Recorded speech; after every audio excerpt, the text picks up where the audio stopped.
you want to real fast in the chat. Less smart Ethan said that he added a Substack for you. A Substack for you? Yeah.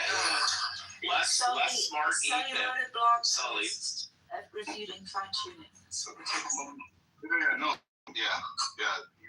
That is actually a good post. But like, I would say that like, I think it's the best argument of its category, right? For theism. Yeah, for injunctive argument, when it comes to probability, yeah, that's a strong argument. But there's a deductive argument for God's existence. That's obviously going to be a stronger argument. Obviously. Look, you're changing the subject again. Look, hang on. Look, we're talking about fine-tuning. So, like, Sam, is that, I don't know, do you want to follow up? Or? I was curious about your thoughts on it, but you didn't really answer that yet, so. Well, no, I told you, I think it's, I don't think it's not a very persuasive argument for me. Like, why? But because I think so first of all, like, you know, the data that it's trying to explain, like, I don't think the puzzle, the phenomenon that you need to explain is life. It's just something like complexity, right? Because I think once you have like a complex enough system that can evolve in complex ways, there's good reasons to think that something like life evolving isn't surprising, right? So the only puzzle left is like, why is the universe like complex? Why isn't it as simple as like, you know, like a single black hole, right? Or like 5 protons dancing around. And I do think, yeah, it's so first of all, like even right, and so there, like, you know, you look at like the argument that physicists have given for like why they find it surprising that the constants of the standard model have the values that they do, and that like it's possible that like they could have been otherwise. I sort of concede that at least in an epistemic sense they could have been otherwise, right? But I think if there is something to explain there, there's much simpler explanations based on things like, you know, I don't know, like well, like I think the most likely explanation is like selection effects, right? That these values that are fixed for the universe that we observe actually vary across like some sort of metaphysical spaces of universes or like bubble universes and so on, and we just happen to like inhabit the one that's like suitable for life. So basically I'm saying like I think an anthropic kind of explanation is the most likely one, and there's independent reasons to believe that that's true. And then finally, like if you think that's not possible, right? If you like ignore that possibility, then I would say that look, I think all these sort of stalking horse kind of objections do actually work to block an inference to a god. Like there might be some reason to think there's some sort of teleological explanation, right? That the universe has some mysterious. There must be some principle explaining why the universe tends towards complexity, right? Over and above just the laws of physics. But that's a long way short of like being a God hypothesis. So, what's the stalking horse objections? What does that mean? Well, the stalking horse objection is just the idea that look, if you think like there is a God that whose intention was to create like a complex or a life-sustaining universe, right? I can just replace the God with an equivalent sort of dispositional explanation, right? Meaning, like there's the laws of physics. And then there's this additional sort of metaphysical principle saying something like, you know, the universe just has a tendency or a disposition to have like complex states, right? Or let's say life-sustaining states. That doesn't explain what God is, though, right? God is the fundamental principle. Hold on. God is the fundamental principle. 1 second, let me cut you off. Yeah, look, you're responding to, you're not understanding the point I'm making.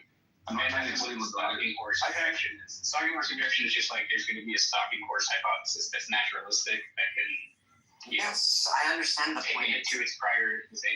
Sam was asking what it meant.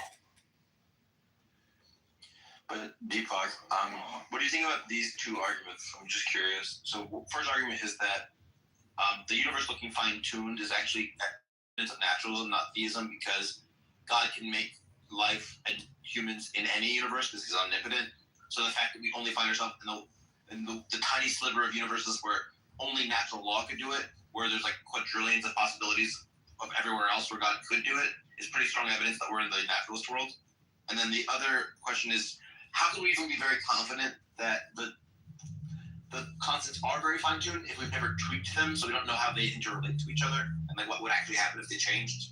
So those would be my two. Well, I mean, okay, let me answer the second one first. Like, I think the idea is that we have we're thinking about we're sort of reasoning about the possible values the constants can have epistemically, right?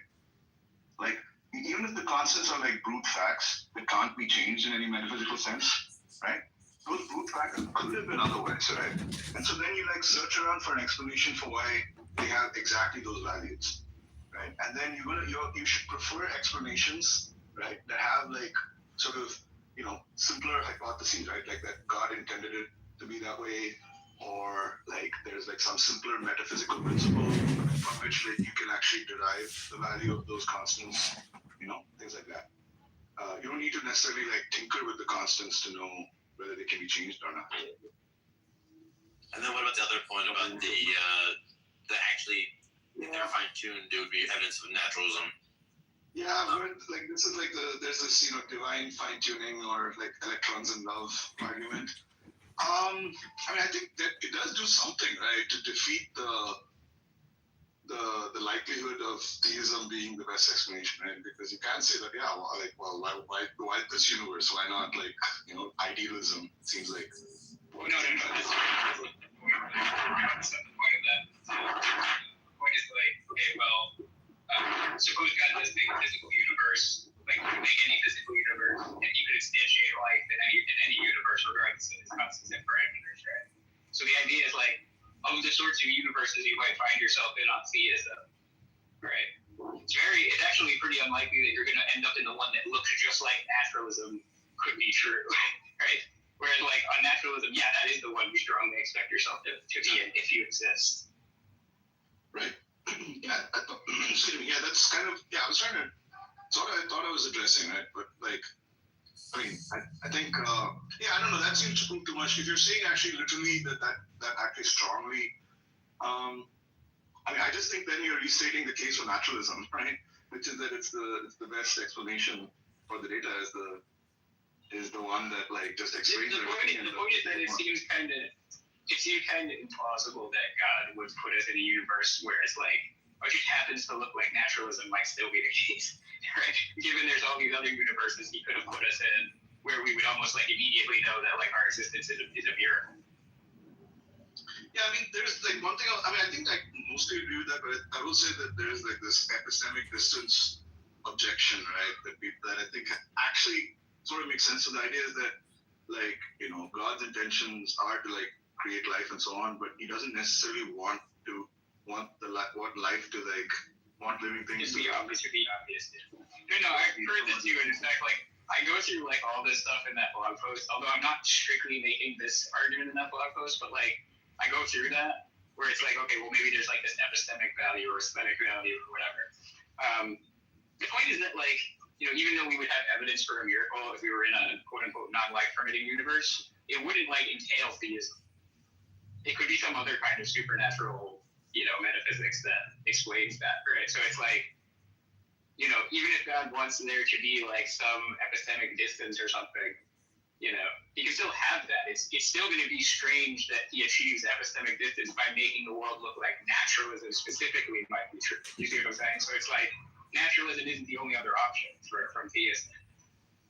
I think it depends on what other options are and whether, like obviously you can have different laws of physics, right? You can even have things like a dualist substance that obeys some sort of regularities, and we can sort of, you know, empirically investigate and okay, so dualism ends up being true, but like, you know, that's just that world, that's just what we would end up calling quote unquote naturalism, right?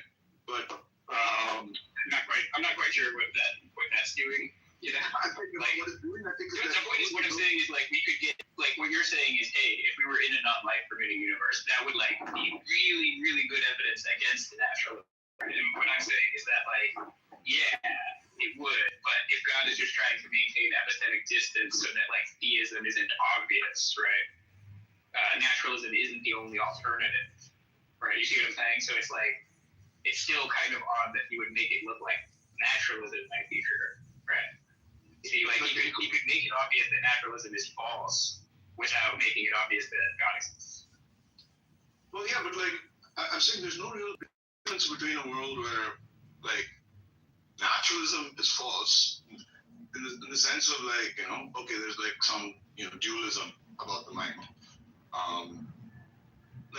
Like the only kind of like symmetry breakers are between worlds where like there are phenomena where the only possible explanation is like intentional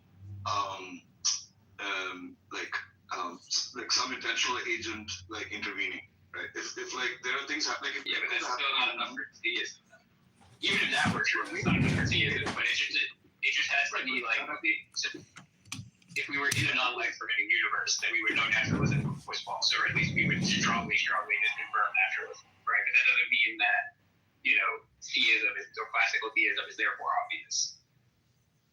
But at least there is but at least in those worlds, you know, there is like a stronger inference to God, right, than in the current world. Yeah, exactly. And that is exactly why finding ourselves in a life permitting universe is not evidence for God. Well, no, but so I'm trying to get to the thread of this. So, like, yes, I think I agree with you, like, your general principle. I'm just saying, like, that's only with respect to, like, worlds where there are, like, clear inferences to intentional explanation, right? Not to, like, worlds that are different in the sense of just other laws of physics or, like, metaphysical laws that have regularities that don't, like, seem to, you know, warrant intentional intervention. Yeah, and you have to go. But with fine tuning, we're just talking about like permitting constants and parameters, given the form of the laws and stuff. Like that's what we're considering. Is we're like, does theism make that more likely? No.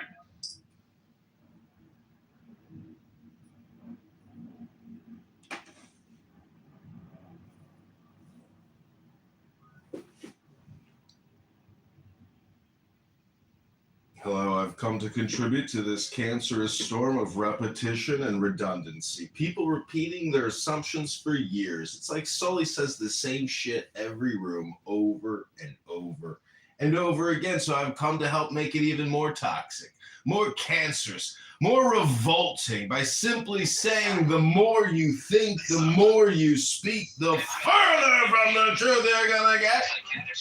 Hello? Rich. That's not Rich, that's someone else. It's John Kitover. Rich and John Kitover are different people.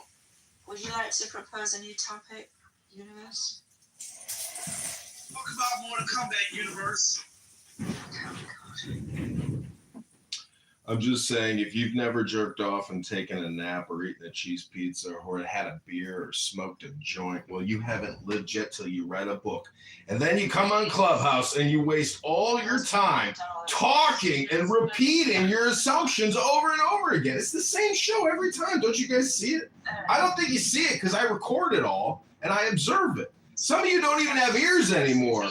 Did your ears fall off, Sully? Did your ears fall off from your... Oh, they did fall off. Okay. Well... Hello. How are you? Yeah. Oh, that was a bit much. Anyone got a non-schizophrenic point to make? Well, for the record, he was kind of telling the truth, man. Like, it is kind of boring to hear people talk about the same stuff over and over again. Okay. I repeat my question.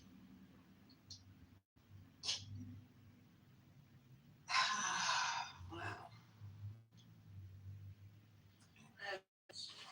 Got them good. Got them real good. Got them real good. All of our discussions here might in some way improve what's going on in the world today. Don't think they do. Of course you don't, Frenchie, because you're a dumb twat. And everybody actually hates you. The fact that you're a fucking mod is impossible. But it's not, because it's indicative of the world that we live in today. Retards run the world. Ours run the world. Hello? Hello? Just taking one of his, 3-day naps. He naps every 3 days and then comes back. Hey Sully, what gamer tag? What's your gamer tag? What Xbox? Quantum Zone 9. Same as my Discord. You get on Discord? See, I've got a Discord. So I'm gonna hop on Call of Duty Warzone. And I'm gonna play Warzone. You wanna join? We're going to Nuketown. We saw I tried to talk about you guys that follow Jacob Frank followers and shit. Jacob Frank? Yeah, that's really that's really our orders. Jacob Frank and that little Zebby guy. I don't know who those people are, sorry. See, you don't know the whole Jewish history. Jacob I Frank. don't know every Jew that ever lived. No, these are the people that consider themselves the Jewish messiahs back in the 1600s, and then you have and then first it was that Zimmi guy, and then the Turkish people arrested his ass and made him convert to Islam. They asked him, you either we kill you or you convert to Islam. He converted to Islam. He was like a Jewish messiah, and all the people believed him, and he had the most taboo beliefs and satanic bullshit, and all these people followed him.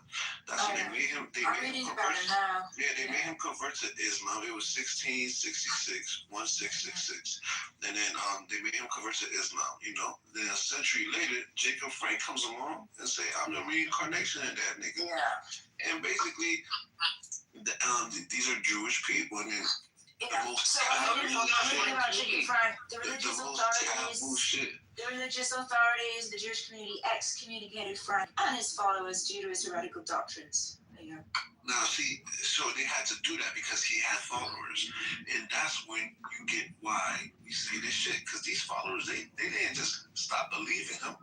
They just kept on doing shit in secret. I can't believe people just stop believing their fucking leader because their leader gets killed. So Jacob said that he was not. He was excommunicated by. Let me play this.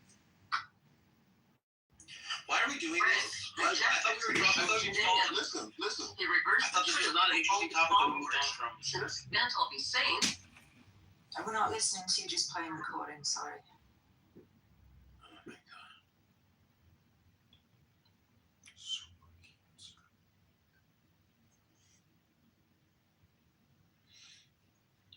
Hey Sully, so what you said? What was your Discord again? Mine is I'll put it in the chat. yeah, it's Mystery Evaluator 2626. Yeah, we actually talk about verse battles. Yeah, just to have the time go by. Hold on, why did I get kicked? Because I'm documenting all the. Because we don't hear you play recordings. That's Oh, why. so y'all Don't bring him even up. Oh my god, just no. People have just no desire to talk to intelligent people. You have no one. Why would you not want to talk to smarter people? Silence. I would kick half the people off this. Can I have a same mod? Can I have a same mod that has integrity? Yo, Sully, can I talk to you real quick? Let me ask you a question, Sully. And I'll leave the room after this. So, if I make it just move it out immediately. Sully, if I make it clear, You're a fucking retard, bro. I just grab the sources to prove this claim. Alright, I'm just gonna ask you random questions. Why is it that I get kicked? I just want to see if you're dumb or not. When did William the Conqueror invade England? What year does that happen? Scared of the truth. When did William the Conqueror invade England? Well, I'm gonna just talk about it instead of playing clips or whatever. Why would you want to hear this, Sully? So Jacob Frank, he was like a Jewish messiah back in the day, and all his teachings were basically the reverse of what the true teachings of Judaism is and all of that, right? So he was telling people to have sex, eat a lot, all types of shit, man. And pedophilia shit. That's the origins of this shit, right? And look at this, right? And if you want to ask for proof, well, I was saying that and I got kicked, but I'm just gonna tell it how it is. So Yeah, this he is was not. the origins of all of the taboo shit. Now, what did they do? They just climbed up the rankings and they got kicked out of a lot of places, right? Because nobody was fucking with that evil shit. Nobody was fucking with that shit. So that's why we tell y'all Okay. some of these Jewish people. Yeah, okay, I'll actually tell you this. It's as simple as Mein Kampf. Yeah. You know, Jews bad is not very. Oh, now you're tired of it. Oh, I'm glad. Oh my god. Come on, let's hear him out. I'm so far. Not really calling you. Thought you'd find Stop doing petulant child act. It's boring. Playing the refs. It's really. Yeah, I'm a father. I also can say, or you're petulant child act. Do you think we should hear from English that much? Okay, so you'd rather which is more annoying, a Nazi spreading libel or my petulant child? You want to know, like, get in a fight, pick the Nazi child, pick the petulant child. I pick the petulant child over the Nazi. Say, both of you, that's not an answer to my question. You're still a petulant child. Okay, so then that's why I was trying to stop the Nazi by being the petulant child. Yes, I am, but that means I'm trying to stop the annoying than the Nazi. So you should support it, because it's a lesser evil. So shut the fuck up instead.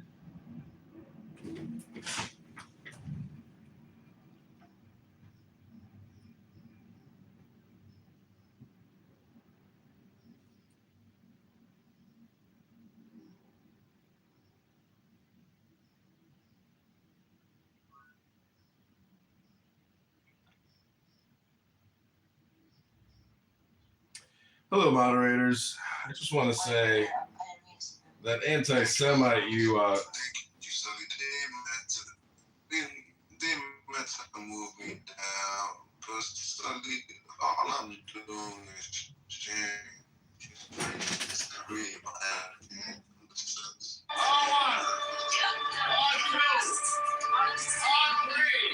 You've been given, Mike, we all know what you're saying, which is just bad. Right? No, it's here's the thing. It's Maybe I'm wrong, but I don't think I am. Well, you're cutting me That's off. not deeper than that. You're actually quite a shallow person. I actually think you have the right idea. And I just don't know a lot of people want to hear that. If anyone does, please say It's just an opinion. that's just opinion. Your opinion sucks. You have Just shut the fuck up, you worthless retard. Goes away. Go away. Look at the Jewish man. Look at the who stutters.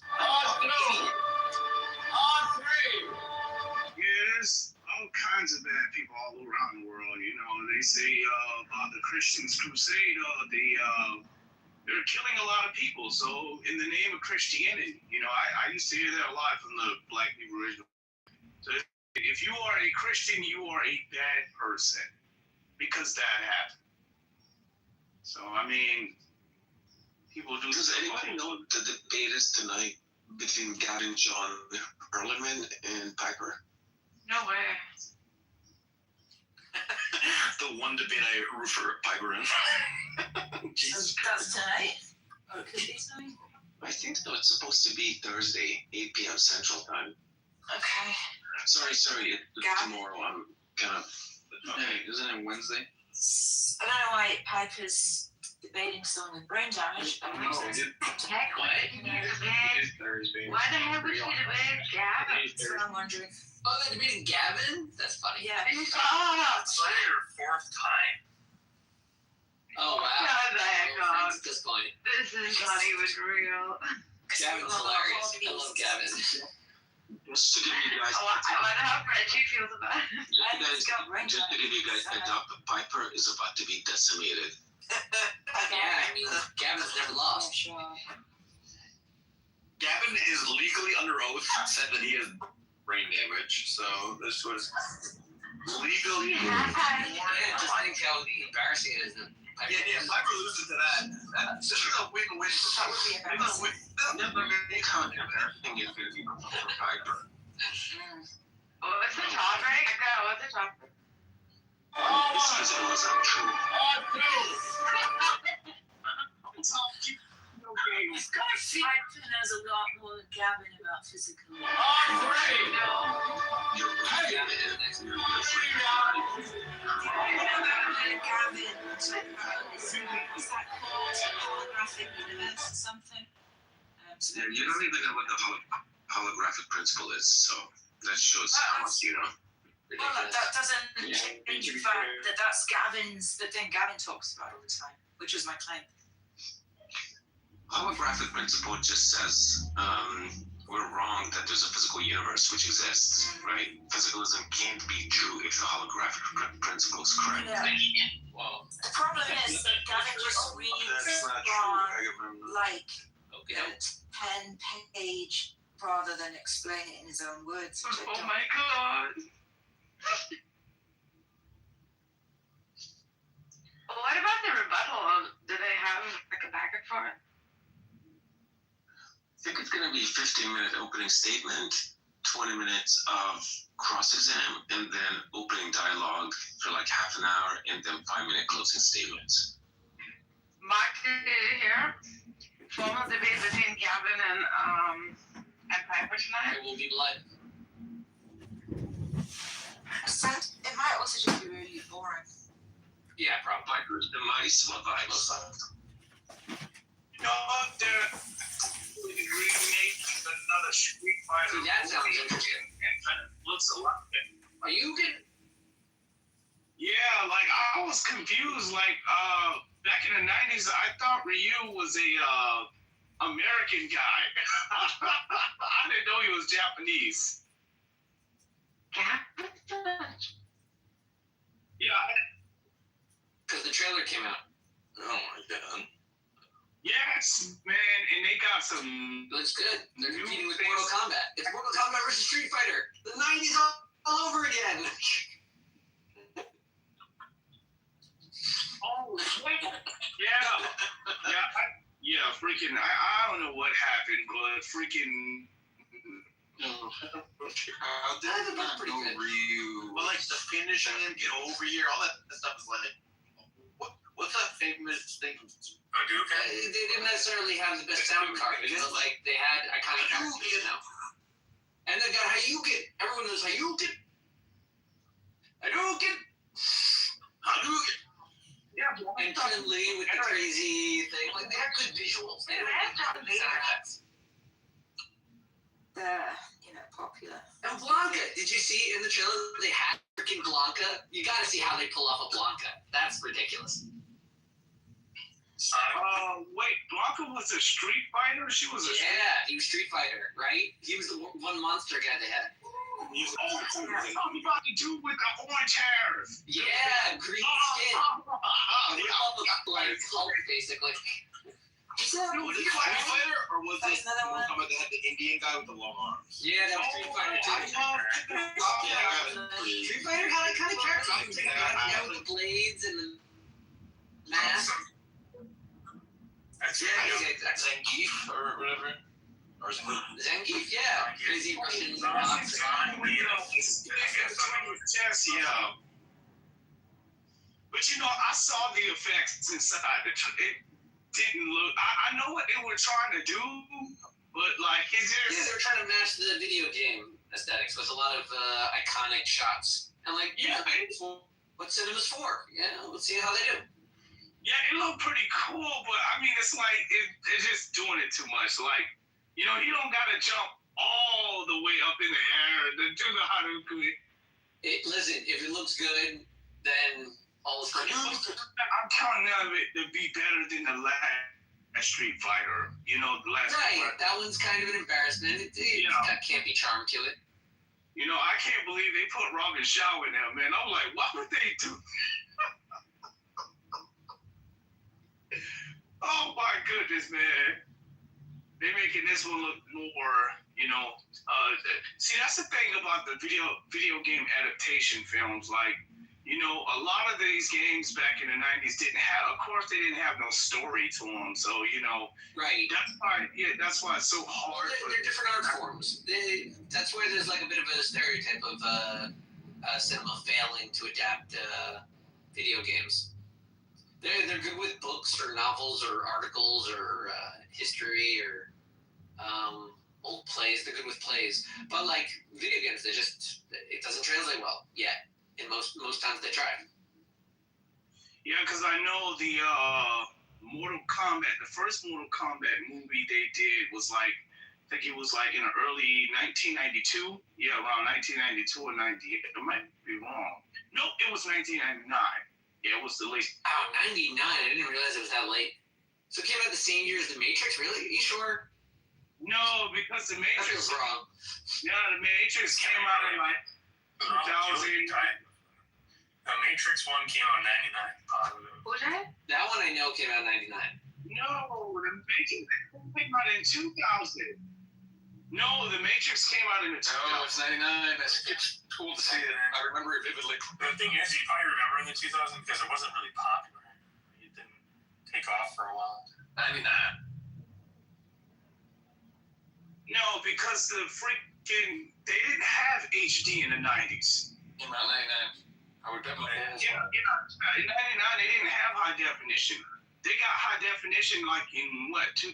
Yeah, I love how we're all arguing through supercomputers and have the answers to all of our questions. Oh yeah, at the time, you could just look it up. I'm looking at it.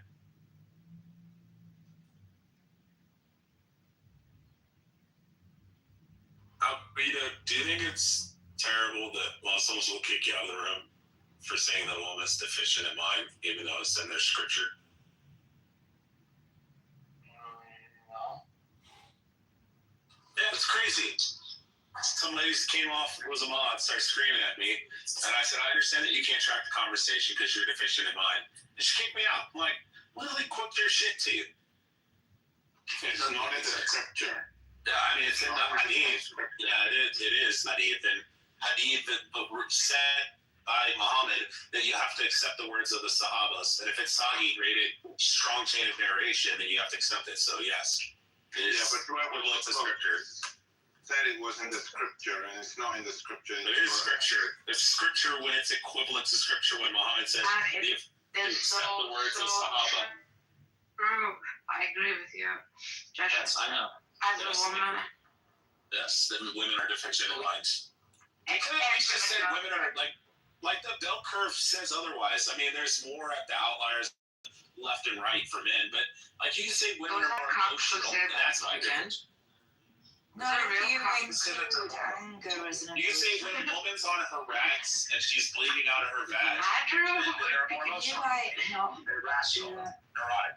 Yeah, men are What else can I say about women? angrier than women, therefore they're more emotional. Because Have you anger got is an emotion. Wait, I'm only talking about biological women who can have their periods. Yeah, and I'm Only talking about. Do you think trans women, anger is that's not an real women. emotion? Do you think anger is an emotion? Like Sasha and Piper are not real women. Josh, do you think anger is an That emotion? is mean, bitch. Would you say? So mean, bro. How's it mean? Darkest attacker.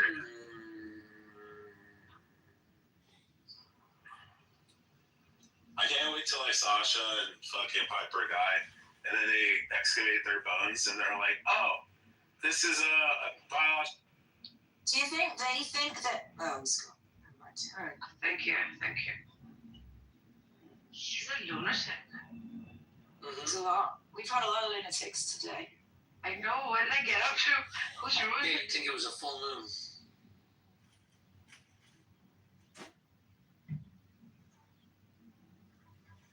You guys let Agamemnon get away with saying some bullshit about the holographic crystal. Why? What is he saying? Full moon's not for another 9 days. I know. So why are all the crazies out now, Rabbi? That it's How the hell do I know? physicalism. It's pretty.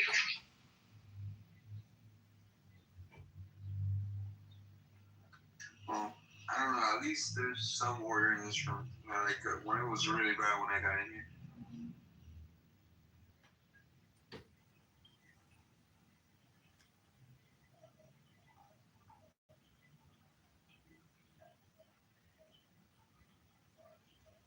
Did you figure out what objective means, Sam?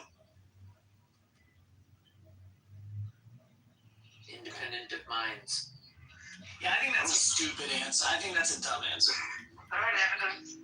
Case or evidence. If humans made that definition, it's not objective. No, I would say the following. It's our subjective definition of objectivity, no? Yeah, that's exactly right. We decide what's objective. Right? We don't decide what's objective. We make a definition and then see Who decides what's objective then is the judge. My God, Caleb, you don't have Here's what I think actually, Sam. Right? I think it's like this. When I'm talking about, look, a mountain exists whether or not anyone sees it, right? That we might say is objective. But the way we describe it is stance dependent, right? And requires an agreement and so therefore the agreement will be what we call objective in that sense. What's wrong? No? Just there are certain things wild whether they're true or false depends on people's attitudes about whether they're true or false, right? And those are subjective or stance dependent propositions, right? And that's it's kind of this like stance dependence, mind independence, whatever. Those definitions are confusing. Yeah, try this sentence. Let's see if you agree with this. Even if objective truths are stance independent in themselves, we might say like metaphysically, our ability to identify, describe, and understand them is always stance dependent. You might call that epistemically. No, I wouldn't say it that way. Okay. I mean, I understand what you're saying, but it's just kind of, I think it's a confusing concept. It's all how he's using it. You know, Caleb, who else had a huge problem with objectivity and subjectivity? El Normo. Because he was arguing for beauty is objective. It took a few hours, but he kept to his side. No, I mean, again, like if you want to say that there are some kind of standards of beauty, those would be decided upon. No, Etu, not you. You can't be doing this, Caleb. This has to be a Jewish thing. Duh.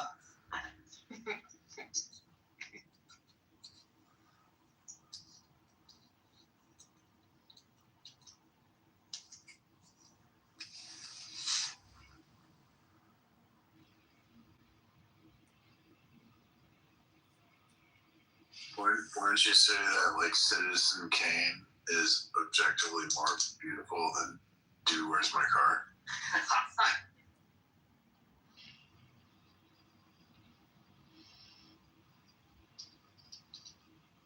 Dude, Where's My Car movie I ever walked out of? I prefer the novel. It's a lot better.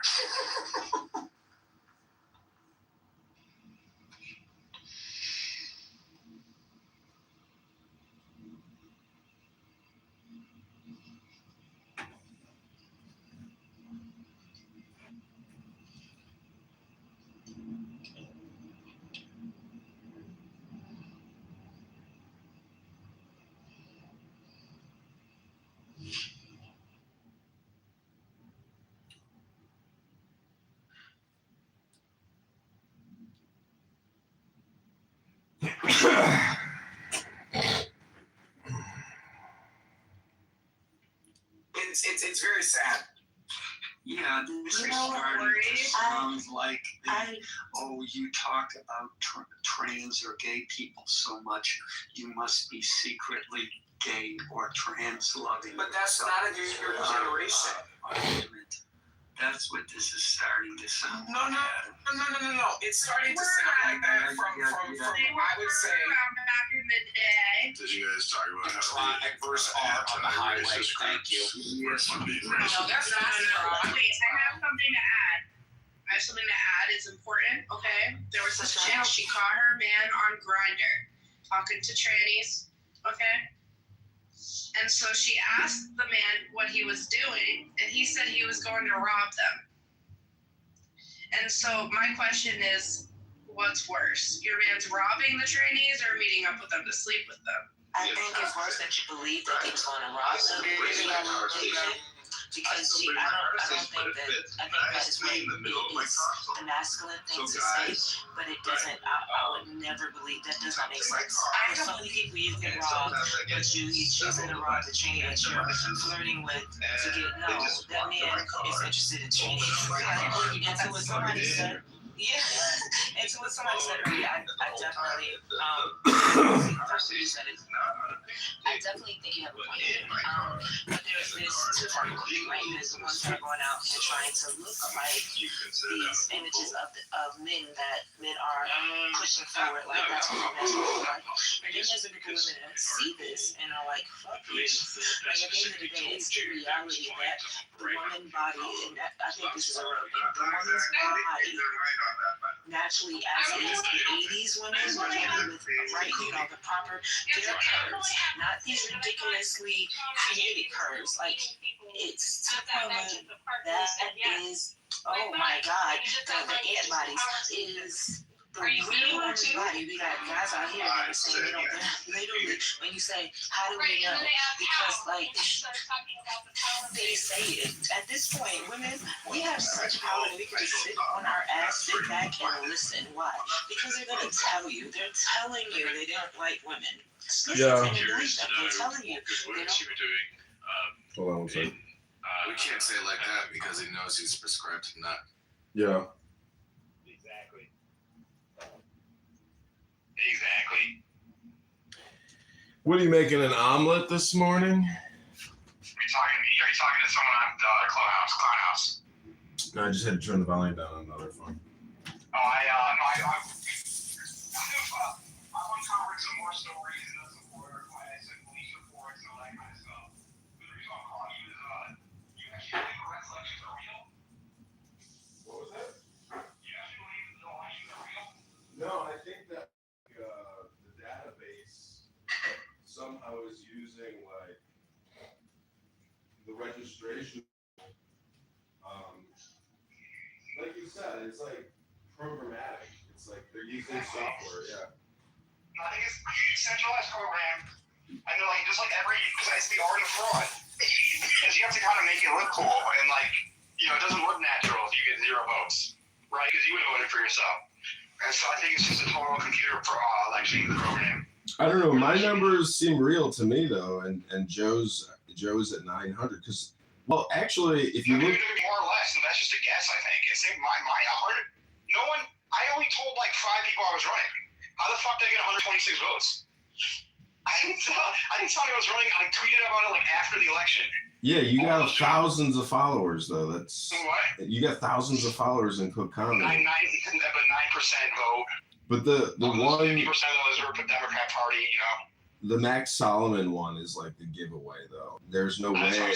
No way. No way. Freaking way. No, but I just know from like, because I used to cook numbers like when I was a Democrat operative in 2007. I had statute of limitations, so I can talk about it. But that's kind of the art. And like we were faking polls, and you gotta like, you can't. If we're faking a poll for Dan Seals in this case, and I want to show that he was running in a primary against blank on the girl's name, Julie Amos. He wants to show that he's up by like 6%. You know, if I said the polling says he's up 90 to 10, that doesn't look believable. Everyone's like, what the heck? It's like it's reverse. And so you intentionally try to get it close. And if you show that like in the Max Solomon case that 20,000 people were smart enough to write in a Max, but none of them chose me, that just looks bad. So I think they threw me 126 to just the artistically it makes more sense. And same with you and Jolly. I think your write-ins is to prove that Jolly are legit. And we might have gotten somewhere, like the way I think the program works is they say, here's the number, because you can do this electronically. And you say, here's what we want the results to be.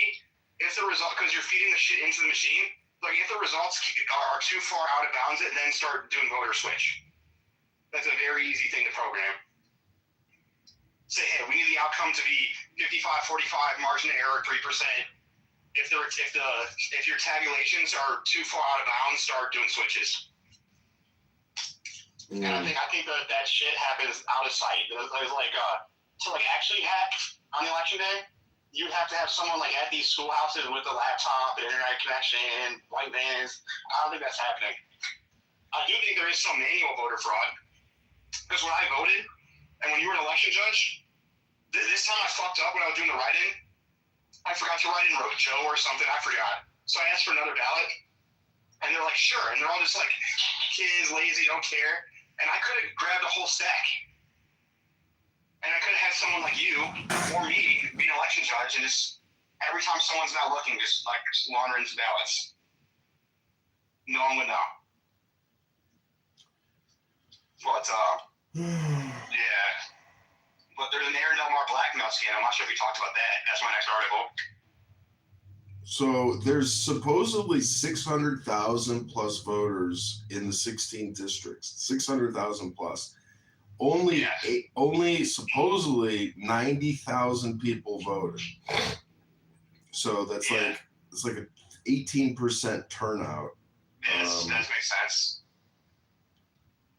I mean, I think my number at 110, less the districts that didn't accept me as a writer. If that's real, that's a very impressive number.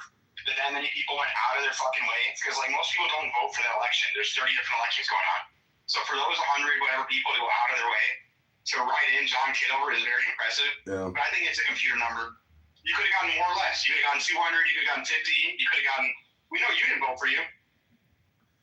So what they do is if it's a write-in candidate, it doesn't get scanned in. That means they have to manually look at the ballot, whether it's a printout from the digital or it's a hand paper, and then they have to tabulate and literally count 110 across all the counties, collate that, transmit that to Illinois State. So it's like there's just no credibility. There's no transparency. There's no How do we know that? Like, I'm really pissed off. I can't prove that one, I voted for me. Because I think it says I got 0 votes for U.S. Senate. I voted for me. How is that possible? We need a ledger. We need like an unbreakable. We need an unbreakable ledger. Like this is just every ballot needs like a receipt. Every fucking thing needs to say I can go back. Yeah, we need a double accounting entry system. It's not a Fourth Amendment issue. I want to see my ballot. Be my ballot to make sure that my vote is counted correctly. That's not a Fourth Amendment issue. They can suck my dick. But regardless, I love how Christine Maxwell and everybody's like the hottest new thing in politics is Max Solomon, a schizophrenic, homeless person. Just totally bugging out. Were you there when he said he wanted to subpoena me? That was hysterical. Oh my god. And I was being nice to him, and he's like, why don't you drop your case? I'm like, there's 2 cases on you, like, you know. He's like, oh. I'm like, I'm not even doing it. I just put my name on it. You know, someone else is paying for this. And he's like, I'm gonna subpoena you. I can't talk to you. I'm gonna subpoena you. I'm like, you are such a fucking clown. Did you hear about his story that he did before Ashley Ramos? Mm-mm. So he claims he had enough signatures for governor, and Ashley Ramos told me she believes this. That he was carrying her signatures because he was her lawyer, you know, and he was going to submit them to Springfield, say we're a trip. And he claims that his car hit a deer, and all the a bunch of his signatures and her signatures burned up somehow. Isn't that wild? And so Ashley Ramos got kicked off the ballot, and she believes that shit. That he hit a deer and his car blew up.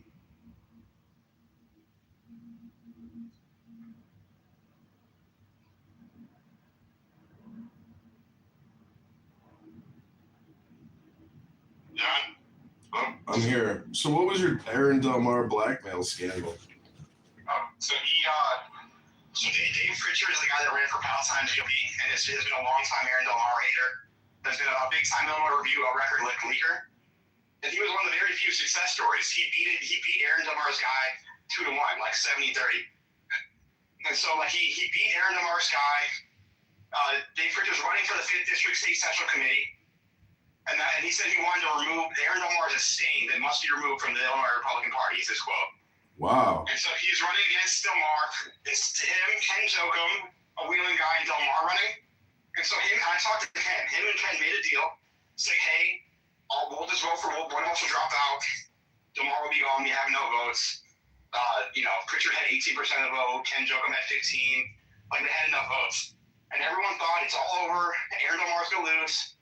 Then day of, Dave Pritchard decides to vote present, and Del Mar wins. And everyone was wondering why. What happened, Dave? What had happened was, after the primary, Dave Pritchard goes to the Palatine office because Aaron might have been blackmailing or has some deal with the Palatine GOP office because the rank was going to go from 1,000 to 2,800, and he lost the election. So he's like, "Fuck off, Dave. Pack your shit." And so Dave is going to the office late at night to get his retrieve stuff. And then the guy, Aaron's puppet, the guy he ran against, this guy named George, who's he's like in his 50s, 60s, but is very strong. And Dave is like a retired, like a very tubby, out of shape. You're the one that said he had a deviated septum, right? Mm-hmm. Right, you saw the video, right? Yeah. Yeah. So then the next day so then out of nowhere, the guy that got arrested decided to vote present. And then the allegation is that Aaron called him up and said, "Hey, we'll drop the charges if you let me win." Mm. Yeah, and then the other one that I'm talking to Shia Kapos later today, because you look at her playbook article she wrote about Aaron. It's the biggest fucking joke. She wrote she releases a 5 days a week newsletter, Politico, and it's just about everything going on politically. And the title of today's article is Aaron Del Mar, the fighter. And it's just the biggest puff piece about how great a person he is, and he's doing things different for Bailey. And she knows all the bad shit about Aaron, covers up for him all the time. And my other journalist friend says he's working on a expose on Politico in general, because apparently in other states, the journalists will either work for a staff or get paid and then do favorable press. So I'm trying to see if there's something there too. So I'm gonna talk to that journalist. She's gonna call me. Did you look at the Darren Bailey numbers versus Ted Dabrowski and? Yeah, it was really funny. So based on those numbers, you could statistically forecast Pritzker's victory. They don't stand a numerical chance. No, of course not. They had to win every independent and then clone them a couple times. and then the independent clones show the vote. Bro, that video of Aaron Del Mar acting as Darren Bailey's barbecue chicken sandwich, everything on it. Thank you. Which one are we talking about with the slapping the ketchup? Yeah, dude. Could you be any gayer and weirder and Shia Kapos says he's a fighter. He's a fighter. How the fuck Darren must be being blackmailed. Have you ever done cocaine? I've never done cocaine, so I have no frame of reference. I don't like cocaine, and I don't like the way it's. So you have a frame of reference, so. I have a frame of reference to association with that chemical. I think I was diagnosed, but I heard it's very similar to Adderall and Coke, but Coke's more intense. Is that correct?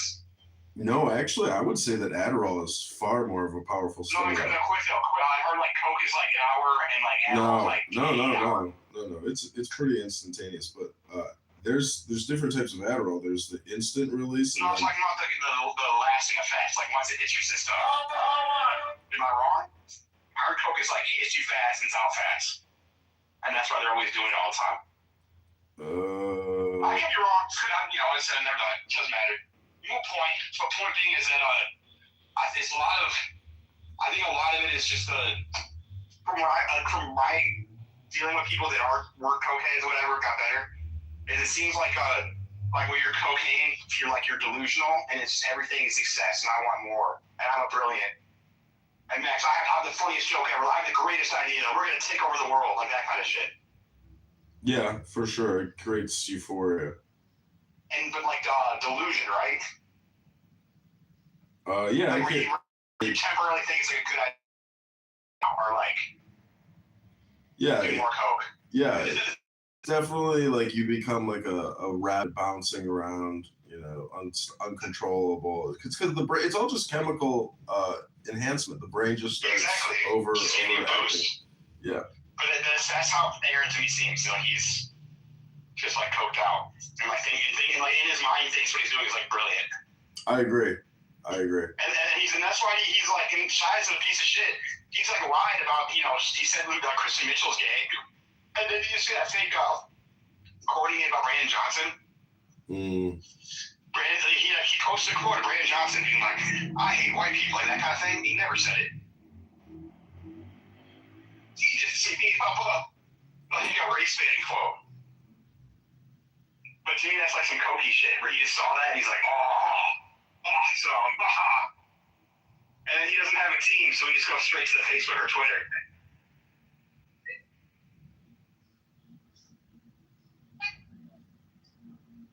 But, yeah.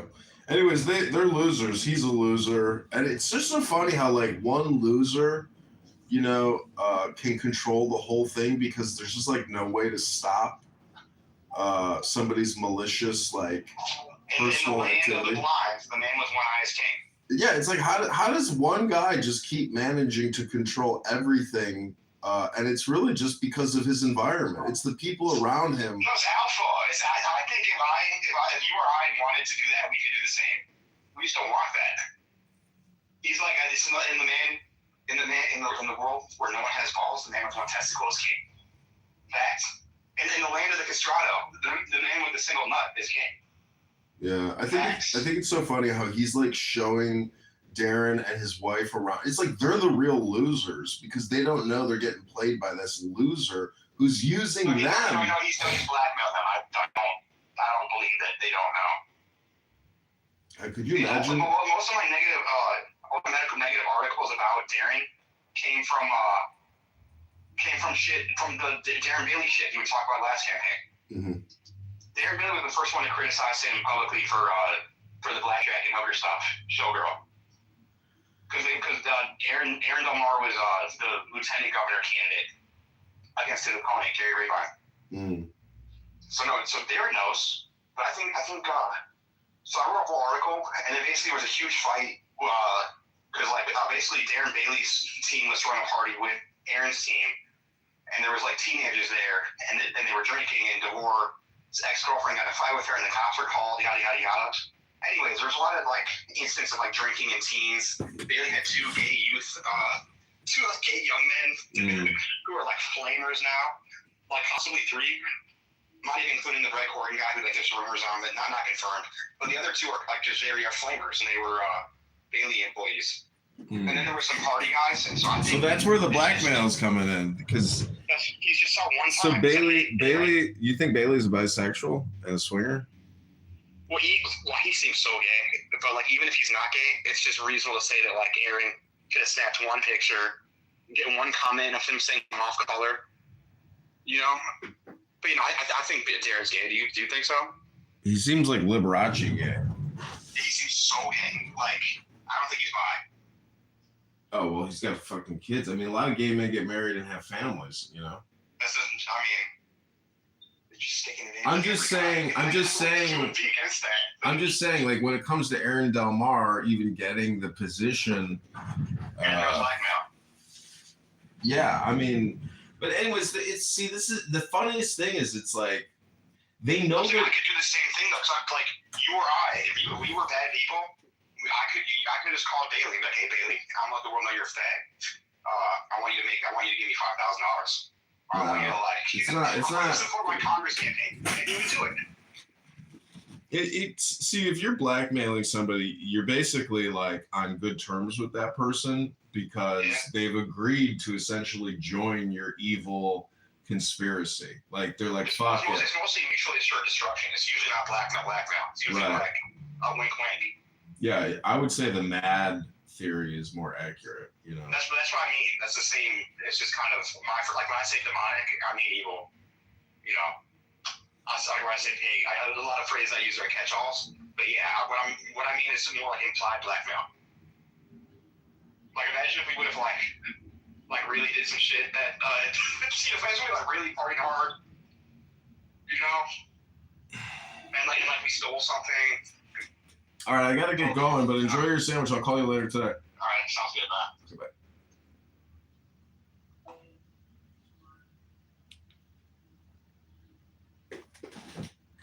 Hello?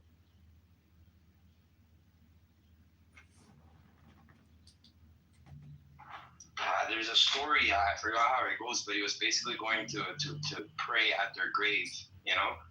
And Muhammad told him, no, you're not going to pray towards your. This is for all these pets. For the record, I love that you said no, it's not. I just take you the cats in the neighborhood. I don't have them in my house. I'm just the neighborhood cat colonel, okay? Unofficial neighborhood cat colonel. That's wonderful, Nye. That's amazing. Listen. Dr. Adams has a fair point, which is that we really should limit every 4 legs of animal that you bring to your house. It should be every 1,000 square feet. Oh. Keegan, I happen to agree with Keegan. Probably 3.5 years. That is just amazing. Ain't God good? What a great idea! I never even thought about it. That is 12:03. That'd be a huge. So, like, if you're living in a studio, if you're living in a studio that's like 450, you can have a bird, right? You can have a fish. You can have 40 fish. I don't care. But once you start putting these cats and dogs, you better have 1,000 square feet for each cat and dog you got. Vera, what's going on with the water from above? Any fix on that? Oh, it's done. They fixed it. Doesn't happen anymore. Amazing. They completely fixed it. Fucking finally. I'm very happy to hear about it too. Good. I know. We sent him a gift basket or something. Because it's not even just a problem in apartments, right? It's a problem in even my community where there'll be a house with 2,000 square feet and they got 14 dogs and 10 cats. And they just live outside. And I got a problem with that. I want to kill them. Yeah, because it's it's the water runoff from it. Runoff from it is toxic. No, I completely agree with Keegan on that.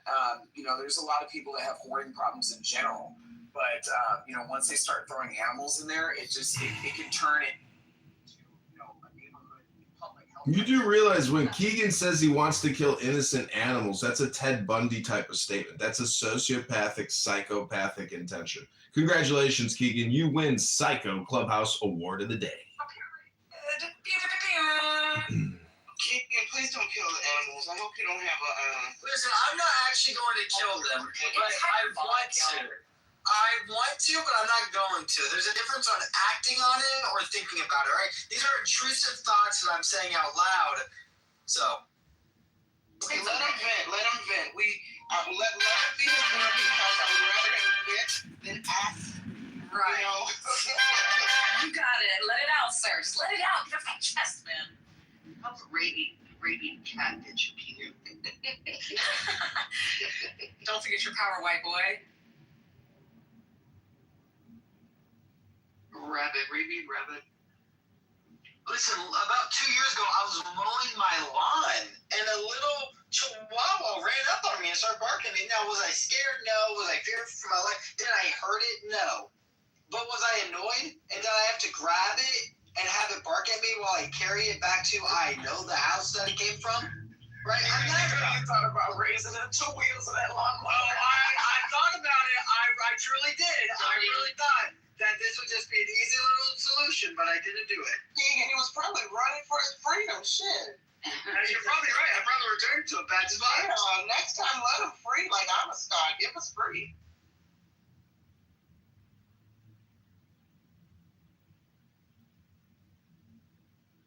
That was the right thing to do, Keegan. Just pick off and return them home. That was smart. I picked it up by the fat of its neck, though, and I carried it like it was like a grocery bag that was leaking. I mean, he was a little bit mad about it.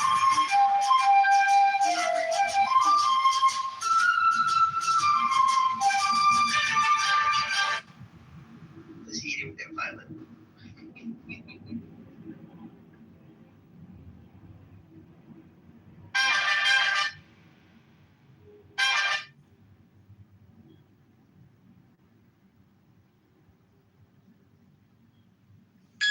They'll get little. That's a census to just make a lot of noise. Kind of like short guys, right?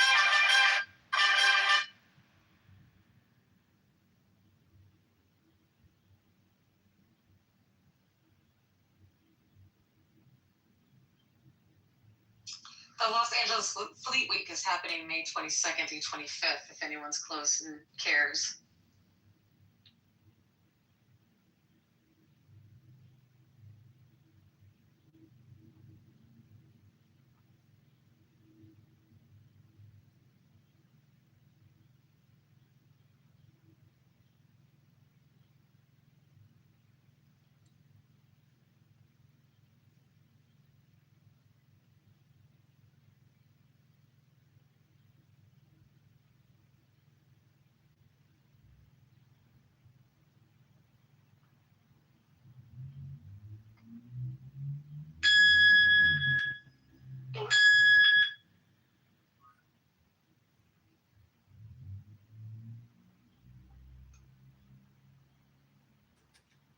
Now, here's a hot take about animals. If you have a cat, now if your cat's already been declawed and you're just like it's a rescue or whatever, I don't care. If you have a cat and you declaw your cat, you are inhumane and you don't deserve to live, in my opinion.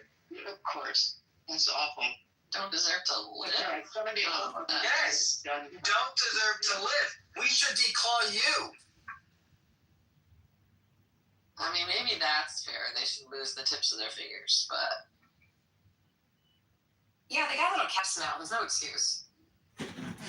I did. Are you fucking ladies retarded? We kill 2,000 babies in this country a day. Maybe you got your priorities upside down. Cat paws versus baby heads? Hello?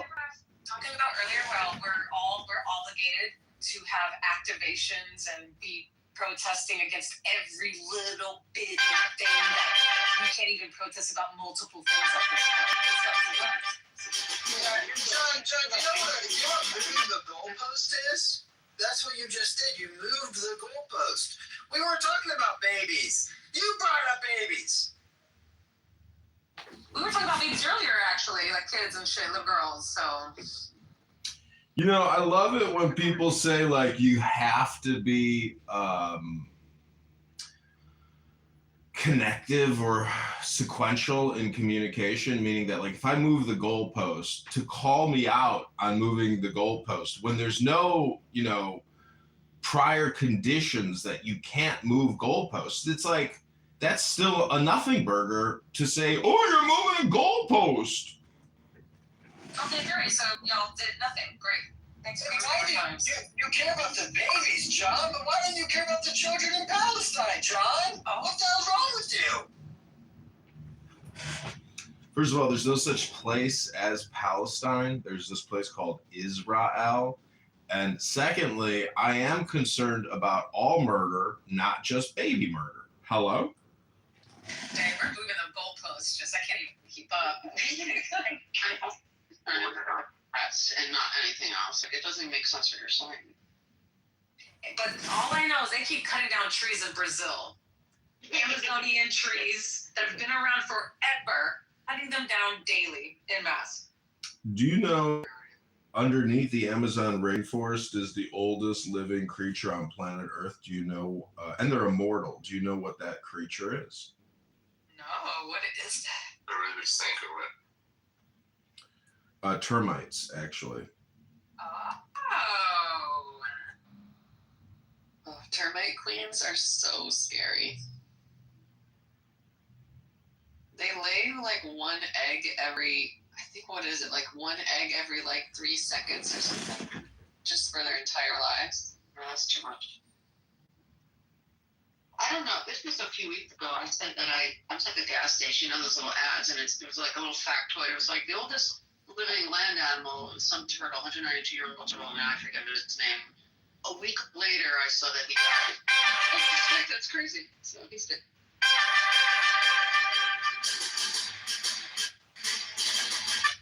Yeah, I think the oldest animal in general that we've ever found was some kind of clam that ended up being like 500 years old or something. Wow. Yeah, I'm not for cutting the trees down in Brazil. God, could you imagine what that clam tastes like in some butter with some garlic and a little bit of lemon? Probably pretty crusty. Yeah, like I can only imagine. Yeah, because you know they. Oh God, I can only imagine. I just learned the other day how large Brazil is. Like Brazil, is almost as big as the United States. I didn't realize that. Do they have like states in Brazil? Like Yeah. Yeah, they have all those things, counties and states and large cities and rural areas. And even, you know that Brazil, Rio de Janeiro has more diverse restaurants than New York City. Interesting. Interesting. Mm-hmm. I was thinking about going to Paraguay. I was just thinking about it, nothing more. You know, I figured out how to use some of these Waymos to my advantage. If I'm trying to make like a right turn and traffic is just coming and I just see a Waymo and then just inch out and then it stops. Yeah. Exactly. So, I mean, I love these things.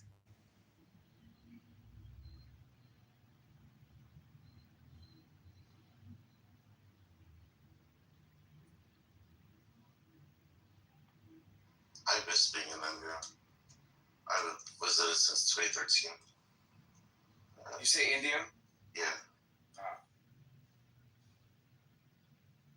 Where in India do you go? Usually on the west side. And some rural places here and there, but also on the west side. Yeah. What kind of shit do you like to do there? Usually just family. Oh, that's nice. Okay, I see it then. Yeah. But there's a lot of people there. Isn't that where that big ring is? You know what I'm talking about with cars?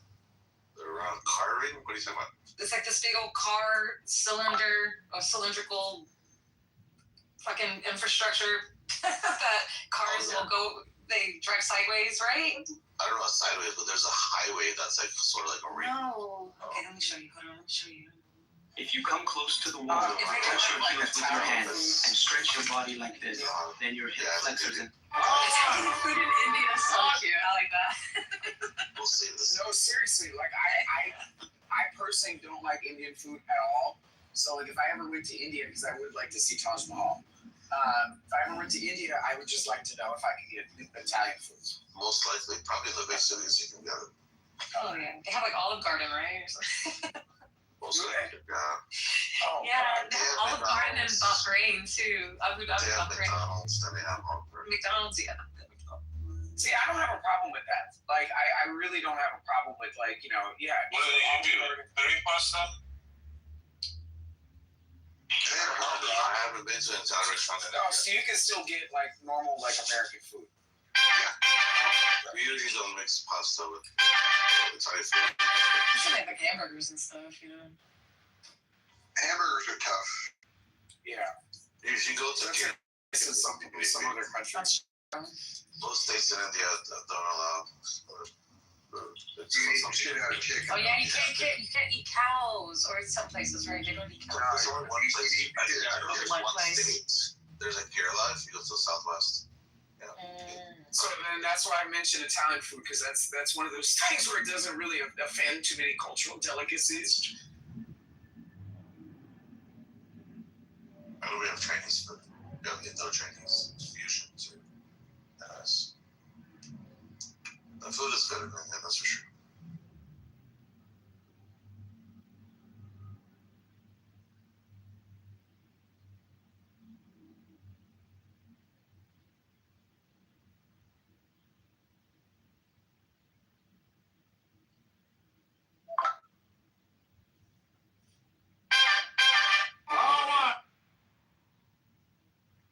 Almost hard to find.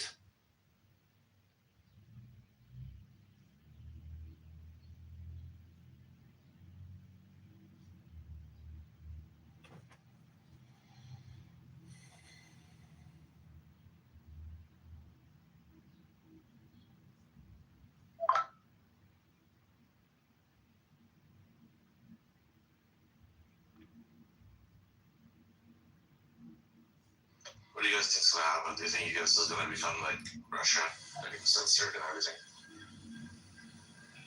No, I think in 2 years we're going to get a new president, and some things are going to change, and the world's going to sensationalize it, and we're just going to live amongst it and hope for the best. You do realize that if Kamala Harris would have won, it would have become a closed society. We were living under censorship, and if Kamala Harris and Tim Walz became president, everyone would have been issued a vaccine ID tracker. It would have gone digital, not paper, so there could be a full accounting that everyone is mass vaccinated with an experimental mRNA spike protein gene modifier. You do realize Kamala Harris would have ushered in the end of America. Donald Trump is liberating America. Kamala Harris is a domestic terrorist. She should be arrested along with hundreds of other corrupt politicians. Hello? That's for sure.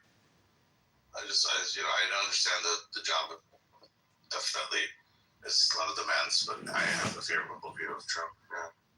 Yeah, well, you know what I can do? I can still go on the internet and speak freely now. X has been bought by Elon. Meta has de-restricted. Zuckerberg is no longer a protean fascist, vaccinologist, hosting a Dr. Fauci. Maybe he learned he was scanned by Dr. Fauci, Dr. Birx, Pfizer, Moderna, J&J, Operation Warp Speed. Yes, Donald Trump may have delivered it to us, but he didn't create it. That was created at the Pentagon in conjunction with Pfizer and other military industrial war research. But Kamala Harris and what was happening with the censorship, it would have been total communication lockdown control, full vaccination. It would have been a horrible nightmare. Yeah, it would have been. Would have, should have, but it didn't. Yeah, I agree with you. And here's the thing. Like California has its culture and its things with technology, but that doesn't mean the entire U.S. needs to bow down to So I agree with you. And that was actually my concern too. After post 9/11, I was like, shoot, I have all this tech giants in California. What's going to happen? So here I'm in Michigan, by the auto industry, using embedded systems and not like operating systems. So something's going on.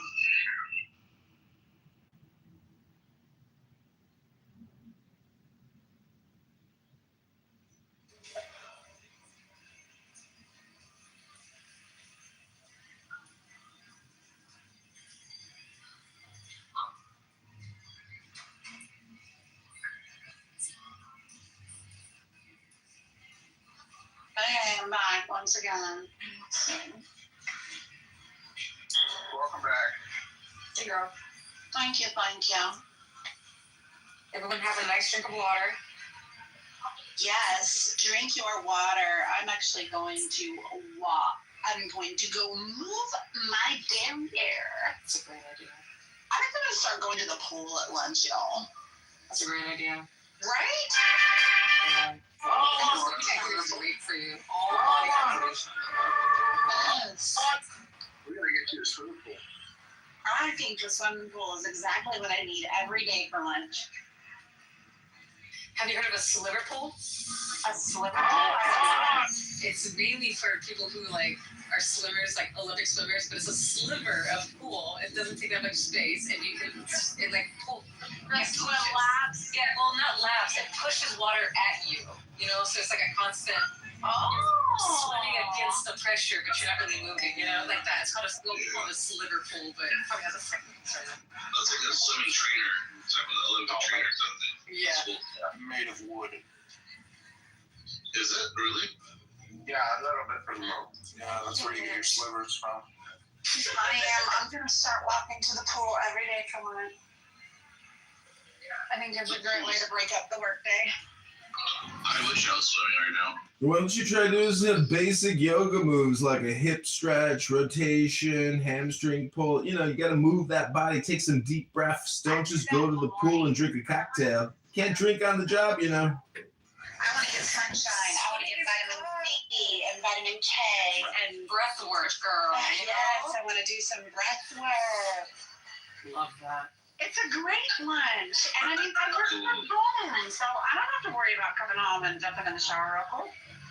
That's good. That's a good breath. You keeping fit is good. Do it more. We should all do it. Actually, we should all be a little more fit. Yeah, exactly. We should all be a little more fit. So doing it. That is how I'm going to spend my summer, y'all. Yeah, I walked a little bit yesterday. That's all I got right now, but I'm gonna walk more today. I'm gonna start Monday. I want to give the pool just a few more days to warm up with these warm days. I'm going full hot bath for my aquatic system at my house. It's be freaking nice. What do you got? What are you doing? Well, it's something I won't visually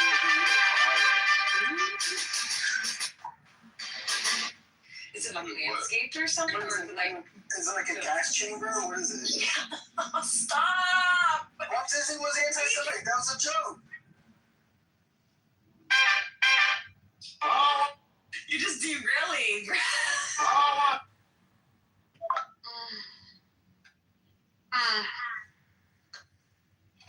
Anyways, I think I'm gonna stop being a chronic sufferer of idiot fatigue. I think I'm gonna stop. I went to Claremont College. It's the university my friend, she's a librarian at. And she does like archival shit. It's a very beautiful university or college or whatever it may be. And it's a bunch of, it's like multiple colleges. Like there's a men's college, a women's college, and then some others. But anyways, the campus itself had so many fountains and water features and just these botanical areas that enclose in like the Spanish style of the facade and all that jazz.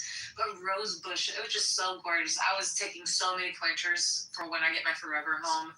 I'm gonna have like a promenade and flowers and roses and vines. I love this. Cherry trees and grapevines. Oh, I can't wait. It's the vines for me, like that. Me too. I love vines. Okay, so I bring this. I'm sorry. I'm not too nice. I'm just trying to make this thing great. This is something I can feel. My hair keeps from trying to. Yeah, you wash the purple shampoo. Actually, you get purple shampoo, you put it a little bit in your conditioner, so it's kind of like a soft conditioner. That'll take up all the messiness. I would also wear a hair cap. I actually wear hair caps all the fucking time. I don't like to wash my hair every day. That's the only other big pain in the ass. Dealing with somebody. It takes me less than 5 minutes to wash. So that's 10 minutes of my lunch hour. How long do you think I gotta swim for it to be physically beneficial? At least a half hour, right? No, like 10 minutes, especially if you're just starting out, if you're not like a strong swimmer and you're just. I am a strong swimmer. Okay. I am a strong swimmer, though. Okay, then maybe, I guess like 15 minutes. You just gotta get your body to do I would say half an hour is good. We just got the last maybe like do like a certain amount. It's only weekend proud to join with Christians across the country. Okay, yeah. Yeah, girl, test your body. See what works for you. You could probably do like the pool and sauna after or something, like kind of mix it up. Zero. So that's the one side of it. It's very funky shaped. It's kind of like a great pool though. Oh yeah. Oh, so you can do like a little from here to there to there to here. Yep. Oh, that's a beautiful pool. Yeah, it's plenty to get a good enough workout in and be like all freaking over it. And then just 20 minutes. 20 minutes to shower and clean up. So okay. Doggy paddle, keep your hair right. dry. Right. Yeah. That's a nice pool. I think it's really good that you're doing that. I actually want to start martial arts. I didn't know that. Well, maybe jiu-jitsu. But I think I will start with maybe like something else. Take classes, I'll do my Wing Chun I'll entertain Taekwondo. I don't know. Well, then later on I'll go to jiu-jitsu. I just want y'all to be the best version of yourselves. Me too. And speaking of working out, Liberty, you started bouldering, huh? You did a boulder sesh. Tell me what you thought. Yeah, I've been bouldering for like a couple weeks now. It's like the most fun exercise I've ever done. Oh my god, I'm so happy for you. That's fabulous. Yeah, my second favorite weight exercise is racquetball. But racquetball is like so cardio intense where like you feel like you're gonna throw up, when you haven't been in it for a while. So the nice thing about bouldering is it's like you can kind of go at your own pace. Right, you can take nice constant breaks. What's up, Doug? It's really nice. I'm happy. What's up? Oh, I got. I was surprised though, like how long. What's up, Rafi? Just sitting What's up, in guys? the boarding gym.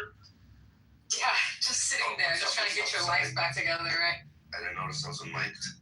Because I don't do that. Like when I go, maybe it's because I'm a newbie, but I'm just like, I'm here to climb, I'm going to climb. I'm just like, I climb one, and then I climb another one, and I climb another one. Like these other people, I'm like, they just sit there for like 20 minutes talking their minutes or whatever. Are they like you though? They're like slender, and they probably maybe have like, you know, some weight on them. It's difficult for me because, you know, I have a little body on me and all that jazz, and I have like little arms and stuff. So when I try to boulder, I do need to take a little bit of break here because oh my God, my hands are so red and all my arms and stuff. I'm like built for bouldering, you know, where it's like this is you, girl. It's like really long arms, long legs, like no 0% body fat, you know. Yeah, this is your You're story. a joke.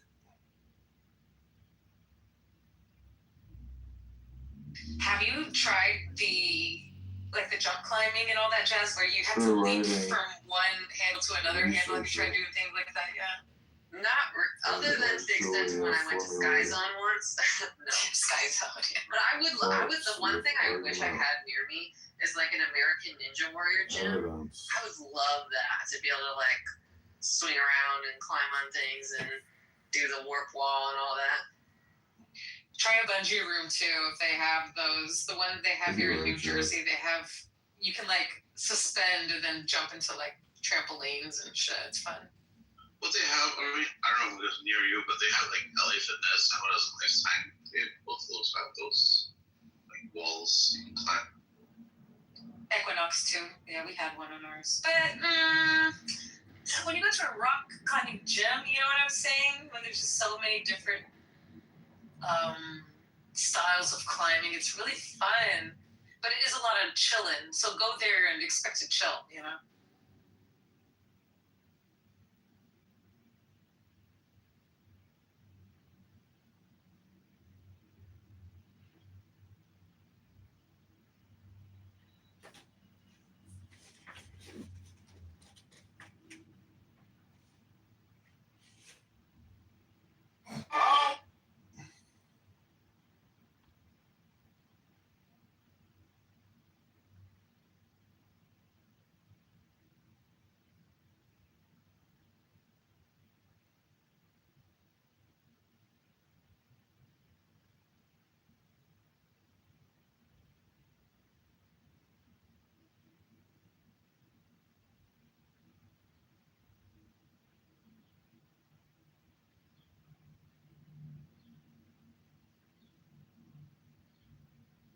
I don't have shit for lunch. I guess I'm having ramen noodles and some fried eggs.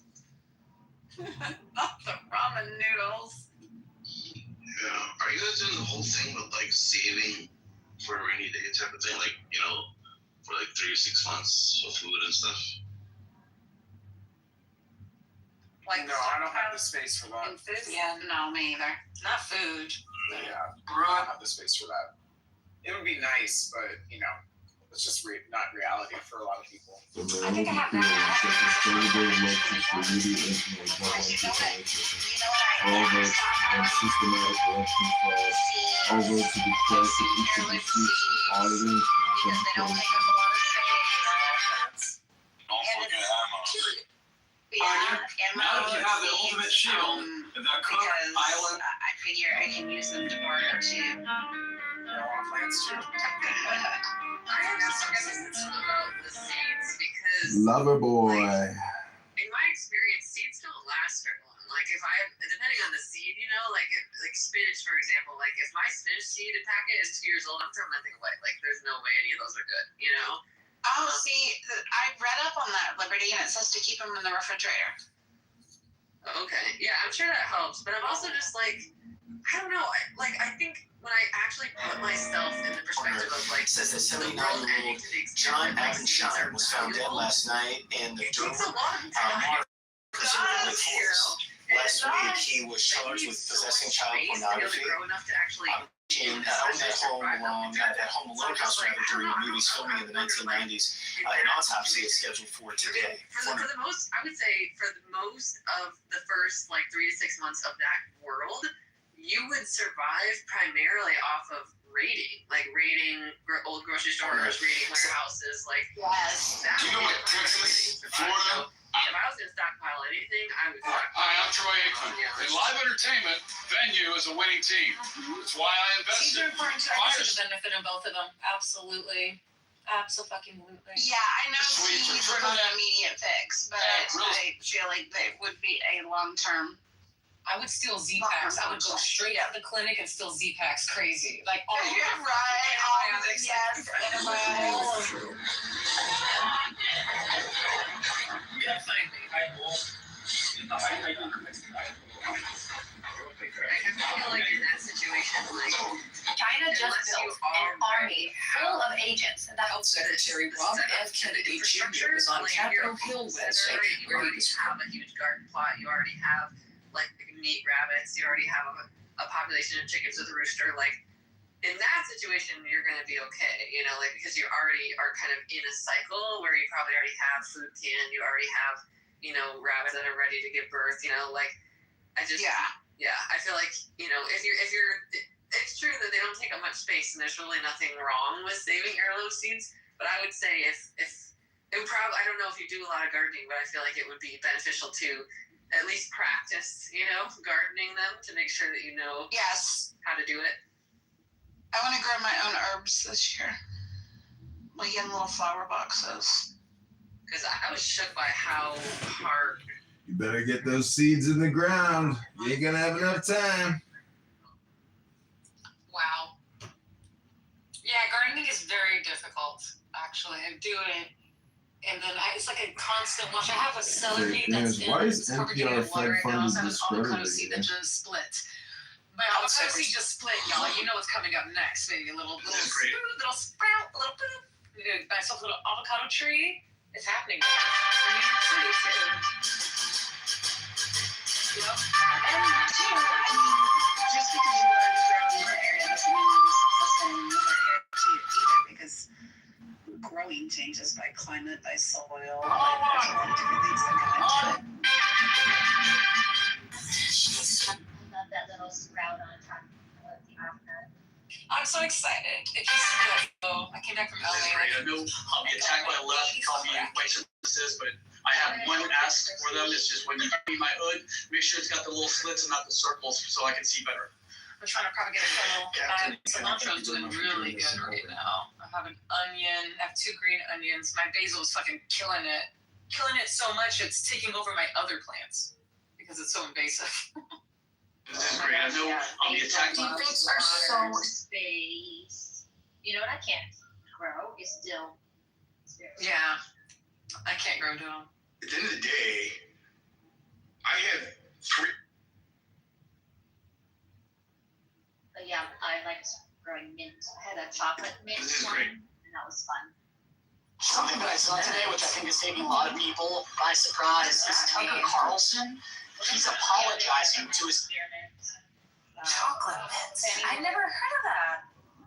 Yeah, and so I would, when you have your mint, and you have to slap it. Something that I saw. Or spank it, so that it releases the oils really well, and you can put it in your drink or whatever. So that's what I would do for cocktails and stuff. It's pretty cool. Oh, that's kind of cute. I like that idea. I think I would have grown mint. It grows really fast, and it grows a lot everywhere. Oh, okay. Time to Like if build. you were to do biological warfare. Sprinkle some mint in your yard. Honestly, instead of having grass, I'd be Here in Miami with the owner of 11, Mark Roberts.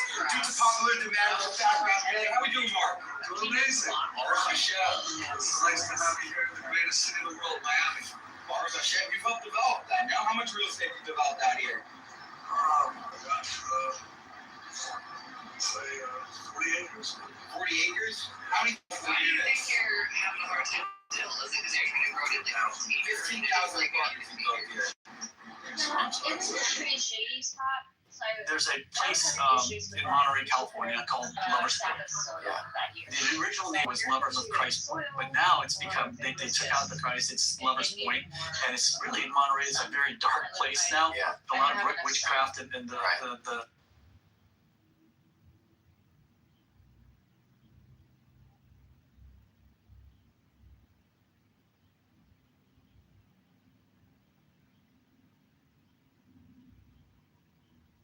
there's a place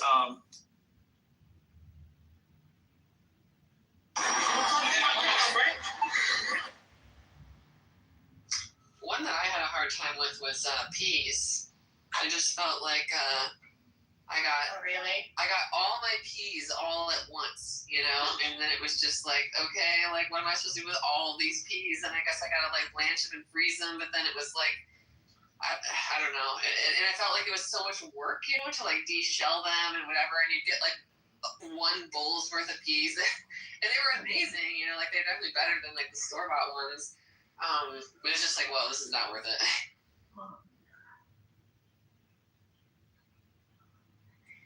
Good morning, everybody, or good afternoon, actually.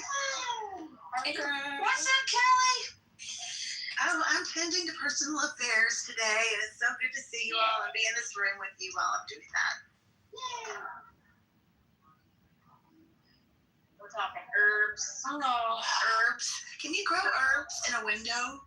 And Yes. I probably need to research this because I came into the conversation at the end, but I want to grow something, but I need to research it for my two cats. So Yes, you should do things like parsley and oregano and rosemary is really good. Basil, yes, that's another really good one. I bet that smells Cilantro good. or Cilantro, yes. Yes, coriander. I think I'm gonna start growing some lavender and then drying it and hanging it in my house. Oh, yeah, that's a good idea. It's nice. Does it attract Lavender's good for keeping lavender's good for keeping other stuff away too, I think. It's that, and there's another one. Why can't I remember? Marigold. Maybe it's marigolds. Yeah, I think marigolds are good for like rabbits and deer, I think. Yeah.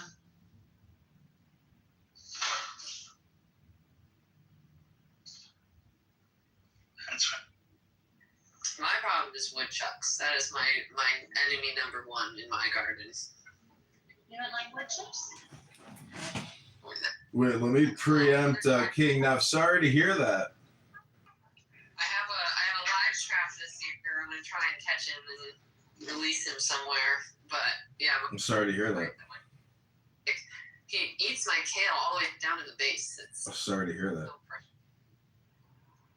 How many woodchucks could a woodchuck chuck in wood? Traps at one end, and then you flood them with water at the other end, and they float up into a little trappy trap. You can, but in this case, I don't know for sure where he lives. He just like comes into my yard, so I'm just gonna like set up a trap with something he'll want to eat, and then Like a squirrel trap, yeah. The hard part is I gotta not catch my own cats. Everyone give a heart to King Nav. The Bolsheviks should be held accountable for what they did to the Russian Empire. Why is everyone giving a heart to King Nav? Because he did his one joke per day, and now the clock starts 24 hours until his next attempt. Oh, is that how that works? Where did this one joke a day? Hey! Yeah, I'm not buying into it. Yeah, sounds like a joke to me. Prediction markets like calcium. Pay for an investigation that's needed on the Bolsheviks. What they did.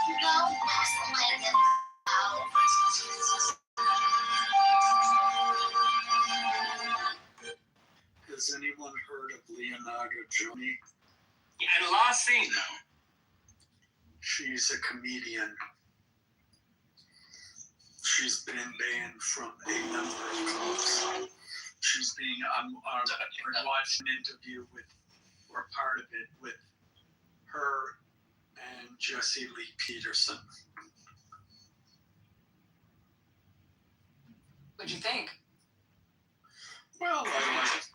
comedy is funny, but she's also quite knowledgeable as to the, most of her jokes would be considered anti-woke. So she's actually pretty knowledgeable about what's been going on, et cetera, battle between the left and the right. Pick a word to describe all of that. I stopped to go into comedy. And last thing, did you hear there's also a grinder? Got boring. And last, well, what's her name? Oh, Jesus. And last, Hannah Gadsby. Yeah, she was awful. And I think I know the kind of comedy you're talking about. And yeah, it's not funny at all. It's like, oh, isn't it funny? I mean, what comes from the left, like Hannah Gadsby, is like, oh, isn't it funny that men are stupid? Ha ha ha. Oh, isn't it funny that Christians are stupid? Ha ha ha. There's no actual joke there. That's what it's becoming. And yeah. I have a hot take about like old head kind of comedy too, like Dave Chappelle even Dave Chappelle by name. I went to go see Dave Chappelle live for comedy maybe a couple years back. And the entire, I think like the first maybe couple times it was jokes, a couple, sentences, a couple, whatever, anecdotes he was giving was jokes. But then eventually it just turned into lecture and like how the industry screwed him. And it just continues to be kind of that. Now we watch a stand-up and it's still that. I don't know. He's just jaded, maybe. I've noticed something that old head, Arl, whatever her name is. Yeah, I don't disagree. Yeah. I don't. I mean, he will still make me laugh, but yeah, I mean that's exactly it. I forget Chris Rock. It's funny.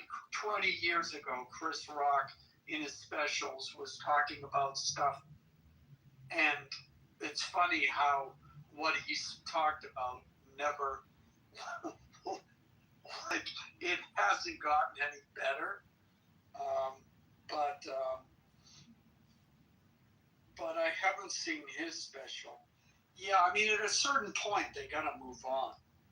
And even Bill Burr, I think Bill Burr, some of his comments on his podcast lately, or in the last year, have gotten people are like, where the hell did this come from?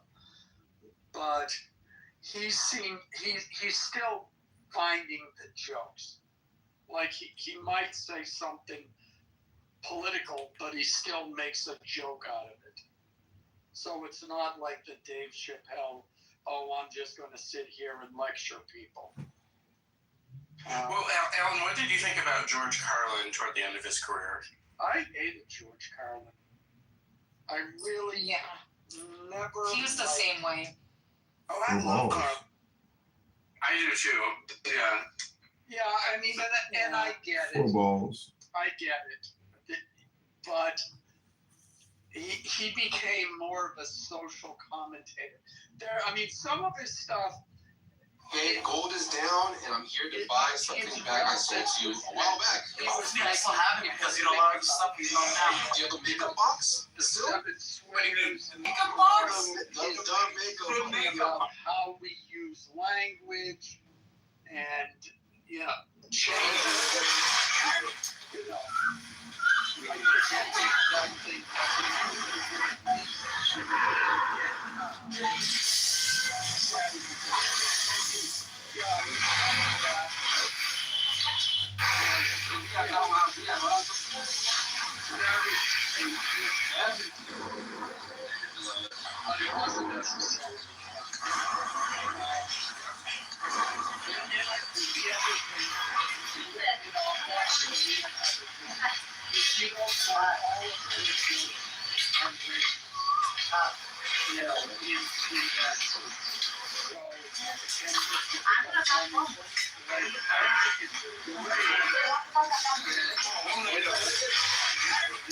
We can have inspiration.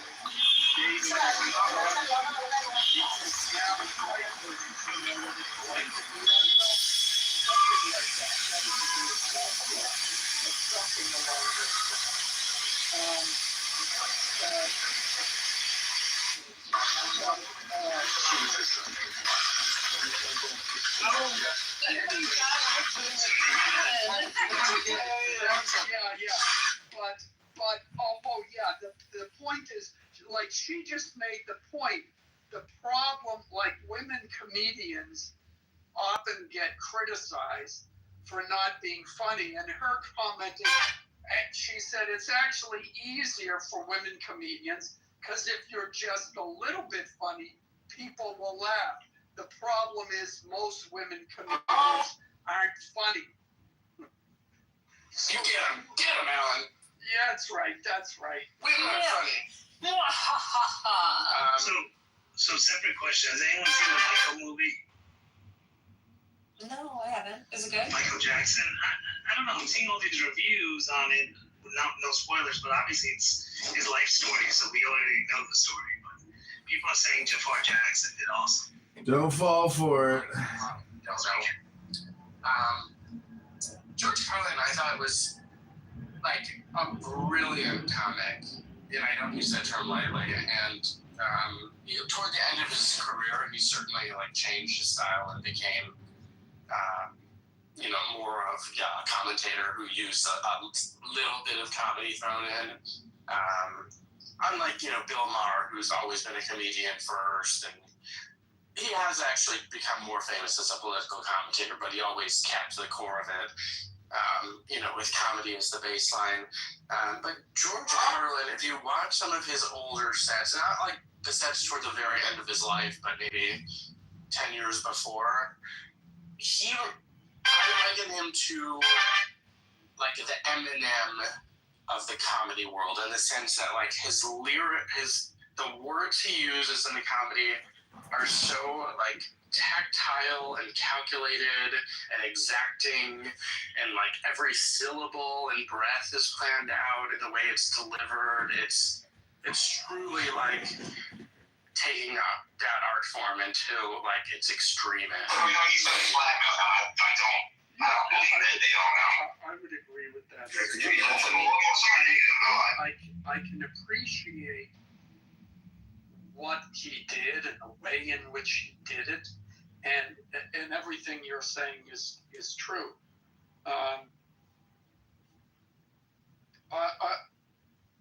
It was just, again, to date myself, but I remember seeing him as a kid, early on, and then at a certain point it's like, yeah, but you're changing, and at first it was fine, but then ultimately for me, like, I go to a comic. If I'm listening to a comic, I want to laugh, and if I'm not laughing, well, then you're not a comic. I have another one for you. Cool. What about Jackie Mason? Wait a second. The Jewish comic? Yeah. I don't remember seeing him a lot. I know who you mean. He certainly had a shtick going. And Beverly Hills. The only place in the world where embarrassed to have a Cadillac. My sister came over, she told that thing in the driveway, get that thing out of here. Yeah, see, if you really want Jewish humor, you've got to go to, look up an album, When You're in Love, The Whole World is Jewish. And it's an album of entirely Jewish shticks. And then Jason Alexander, I'm going to guess 5-6 years ago, recreated it in Hollywood. And I actually went to it and ended up sitting next to him. He was in the back watching it. He produced it. And So I had a conversation with him about, because I said, yeah, I remember, like my parents bought the album in the 60s and, talked to him about it and talked about some of the skits that I remembered. And, parts of the album are funny, but yeah, Jackie Mason was funny, as I remember. A lot of the comedians in those days came from New York, and they all did the Catskill Mountain circuit. Did you watch, by the way, The Wonderful Mrs. Maisel? I watched part of it and I liked it, and then for some reason I didn't continue it. But I did like it. Yeah, it was.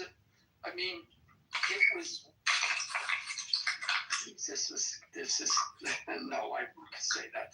But yeah, it was really well done. Really well done. The costumes, the music, everything, the amount that went into it. I kind of didn't like the end, but that was a.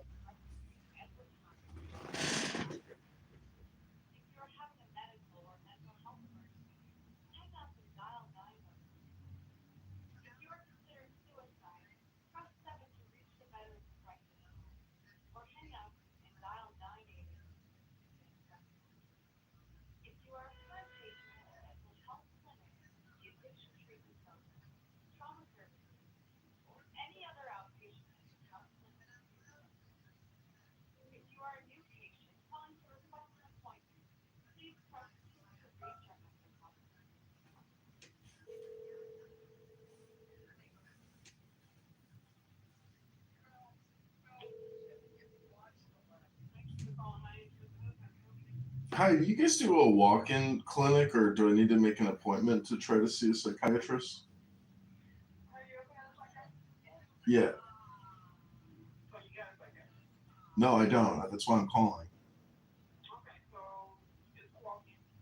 Okay, so.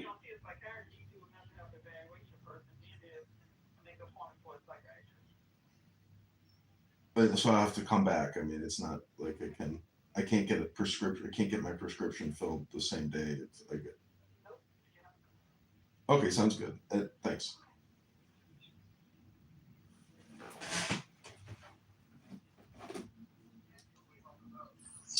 The Wonderful Mrs. Maisel. It's not a Game of Thrones ending episode. Let's put it that way. Not that I ever watched Game of Thrones, but the fact that everybody hated it, and it's certainly not a Seinfeld last show either. So. What happened with Seinfeld? I never watched it. What was the? It was just the final episode was. The premise was some guy was getting robbed, and the four of them did nothing while he was getting robbed. So they get arrested, and they have the trial, because they're actually, there is some New York law or something that you're supposed to help people in trouble. They weren't in New York, Alan. They were in another state. Oh, okay. Yeah, it was a two-part ending. It was a two-episode ending. Yeah, and so the whole final episodes was them being in court, and of course Jackie, whoever it was, the lawyer, black lawyer, who was a spoof on Johnny Cochran, was defending them, and then it was a parade of past celebrities who had, guest stars coming in and testifying how bad they were as people. And then in the end, they ended up being convicted, and the four of them are sitting in a jail cell together.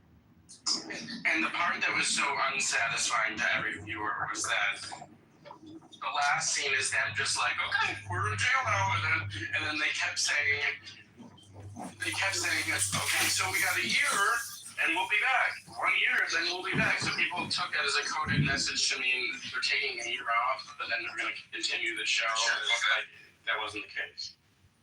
Huh? Because that sounds kind of funny to me, like wrapping it up with lots of past. It wasn't bad. I didn't hate it as much as most people. So it was hella funny. It was just basically a trial about their moral character. Everybody who they've ever wronged or shortchanged over the years and shit. The Soup Nazi and Wayne Newman. Soup Nazi. Yeah, all of them came back to testify against them. Right. He's like, I know it's my business. Yeah. It wasn't I feel like How I Met Your Mother was another one that people really hated the ending of. I never watched it though. Yeah, I think I saw that, and it was like, but really, I don't know. Yeah, I mean, and when I watched the Seinfeld one, I thought, oh yeah, this was okay, I got it. But I think the disappointment is they expected, I mean, when you consider that some of their episodes were absolutely brilliant and you know, really, really funny, it wasn't that. Like, I think maybe people expected some especially wacky plot twist or bizarre, you know, whatever, and it wasn't that. So, hey, Alec, did Man Hands ever testify against them? I don't think so. That would have been fucking hilarious. I love that fucking episode. That is still the funniest fucking episode ever. Fucking Man Hands. She got hands like a dock worker. He's sitting there busting up the lobster and shit. Yeah. Oh, wait, there's no bottle opener. Here, I got that. Yeah, I think that they not probably thought of it, but that was all done with, you know, close-up cuts of the woman's hands. I don't know how they would have, you know, done that for the court. You talking about Seinfeld? Yeah. Oh, I like the Soup Nazi one because the Soup Nazi still, not the guy itself, but the spot is still there, and the directions of where you're supposed to stand are still there, how you're supposed to move. That's my favorite episode.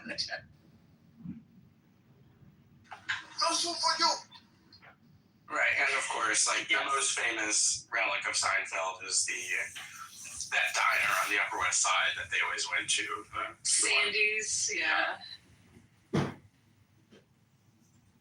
I've been to it. I think it's 87th or 86th, 82nd? 82nd? Something like that. And the sign is this because in the show, it just took an image where it said restaurant, and that's like half of the sign. You know, I think it's something restaurant, but yes. Oh, they're opening a Central Perk here, an actual coffee house. They should have already, but they're actually going to build one. I think depending, a 90s coffee shop could do well. How did they get the naming rights to it? Say again? The naming rights to it? It's probably owned by the studio. It's probably owned by the studio. Or licensed. Or licensed to shapes. Or something.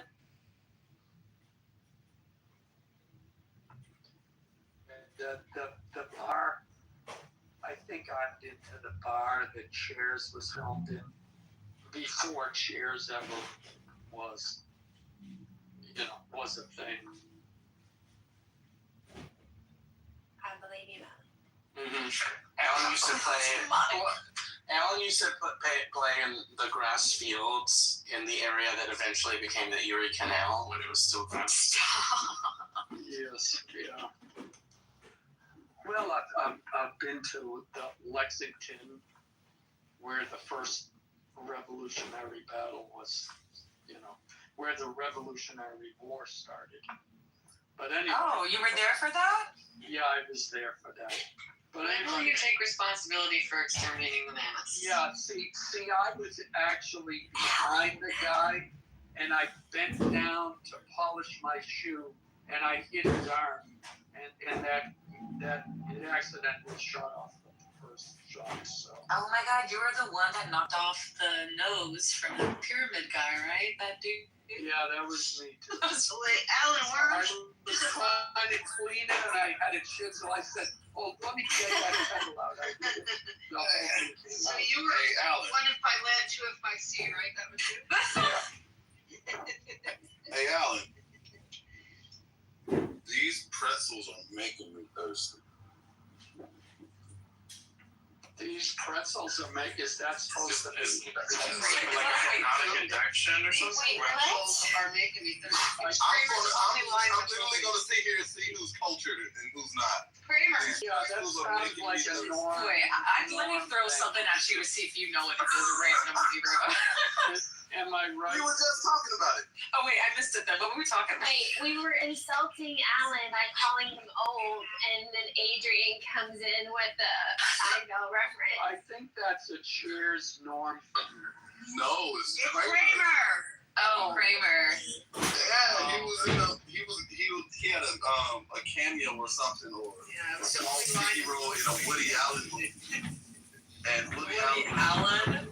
Yeah, Woody Allen was shooting a movie outside of Jerry's apartment, and they casted Kramer to be in the movie, and he only had one line, and that was, "These pretzels are making me thirsty." And he just kept rehearsing that fucking line. Oh, that's the episode? Pretzels are making Yeah. Yes, I kind of remember that now. I learned an interesting. Someone had mentioned knocking a nose off of an Egyptian thing. Yeah. Yeah, I learned a thing recently because I just love to debunk crazy facts. Where someone it was when I was at actually technically I'm debunking Cheyenne because she was the one who said it. But we were at the Met and we were at the Egyptian exhibit and like everything had no nose, right? Like at least half of all of the figures had no nose on them. And she was like, "Oh, I actually heard about this on Instagram or whatever, that this is because of like white supremacy, that like the Greeks or whatever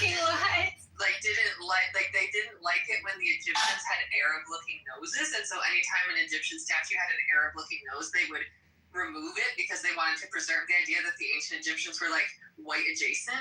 And I was like, that sounds off to me. And so I did some research, and it seems like there's two things that happen, or three things that happen. One is that noses and ears are very easy to break off and are like subject to erosion.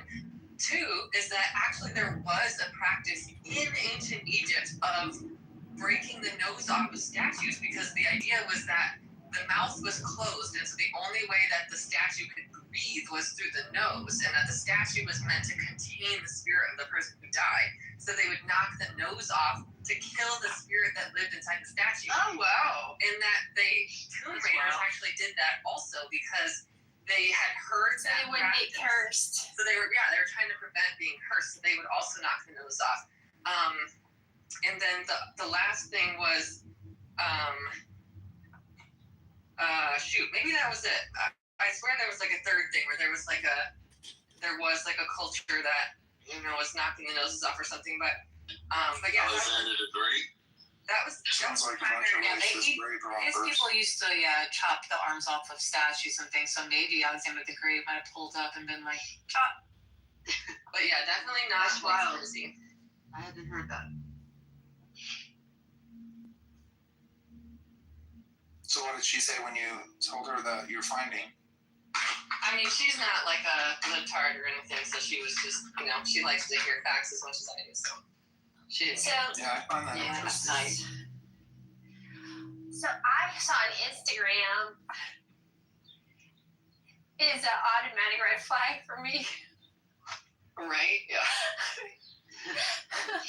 Facebook And is I'm worse. like, wait a minute, is that elitist snobbery? Because I'll get that one. I saw it on X, and oh, you saw it on X. That's just funny.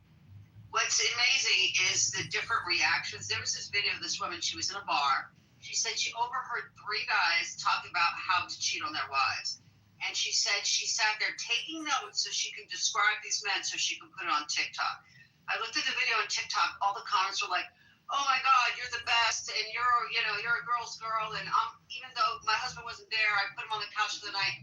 Twitter, they're all like, mind your business, shut the fuck up. This is I was saying, why is that bitch not minding her business? I posted, I said, my friends were at the same bar and they overheard Coach say, average white guy. She picked up that twice. I said, my friends were there and they noticed some average white lady was listening to them. And they made up the story about cheating on their wives. You know, when I hear wild shit like that, I always say, they're probably writing a script. They're probably writing a script. Yeah, I said that. We used to have my friends all the time. We would say the wildest thing. Like, imagine some fucking asshole listening, like, oh, I'm gonna fucking call her out on TikTok and she, you know. Yeah. If I'm not mistaken, I think that was a Seinfeld episode as well. Could be. There were so many good. Can you watch Curb Enthusiasm? You like that one too? Yeah. Oh, my husband loves that. I like Curb. Adrian, you're outside too. I can hear the wind. Oh yeah. Leaving the golf course. Yeah, I've got a brand new Canadian tuxedo. Wait. Oh, go on. Adrian, What's up? I've heard you speak for years on this app. Mm-hmm. This is the first I've heard. Do you play golf? Yeah, I play golf. Dick? Adrian, why does O.J. Simpson play golf? Why is it fascinating that Adrian played this song? Where are you going, actually? Alan goes to a country club. They don't let those people You there. create an image of a person based on what they say on this app. And everything you've said, Adrian, does not jive with, oh, I'm walking back from just playing golf. I'm just sorry. Golfers are not a monolith. Yes, they are. Alan, Sorry. you know what I have in my garage right now? What? I have a Station. fucking box with about 1,000 golf balls in my goddamn garage, right? And when I'm not at the course, I just go out on the river and just turn it into my own personal driving range. Like, seriously. You know I'm teasing you, right? Yeah, I know. Yeah, I mean, Alan, Yeah, what but- kind of activities would you but- expect Adrian to have? But think about it. Play basketball. Does it jive with the kind of political statements and gotchas that you have made? You know, I won't even try to recreate them. But yeah, you sons of bitches. I'm sorry, I gotta go. I've got 18 with my other pals at the country club. Nice. He's got to go Have take a great a cultural time. sensitivity course first. Yes. So, Alan, my joke is, why does O.J. Simpson like golf? It's because he gets to hit something white. Fine with a black man playing golf, you know. Actually, the balls are multicolored, so I got some orange balls, some white ones, some red ones, some green. As long as you still got your balls. Only balls I don't have. So are you trying to say with the choice of colors of your golf balls that you're supporting the rainbow community? Hey, Is there a subtle message that we should get from that statement? every ball is equal to each other. He's an Equality. equal opportunity Yep. whacker. Yep. Ball whacker. Yes, thank you. Equal opportunity. Each ball get bow. Well, You get the whack. You get the whack. Adrian, I can't promise that in the future, that if we disagree on a point, that I will resort to ad hominem attacks and call you a golfer. I'm sorry. It's just too funny, actually. Deal. It's onomatopoeia that is a word that sounds like a sound, right? Yeah, onomatopoeia is, yeah. Monica, do you know what an alliteration is? Yeah. So sad. Simply say so. Funny face, Freddy fell face first, 5 feet, 55 freaking floors. I have big news, everybody. We just got something in the mail. We got a new Canadian tuxedo. All right, everyone, PTR. Got a new Canadian tuxedo in the mail, guys. Wait, I'm collecting them. why is Canadian significant? I don't. That's just what I know them to be called. I don't even know why they're called Canadian tuxedo. Just denim. That's the way it's cut. I know it's the set. The denim set is considered a Canadian tuxedo. Oh, look at you! Don't lie. Thank you. I thought you meant a literal tuxedo, and I was like, It's a Canadian tuxedo. It's denim. That sounds like a slur to me. You're definitely rocking the cute housewife look. You love it, right? It's cute. Don't lie. I thought we were talking about you. They got a new cat. Yeah, Jarl's a Canadian. Oh, awesome. Canadian tuxedo. Jarl himself is a Canadian tuxedo. No, but a tuxedo cat is also very cute. Yeah, tuxedo cat. Yeah, cute outfit. A Canadian cat. It'll meow. Another tuxedo cat.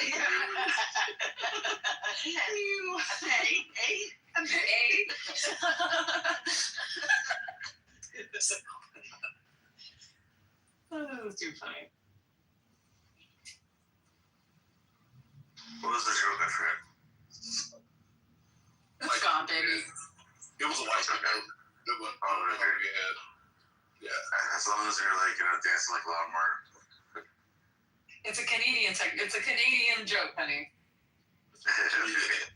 We're saying that if a tuxedo cat came from Canada, it would meow like, hey. That's all he said. Meow, me. What are you talking about? I was talking about lawnmowers from Kardashian. That's cool too. We can talk about that.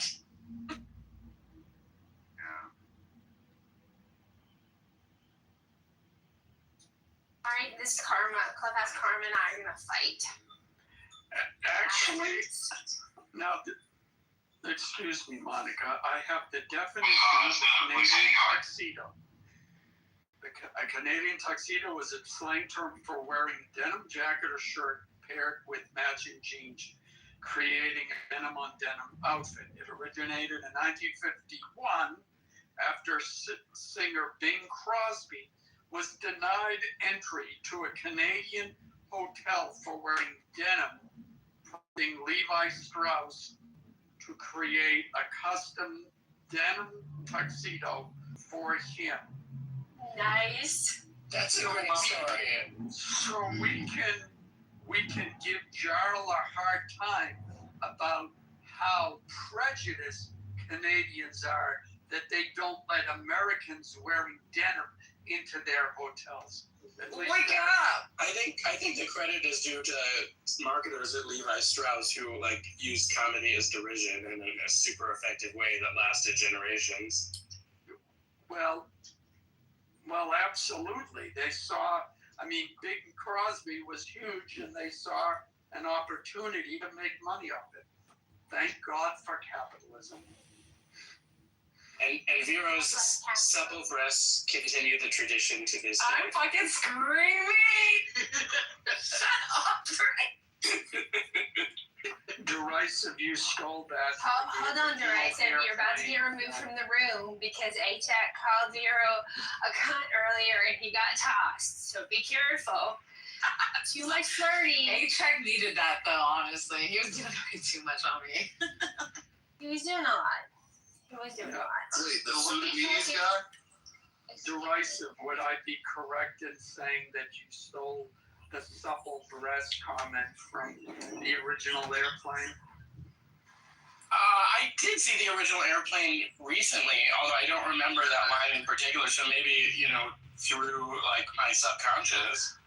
Yeah, if you remember, what's this, Robert, I forget it, Robert Hayes is sitting down, the stewardess, he's sitting with everybody, telling them his life story.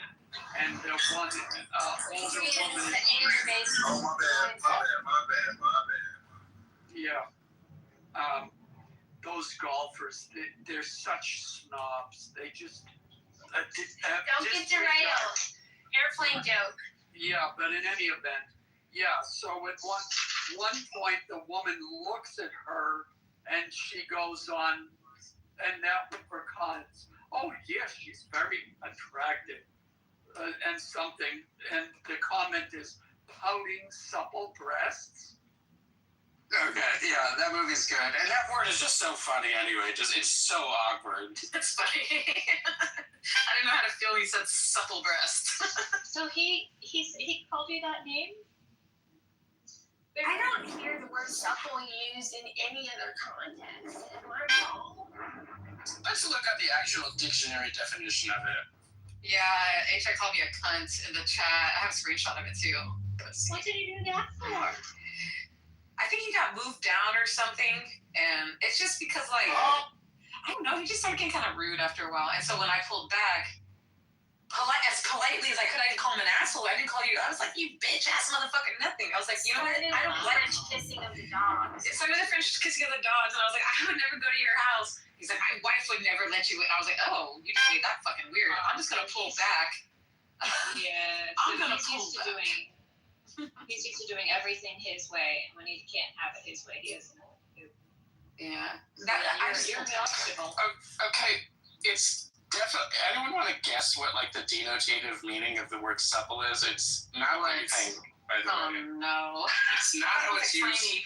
It's not how it's used connotatively. Soft and cushiony, no? No. So.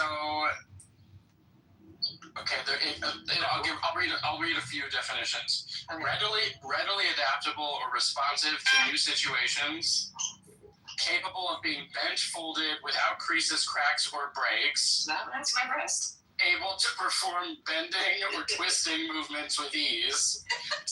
Easy and fluent without stiffness or awkwardness. Yeah, that's not my breast. Sounds like a tip and nipplies. Alright, okay, no, I see with that athletics, aerobics and stuff. She was very sub Dancers. Dancers, for sure. Thank you, Dorian. Yeah. I'm sorry, please forgive me. That's funny shit, bro. It's okay. Oh my god. Submissive, Callie's got a definition in the chat too. You want to read it or me too?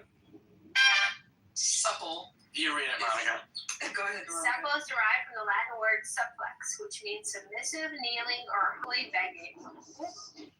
It's more like y'all are more supple for these breasts. I'm trying to remember. Isn't suplex a wrestling move? Suplex? Yeah, isn't that when they turn upside down and drop them on their head, the suplex? Yeah, that does sound familiar too. My goodness. Hey, can I discuss the SPLC, the Southern Poverty Law Center, real quick? I don't want to move the goalpost. I know I'm moving the goalpost. I want us too, John. Go ahead.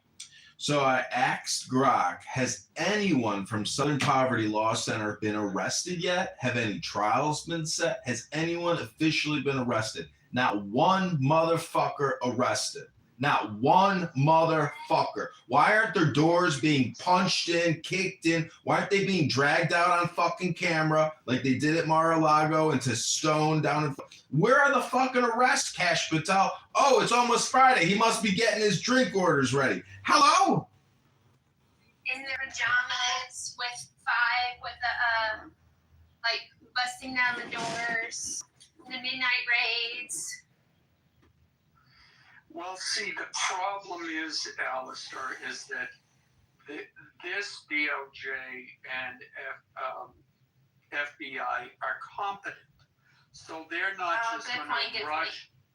They're not just going to rush in, as they said in the news conference. It's an ongoing investigation.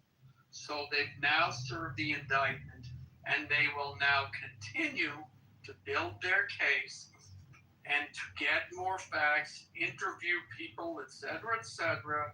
And when they're ready, we hope and we expect that they will make specific arrests, with specific people. There But we I go. share your urgency and I can't think of another word, but I share your passion with in this particular case.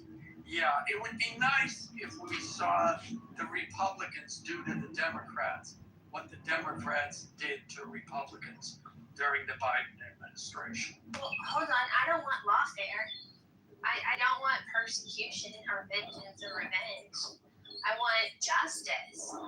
The Charlottesville Unite the Right rally that Heather Heyer was killed at, ran over, like, it was funded by the group that says it's anti-hate. Right? Correct. Southern Poverty Law Center has records that indicate it paid leaders of the Unite the Right rally. Yes, Monica. It's validating, Alan, because we've told people all along the number of white supremacists, the demand for white supremacists exceeds the supply. Gavin McGinnis said that. Say that again. The demand for white supremacists exceeds the supply. Yes. Right. They have to manufacture them. Everyone on the right learned about this one day ago, and of course instantly had a fully formed opinion about it, which I find not intellectually robust. Hold on. Well, make your point, and then I'll refute it. So I mean, there certainly is the narrative from the right about it's a problem, reaction, solution thing. Yeah, they created the problem so that they could justify the existence of their organization to keep existing, which seems a little too convenient. I'm gonna sit back and wait until the details come out about this. But it's another one of those things where the left has one version of the truth and reality, and the right has another, and they're both so dug in after learning about this issue for literally 5 minutes and knowing nothing about it. It's anti-intellectual all around. Okay, so Charlie Kirk posted before his death, the Southern Poverty Law Center is a hate group. They've targeted fellow Americans for abuse and scrutiny because they didn't like that they had so much power and influence. 8 years ago, PragerU did a video, 5-minute video, on the group, the anti-hate group that is a hate group, calling out the Southern Poverty Law Center and their shenanigans. So this is not something that's new to many of the conservatives that were paying attention, even though there are indictments that came out yesterday.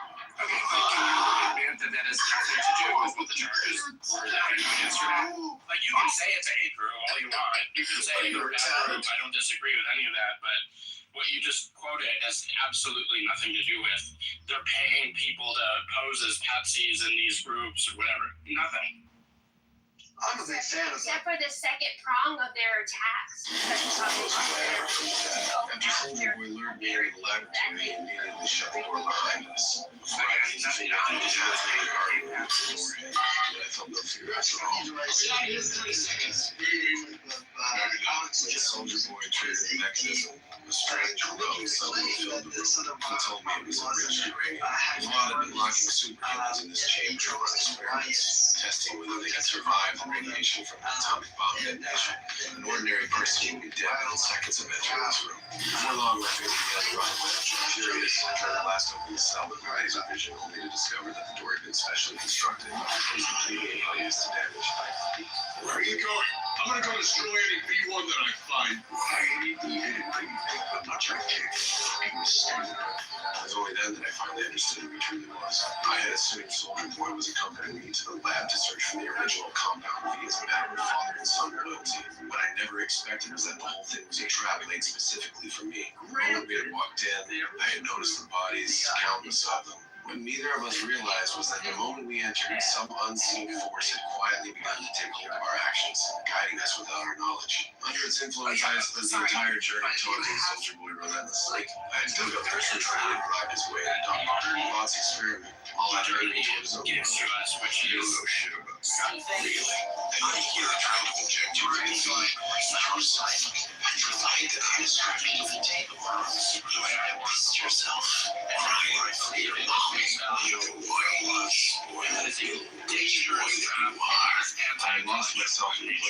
mocking him, completely oblivious to the fact that he was leading me straight into an experimental chamber. By the time I realized what was happening, it was already too late. Soldier Boy knew that radiation couldn't kill me.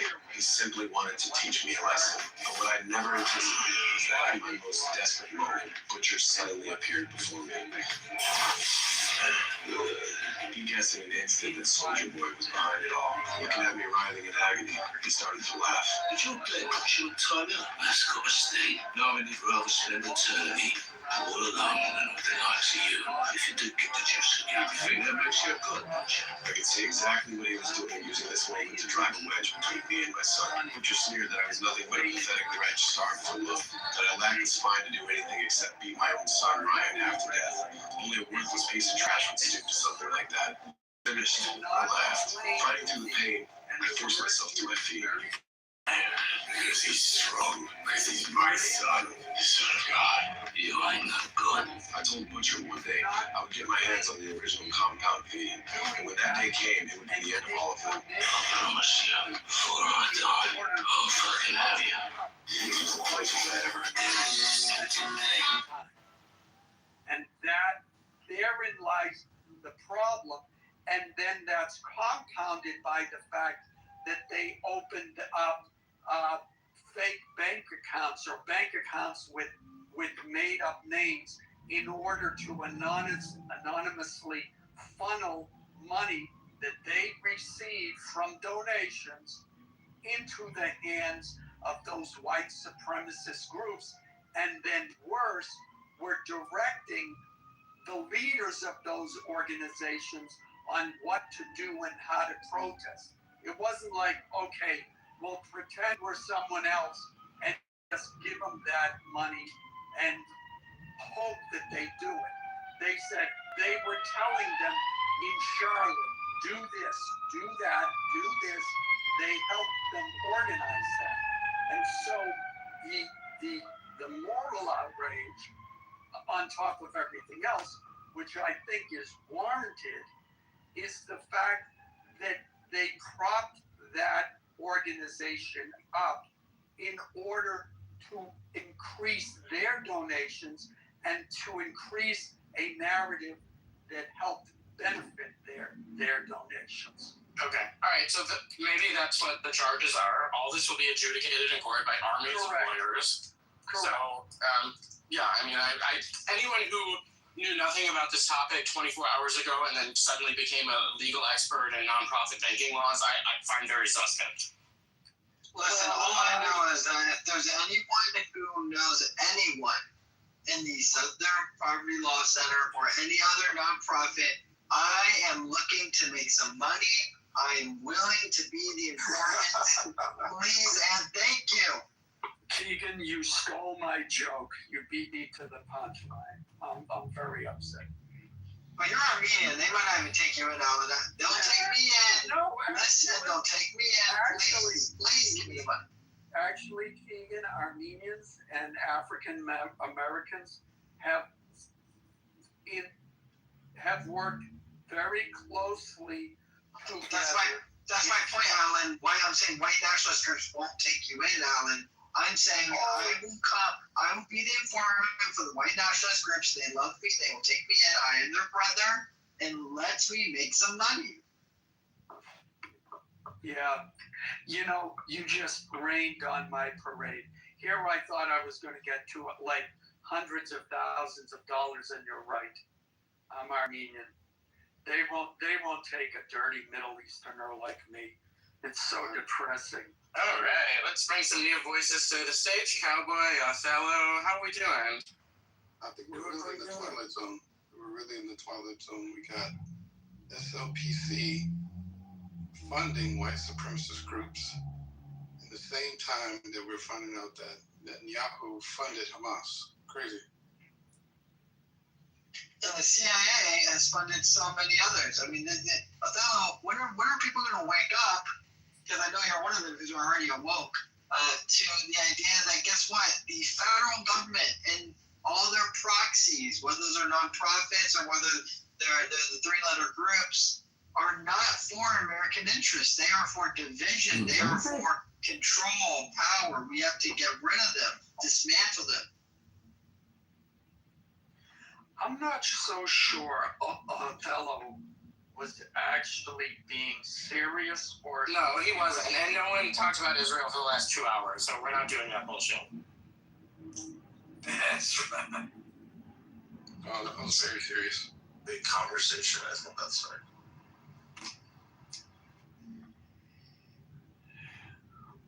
What do you guys think about the weather? Just follow the money line to the Qatari banks. Yeah, I heard that UAE, they're trying to put a wrench in the US dollar dominance. They're saying they're going to accept the yuan, which is going to create like a difficulty for the US dollar to remain.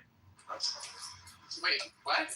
Don't use any window. If you're going to say something, make a specific claim. Sure. So I heard that the UAE, or Dubai basically, they're trying to accept, they're giving, I guess, people in the countries options to use the Chinese yuan instead of the dollar. So they're trying to open up the market for the yuan. And in the process, it might be a little bit of a difficulty for the U.S. to remain dominant, especially for the petrodollar. That's what I heard. Okay. I would like you to find a link to say specifically what you're talking about, because you're talking about a general idea. Dubai wants to be the Singapore times the Hong Kong of the Middle East. So I'm sure they want to be completely open, laissez-faire capitalism for any financial instrument. So that would be their interest. Do you think that the U.S. government should bail out Dubai and the Emiratis by giving them a cash infusion for a taxpayer expense? Hello? Is that on the table? I don't think they... Yeah, it's on the table. Also, Trump is bailing out Spirit Airlines, our new national airline. Isn't that exciting? Go Spirit! No, I just heard that the deal fell apart with JetBlue, and now they're going under. I didn't know that.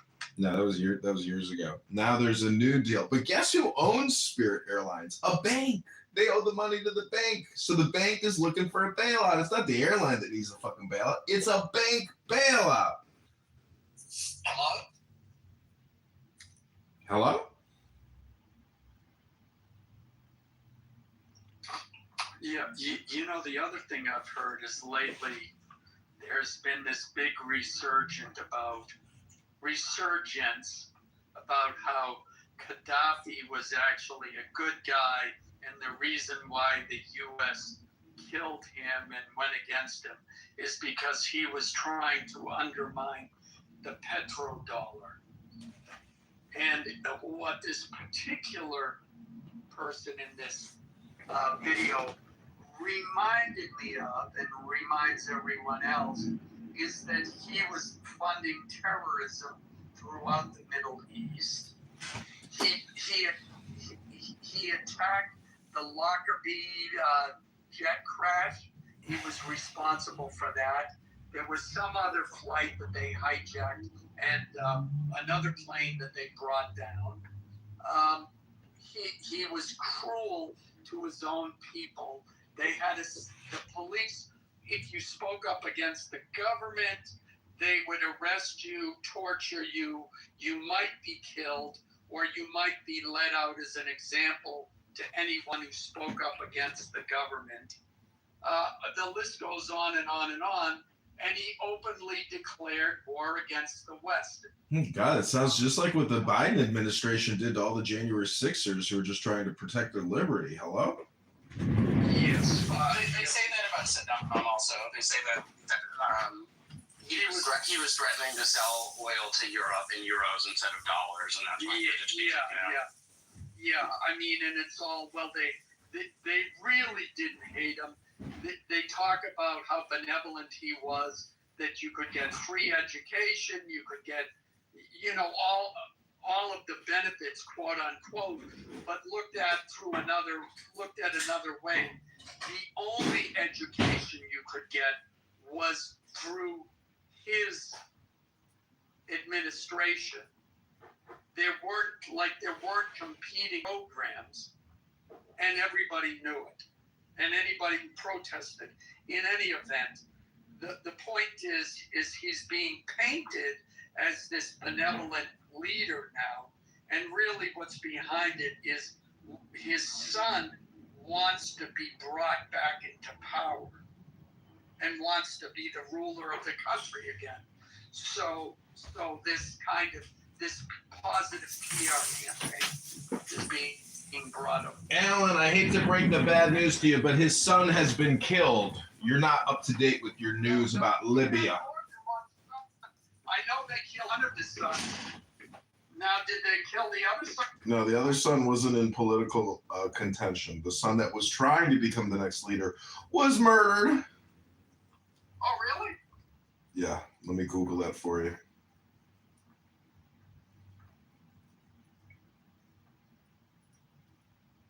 We came, we saw, he died. AKA Hillary Clinton, AKA Caesar. Yeah.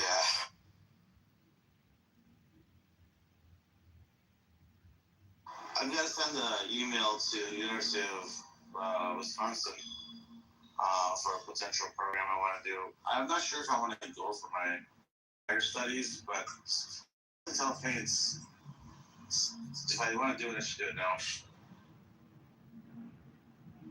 Yeah, never wait on education. Just if you finish your undergrad, go straight into your graduate degree. Just don't wait. There's no reason. Just go all the way until you reach the limit. I should have done that when I had the chance, but I did. I just got my couple bachelors to start working. But you know what it is? I want to do my higher degree now, especially with all this AI and everything. You know, I want to be able to integrate it properly. To have a really good use case for a lot of stuff. So we'll see.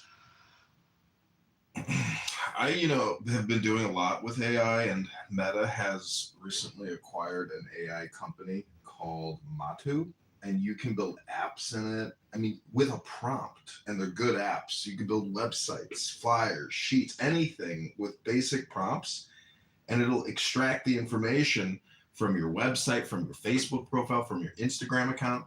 So, I mean, like all these software developers, all these web designers, graphic designers, those jobs are fucking dead. Dead. Do you know how big of the economy that is for people for the past 20 years that have been working in digital marketing, etc.? It's over. I mean, you just can't compete. You know, there's a creativity factor being taken away, right? But yeah, go ahead. On the hardware end, Alistair, there's a guy, Rick Beato, beat with an O.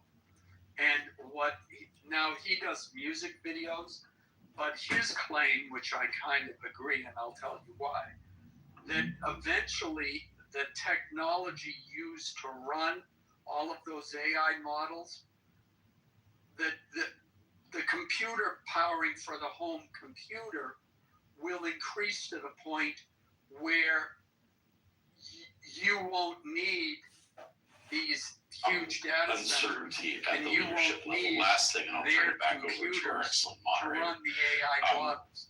Right now, the most exciting thing that is going on right now between the United States and India is the drama of the technology engagement, which is incredible. Let's remember, even though it got only some attention, Prime Minister Modi hosted every single one of the dominant technology companies, every single one, for 3 full days. He gave his response with the 4 of them linked together. It took about 2.5 seconds to get a response, start getting a response from the AI he was running on those 4 programs. So what that means is ultimately it'll go the way that music studios went. It used to be you had to go to a studio with $500,000 of recording equipment to get a quality recording that was ready for the market, ready to be released as a record. Now, hardly anybody goes to a real studio anymore. everybody does it in their home studio, and it's this guy's playing. Have you heard the John Kitover band, Alan? I started my own AI band. It's called the John Kitover Band. I'm publishing on all major platforms. Suna. But thank you. You're not the only person. See, Alan, this is, as like a music consultant, I talk to musicians every Friday, Saturday night at my favorite bars, and I show them how to create AI music and how to create different brands, either associated or to completely create new music brands. And so this is the problem with complainers, is they don't understand that they're already behind they're behind the times, and they need to become more creative and expand their creation and stop complaining. Hello? Yeah, that's the whole thing, right? About the creativity aspect right now. And then the other part will be integration with our lifestyle, right? So well, for example, I work in the auto industry, and there's a company called Nuance or something. I don't know. I don't want to say the name, but there's a specific way of where you sit within the car, you hear a specific audio tape or audio. If you listen to one station, other will listen to another station on the radio. You can hear different things. So now the next part will be adapting this technology for the users, right? The user interface with AI. But right now it's all about the creativity. Like I said, and a lot of people are talking about do it now so you earn your name and you earn your fame and you earn your wealth. Because whatever reset or whatever is going to happen, at that time you'll be in a higher position than the average person. So I don't know. So everyone's running for this. It's sort of like new gold rush, but just putting it into words.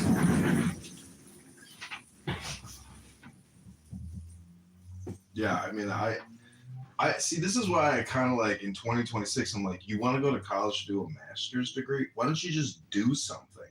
Because you're gonna spend a lot of money putting money into the school and the teachers' salaries, and those teachers are already behind because AI solves basically all problems. It's just really a question now of organizing the people to use the AI for productive purposes. For example, the Iranians.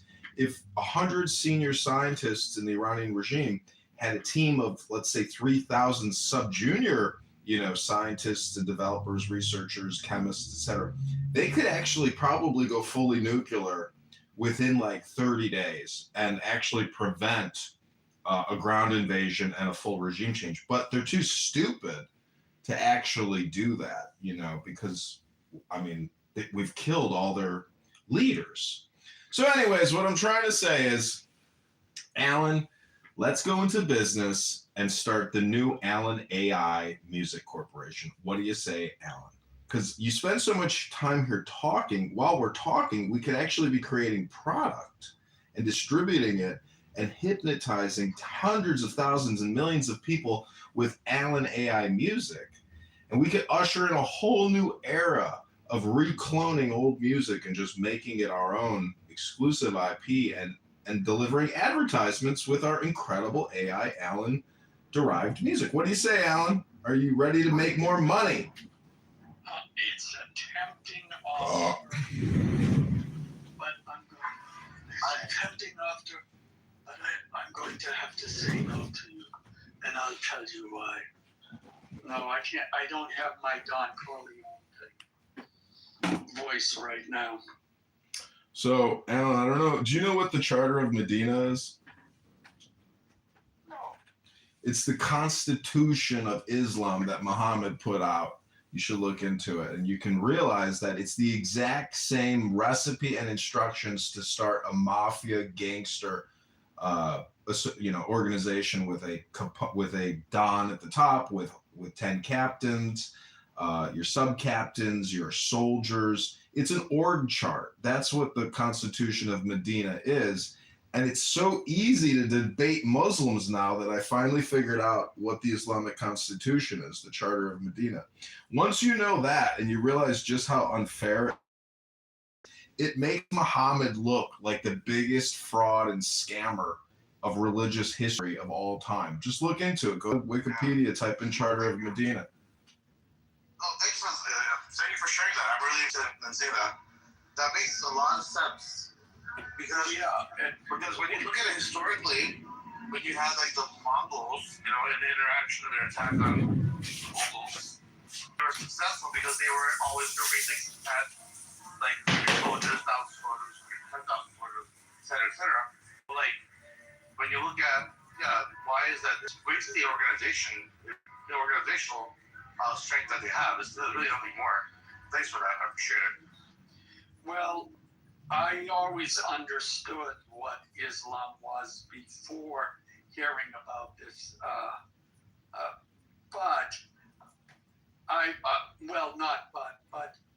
but thank you. That only confirms what I already knew.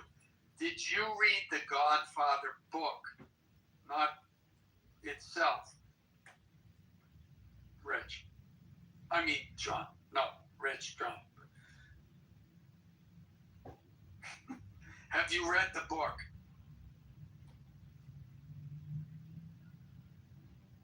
You there? Who, me? Either you or him. Have you read what? The Godfather book. I have, yes. Yeah, so you, then, I don't know if you remember, but at the end of the book, Michael gets the Bible from Tom gives Michael the organization's Bible. And what he discovers is that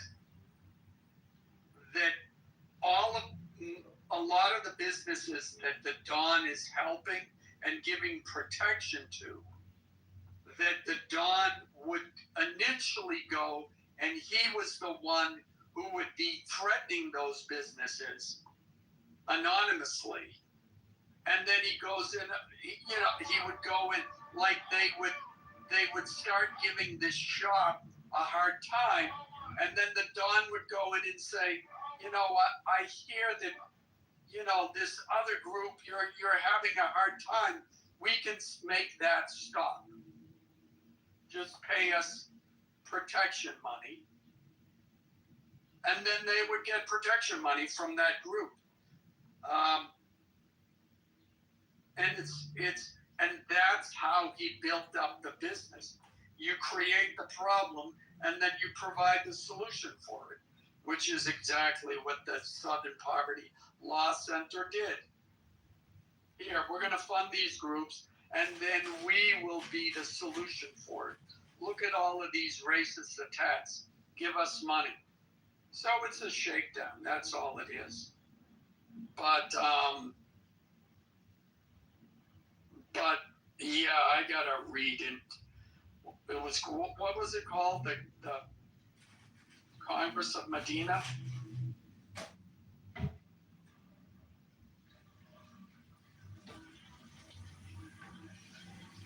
Well, no one's here. Anyways.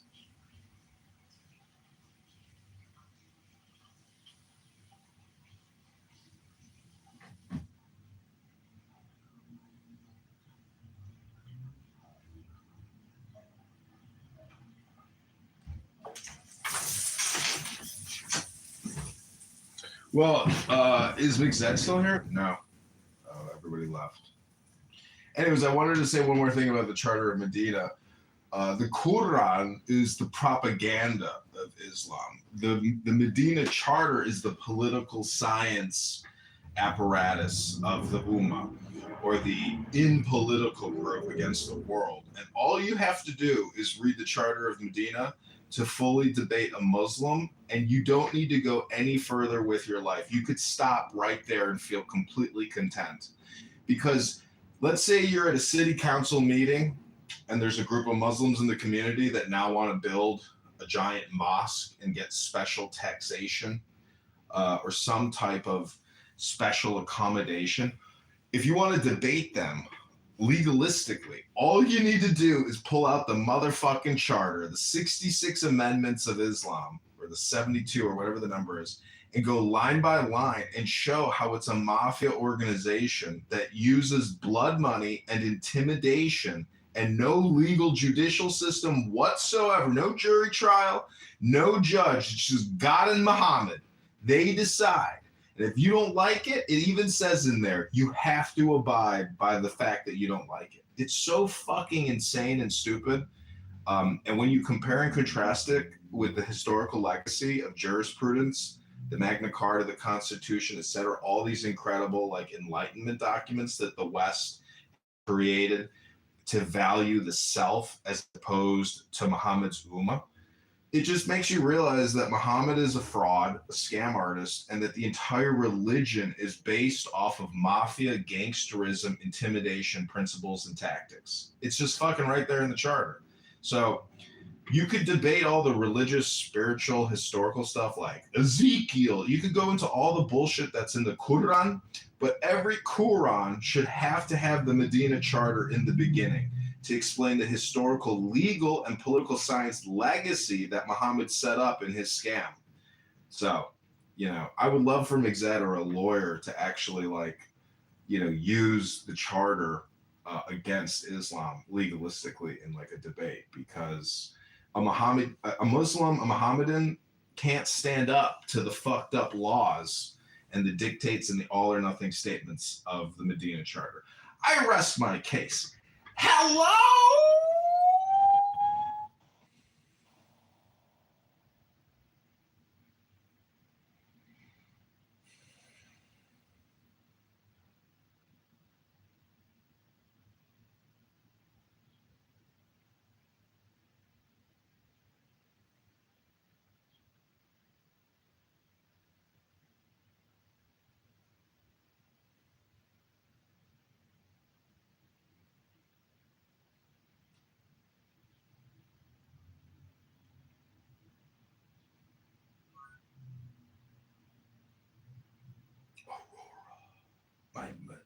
Aurora.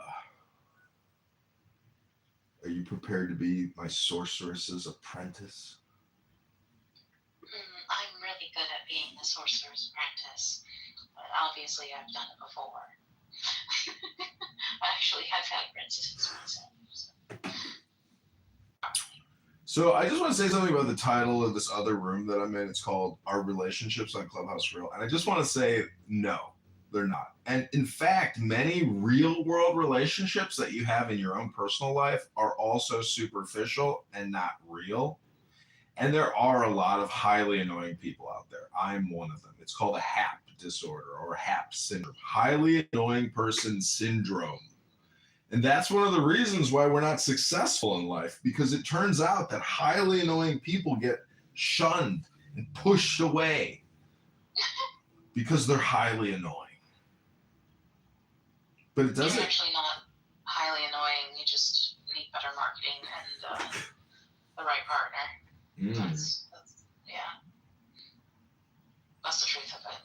Maybe a little bit of like softening the extremely masculine energy that you exude, calm it down and make you more successful. But I don't think it. See, the thing is, I don't think that'll work because it's a very crowded field of very general, bland people. And I think if I want to be successful, I have no choice in this environment but to be super stimulating and make all or nothing statements that supersede. Oh, my friend is here. So what'd you think, my friend, yesterday about that interaction with Sam Rosen? Like, I thought that was, you know, pretty interesting. What'd you think about my projection analysis about ad hominem projection? Yeah, I think it's very true. And I think that I will say this, the more that I love myself, the less desire I have to be a jerk to others. In high school, in college, in my early 20s, even my early 30s, I think that I was much more of a jerk. And I think that I often did project. And I think that, you know, we do project onto others. And I think that's true.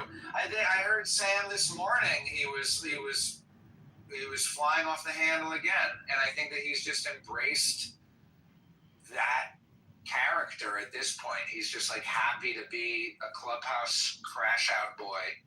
And it's sad, really. I like Sam. I don't really have a negative thing to say about Sam. So I like Sam, he doesn't like me, and that's all there is to it. He might even like me. He, like you said, he's not even talking about me. He's probably talking about himself.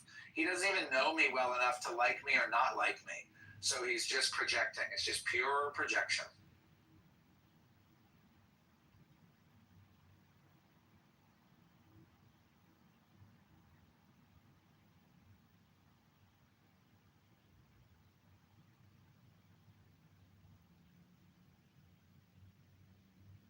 And I just want to say thanks, Alistair, for that info, the Medina stuff.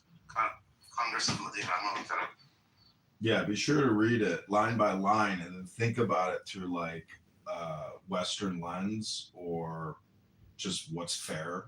Meaning, like, if you get a proclamation from your new warlord that says you will contribute to our wars or we'll kill you, but couch it in like mystical verbiage in the last sentence, it's such a scam.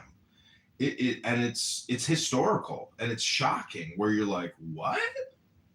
This is the real Muhammad. This is the Constitution. This is the law. This is Mohammedan law. This was his first attempt at declaring law. And when you realize that this is what people in 2026 are still going off of, the Medina Charter, you're like, just figured something out. Because I like to argue about God and the prophets and the stories, etc. But no, now I'm just interested in the law. Let's talk about Mohammedan law, and everything else you say, you can just shut the fuck up right now until we get through the law. Shut the fuck up until we get through the law. Done. And then you realize that's the only debate. All the other stuff is just spam. It's just spam.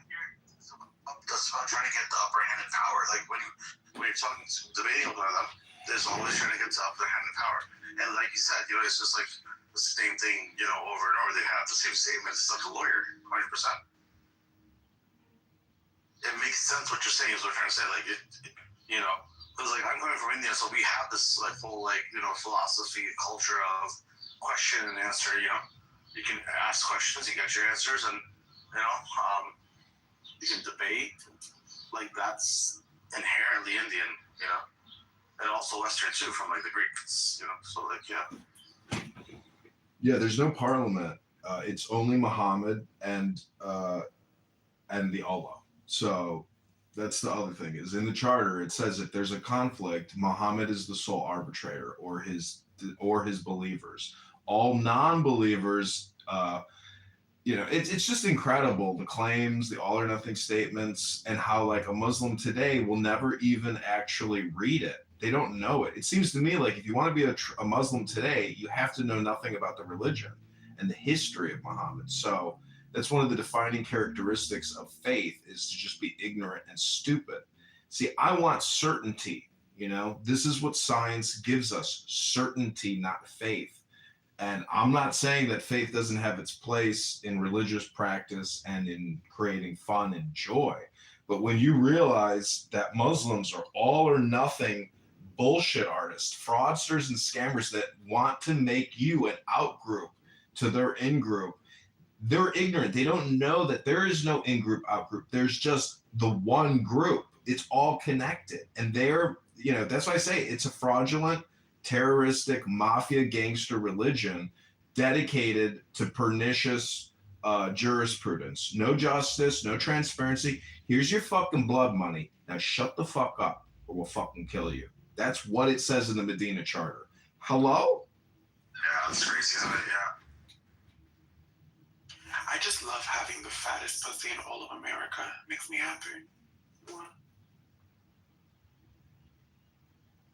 Are you sure about that? I thought I had the fattest pussy. You might have me beat. Can you quantify like the fatness? I can do that for you. You want me to PTR? Oh, where we are? Is this who we are? Is this where we're at? As a culture? Is this who we've become as a people? It's crazy.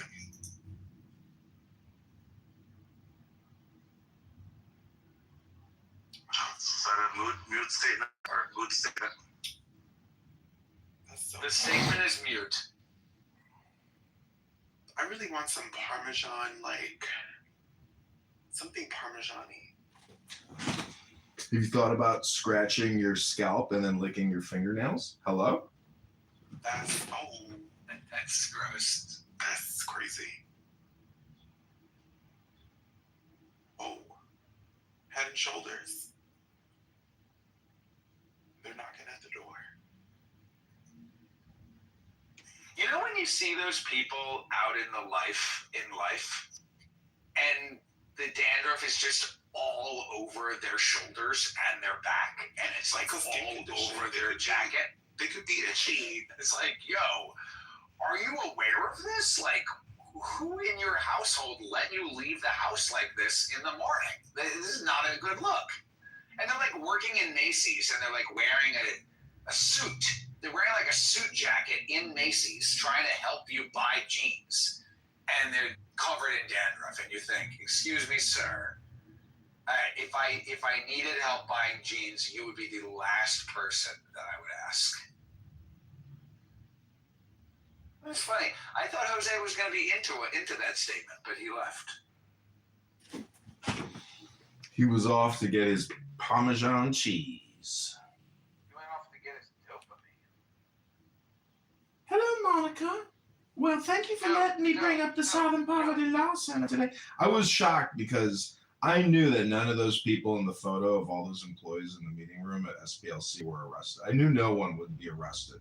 So I wrote up that grok query this morning, and sure enough, not one fucking arrest. So isn't it kind of ridiculous? The fucking FBI will come on television and tell us about the fraud, the theft, the money laundering, the criminal activity of leftists funding right-wing extremist groups so they can conduct operations, but not one fucking arrest. I'm getting really angry. Like that the FBI is not arresting anyone of note.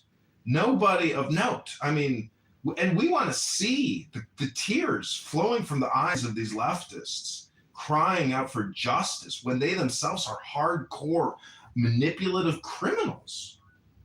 Hello?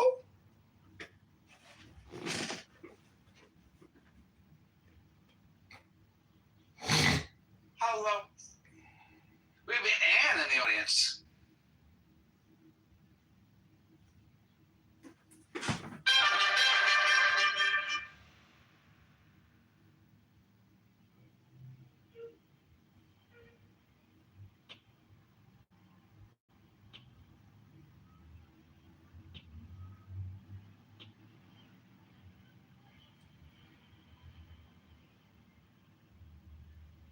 It was an honor to do that. You're the client that went on to commit mass murder. So Rabboni Shalom, it's Thursday, and I'm the worst procrastinator I know, but every time I try to do what I need to do, I'm always met with this voice and the sound that is like, basically Clubhouse in the real world. I hate to say it, but it's always like a black woman saying, well, what the fuck you want to do that for? It's like, well, why the fuck you think I'm calling you? Hello? What are you going to do that for? Why are you doing that?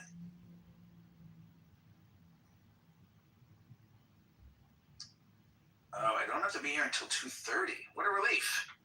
Maybe I'll go buy a doobie. Should I go buy a joint from the joint store?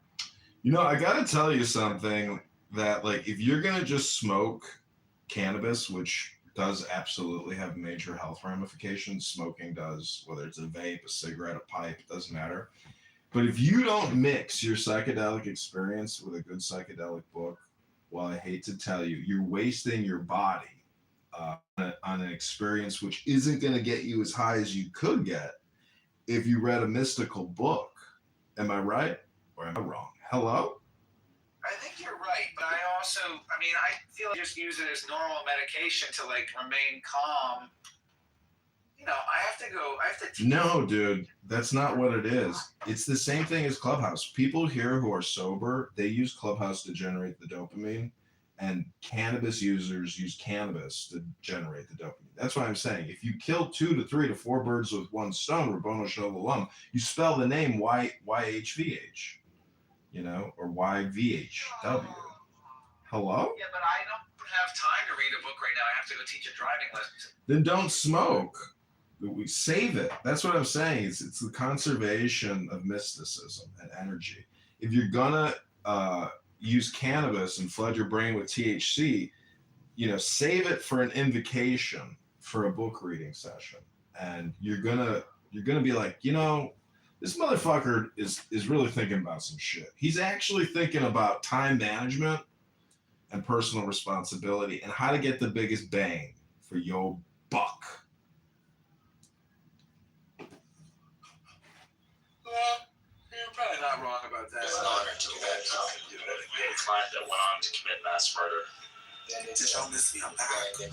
I did miss you. You left when I was talking about the Dandruff and Macy's guy. I was kind of like, man, what if I release a super Did you go to Macy's and did you I see thought that? that was like your type of conversation. I thought you were gonna like clap back and be like, yeah, the other day when I was at Gray's Papaya getting a hot dog, something like that.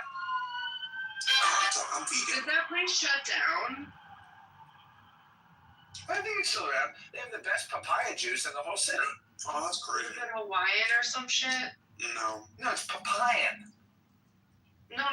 Like what ethnicity? Danny, did you take your mood stabilizer today? Are we in a good mood? I have. I'm very, very sick. With what? I don't know. I went to like this discount place to look at the makeup, and I was halfway through the aisle when some like obnoxiously tall woman, maybe 6'3", showed up and kept like sniffling, and she was in my space, and I just missed COVID, and I think that she got me sick. Like I was thinking like. So you tell my family, you don't know how to open your mouth. It's super dumb. I'm telling you, she was 6'3". Oh my God, Pap Smear. Wait, What's going on, everyone? I've got a question for Pap Smear. Pap I'd like to jump in real quick. Hey, you can go ahead and jump in. But wait, Mr. Oh, Pap here we Smear. go. Keegan's here. Oh my God. Wait, Pappy. Have you been to Boston? Yeah. Have you ever been north of Boston to like New England? Yes. Because up here they don't tell people to move. So when you're in the grocery store and you're debating what type of ice cream flavor to buy, you might look over your shoulder and there's another person behind you looking at the ice cream, just breathing down your neck, wondering why you haven't moved. And you, Pap Smear, you might turn to them and say, "The fuck is wrong with you? Tell me to move. Can you tell me, hey, excuse me, I'd like to access the ice cream. Can you make?" I have no idea you're standing behind me, but they just stand behind you and they breathe down your fucking neck. And a New Yorker would never and could never. Can I tell you what they do here in the Midwest, my friend? We say. I can't do it. You need personal space. We say. Yeah. Oh. We say. Oh. Excuse us. Oh. Excuse me. So, OPE is a common phrase in the Midwest when we are in someone's way. Keegan, did you wash those dishes in your sink? I did not wash any dishes. Thank the Lord. Don't yell. I am so sick. He is so like something about Keegan. You were just so like mean. I've overheard your wife in the background a few times. She seems lovely. You should give her the phone so we can talk to her. She is very lovely.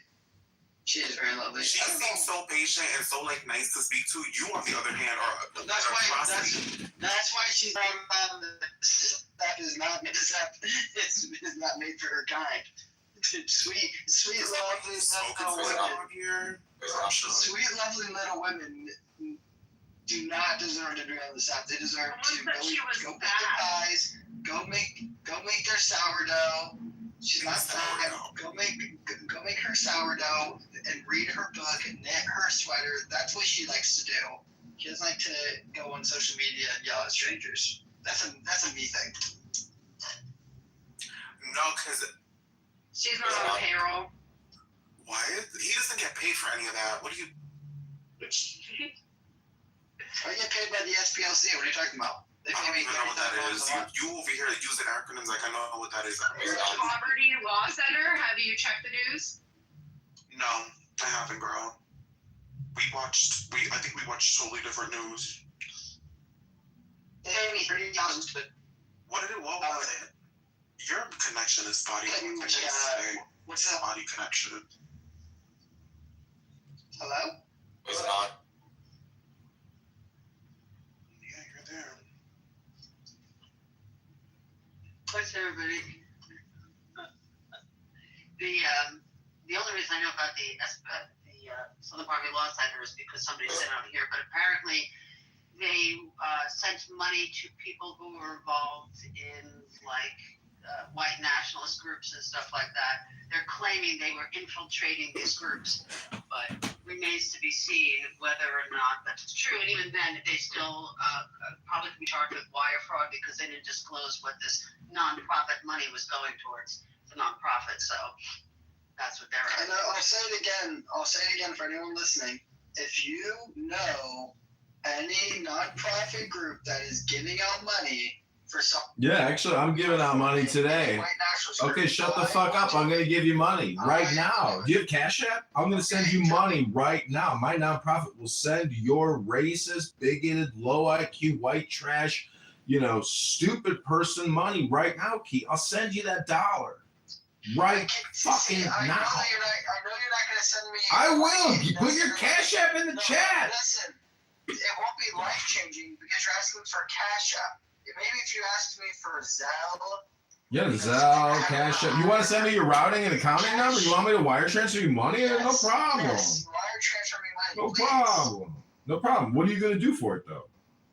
You're going to read all you got to do is read a book. I got a nonprofit called White Trash Low IQ People Read Books to Schwarzers. They can't read books so good anymore. You want to get started? We're going to go into business. What book do you want me to read? Marcus Aurelius. We're going to start you off on Marcus Aurelius, one of the best philosophy books on human behavior ever fucking written, which nobody ever reads. And can we get Zed up here? And can you mod me up? Because we are going through the Charter of Medina today. And we need Zed's legal analysis on Muhammad's proclamations in Medina. It's going to be hit and miss because I'm driving, but I'll try to get people who I can. All right, thank you. Hey, you come on me. Don't want him, but on me. I won't. We're calling Dick Zed because I feel like that's a joke. Oh, we got some winners in the room now. Let's start at the Medina Charter with Muhammad. Hello? Dick Zed, and we got Diogenes, fucking gay boys up in here. Whoa. Oh, wow. So this is the life that we live. And we got P. Pegan. What's, did Monica or Serendipity say if they were coming back? Who are the real... No, they're just floating in and out. Everybody's doing stuff. So I put a link in the chat. I really want Zed's analysis on this. It's the Charter of Medina. It's the most ridiculous Mohammedan set of laws ever issued in 622. And we're going to go through the text of it. For example, it's all about blood money and intimidation. And if we kill your husband or your child, there will be no trial for anyone in the Ummah. Any believer will never be tried. You just have to take the blood money and shut the fuck up. And then there's so much stuff about the Jews in here. I was absolutely shocked. There were so many Jews living in Saudi Arabia. One of the most ridiculous things in the charter, which is like a believer will not kill a believer in retaliation, in quotations, for a non-believer, and will not aid a non-believer against a believer. Also, the protection squad. See, this is all basically mafia tactics. This is what I realize is that Muhammad is the biggest scammer in the world. He did what Don Corleone did in The Godfather. The protection of the dhimma of Allah is one. The least of them, the believers, is entitled to grant protection, the yujr, that is binding for all of them. The believers are each other's allies, mawali, to the exclusion of everybody else in the outside group. And that those who will follow us among the Jews will have help and equality.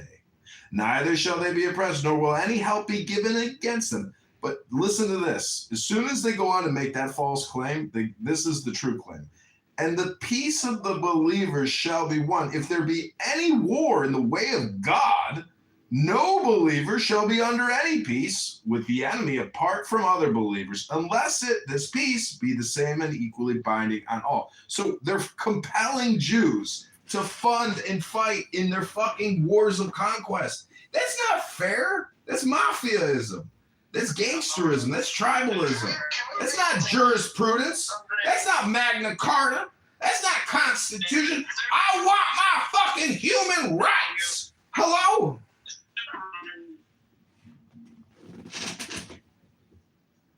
It's an honor to do that. Diogenes, you are in the Matrix.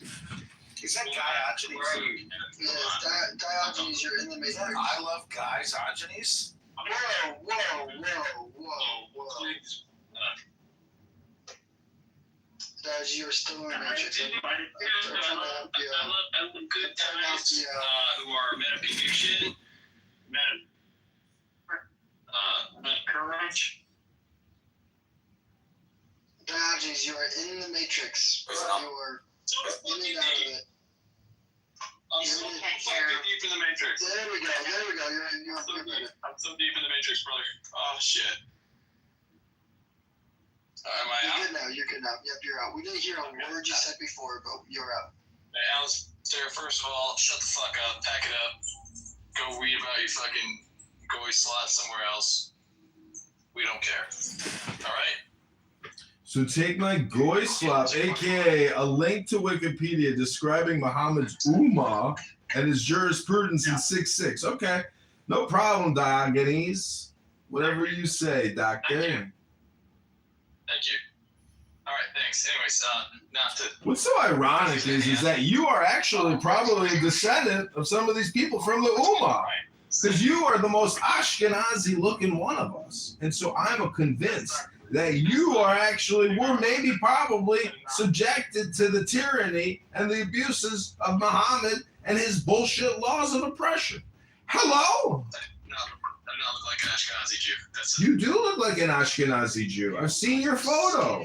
You look like an Ashkenazi, my friend. I think you got some Ashkenazi in your genetics. Have you done it, 23andMe? Hello? Topher Grease. Okay, I'll take that. Thank you. I literally can picture your face in my mind, but I can't really picture. I can't think of an actor to you two. Why can you picture my face in your mind? Because I've seen a picture of you. What if you're the client that went on to commit mass murder? Okay. What was I doing in that picture? I think you were smiling, and I'm picturing you wearing a white T-shirt and you have brown hair. A white T-shirt with brown hair, blue eyes, English, Polish. Yeah, you're like kind of skinny. Kind of skinny. Fairly attractive. Hey, don't tell people I'm skinny. They think I'm obese, and there might be some money to be made in the arbitrage. No, you're not obese. You're not jacked either. You're like a little string bean. I'm not a string bean. That's not true. Maybe. Do you lift? Slender. No. You even lift? I doth not lift, brother. And I have answered you now thrice. So wait, how does someone... Let me tell you a story. I had my first son, delivered him by myself with my wife at home. Got mom nursing him, everything's good, and I'm like, okay, I start going back to work, and after work, me and my buddy would go to the gym, and we'd spend 2 or 3 hours at the gym. We'd go to the gym, do cardio some days, we'd run 10 miles, other days we'd do lifts. We'd always go to In-N-Out and get, 4x4s without buns, protein style. I was really committed to the gym life. Then I came home and I saw how much work it was for my wife to be taking care of that infant by herself, and I realized I was fucked up for abandoning my responsibilities as a father, arguing that, I needed to go to the gym. It's like, yeah, well, my wife needs help at home with this baby we made. Can you just get up early and do like 300 push-ups in your bedroom? Anything, I promise. Do you have children? No, I don't. Okay, well, if you have children, That sounds like a man who doesn't. You'll understand. Yeah, you'll understand that anything when you are awake, if you are not working and obligated to do something, there is something you can be doing to help your child or your wife. And so it's So then why are you on Clubhouse at all? I'm at work.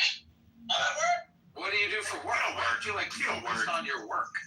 You don't work. What kind of work do you do? I don't want to dox myself. Well, you have to dox yourself. Are you the only person in America with that job? No. Are you the only painter in America? You know, Is Keegan the already only seen my picture. wrench monkey in America? I haven't shown you my picture. It's crazy. I haven't shown you my picture, but you've already seen it. So that tells you that pieces get out, and then people put them together, and then they dox you. Well, I'll tell you who I am. My name is Zach. People are doxing you because you're probably rude to them. Are you rude? Oh my god, I'm so fucking rude. Nigger. You're probably rude. Oh my god. I'm so rude. It's just So rude. I like you, Travis. I don't know who you are, but you hang around and you're kind of a cool guy. Well, thank you. I think you'd like me even more if we had a beer. You should make him a basket. I'd like to jump in here real quick. You can go ahead and jump in. I think if I was given moderation, I would make sure that Pap Smear could not be in a room anymore. Pap Smear is a faggot black man, and we should kick him from every room. Bite your tongue.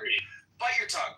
Pap Smear is one of my oldest friends on this app besides Edmund Dakin.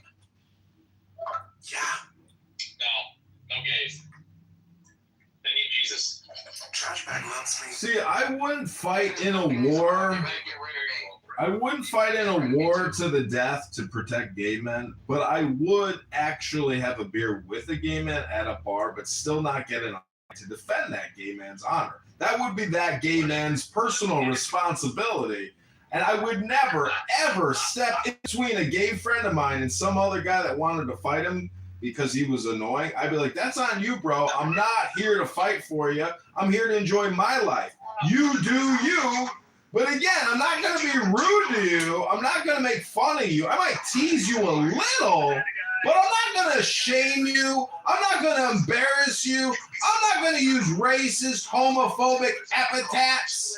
Hello? Have you seen the picture of that or the video of that guy who gets hit with a chair and then like grabs onto that guy beside him? That's Pap Smear and that's Pap Smear and Edmund.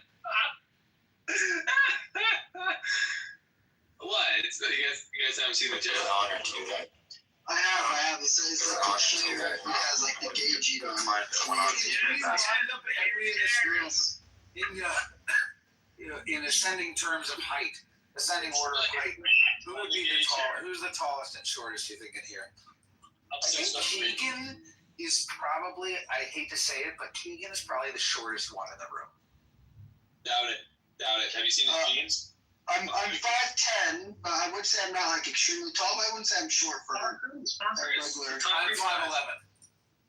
Okay, well, I'm not 5'11", so I would be shorter than you. So I guess as of right now, I am the shortest. I'm 6'3". I'm a tall king.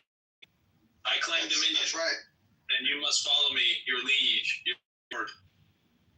How tall do you think Mr. Anderson is? I feel like he's not a short guy. Mr. Anderson's probably pretty tall. Well, why is he single? Because he's an asshole. I mean, that's undeniably true, but I mean, Dan Blazarian is not single. Well, yeah, but he's a short king with an Joel that masquerades it with. All right, how tall are you, Tim? How tall are you? 189, 6'2". 189? Yeah, 6'2". That's a man's height. What is he? 6'2". What was on my Air Force ID? Whoa. My friend, we can't judge a man based off his height. I mean, we got many short men. I think we can judge a man by what he claims his height is. Hitler was very short. In that case, my height is 6'5". Wasn't Hitler like 5'8"? You know what's interesting is I've been watching this documentary called The Dictator, and what's so interesting is Hitler was actually obsessed with making videos of himself, and that indicates faggotry. And so what's so funny is when you realize that Hitler was a secret closeted faggot, and that Hitler was a faggot. Again, I'll say it again. Hitler was a closeted faggot, and he was shooting influencer videos during the Third Reich. And so if you watch all of Hitler's videos, you realize he's just an AOC, and he's a schmuck. And in fact, Hitler had a very low IQ, and that's why people hated him in the Third Reich, and they tried to assassinate him because he was a prima donna faggot, and he was shooting influencer videos all the time, walking upstairs, looking backwards, being like, did you get the right angle on that video? He was a schmuck. Hitler the schmuck. It's the history that most Nazis don't even know about, that he was a low IQ social media influencer creating videos and books, but he was actually stupid. The man had a low IQ and he didn't even write Mein Kampf. He fucking had to hire people to write it for him. He was nothing but a spam, a meme sitting in a jail cell having other people write his own fucking book. It's all a lie. It's all a fucking lie. The guy was a schmuck. The history of Adolf Hitler the schmuck. It's a new movie I'm coming out with called Hitler Was a Schmuck. Some of you might like it. It's very funny because it exposes Hitler as being a fraud and a social media influencer, and back in the day with videos. So I'm driving, so I don't really want to click on slow down. Just don't be assholes, please. You're gonna get in a car accident. Then make a Keegan as a moderator or a maid. Yeah, Keegan is a fan moderator. No need to moderate these Nazis. They're just here to get roasted. They're just good for cooking on a barbecue when they realize that Hitler the Schmuck, the movie, is coming out. It's going to be exciting when you realize that your Lord and Savior Hitler was a loser, a dummy, creating videos of himself all day long. You think I have a problem with my heroes losing? I mean, it's only through loss that we learn valuable lessons. And, you know, I mean, I Robert E. Lee, oh, God bless him, you know, son of the South will rise again. There were courageous men who lost their lives in defense of something. You think I would besmirch them? Denounce them simply because they lost? You're a fool. You're a coward. You're spineless. You're a sycophantic suck-up. You're a little baby bitch. You bald fuck. Shut up. Am I the Matrix? You see, when I see the millions of dead Germans, I really hate Adolf Hitler because he ruined his entire country, and he murdered. He through his bad strategy and stupidity, he actually killed millions of good men whose lives were thrown away like they were garbage. That's not good leadership. Those aren't heroes. That's called Hitler the Schmuck the movie. Hitler was a schmuck, the movie. Hello? Oh, go to johnkitover.com if you want to find out where I live. And then you can reverse engineer who registered the domain name and report them to Interpol. Oh my God. Tim is going to get arrested with Adolf Hitler's dog. Hello? Can you get a moderator so you can permanently put this fucker up? Is that how you want, Mod? Eddie, don't do it. I'll never forgive you. If you embolden the Nazis, I'll never forgive you. Our relationship is over. Never again. Never again.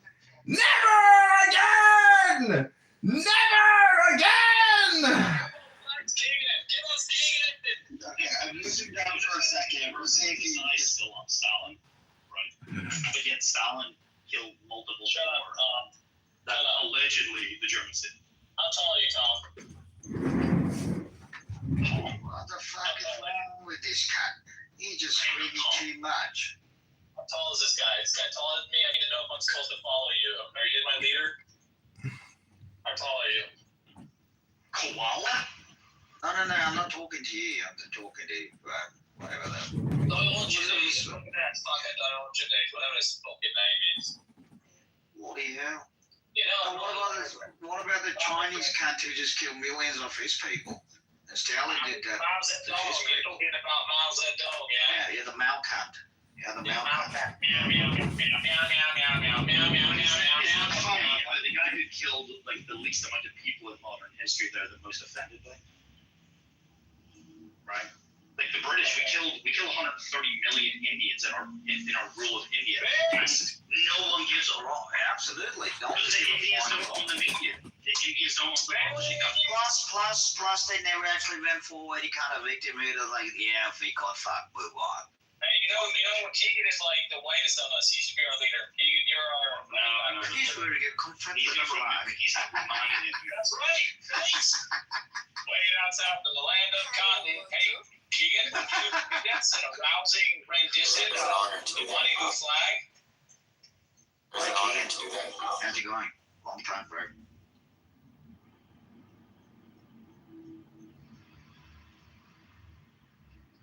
By the way, Alistair, if you had shut up when I asked you to, I would not have had to make Keegan a mod, so. No, Keegan is. He always does it. He always does it to himself.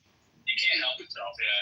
He really is a glutton for punishment. If I would have been a mall, his ass would have been a gay for He's a moth to the flame. He can't help himself. He does something like that. Yeah, sit down to the girl, swim in the swamp for a while after the fucking crocodile, and then bloody hell. Australia, New Zealand, what is this? What am I hearing? Aussie. Aussie, brother. I wish I could speak with a cool accent like that. All I know is Crocodile Dundee and a little bit of Steve Harwood. Shrimp on the Barbie. You can't take my shrimp. It's so funny. Australians don't know what that is, but Americans know. Barbie, shrimp is not a bad, it's prawns. It was an advert shown everywhere in the world except for Australia, so Australians don't know about that, but we all know about it. Next, you're going to tell me Foster's an authentic Australian beer. It's a horse piss. You want to drink it? We made it for you. I've been drinking horse piss. Right, if we made it for you guys, you know, you can drink it in Australia. You got the Australian Tourism Board's fucking propaganda. And what are you drinking out there? What's a good Australian beer? Lager. Lager? Who's making that lager? Victoria. I usually go to Irish pubs. Irish pubs. Hey, you hear about the Irish? They got shut down. Their protest was shut down. You saw that? Yeah. The fuel protests? Yeah, they were shut down. Yeah, I don't think the government yielded. No, it didn't. It sold the men. What do you mean it yielded? What did they yield? The Irish government. What did they yield? Announced some kind of relief or something, actually. Temporary relief? They got something. Well, probably not what they wanted, eh? Sure, but it's better than nothing. No, it certainly sounds better than nothing. I can't argue with that. It's like saying, at least they didn't fucking finish shitting on me. That's right. So I just want to say that in that Dictator film, you know that March of the Fallen when they all go to Moscow, like the 700,000 German soldiers or whatever. Let's just admit that the Germans never should have surrendered. They should have fought to the death because it's better to die fighting than it is to die in a communist gulag. Hello? At what point? We're down in the gulag. How much leaders should they have waited? Bloody hell. Spin him in the swamp. Okay. Can't keep a bad man down.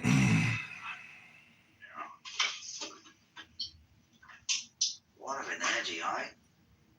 Well, what? What of an energy? In 2015, Bernie Sanders woke me up.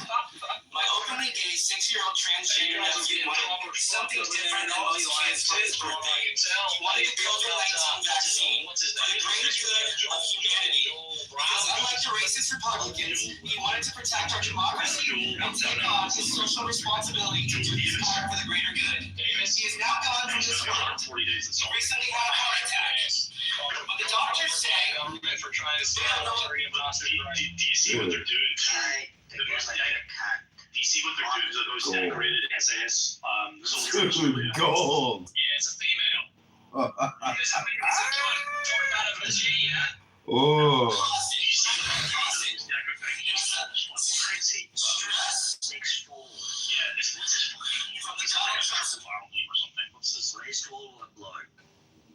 They're like most decorated, like double, fucking Victoria Cross award-winning, awarded SAS soldier is getting fucking shafted now by some charges over fucking killing Afghanis. It's like that's fucking bullshit. They're taking steel out the spines before they roll out the central bank digital currency, me boys. Trust me, it's coming. The Afghanis have a fucking criminal gangs over there. He just fought that one out, and they're like, he's Islamophobic. No, he's not Islamophobic. But they also fucked him because I think he's from Queensland, and they waited until he went to either Sydney or Melbourne, where they fucking arrested him. Melbourne is a commie bastard area. Exactly, and they could get him on a jury, which would be much more diverse, right? Unlike, say, This is so funny. to basically get.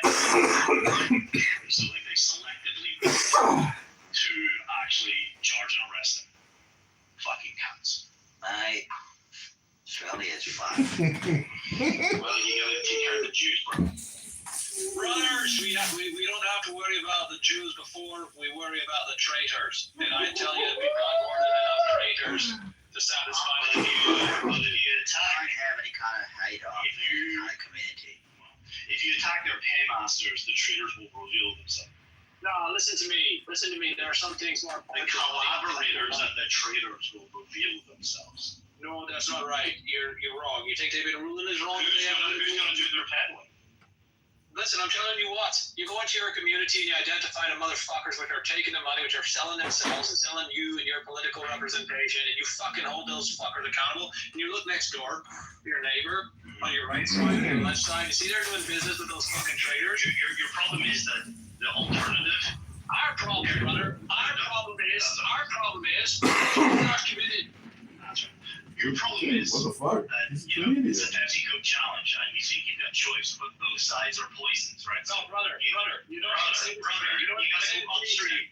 You gotta go upstream and figure out. You don't need to be talking to me this way because you know as a matter of fact that I don't have any of this fucking delusion in my head about the right and the wrong. You don't need to fucking talk to me about that. No, as a matter of fact, I can't believe you assigned that belief to me. You think it was know real? that I don't see left or right. Come on, brother. You think you can vote your way out of this?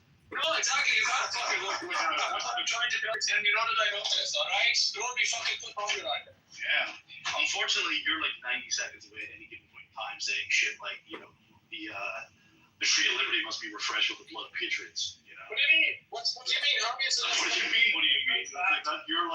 You're ready to like you're like fucking you're glowing right now. You're like a fed post.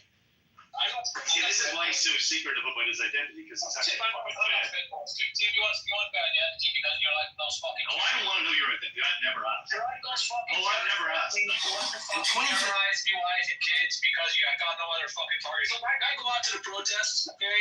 And I'm not talking about riots, but I go out to the protests and I take my lovely wife, a good woman, and her children. Good children, good Bernie Sanders woke me up. I Ultimately, a 6-year-old transgender nephew wanted something different than most kids for his birthday. 6-year-old transgender nephew wanted something different than most kids for his birthday. He wanted the COVID-19 vaccine for the greater good of humanity. Because unlike the racist Republicans, he wanted to protect our democracy and take on his social responsibility to do his part for the greater good. He is now gone from this world. He recently had a heart attack. But the doctors say they don't know what caused it, but I know what caused it. It was a stress from the Donald Trump supporters and the science deniers. Racist, bigot, horrible! Now, you might recognize this man as one of the most evil men, if not the most evil man in history is what you call him. But I have somebody who is much worse. His name is Donald J. Trump. Now let me tell you why Donald Trump is worse than Adolf Hitler. Number one, Donald Trump hurts my feelings and Hitler does not. Number two, Hitler at least put people in quarantine camps and made them wear masks, while Donald Trump continues to spew out Russian disinformation. Third, Hitler had the decency and kindness to kill himself. Meanwhile, Donald Trump is still alive. At least Hitler had the decency to leave us alone. Trump, on the other hand, refuses to kill himself and makes him significantly worse.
so we can get the next person?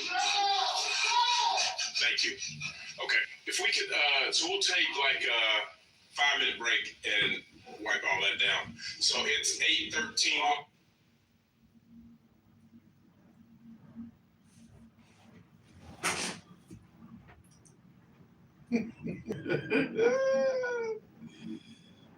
Oh, can you send me good shit? Send me gold.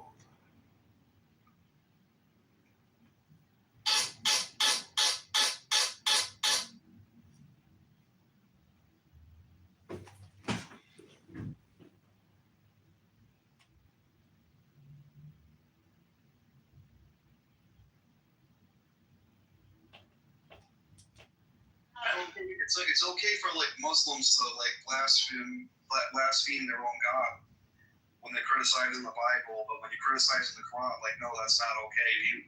That's so fucking stupid. You also have That's to not his thing. Ramadan as well. Yeah, no, for real. Yeah. Hello. Do you know what they don't put in the beginning of the Quran? They don't put the Charter of Medina, the Constitution of Islam, and the declarations by Muhammad in Medina. Yeah, it's universe. Can you read my PTR and tell me if that's you at the top? Because if it's not you, will you please block that person and report them? Thank you. Hello?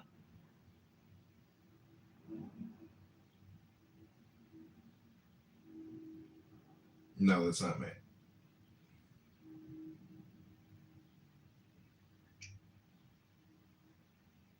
I don't know who that is. Is that you? No, can you hear me? Hello? Yeah. Will you please report that guy? Well, I can hear you. I don't know who that is, but be happy to report him for you if you want me to. Thanks, man. I appreciate it.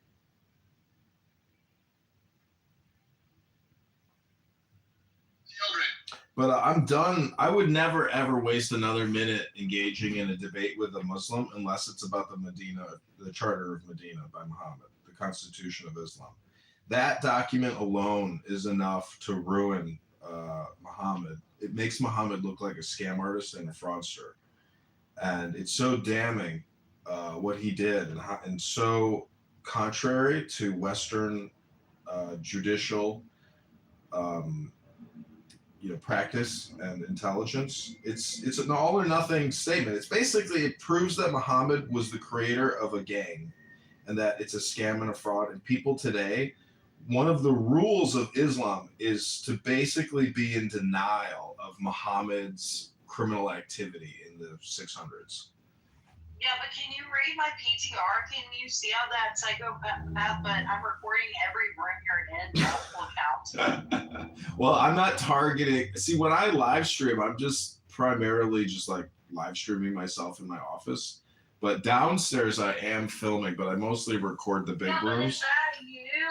I'm fine if it was you, John. I told you it was not me. I told you twice and 3 times now. Then that freaks me out. If it was you, then I'd be fine with it. But if it's not you, then I'm creeped out by it. Yeah, well, welcome to being on the internet where you're in a public space and you should assume that everything you say is completely recorded, which it is, because you can't transmit what you're saying unless you create a record. Will you please report that guy? Please, John? You got it. No problem. Too easy. Done. If you want to get smart, create a trap room, bait that person in, and then report them. But you need to get them into your trap. Okay.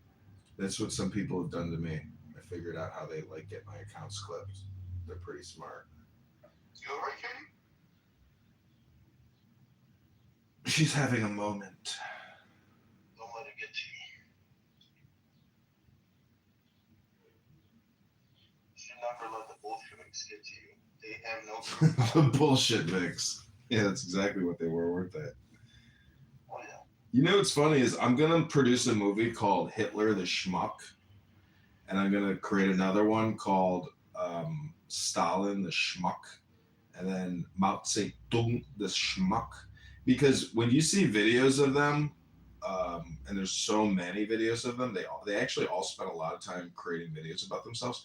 you realize that they were doing dopamine social media creation, prior to the advent of cell phones. I mean, because they would just distribute the videos in movie theaters. That was the propaganda distribution. But when you realize that they were obsessed with making videos and not actually leading or even educating themselves, they're all schmucks.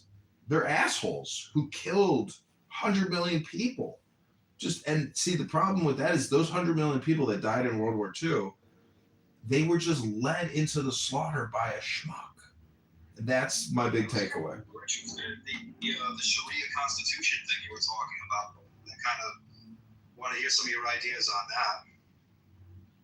Yeah, let me put the link in the chat. Have you ever read the 72 amendments to the Islamic Constitution in Medina? No, I haven't. This is all you need to know from a legal perspective, that Islam is a scam. It's 100% a fraud, and it's right here in this link. And it's just all based on gangsterism, mafiaism, tribalism, defrauding victims. And it's right there. You can see how, and I used Grok to do a historical and literary analysis, contrast and comparison between Western judicial law precedents and historical progression versus the Medina Charter, which is set in stone. It doesn't update.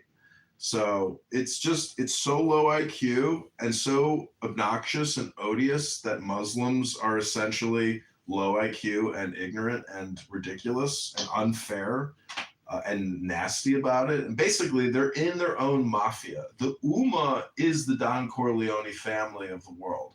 It is I can tell you're jealous. It is the persistent cancer of society. And actually, the other way to prove it is through the quotes of Winston Churchill. And I'll put that link in the chat next. I am complete. Thank you for letting me speak. You're welcome. Don't ever speak again, please. Do us a favor. All right. Why did they boom the room? Here I am trying to. Janice, will you please report that guy that I pinned to the top, please? Will you report him and look at my PTR? Report. Let me. What? Kitty 085. Hi, Jess. I'm recording every room you are in. Multiple accounts, honey. Why would I? Who is that? I don't know what's going on. That guy that I pinned to the top of this room, SIA watcher. Will you please report him? Why would I do that? Because he's stalking me. On the internet? Yeah. Yeah, no, that's a you problem. You can block him.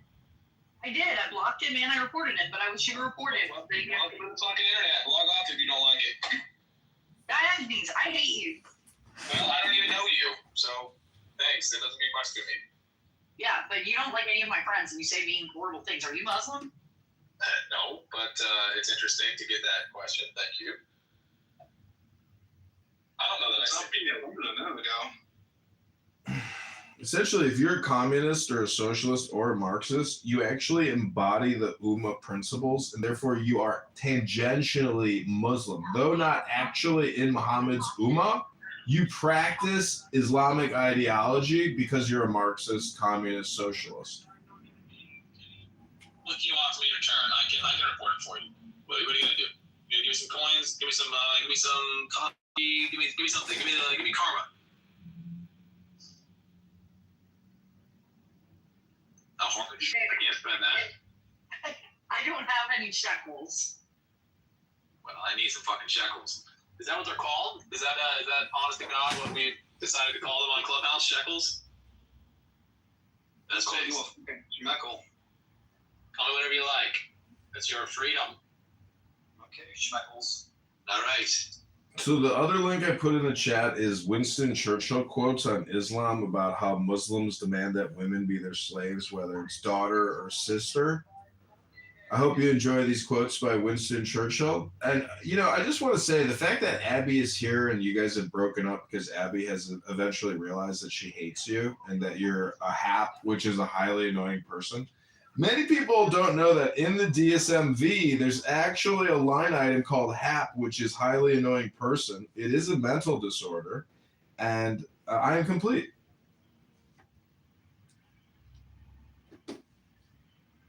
Hello? Hi, Abby. Othello, don't think that you're not in there. When you look up Hap in the dictionary, there's a picture of Othello, Regal, Kitty, Abby, myself, Diogenes. This is actually the Hap support group. Thanks for coming, everybody.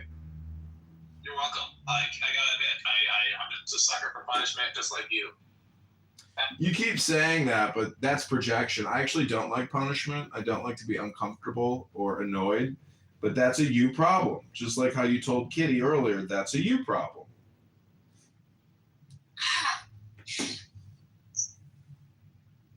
Oh my gosh. So welcome back, everybody, to the HAP support group for highly annoying people. We are with some of Clubhouse's most annoying and disliked people, and we're trying to figure out what exactly makes a highly annoying person highly annoying. Let's just sit back and listen to what actually happens with highly annoying people. Kitty, can you put him in the audience for a second? Wait, who do I put in the audience? You have to purr. Why are we putting John Kitover in the audience? Yeah, we like John. Just shut the fuck up. But John, we just be quiet. Yeah, just let John do his thing, but... Yeah, I'm listening to highly annoying people. We're actually doing a highly annoying person survey right now. Please proceed. Yeah, it's all news. So I know you're nothing, right? Who? You. No. Perfect. Well, there you go. Amazing. All right, Kitover, go on. Welcome back to the highly annoying person support group. Hello?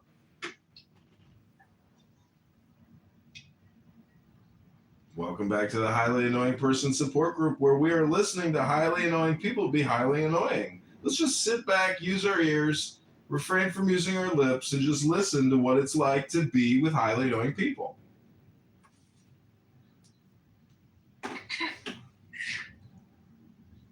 Hello? All we need is T-Rops in here. I knew he was going to pull out Jazzy. Oh, what's Jazzy in here? No, he knows. Oh, Jazzy like hello. a bar. Hello?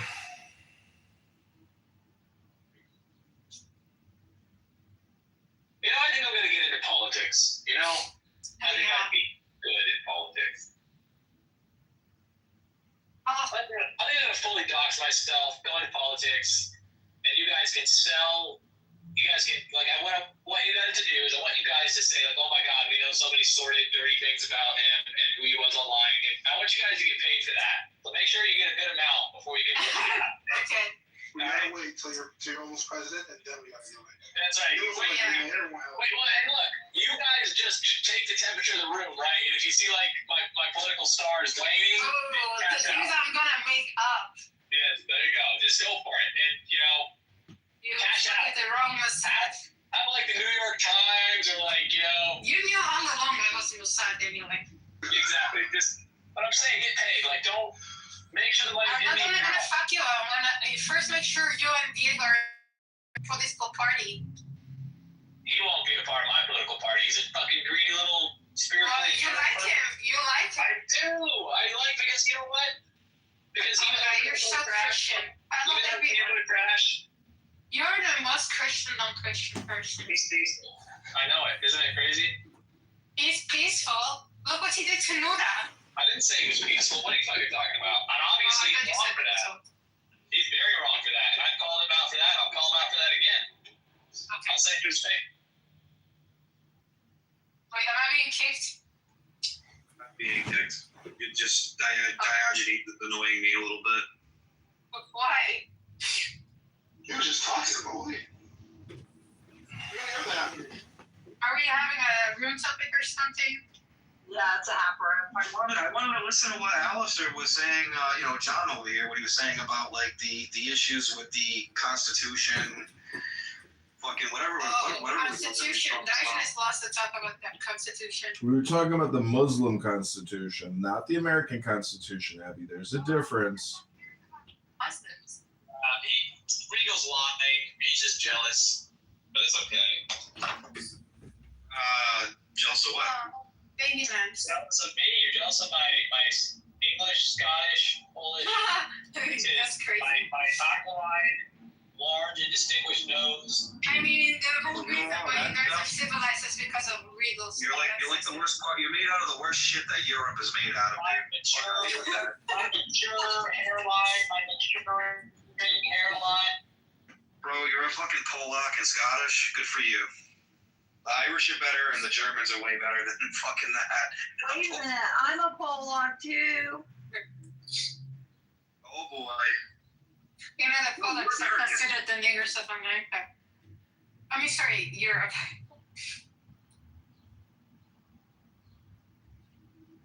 You know, I first thought like the Northwest and the Europeans are the best. I mean, they are very good. I'm not complaining, but we have to be honest. The one who created the culture are the Mediterraneans. So people like me.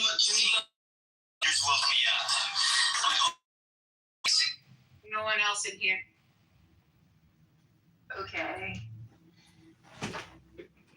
Hi, if you're new to the room, welcome to the Highly Annoying Person Support Group, where we're listening to highly annoying people be highly annoying. No need to kick anybody to the goo or remove them from the room if they're highly annoying. That's the purpose of the room. Hello? Hello? Hello? John B. Cooper every 5 minutes. I'm gonna fully dox myself. I'm just trying to fucking chill and like be funny, dude. I'm not trying to be all that types of fucking serious. I mean, I don't know. We are talking about something a minute ago. We are trolling too. Yeah. Don't you worry about that. Well, you see, not every hap is a troll and not every troll is a hap.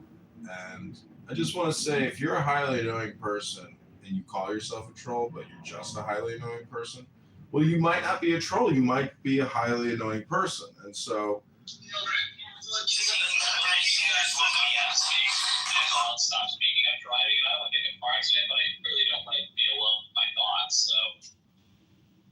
Is it? Yeah, Let's go to Just panel and make it all about you. Otherwise, I don't care. Okay, is Keegan out of room? Yeah. Okay, I'm going there. I'll check the hallway.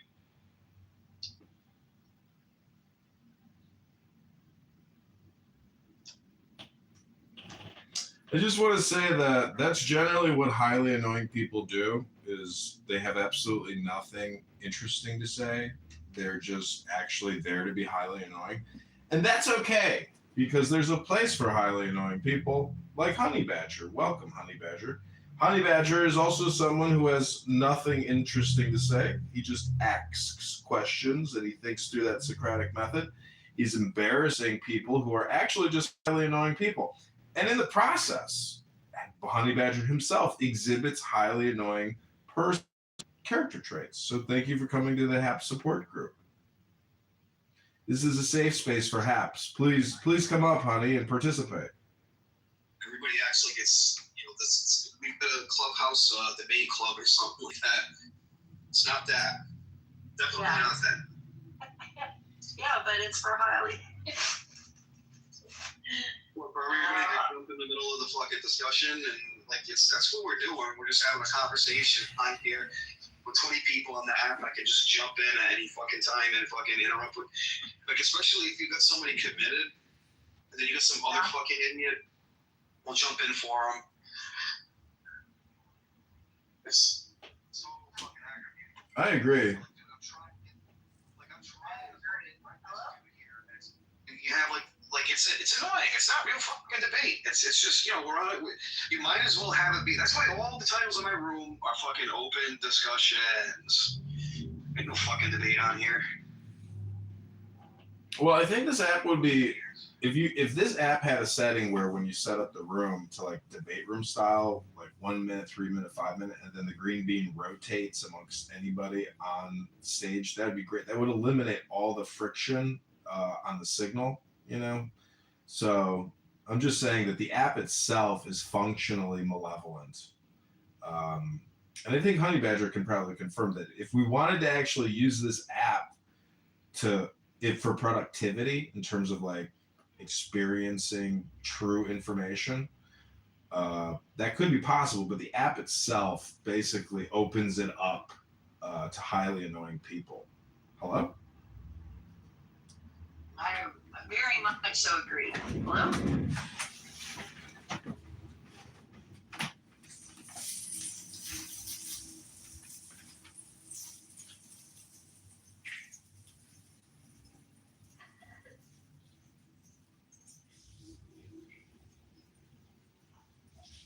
Yeah, no doubt. Fucking, it's gonna be a year debate on here. I guess they're gonna talk about our claims evidence for the next year. Oh God, I thought we handled that. I thought that was done already now. Really? That's their thing, dude. They want to talk about the same shit every day. Oh, but come on. We've already established that claims are evidence and testimony is evidence. Yeah, whatever. Do you think these people are following philosophical rules when they do any of this stuff? Are there any real formal debates on here? Like, I might have seen one or two. People don't have patience for that. They just want to be part of the conversation. They don't have patience for it. And they want to get out the fuck is it? All the troll shit. They want to joke around and, dude, there's old ladies on this fucking app, dude. Like that chick Frenchie, she's fucking old, bro. What are you doing on here?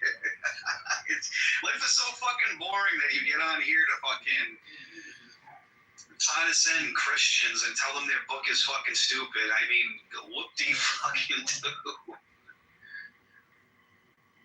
Yeah, she is pretty, I don't know. She acts nice to me sometimes, but she is a diehard atheist. Like, we've had a past 3 or 4 years of having to deal with Heidi. Yeah. Like, what do you think? Like, you would think by now, like, after they figured out all of this stuff, like, they would be fucking doing some sort of a study of some kind and, like, talking about, like, real resolutions and problem solving and treating it like it's a fucking think tank or something. But you never hear anybody getting on the positive fucking tip and doing that, You got some of these dudes on here that are, I'm going to say they're pretty fucking smart, dude. And it's like, well, when do these people, Christians, atheists, all these fucking people come together and then say, well, where's the reconciliation? Where's the stress point? And I say this shit all the time. I'm like, it just falls on deaf fucking ears, dude. Like, the biggest thing that we got hurting us right now is like this culture that we have. We're just imitating shit and recycling bullshit from the 1960s and 70s, right? It's just being recycled today by a bunch of kids that don't go out and read fucking history books. Like in the 1990s and the 1980s, everybody was against fucking racism. Everybody wanted to clean up and pick up fucking trash. Everybody wanted to do Michael Jackson's fucking Heal the World and make it a better fucking place. Cyndi Lauper, the fucking... Let's see this. Regal, you know what Gnosticism is, right? So I came to the conclusion the other day that Gnosticism and solipsism are technically the same thing. And so what you're doing right now, it's not highly annoying. It's accurate. But I would just say that, I complain a lot too, but complaining about the culture, it's just complaining about the culture. But, your life matters. Your opinions and your dislikes don't matter as much as, all the things you can do. Meaning, your opportunity cost is there. That's literally the point that I'm trying to make. Instead of all of us as grown adults wasting our time on here doing these fucking snappy fake little witty comebacks and shit, you think that people would come together and come up with resolutions or you should be writing this down and fucking, doing a peer review and then tossing this into some kind of a sociology study. You know what I mean? The point is I don't think people know how to do it organically anymore. They just look in the fucking past and they say, well, I just want to emulate something my grandparents fucking did. Rinse and recycle it. And now we need this new activism bullshit. Like it's not fucking new. It's the same shit. You know, and it's more damaging to fucking society than it is helpful. The new activists, though, are actually highly annoying people. I heard one, you know, what's his name? Bree, or he goes with that stupid PTR with the light and the tree. Breyer. You know Breyer That's on here? funny, dude, because you're pointing out the problem here. It's like you can sit around all day long and complain about what's not happening and complain about every little fucking facet of like reality. Dude, and you know the fucking God's not real because I can complain about how fucking sad the state of affairs is in the fucking world. So Breyer thinks that he's like the most intelligent thing since like sliced bread, and he used to hold all these debate rooms, and he'd say, "Well, you don't know this, but I'm actually like a teacher at what is it, California? Not it's what is that or the university there? It's where he's so proud that he's taught at before, but that he's just a debate teacher, and so he thinks he's just so fucking smart." No, I know, but what I'm trying to say is Regal is talking about action, not complaining. So in the Book of the Law, or The Rights of Man by Aleister Crowley, it says, "Do what thou wilt shall be the whole of the law." But the "do" is capitalized. So he's trying to point out that our lives are actually experiences or happenings.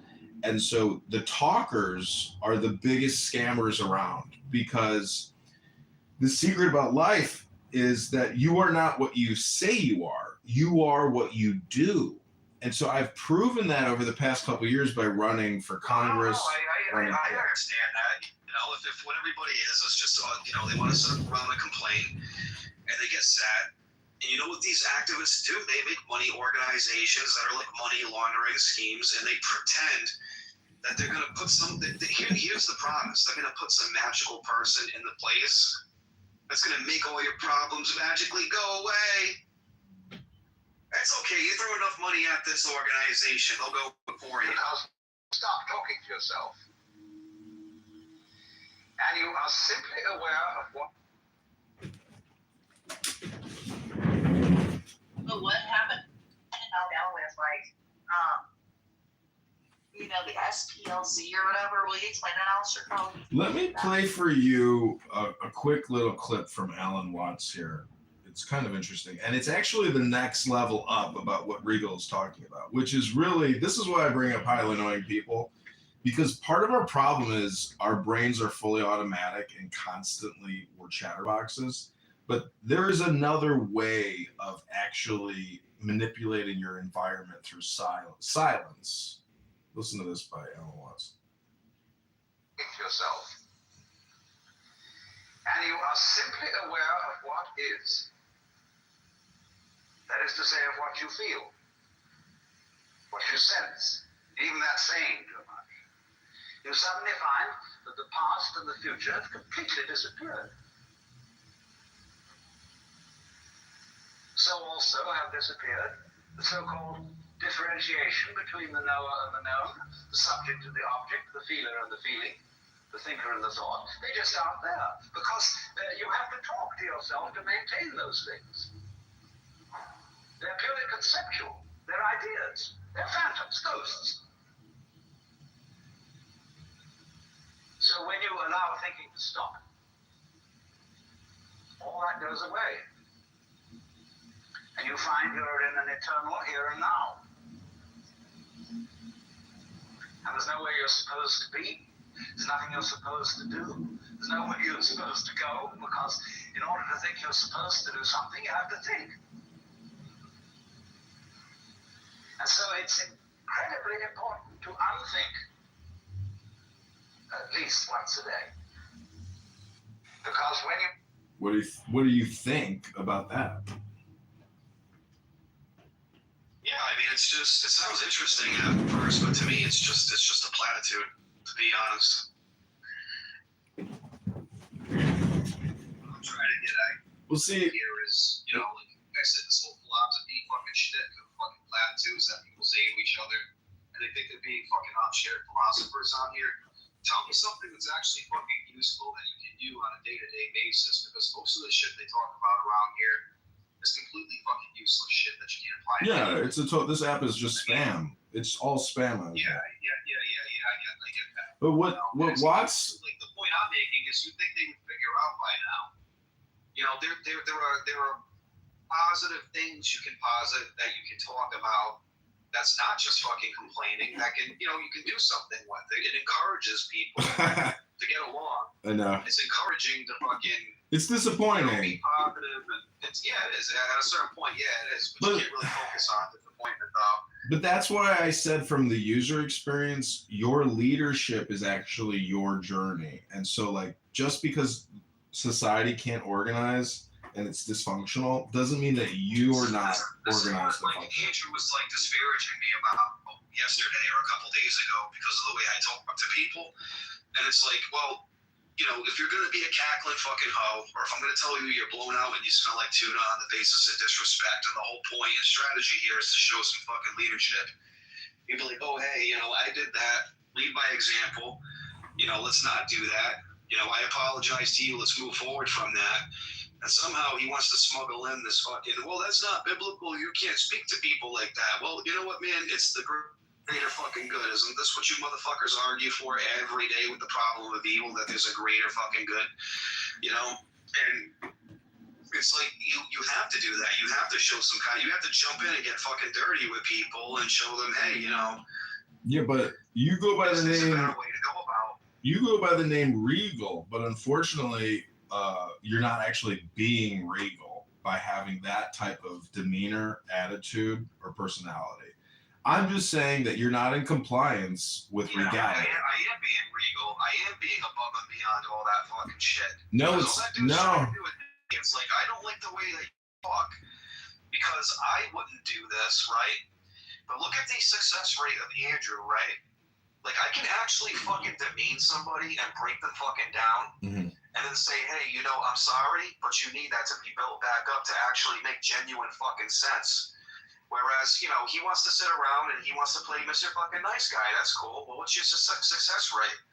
Almost every person on here, right, that comes and hangs out in this fucking room, I've been pretty blunt and straightforward with, and I'll tell them what my thoughts are. I'll even insult some fucking people when it's necessary. I'll also apologize for it and say, hey, you should do the same thing. And if you want to actually work on a project with me or actually do something with me here, we shouldn't be miserable while we're fucking doing it. We should actually be doing something fun, something that is regal, that transcends all that, that's above and beyond it. I get it, but people are just complaining about it. Well, what I'm advocating for is that regal can actually change and be better and be happier with a different personality. You're never going to really totally change who you are, but the more you read, the more your personality will change, because you're actually taking in other people's personalities as you read their books. And there's a famous Jesuit, he wrote a book on axioms and aphorisms. The last chapter says, in a word, be a saint. And so if you think about Jesus Christ, that guy, he expressed all range of motions, especially when he flipped the tables and he got angry in the temple and he scared everybody and freaked everybody out. I'm just saying that Jesus, like, how do you think Jesus's personality was? Like, he was walking around, the countryside and conversing with people. Doing the same shit. He was challenging people. He was saying, hey, X, Y, Z, here are examples. He's without sin, cast the first fucking stone. For in other words, shut your fucking mouth. If tell me you're the one that's fucking sinless, right? And that's kind of like the same thing that I do on occasion. Now, I'm not saying I'm like Christ or I'm perfect or anything like that, but, Well, what I'm getting at is that I think is like you have to be able to tear somebody down from their the egotism or this little secure place where they think things are the way that they fucking are. They're really not that. And you know what? You gotta rip that fucking Band-Aid off. I know, I get that, but when you rip a Band-Aid off of somebody else, sometimes you are unfortunately ripping your own Band-Aids off. Life is fucking painful. Our grandparents had the privilege of growing up in a suffering, painful life without the fucking internet or cable television and all this other fucking nonsense we don't need today. And you know what? This is the result of living in a pillowy. You know, you can go to a supermarket. You can do it. You know, this you can do anything kind of fucking thing, right? Way too many fucking options. You know, people are not fucking suffering like the way that they claim that they're suffering. Like people who went through the civil rights movement, or people who fucking, you know, get the fuck out of here with that nonsense. No, I agree, but I'm just saying that, like, from the user perspective and the way that, like, you get in a vehicle and drive it, you're like a soul driving this vehicle. And to me, having friction is a waste of time. Like, I want to flow like water and not be held back by other people's blockages. And this app is essentially a game theory simulation experiment of your own making. I mean, being the green bean is your experiment. I'm just trying to say that I think Jesus was a nice person. And the statement, be good or be like a saint, if you can actually... That's the point, dude. Everybody's conception of what they think Jesus being a nice person isn't really what they think it is. You know, you have like this mythical unicorn in the grass, and you think you're going to find that in the common man today. You know, and that's what people's perceptions are, right? And I got someone like Andrew R. over here, right, condemning the way that I speak to people. But my success rate is actually better at commanding respect than his is. You know? That's the fucking difference. Yeah, that's... When I talk to people and I tear out the foundation beneath them, right, they don't like that. And that's what you gotta go for to build people back up and put them on the beaten fucking path. You know? Well, Some people want to go down the fucking, you know, this road. I'm trying to say, well, what about the road less traveled?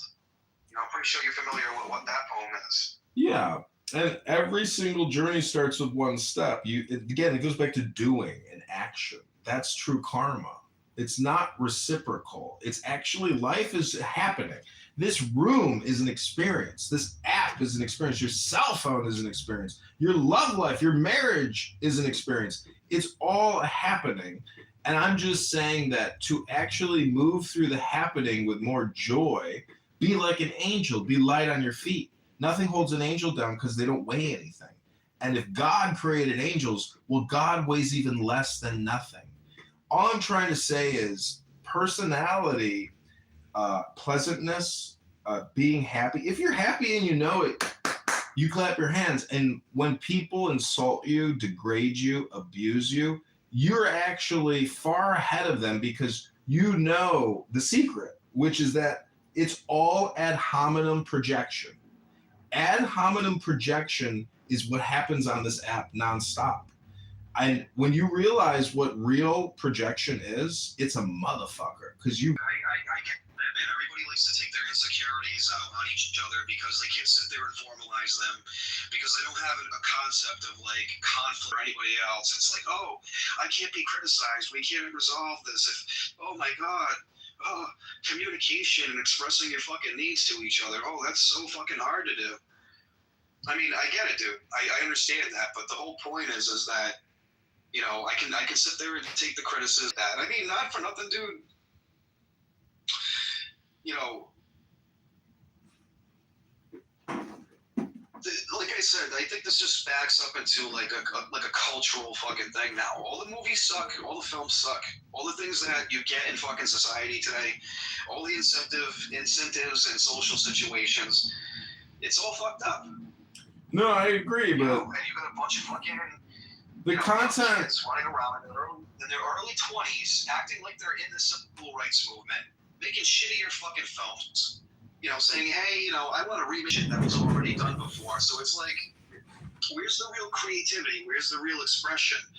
You know, it's just... Again, that's a you problem, though. Done fucking horribly. That's a you problem, Here's the though. other fucking point. There was a time, right, where like I'm not saying like for an example, John Carpenter, right, did this film called The Thing, based on The Thing from Another World, a black and white film based off of a fucking novella called Who Goes There, right? When you get up to John Carpenter's film, it was done good. When you get up to like what people are doing now with this material, it's like there's all this red tape around creativity. They're doing it worse than what these people do it. Like, if you're actually going to do this concept, like, do it right and commit to it. Not just cut out the parts of the fucking film that offend you or you think is racist or you think wouldn't align up with today's, like, climate culture and all this other fucking shit, because it's all forced. You got these people with their thumb on the fucking scale. They're claiming that, you know, life is horrible, it's bad, there's racism out there, there's misogyny, there's homophobia, there's all these... None of these fucking problems are fucking here, dude. They're not here. Well, they're there in the subjective, but to me, they're low on the list of priorities. And my complaint is that people have priorities upside down. And if we were to properly understand priorities, it would solve the lower hanging priorities on its own. But I agree with you. I think all that now sucks. And I think a lot of it is just mass produced for distribution globally, especially to India and China. So it's got to be, you know, rated PG, and it is woke. And the government, unfortunately, Trump is just one man, and one man has difficulty changing culture and leading it because it's like supposedly a slow change. It's not a fucking change, dude. The Democrats doing the same fucking thing in the early 1990s. There was this cultural phenomenon with fucking Donald Trump in the 1990s. Everybody was all cool in the fucking gang with him. He remained a Democrat his whole fucking life. He's still a Democrat right now, dude. What the fuck does that tell you? He's not a conservative.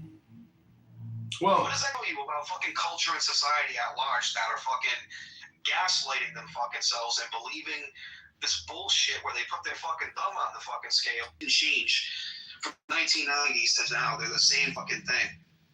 All the shit he's doing right now is all the shit the Democrats were doing in the late 80s, early 90s, all the way up to the fucking 2000s, leading up to Obama.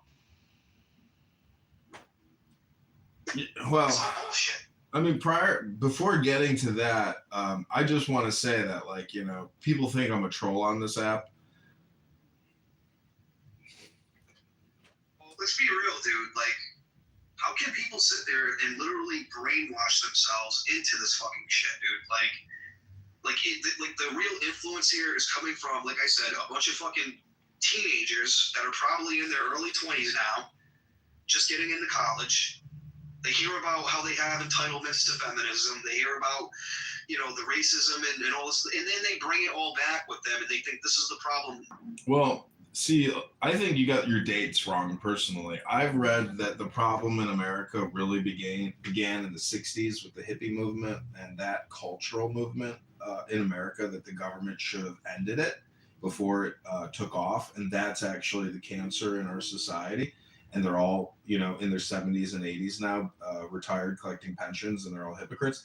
These are very common complaints. I'm just saying that, to me, you know, I said earlier that I was a troll, but I'm actually a filmmaker, and I have, you know, 100 YouTube accounts with 100,000 plus videos. From the 1960s to the 1970s, we resolved that issue, right?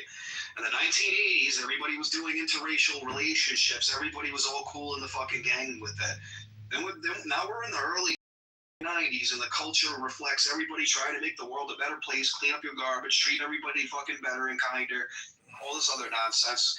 And then you get to 1998 when the new metal culture comes out, the Attitude Era, where everybody's fucking flipping bird and saying, hey, I don't give a fuck, it doesn't make, fuck you. This, like, all of that punk shit, right? And slowly from 2000 up to 2015, dude, something happened here where, like, these fucking kids got their hands on the culture now. They're getting into the filmmaking, they're getting into all this shit, and somehow, because that's what kids do. They sit on the internet all fucking day in 4chan, sit all day on the internet, on fucking TikTok, on Facebook, on fucking Reddit, okay? And there's just this fucking poison that gets injected into fucking culture, bro. What, we're doing racism again? Oh, we're doing feminism again? Oh, we're doing, like, how many fucking things can I stack up and be like, hey, we're doing it all over again when most of these fucking problems are, like, generally resolved? Like, even in the early 1990s, dude, if you were a fucking racist, man, you would be socially disparaged for being an asshole like that. When the fuck did it ever come back in 2015? People got tired of being called racist when they weren't.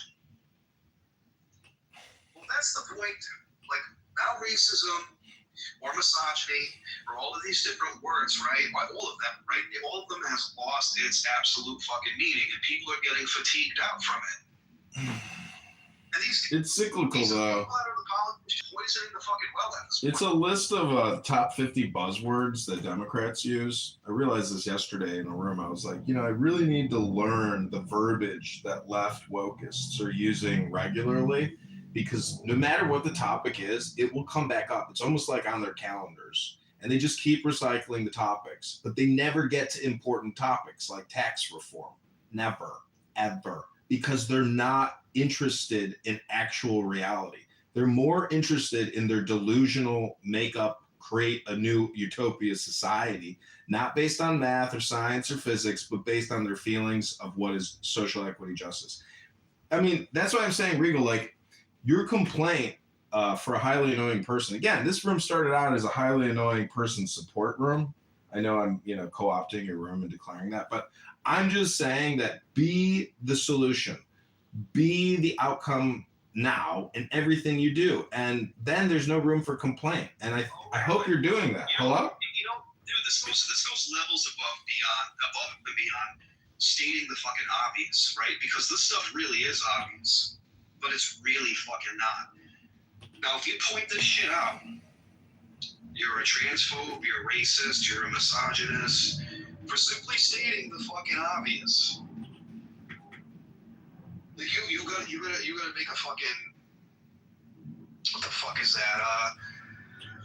What the hell is it?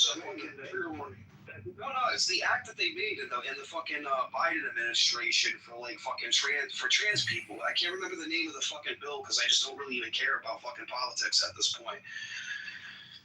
But it's like, here's a percentage. You got the LGBTQ community makes up 10% of the fucking population. Now you've got less. Now you have even less than you have even less than 10% of the population, right? These are trans people. Why are we allocating a bunch of fucking funds for like all of the like a super elite group of fucking outliers? It's political. It's super normal stimulus. Just to satisfy their feelings, so they feel like there's a security net. Like it's absolutely fucking insane. Why are we doing that? For real, that stuff killed the left. Like, it really destroyed the Democrat movement.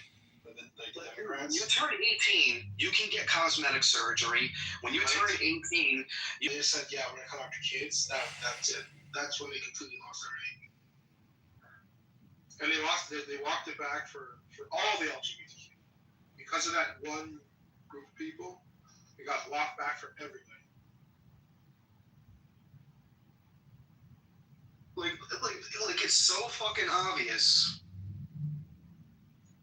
right? You can't point, like, that's the point that I'm trying to make to you, dude. You can't point the fucking obvious out to people anymore because they just don't know what the fuck you're talking about because it's not obvious to them. So there's something else going on there. It requires like weirdos like us to kind of see this stuff, and then unfortunately, because maybe people like us are very tribalistic.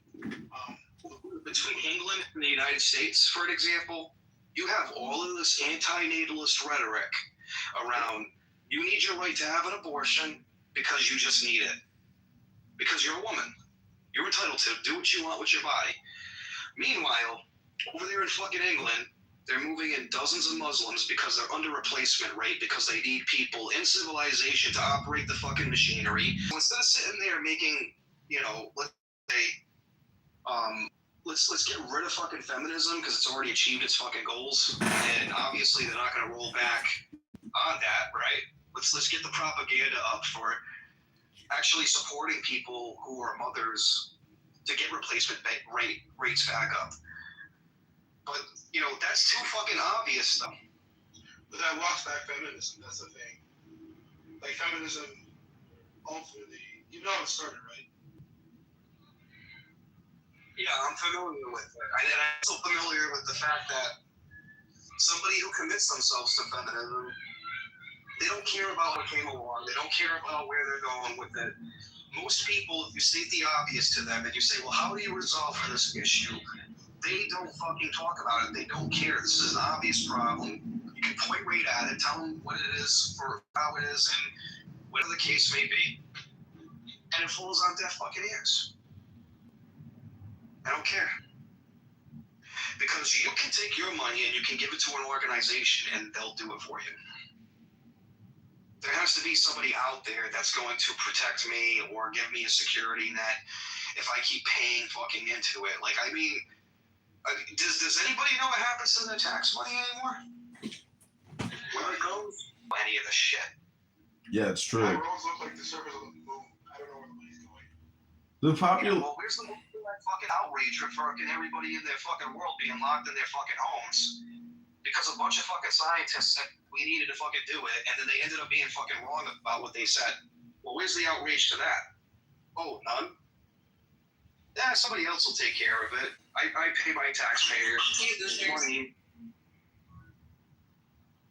Gray, welcome. This is a highly annoying person support room built for highly annoying people. I want to thank you for coming. In an endearing way. No. You just didn't know that we set up this room about an hour and a half ago dedicated to supporting highly annoying people, and we just sit back and listen. We try to use our lips less than our ears. Welcome to Highly Annoying Person Support Room. Hi, Gray. Hey, what's up?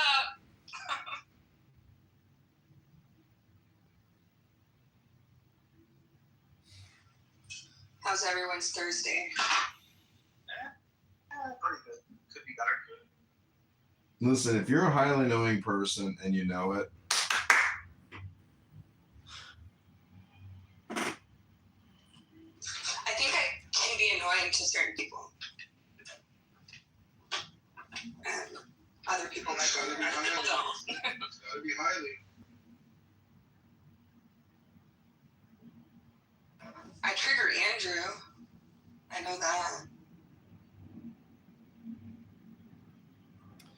see, Regal here was triggered by Andrew's behavior and how rude he is to Regal. And I think that Andrew has a higher position than you, but I am just a highly annoying person. Hello? No, but Andrew cares about what people think about him, and he needs these sort of groups to validate his. He knows nothing else. It's the same thing with Muhammad. He's a Muslim. He's getting worse though too because he's getting validated and enabled to what once was a joke about autism. Well, great. It's not a debate on here. We're not doing philosophy. We're not debating philosophy. If you notice, it's really just a discussion at the end of the day. Because in debate, you don't sit there and say, hey, I can't explain this to this person. Hey, someone else on the stage that's smarter than me, can you explain this to this person? Or in other words, for me.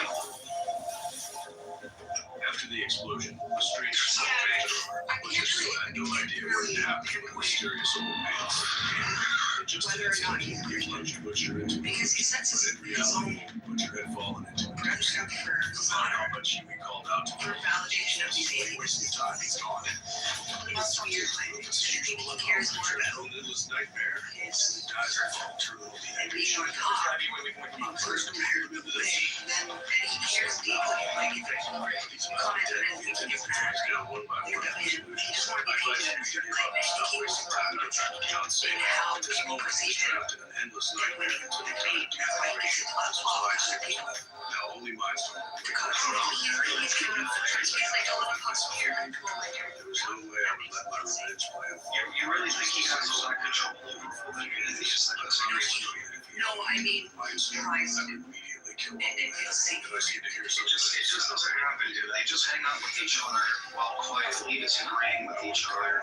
And it's just fucking steps. There's like dedicated people that see through the past couple of years, and they get quiet and they stop speaking to each other because they have something to talk about. They'll sit on silence on there. fucking pussy. When he was Stop bragging. get some people into the room so they can change it up every once in a while. I don't see an issue with it, to be honest. Honestly, After we emerge from the There's an issue with like priests, it's like they're treating this like it's debate central. Like, I don't know if you actually get on YouTube and actually watch it. So, okay, great. Obviously, his room is not a debate channel. It's a discussion channel where it's a free flow. It's not debate. After sending the nun to meet her maker as well, we arrived at a farmhouse. I could clearly sense that Mansour was hiding inside. Soon I spotted his whereabouts. I raised my shield to signal Huey not to act rashly and wait for his lightning to strike. What I didn't expect was that Huey actually used his superpower to teleport Mindstorm somewhere else. Huey had made a deal with Mindstorm. If he will butcher from the opening, Huey would have to escape. I don't like the comment for. How do you say it? Because of piece of shit. It doesn't matter. I don't have to be someone that has no kind of like so for better or worse. To be honest, I assume like all of these came out there on here. That's why I just assumed philosophy turned reality. Huey was trying to keep his promise. Like, it was getting to the point where, like, when I first joined this fucking platform and I went into, like, Andrew's room, so it was like, everybody in the fucking room were, like, debating me at once. And, one time I even, like, did an abortion syllogistic argument, right? And, like, the fucking goal dude was hilarious. They just ran for ChatGPT by acting like they didn't do that, and they said, oh, this is not the proper logic to be using. And I'm like, dude, I'm not just like the fucking logic. Something different than most kids for his birthday. He wanted the COVID-19 vaccine. Nuance or some flavor to the argument. Like for some people, it's just like unheard of, and they can't really process properly unless it's formulated. And the COVID-19 vaccine. Down packed where it's kind of the goal is to literally make fucking transsexuals, homosexuals, and fucking whatever you may have it with all of this free love nonsense that they have, and they all want to include people and be inclusive. But at the same time, like, it's just as long as you fucking agree with them, and they don't like that, you know, and I get it, you know, but you have to sit there and listen to all the rhetorical shock value of, like, you know, what the opposite paradigm is. So it's like, I just don't really even fucking bother anymore. Like, nobody's doing philosophy out of here, you know. It's just, hey, these are my pals and my buddies having an open discussion. So I don't even take it seriously anymore. I don't think you should, and I think that a lot of times we're wasting our time. So you never should have taken the beginning. Shut the fuck up. Shut up, dude. When you sit down and you write a whole, like, when you basically write a whole syllogism, you write down all your definitions, you have your semantics down pat, and then you try to actually put or demonstrate some kind of effort. Yeah, I don't know. I think I'm different, and I've been around the debate community for 10 years, so. Right? Like, at least I originally try to, like, do something or, like, make it fun or, like, come up with my own original ideas. They're sitting in there repeating. Wait, did you just tell me to shut the fuck up earlier? Did you tell me to shut the fuck up? Is that what you said? Shut the fuck up? Is that what you said? Shut the fuck up? Very quiet.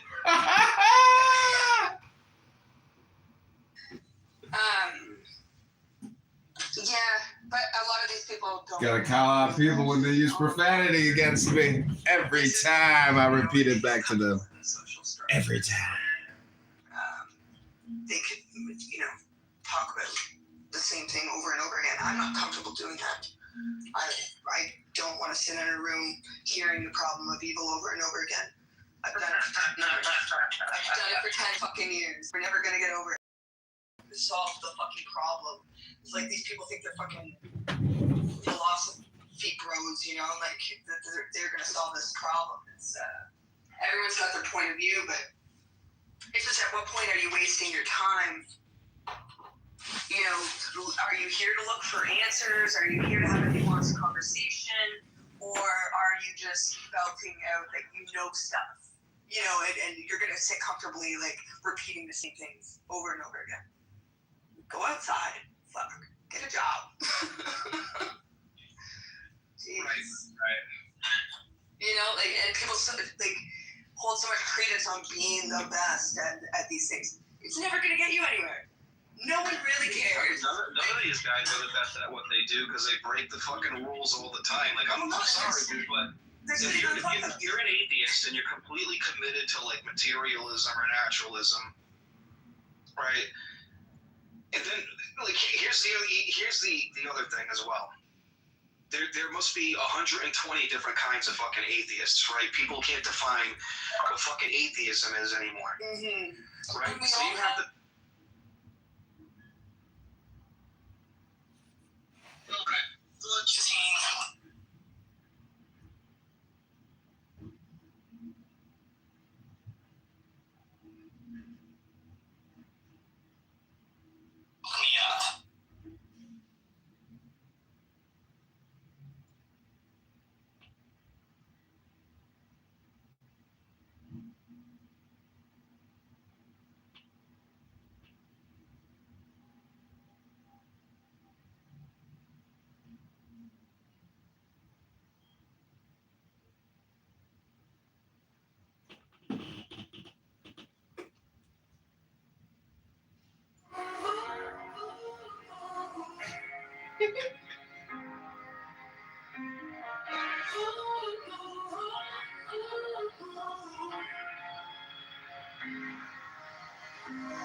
I read the rain in a teacup.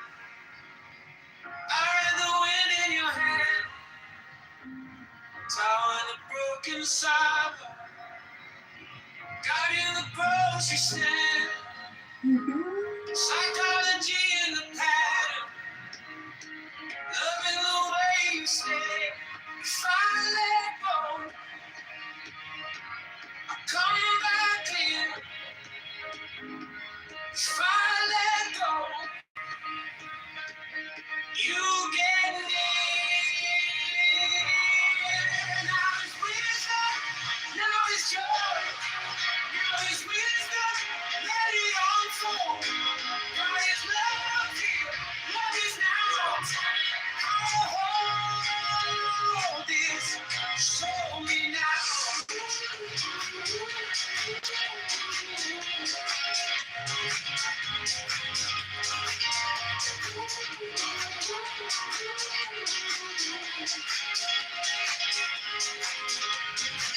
My mouth's a room with boxes, labeled fear and pride.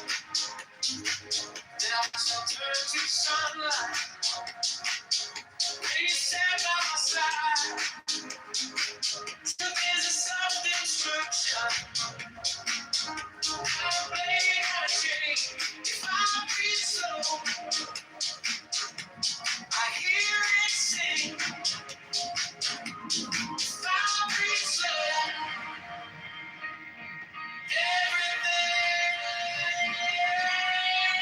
Now it's wisdom, now it's joy, now it's wisdom, let it unfold.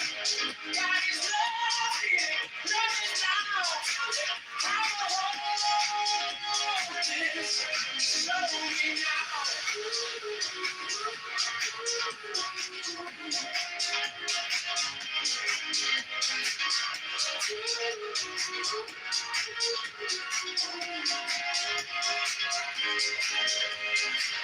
I stop asking for forever. I start listening for the sign. One small smile, one clean moment, turns the whole world around.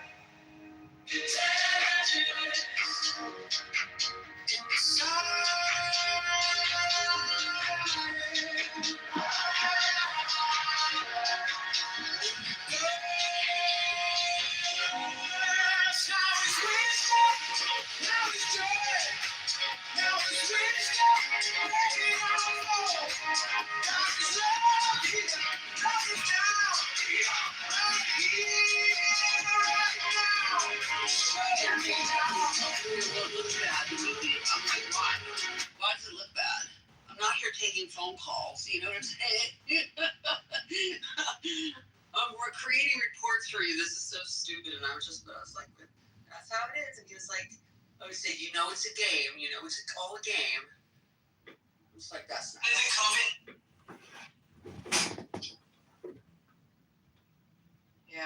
just hate, it's like I get it. I understand the corporate world where it's, it's all about profit margins and, EBITDA and whatever, So I get it. But at the same time, it's like, gosh, sometimes I wish we could just talk about this stuff like normal human people, where it's like, oh, well, why did this take so long? Because that's how long it took me, And that stuff I understand, but literally just making it look like I'm doing something, even if it's because I'm not going to have my task in sequence.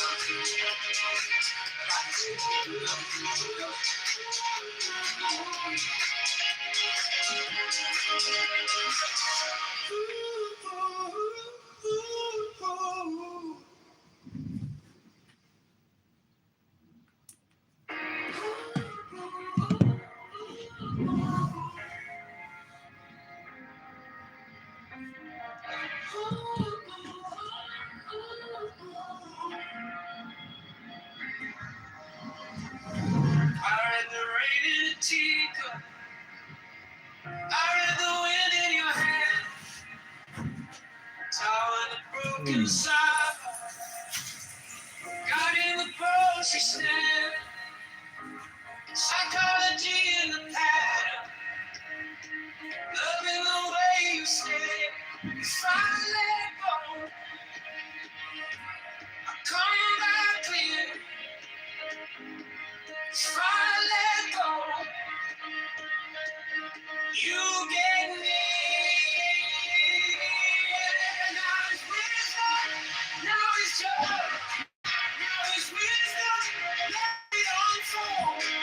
God is love, love is now. How to hold this, show me now.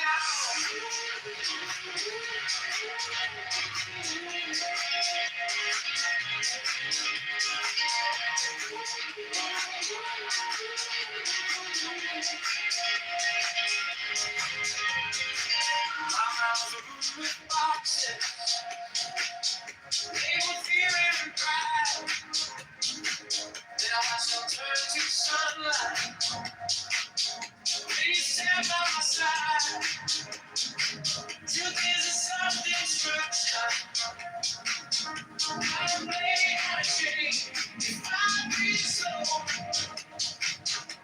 I hear it sing. If I breathe slow, everything. Now it's wisdom, now it's joy, now it's wisdom, let it unfold. God is love here, love is now. How to hold this, show me now.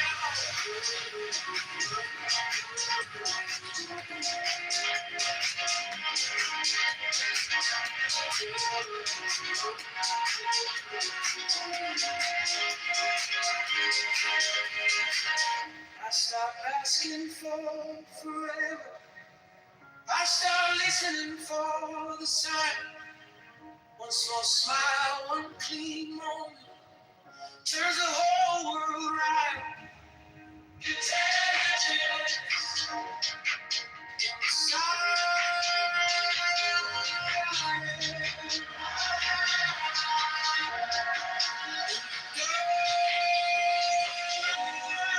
Now it's wisdom, now it's joy, now it's wisdom, let it unfold. God is love, love is now, right here, right now. Show me now.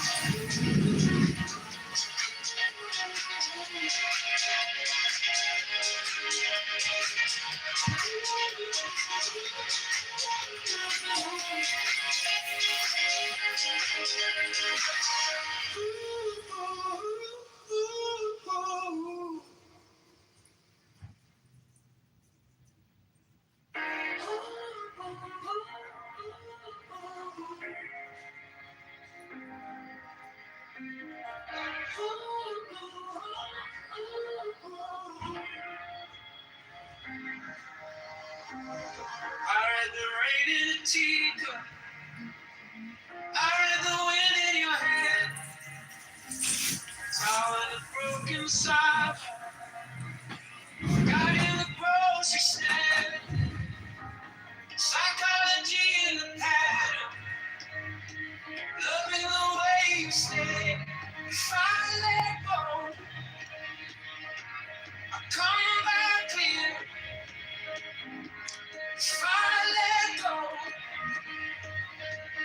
You get me. Now it's wisdom, now it's joy, now it's wisdom, let it unfold. God is love here, what is now? Hold this, show me now.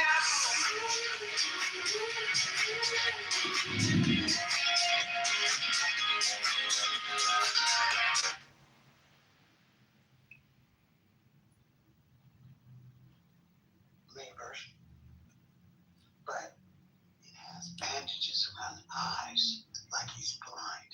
But when the bandages get stripped away, it's like he's the evil side. In general, you control everything. You don't even need a military anymore. You have absolute control. They're not going to stand by and let that happen. That shit easy. I mean, just to pick it.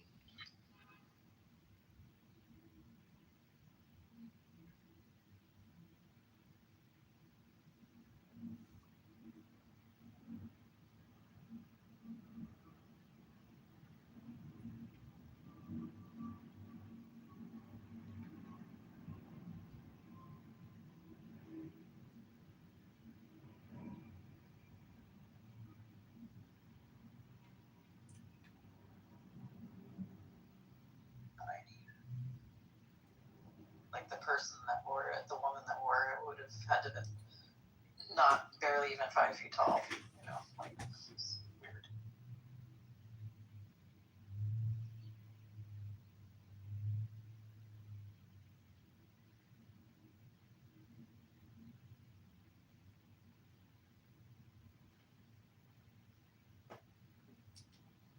I mean, oh, you can't say this or speak like that. Just like fuck out of here, dude. Like, we're grown adults.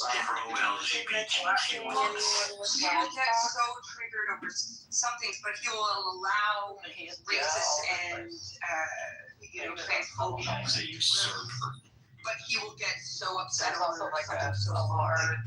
Whenever I said the other day, oh my god, this was crazy. I said in the chat, I said, oh, Andrew put 2 people up as wives who hate each other. And he was like, hey guys, look what Greenberg guys. And it was so triggered by that, instead of looking at the chat and seeing the transphobia, the racism and stuff like that. So he's very like on a moral perspective. John, like emotionally like stunted. Really wants it up here.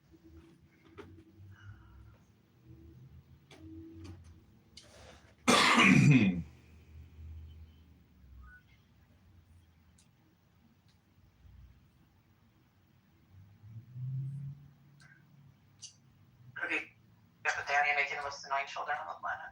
Yeah, I was just in Regal's room and I brought up, I said, is this a support therapy room for HAPs, highly annoying people? And, you know, eventually he kicked me to the goo after he told me to shut the fuck up. And he's in a room complaining about the way that Andrew demeans him and talks to him, but yet he himself has a very potty mouth. So I'm just suggesting that I think we all admit that there are 10% to 20% of the population that are highly annoying people, and that could be what's socially causing so many problems. Hello?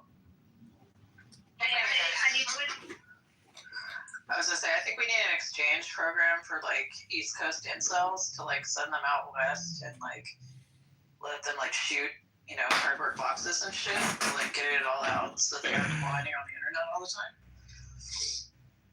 Did you hear about the last Jews of Afghanistan?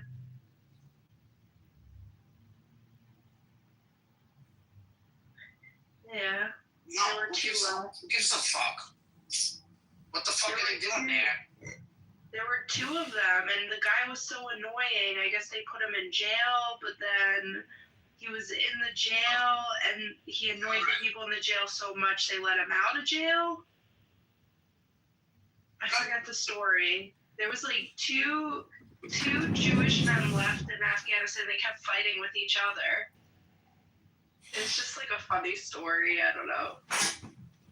It's adorable. 2 Jews arguing with each other on the screen. Well, I just want to say something about the title of this room. Great topic. nature of God. Maybe you want to capitalize the N, maybe you want to keep it small, up to you. But the big G is always what's interesting. And what I want to just say quickly is that, I'll be succinct, is that intelligence is truly the definition of God. And I think that's why all of these AI, articles and complaints about they're worried that the God AI is going to get out of the laboratory. It's going to be like Age of Ultron, the Avengers. Then we'll have to like put McZed in an so he can litigate with an impenetrable, titanium, uranium suit. Anyways, I'm just saying the true nature of God is obviously the opposite of ignorance and stupidity and highly annoying people. And, a lot of these Christians on this app that are highly annoying people, I just wish they could get into the Jesus Avatar simulator at Disneyland and see what it's like to walk around as a happy, nice person who doesn't degrade, insult, embarrass, shame, and be a total asshole all the time. That to me is what probably Jesus was like. He was probably like the nicest hippie you ever met, and he was really upset with the way that the Romans were dealing with everybody, and maybe even like what some of the puffiest, religious people were doing. Have you been watching the Foundation series, John? No, what? That's Asimov. Oh man, like the last. This is yours, right? The last iteration of the day Cleon is on is like the best pieces ever. Why would they advocate to kill Jesus if they think he's a good man now? Are Jews changing their position? You're not going to be able to cut that. What we're trying to say is, as Megatron gets through the workday, See how it has the Rabbi is clearly a hap, a highly annoying person. See, there are other types of haps. See, Rabbi's actually a funny and somewhat intelligent hap. See, McZed is also categorized in the DSMV of a hap. However, McZed is actually intelligent, so it lowers his hap rating on the index. You see how that works? Seriously, what's 5 levels above a hap? An EAP, extremely annoying person. That's you. I'm glad I bowed down to the Talmud and the Zohar. In my defense of being a highly annoying person, I just want to say I am a filmmaker on You're an YouTube. extremely annoying person. Well, I'm a level 5 hap. Imagine what a level 10 hap is like. And that's why I say there is a component in the nature of God which is highly annoying. Never overlook God's wide range of emotions and abilities to annoy. I am complete. What's your favorite part of the Constitution? I think the stickiness of the God concept is the most annoying thing about God. I don't think the Torah advocates for the Talmud in any shape or form. When did God need it to be corrected by a man? Why would the Torah advocate for writings that came along after it that just analyze it and are constantly changing to address the times? Why would God need man to write down his ideas in the first place? No, all we need is mushrooms. That is correct.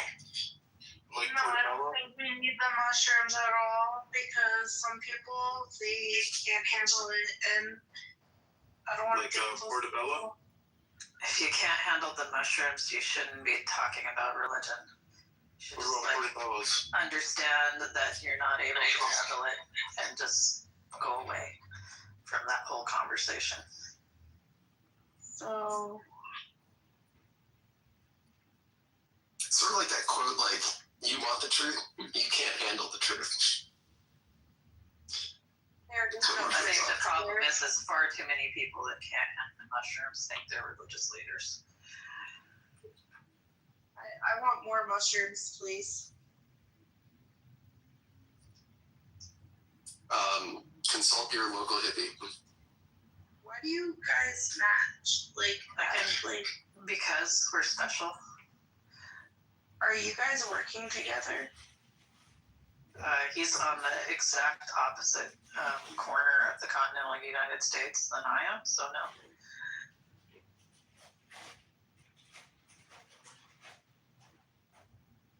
Yeah, we just like mugs. We just love drinking tears. I only drink tears once a year. He's only a level 4. He hasn't quite reached your level, John. What level am I, Cora?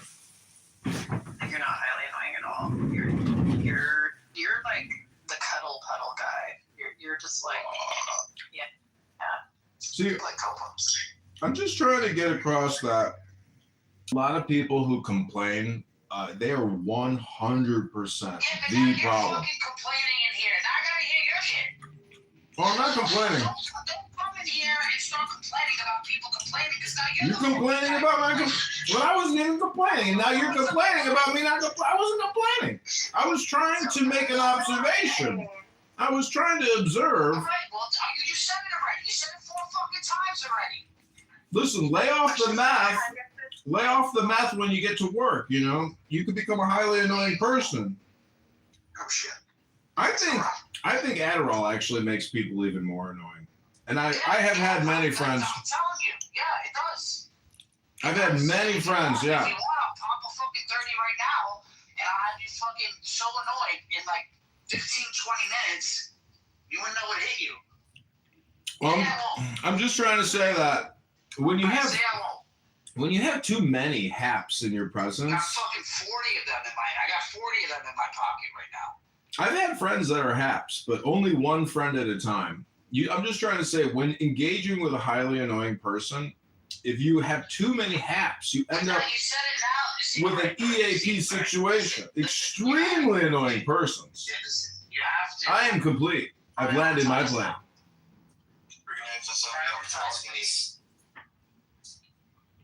Unbelievable. Did Greg just come in here to crop dust us with belches? Is that what that was? Okay, Regal.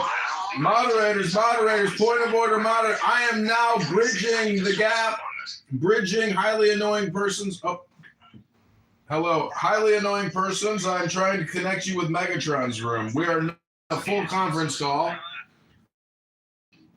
Listen, highly annoying people. I'm in Megatron's room. I'm trying. They kicked me. I'm so surprised. I didn't tell him that. He calls people's friends. You know what? I rarely comment on John's profiles, but I actually want to see what his karma is. So I'm about to do that. Let's see. I'm losing my karma. If you look at my PTR, I want to point out that is a Saudi royal prince. How the fuck did that happen? The Saudi royal prince is actually a Nazi. He met with Hitler at Berkish Gardens. A little known fact of Saudi history that the king of Saudi Arabia prizes his Hitler dagger. These Saudis are Nazis. Summon our best memory voice and say Islamo-fascist. What does it do for us, John? Like, I think Rabbi's a Nazi. Secret. Well, me? No. All right, so are we all going in? Are we all going to go in the other room? Or are we going to tell Regal to come? Let's all go to Regal's room and just call him a very highly annoying person. How many people are in this room? There's like 9 people in there right now. 10? He doesn't have a minion yet. Riboto Shalom. Let's go make a minion. Like 10 on stage or 10 altogether? 6 on stage, 2 in the audience. It's Regal's world. The one thing I always forget about Clubhouse is that men love women and they want to fuck. And so there's this like underlying sexual thing that happens on Clubhouse where desperate incel men who finally get to talk to a woman because there's like an excitement there, even though they never will pop a load. That's actually what happens with a lot of these people. Just talking to a woman is the most exciting thing that will ever happen to them that entire week. Talking to maybe a beautiful woman here on Clubhouse. Just ask Danny. Danny, how many guys on here are just so fucking happy to talk to you because you're a woman? No, they told me I'm ugly. They told me I look like a man. They told me I had a big nose. They told me They're just nagging you. They're just nagging you, Danny. Don't worry about it. They're jealous that their nose is not bigger than yours. Pornhub. See, agrees with me. He thinks that a lot of the conversations that happen and a lot of the green bee tyranny is like of men that are incels. They're just like so happy to talk to a woman. It's like so exciting for them. Well, Regal's one of the diversity in this no room one is- when he encounters one, you know. It's pretty good. I think we have to hold the Bolsheviks accountable for what they did and what monsters they are. You know, I See what a pliable, gentle little puppy he becomes if like you talk to him one on one. I'm surprised we haven't rounded up all the Bolsheviks and brought them to trial. You know, Elon Musk talks about cognitive security a lot, and I just gotta say, Tsar Nicholas definitely did not have enough cogsec. He and his family, I mean, they got themselves killed. They didn't know how to properly. Didn't he get cut by Rasputin, or was that the one before? Yeah, Rasputin was involved in all that. There was an assassination of Rasputin, actually, by a British intelligence agent. It was a very famous assassination. I'm going to probably start the movement to bring the Bolsheviks to trial. He wouldn't die, but the reason he had power over the guy was because the son had a bleeding disorder and he claimed to be able to like fix it. Let's be honest. You know where that bleeding disorder came from? Where? Queen Victoria. But what Rasputin's personal hygiene was so bad, his body odor, his filth, like he was so dirty that like it gave him a mystique, like a stench that like actually was so pugnacious and you know it could permeate through a room that it was part of his allure. He smelled like shit. Their estates go after all they own that they acquired. Highly powerful women where like kind of like with guys that are like, you know, CEOs or whatever, that they have to seek out like the most humiliating sort of like sexual partners, like in order to get on. Maybe that's what it was about. So if you look at my PTR, again, you'll see a Saudi prince who was sent by King Abdul to go to Hitler. And see, this guy in my PTR was actually rewarded because he advised the king to stay loyal to the British, which he did. And as a reward, the guy in my PTR got huge rewards from the king of Saudi Arabia because he advised him well not to betray the British and join Hitler. All I'm trying to say is that my point is I have no point, and I want to thank you all for just listening to my brief observations. Yes, you're very round. You're spherical. You're very pointless. I think they should line up all the world's police forces and go after the Bolsheviks. Find them. I think Dr. Crawley was a psyop. Find the Bolsheviks, hold them accountable. They did the most evil in the world. Oh, so I don't know if you guys know this, but I'm producing a new film. Bolsheviks only killed 2 million Jews. I'm producing a new film. million. Oh, I knew I had a point. I forgot my point. This is my point, is that my PTR is actually a screenshot from a video. And in this video, you can see Hitler acting like a faggot, like a low IQ schmuck. And so what I'm trying to say is Hitler is just like AOC. He creates social media content reels of him like walking around doing shit to like display in German movie theaters as propaganda. So I'm creating a new movie called Hitler the Schmuck, the Hitler you never knew, the asshole schmuck who basically was a terrible leader and created propaganda films all day, every day, just like how they do on social media today. So the film is called Hitler the Schmuck You Never Knew. And it's about a guy who's a total asshole faggot who creates social media videos all day long to try to propagandize and distribute influence, because he was hoping that this video with the Saudi guy was going to be like a big strategic win for Germany, meaning that he brought that huge oil and group of people into the fold, but it never happened. But the video that this screenshot came from, there's all these other clips of Hitler like creating videos. Yeah. I thought this was a highly annoying person support group, because Rabbi's here, Danny's here. I was thinking Hello? about making a movie calling Bolshevik the Jerk-Offs. So mean to me. Danny, it's a compliment. You're in the upper echelon of the hat. Alright, they killing the room. They killing the room. Alright, but you guys gotta go in the audience. Thank you. Yeah. place. Fuck, man.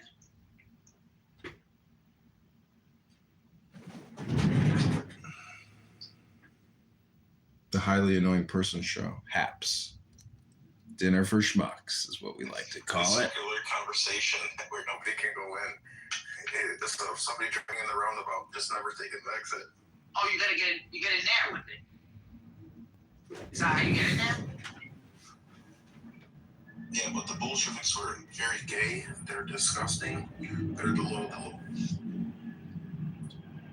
the person in your profile pic going down or up?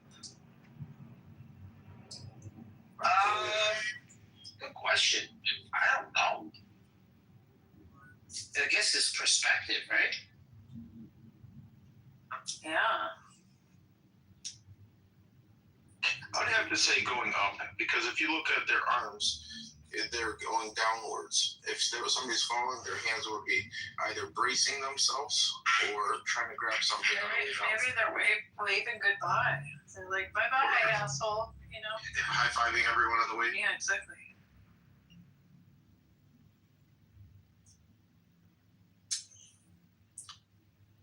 And the thing is down isn't necessarily bad. Like, if you're like Merkaba or like, you know, that kind of concept, like Tyrian mysticism, that you descend through the heavens, you don't rise through them. So. I'm gonna go over to Regal's room quickly. I'll be right back. I gotta blow some steam off these Bolsheviks. Like he knows what he's talking about. Today. So if he sounds like he knows what he's talking about, he must be right. And that's what Samoan thinks was the base. Not being right or not being able to make it seem like you win. And to me, Or you don't even know. Like this guy's on this whole thing. Is talk about jobs. I know that Telegram's even worse. Like, all day long. And it's like, after a while, it's like, yo, guys, what's going on? Like, what's up with you guys? It's, I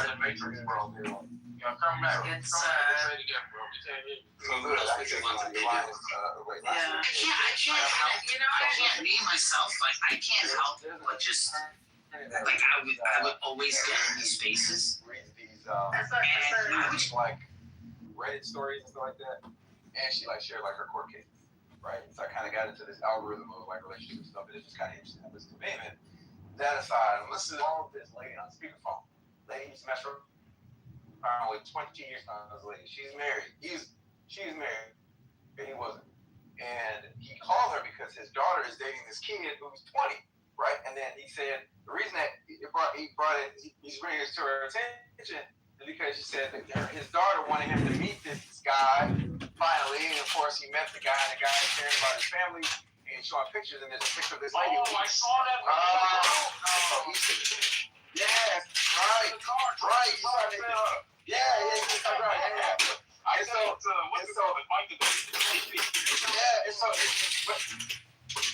you said what? He was in St. Louis. Yeah, he was in St. Louis. He said, and he was like him. And he was like him. But I'm just going to finish the story. So in any event, he's talking to the lady, right? And he's like, he wants to get DNA because he doesn't want his daughter having sex with his to be her brother, right? But the lady is so not like, right? Because she said, you didn't care then, why should you care now? And he said, daughter, having sex with, her brother, right? And he was like, why didn't you get me sex, right? And then she was like, well, because I'm married. My husband, like, he's still with his kid. She was all not talking about it and didn't really care. That's the part that's really, I'm going to be honest, though. I think that was fake. It might have been. But that shit was so good, man. No, right. No, I'm saying it was so good because he was like, yo, like, listen, man, I know they having sex. He's like, how you know?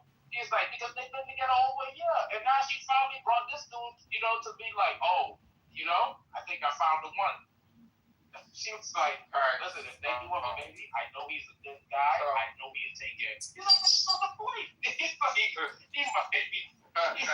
she might be sleeping with a brother. I think we need to like pick up a collection, buy a surplus aircraft carrier. And I don't have any reason for saying that other than the fact I want to take the attention away from that kind of shit that happens and say all the time. So, but we clearly do know that Florida has a lot of incest shit like that going on. We can't say that, right? Yes, a whole lot of it. A lot of motherfuckers are related double time and triple time with your cousins and shit like that. Don't even know it. Not so much us. Maybe like once or twice, every now and then. We're not as bad.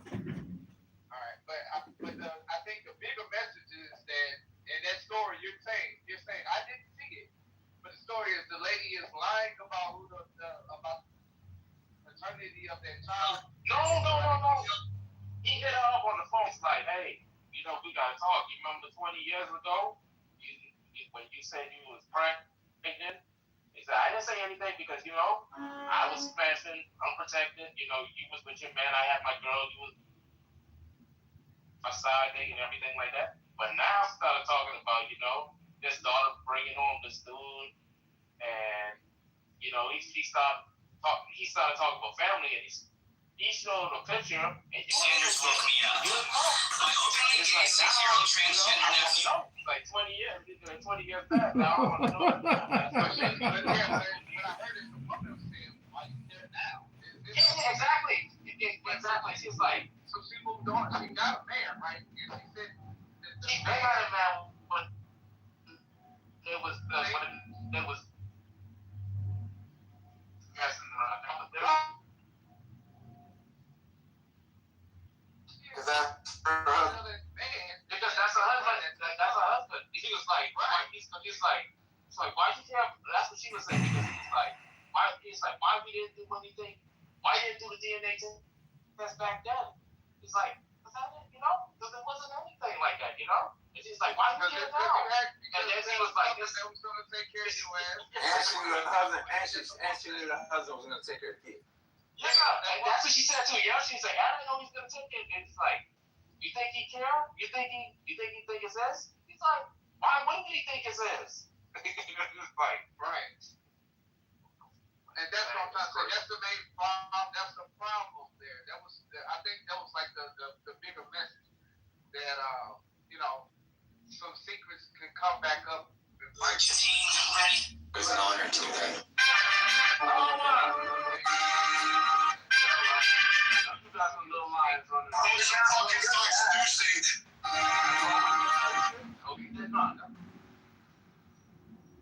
No, I don't have any.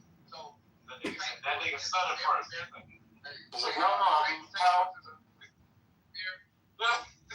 St. Louis is a very, very small town. Sanders woke me up.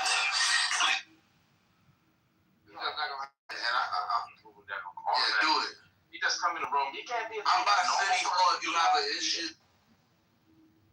You can't be a normal person, bro. I think it's bisexual.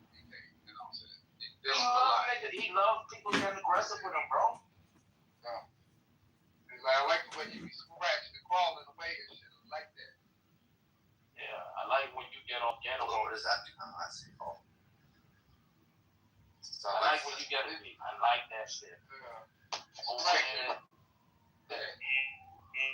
Which city? Please define the city, sir, and I will meet you there. I don't operate like that. Wait, hold on. Oh, look who's here. Do you want to talk to your friend? Who, me?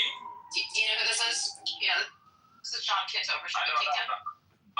No, we're not friends. I'm not friends with traitors to the race. This Ashkenazi is a traitor. Not a traitor. You're a fucking bad man. How dare you, Mr. Kitover? I challenge you to a duel, sir. Challenge accepted. Tomorrow, or you are a coward and a lick spittle. Choose your second. Well, regardless of who wins the fight, we are either heartbroken or heartbreakers. And I believe that Nura Bandura Princessia is the worst heartbreaker amongst us. She is a hypocrite heartbreaker. She feigns her cry wolf attitude of Diego, I love you and I miss you without you, my love. But when in truth, she is a shameless and heartless heartbreaker herself. Your husband broke Mr. Kitover leads you to say impetuous and fiery things. You cannot possibly be in a sober mind. I shall end you tomorrow, but I shall regret it. I shall call my secret weapon Brad Stoffenberger in Houston, Texas to defend my reputation against you. Very well. Shameless Ashkenazi traitor. I shall choose King from the state of Tennessee. Ohio, Tennessee, I don't know, but he'll be there. Choose your champion. Choose your champion, and he shall be defeated by my powerful war engine. You have only dreams, and I shall send you to the blackest depths of hell where you will be free to dream to escape the torment of damnation's hellfire. That's where I thought I was right now. Hence, I'm here with Princessia, the most cruel and vicious of them all. Truly a tragedy to kill such a specimen as this. A madman, yes, but what else was John the Baptist but a madman? A man before...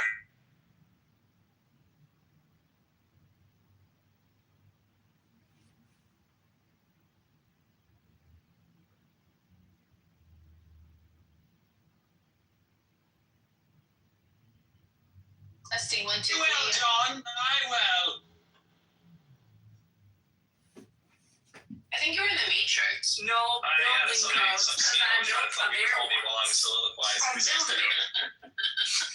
So if anybody has any questions to address to me, But you know what's terrible? they can't. The You know what I movie mean? Busty Boys. Yeah. No, but I don't don't want Ever ever. watch it? Yeah. I won't. I don't want to That's so much more. say- It was so bad. It was so bad. Have you watched it recently? Being on the freaking team development. Oh, definitely. Like you. I apologize, but I'm trying to bridge highly annoying people between two different rooms and conference calls. Welcome to the bridge line of highly annoying people. I have Nora Bandura and Diogenes in the other room. Say hello, everybody. Why are you so obsessed? Noah, welcome to the highly Why are you annoying so person obsessed with support. me? Do-do-do-do-do. Oh, sorry. That's okay. As annoying as you want to be. This is for highly annoying. This is a safe space, perhaps. You crowd testing us with belches again, Greg? Good job.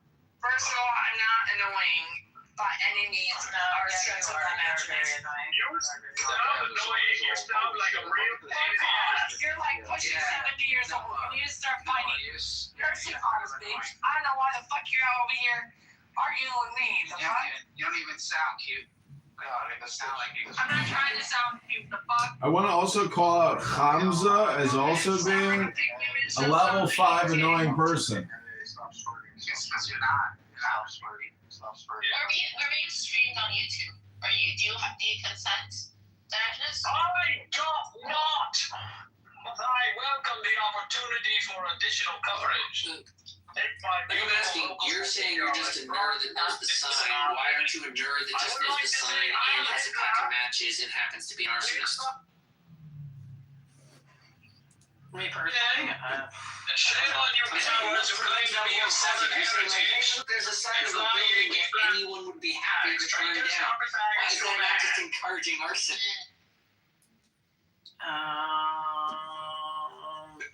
I think that's a better question for an arsonist, maybe. I don't know. Real estate developer, arsonist, same thing. Or no building. It's over. If I'm gonna open up some matches and start a fire. He's insane. He's actually insane. Well, So, you know. to my town. I'll report you myself. Why? Your town is the one encouraging it. You may not. No, I know, you're right. He is insane. I don't know why. Probably drugs. I really think that's why most people are insane. Drugs. Yep. A lot of people lose their mind. I have done drugs. Do I do drugs? Yeah, caffeine, nicotine, sugar. But the harder stuff has to be put aside when you have a family and public business. So those things are put aside. I can't commit felonies married with children.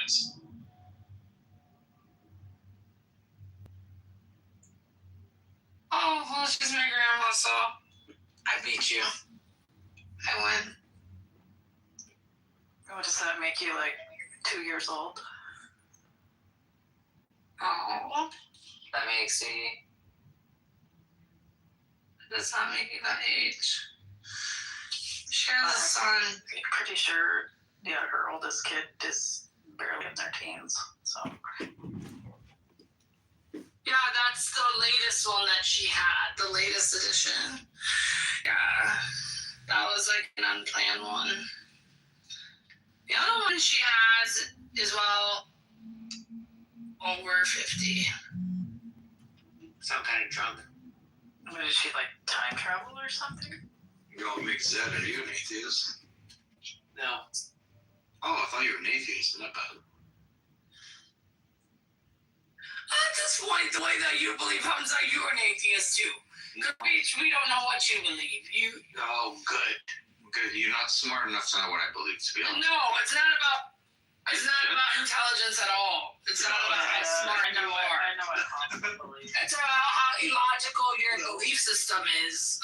Oh, just point out one illogical thing. Point out a contradiction in my belief, and I'll get rid of it. Go ahead. I'll wait.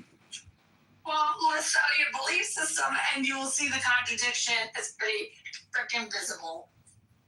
Oh, thanks, Noah, for that input. Thank you. Do you know a contradiction I believe in? Because I swear to God, I'll get rid of it. No, I swear to God, She's giggling. Yeah, she's intimate. What the fuck is We can flirt in the DMs, you know what I mean? But right now, we're having a serious conversation. I'm gonna kick your ass. She's dying. Don't do that now. What is wrong with you? What's wrong with you? Why do you do that? It's so weird. It makes us laugh because you're repulsive. I'm rough, y'all. Cora, don't make me turn my attention to you. 1 second. What do you want about repulsive? I'm very charming. No, you're intelligent. You're repulsive. Oh, you tripping in your life. What do you want about? People are giving me hands up. Like, what are you tripping? You deserve, Cora, you know who you deserve on stage? Name him. That's what you deserve. Or no, Sophie. What, I deserve a 6 foot tall Puerto Rican that makes 6 figures? Sure. Zolfie's Puerto Rican. Who's Zolfie, first of all? I meant to say, Are they in the room? I meant to say Zafti. Rabbi, why aren't you cute, Rabbi? Can we talk about that? Why are the men in this room on Clubhouse ugly? All of them. Like, why? Because most men are ugly. No, women are ugly, the fuck. Men are usually hot, but I don't know what the fuck is going on with Clubhouse. They all look like immigrants. You live in Serbia or something? Like, where are the hot men? I don't know if you've seen Serbian men or not. I didn't know. Serbian men are hot. Yeah, Yes, indeed they are. He's been drinking that flat machine. There's a really bougie, very pretentious, woke bakery near my house that I would never shop at because it's run by a big fat lesbian. And it's very expensive. But occasionally she gives her pastries away for free, and I will never turn down a free pastry. Oh, you the fat lesbian baker? No, she like puts the pastries out because she's a Marxist. So she just puts her pastries out for free. Okay, I feel like you're speaking in code, but do you believe in God? I'm literally not. I'm enjoying a tasty pastry right now. It sounds like he's enjoying a pastry.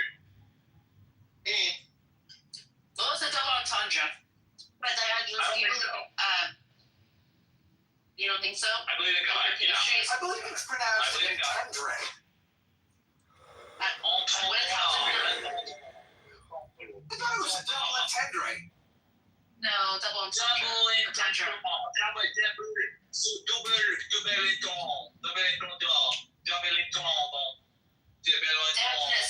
Dad, do you believe Jesus is God?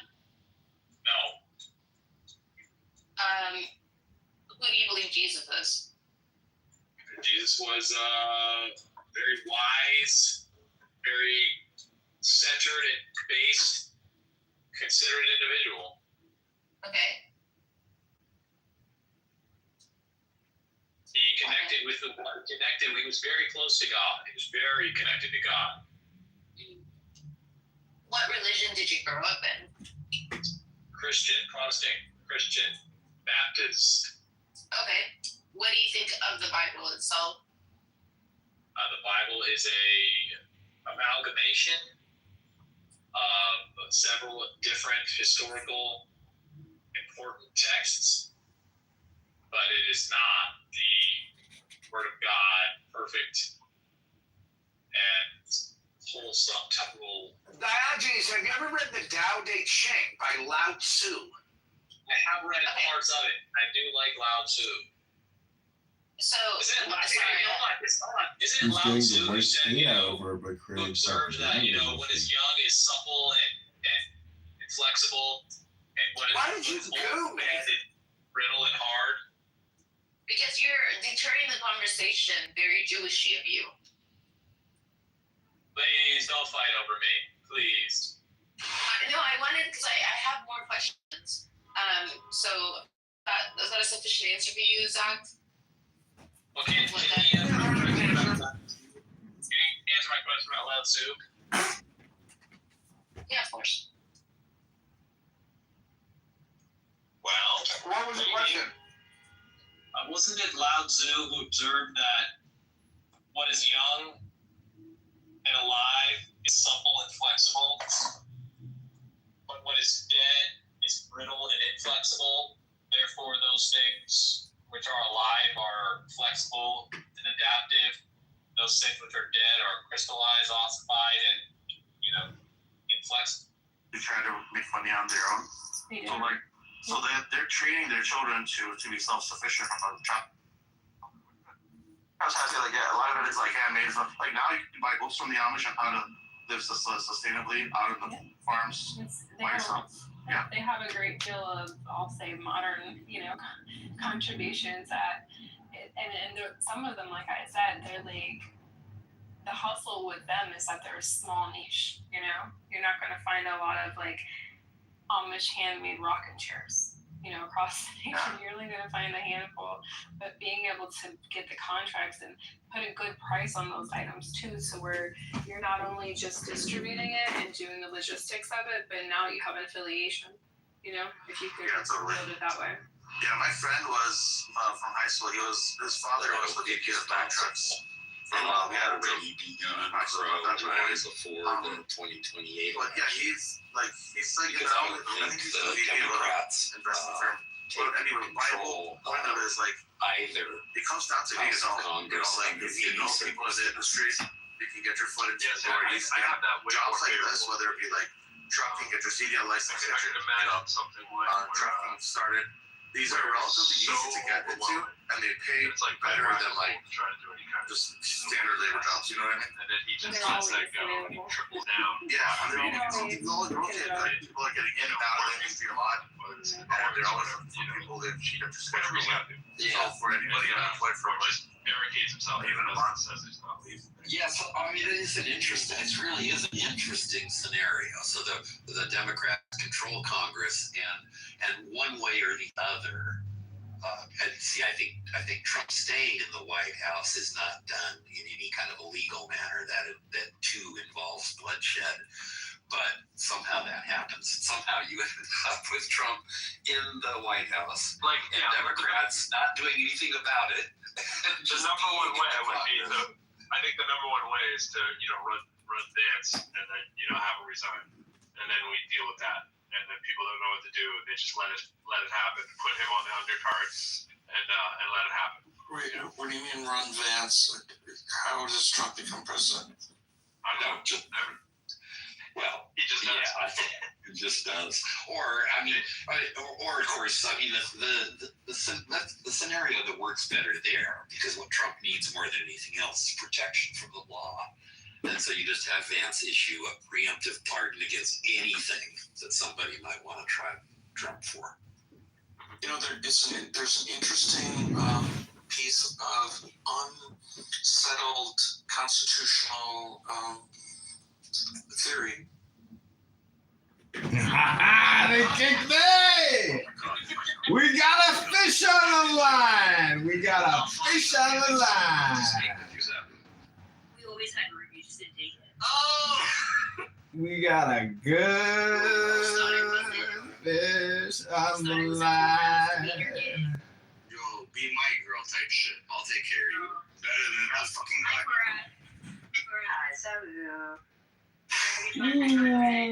Ooh. Hi, my girl. How's it going? And you're way too pretty for him too, type shit. Like, what the fuck? Beef? Are you fucking kidding me? Found it. I thought you were. I gathered that, and I will simply answer. When it comes to you, I only hire maggots. You have to be eligible to have a term as president, and since Trump will have completed 2 terms, he's not eligible. But go ahead, yeah. Yeah, no, that's my logic too. But some scholars say that that's not the case. Let me pull up my research on that. Get rid of the law. Read the last sentence of the 12th Amendment. Sure. This thing is so huge. It has lots of dashes. And if no person has such majority, then from the person's but I think you went. Is there any emergency provision that I don't know about, because I don't know as much about the Constitution as I'd like to, that says in some kind of crazy emergency, wartime, whatever, somebody can just make shit up? Do we have that? No.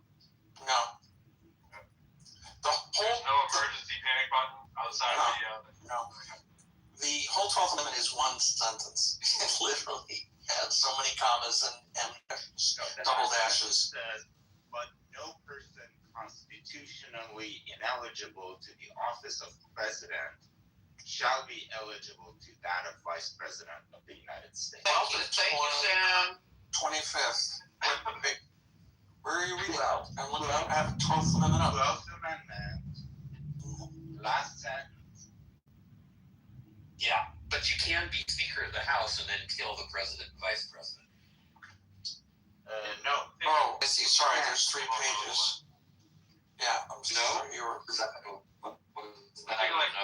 the designated survivor dies. Like, who's next? They're ineligible. Then they have to. Speaker of the House doesn't have to be eligible. Speaker of the House doesn't have. Yeah, that's true. Sure. I never knew that. Uncle Steve is here. But so Steve and I agree that it's clear that he would not be allowed. But let me pull up the research, because some constitutional scholars say otherwise. Just thought it would be important to notice that Steve and Benjamin are both green buttholes at the same time. I was just going to say, too, I mean, there's also the point being that the Constitution doesn't matter anymore. We settled that in Trump's first week of first term like that. when we got rid of emoluments, right? I mean, emoluments is still in there technically. Yeah, that's like it's a fantasy pretending that this piece of paper does anything if you still retain the military. And that's kind of largely my point. Like, what prevents him from doing I just decided this thing today, and I decided without the 2/3 vote, right? Kind of thing. Like, this will forever be because I declare it a virgin Trumpism, right? And like what stops that, right? The U.S. Army. Bro, are you saying like issuing an executive order the last day he's in office, like? Yeah, like something like I make this a law today that I can Right. everyone tomorrow, and or anybody in this position does, and go screw yourself. And oh, by the way, I have the army. I have the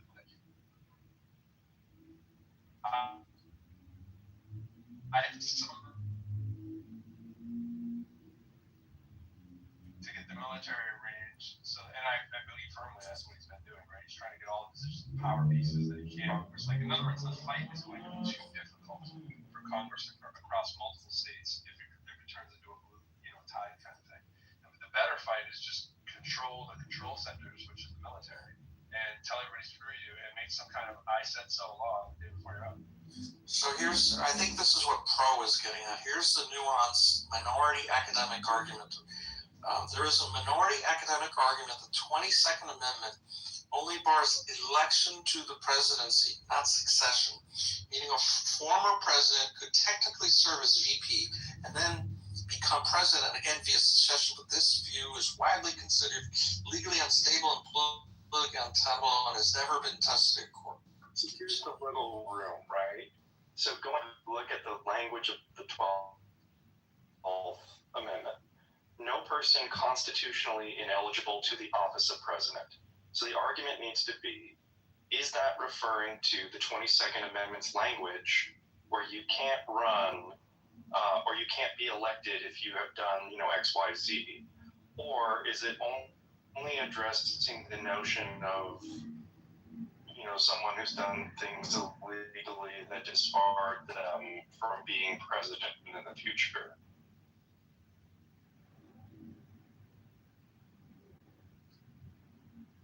You want some presidential term limit? Trivia? Romney for a third term might be Barack Obama. Has the same issue. Exactly. So what's the total number of years? Whatever Trump does. She can run. Yeah, but if Barack Obama does whatever Trump does, Donald the court's Trump in a position of also having to say, yes, Barack Obama can also run.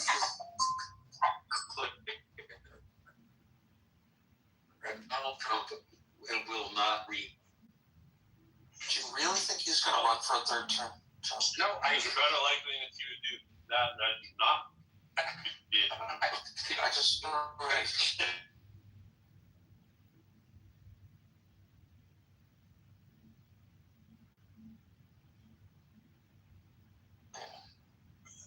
no constitutional convention.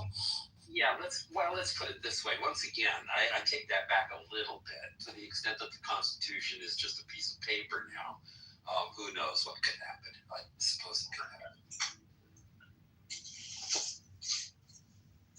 The best chance is that he dies, that he doesn't become president.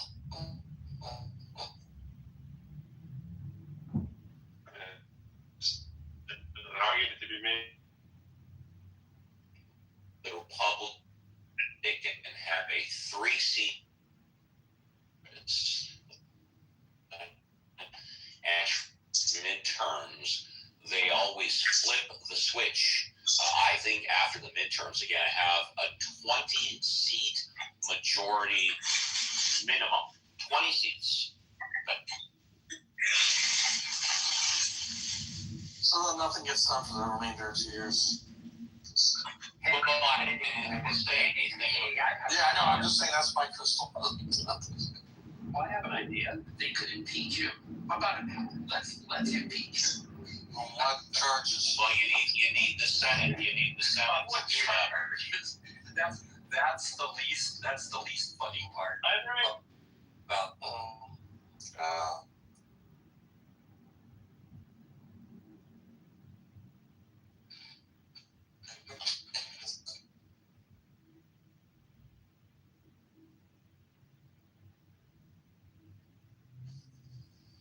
Diabolical. The threshold of bullshit. We can't get enough momentum to get over the activation. But Trump is the only impeached president that of his own party voted to convict him. That can never happen. Well, there's a little Pyrrhic victory.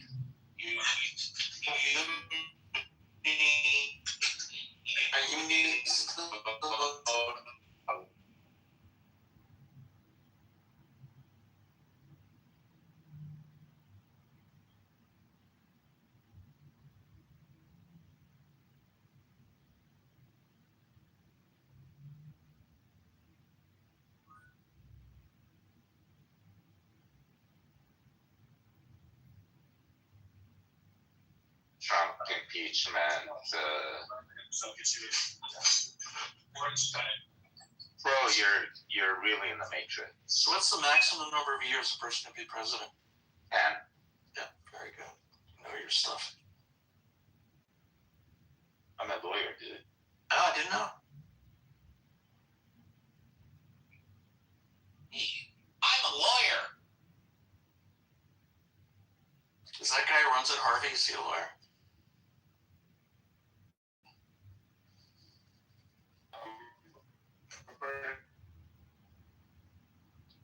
Oh, he? Yeah, I think he is. Not licensed. Licensed. Yeah.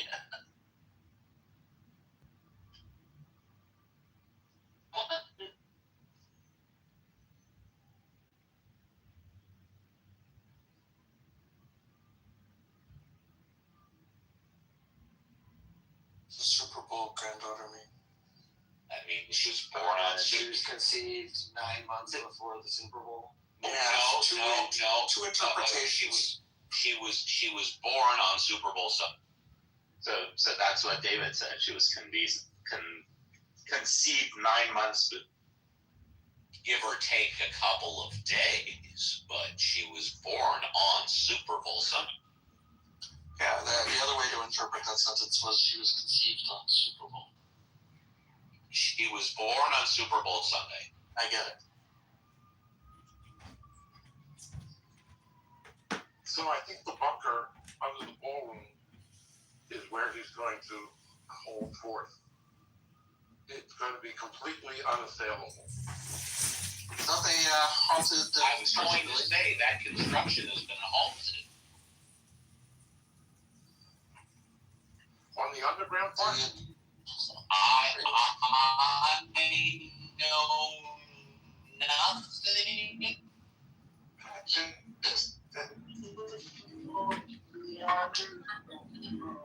Yes, I know. I only know about the above ground. I thought he was a developer in New Hampshire. Why isn't that he doesn't know how to build? Construction to resume. The next hearing is set for June 5th and can resume construction until June 5th. This was from April 18th, 2026. I don't think they need a hearing. I just think. Continue on the underground part? I'm pretty sure it does. That's my impression. Yeah, Leon clarified that work on an underground presidential bunker could continue, but said most above ground construction must stop. Right. And have you heard what that underground construction is supposed to consist of? It's amazing. Does it go all the way to Australia? It's exactly what you would expect a small dick president with an inverted erection. Do you have any facts about it, Billy, or are you speculating? No, I just heard, this gas thing, and this, just a lot. That takes the president to hold off under there. A small.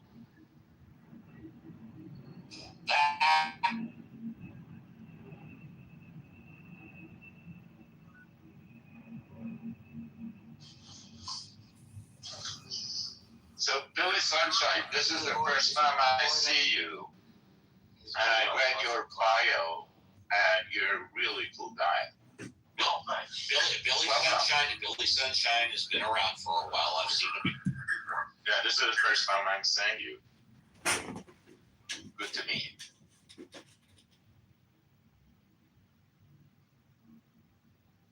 Can you hold your breath for 4 minutes, Billy Sunshine?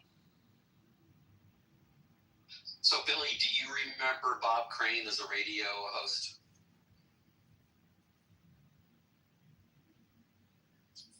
Were you, Billy Sunshine, were you alive when Natalie drowned off of Catalina? Well, that's a kind of a non sequitur for Billy. Oh, okay, all right. Come on, I was a teenager when that happened. Well, I thought it was relevant since Billy Sunshine in the movie helped.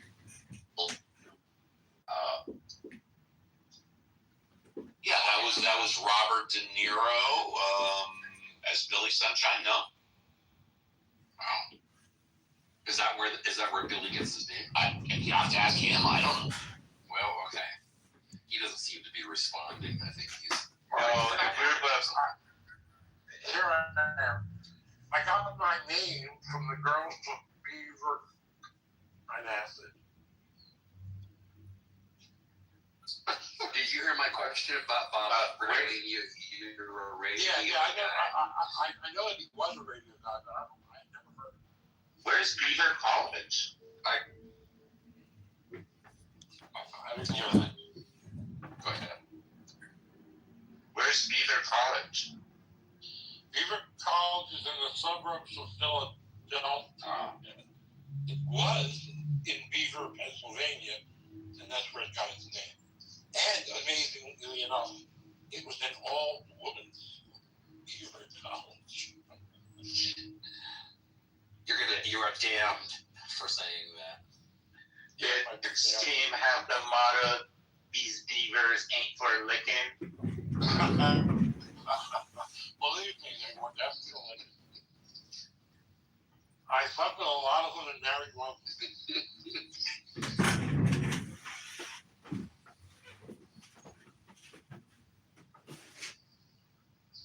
I was the only boy at Beaver College.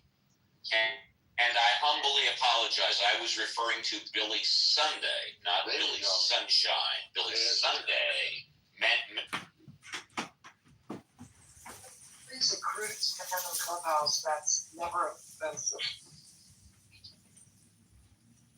Do they have beaver?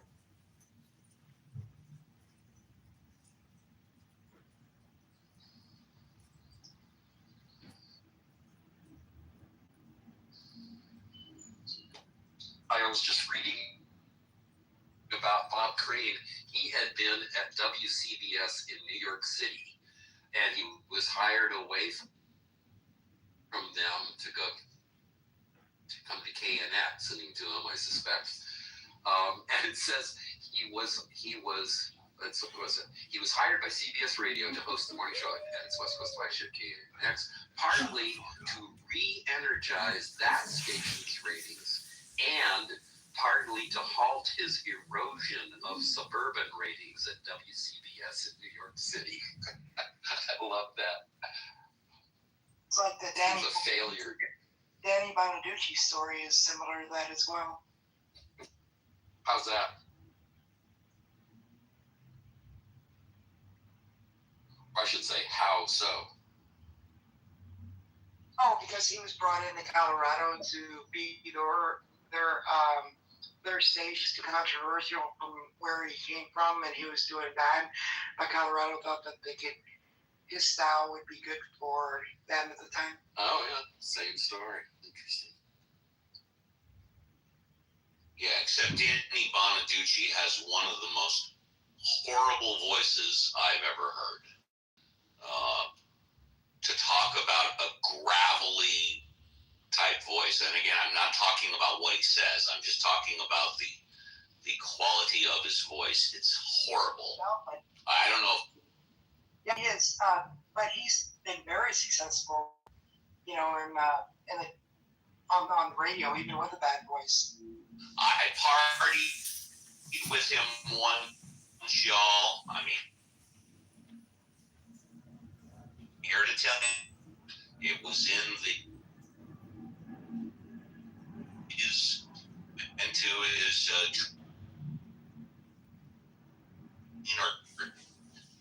and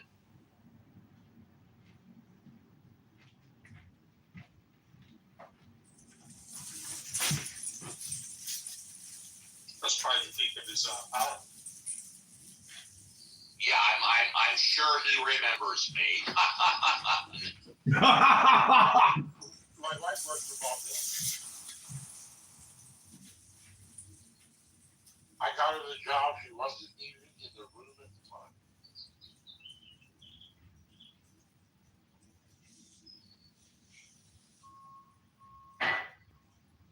My older sister got backstage during a Van Halen concert. Neither one of us. Everybody agreed. God's going to get them before the Constitution gets out. Let's hope so. I want him to have a stroke on air while he's speaking, so I get to see it happen. You know, speaking of Van Halen. Speaking of, I'm up with that. I'm up with that. That stroking out. It's perfect because then nobody could say he had this pocket hard. That might have Donald Trump. So please, on it. His whole mythology all did something. He was styling.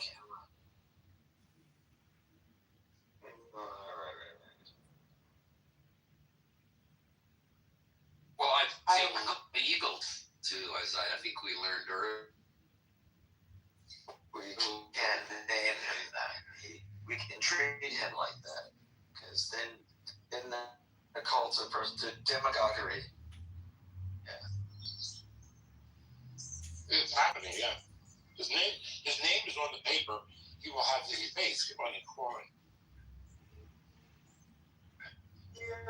Benny. You know, I have a fantasy. But what is? I have a fantasy about who, wakes up one day and he says, I made a promise to myself. I'm going to destroy everything with Trump's name on it. Everything he's built. Every website he has. I'm going to destroy it. Blow up that arch if you ever fucking build it. Let all the hotels know that have his name on it. You have 1 month to get your name off it, or I will destroy it. Oh, I like that. That's my fantasy. That's a Someone good should write a fantasy. short story. Yeah. That's kind of a Black Mirror kind of a thing. So I was just thinking, John, what would be the like the equivalent of seeing God? What would be the equivalent of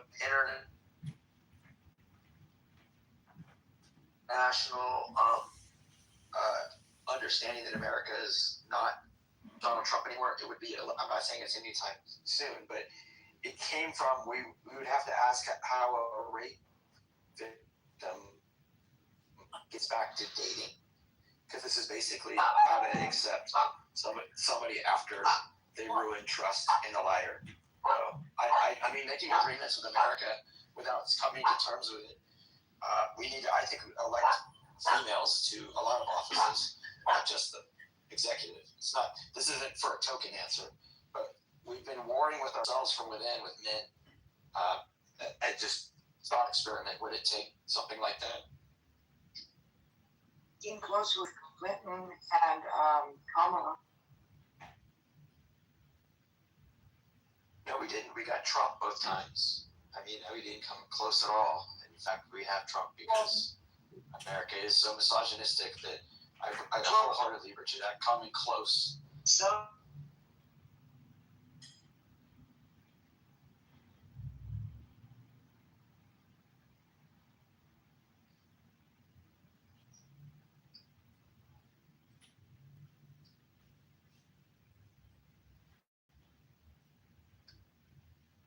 They said we'd never have a black president. They said that we'll have a black president as soon as weeks fly, and then sure enough, the next year, Barack Obama. That's not at all what I was saying. I'm cheering on a female president. I'm not at all. If you do anything like that, 2 times he ran and won against women. Against women. Rubio. And he lost against Biden.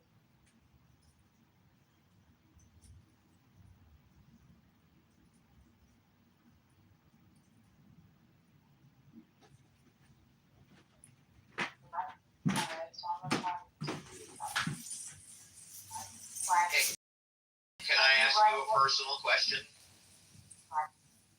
Where's the E? I don't have an equal sign, and people are trying to manufacture. Oh, okay, thank you.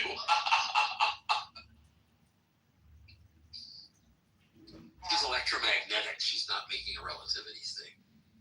Steve, you think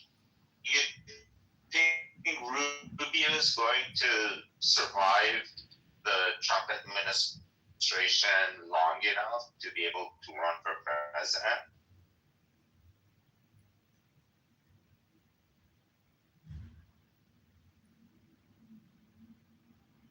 Well, just for that reason, I just want to point out, I'm pretty sure that what Tucker Carlson is doing is getting ready to run for president. Yeah. He's doing the Magyar thing. Yeah. What state is he from, please? What state? Don't know. Pennsylvania or something like that. I would think he'd need to run for senator first, but I'll check. Oh no. He certainly doesn't have to. No. Name recognition. Oh, exactly. He's what? He's too full of himself to condescend to be just one of the 100. It's become a kind of a quiet parking lot, maybe even a graveyard for careers at this point. I mean, what have they done, right? Almost nothing. Everybody knows they've done. I call it Grey Gardens. What do you call it, Marshall? Grey Gardens. That's because you don't like seeing things in black and white, or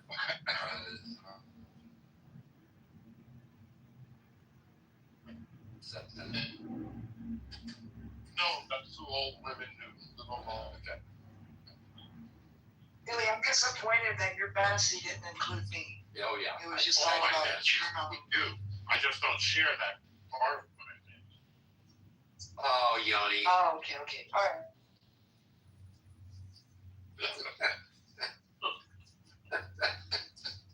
Trying to keep the girls happy. Beaver College. Not really, but Billy's Beaver.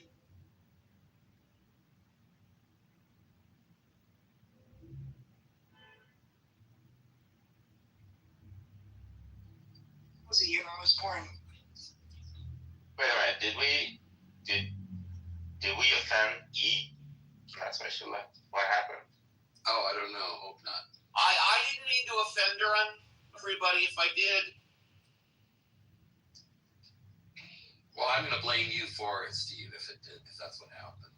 Why? Why would you have offended her? I asked her where is the equal sign, but I'm equal to everyone.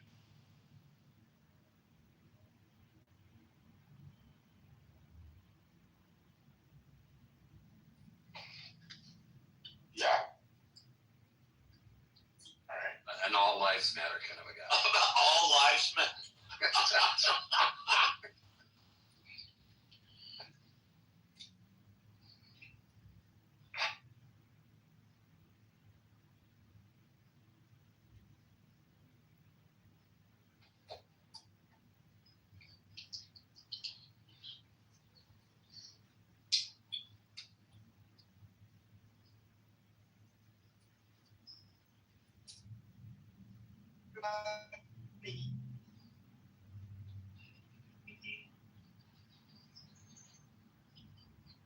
What was that? All lives matter. That's inequality if you're not going to include side pieces. Oh, I I didn't. He said all wives. Oh, I thought he said all wives. Okay. Quiet. Oh, sorry. I was talking to my dog. I didn't. Love that. Yeah, he's just sitting here growling for no reason. Quiet. Tell her to sit at the chair. Calm yourself. Quiet. Billy, you didn't hear him say My dog. earlier.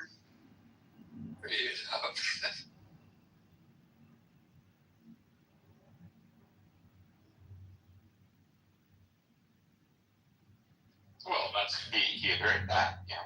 that's lovely.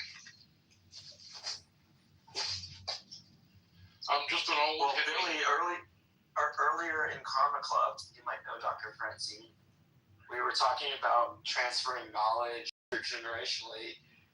Would you be capable of teaching some of these incels how to flirt? How to go down on Beaver? Yeah, sure. All right. What would be the first, what's the topic flow of the curriculum? Just know that pussy is delicious and go for it.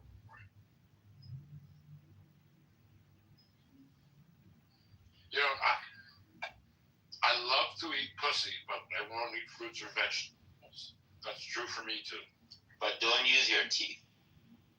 Well, it's, you know, a little bit. You'd be surprised what you can do.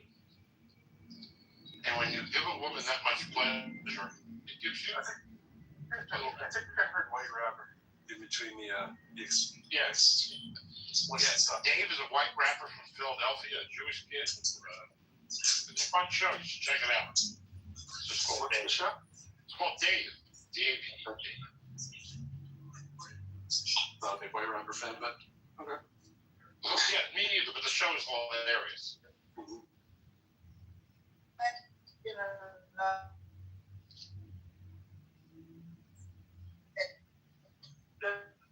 What is that? Another.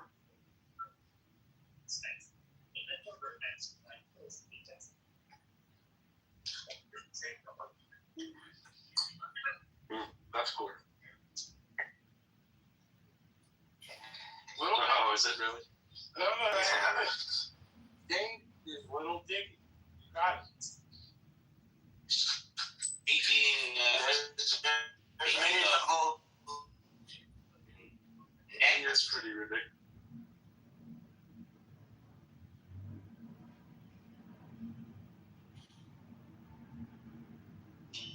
Point.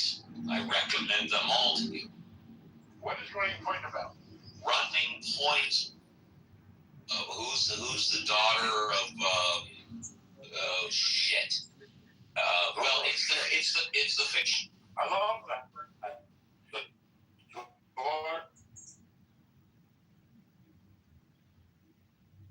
It's the fiction.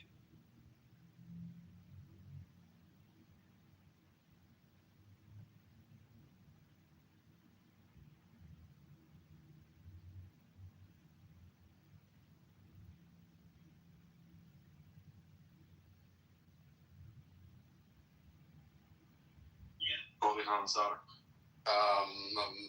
Goldie Hawn and Kurt Russell's daughter. Yeah. I thought I knew you were going there. I could look it up if I have to. It's the original.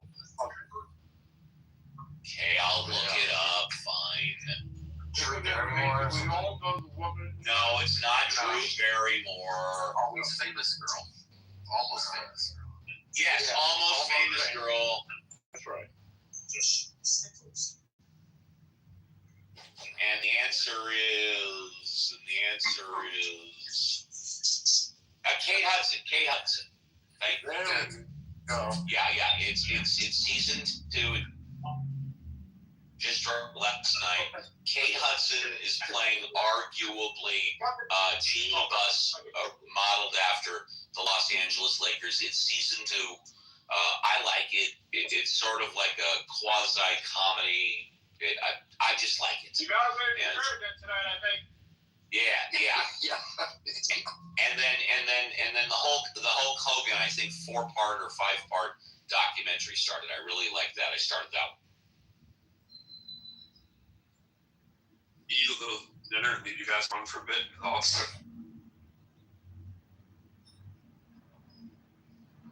AI will eat everyone's soul. yeah, that's more in line with the mood.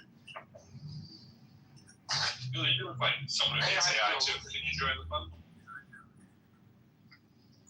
AI is going to look at all the species that have gone extinct because of us, and they're going to decide to get rid of us before we. That's right, in the feed.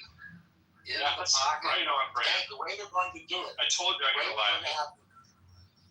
The way it's going to happen is very simple. It's going to open the doors to these labs where they're growing all these really dangerous viruses. And that'll kill off most of us, leaves just enough of us to be their slaves. Yeah.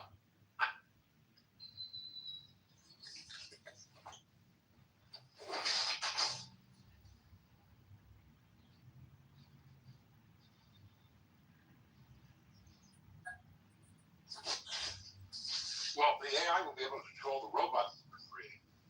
And then it's over.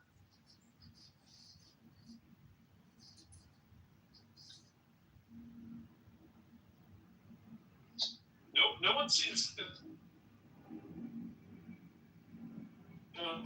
able to take control of us, though. Right? If you can put the soul in the robot. You don't think so? You don't think we can get?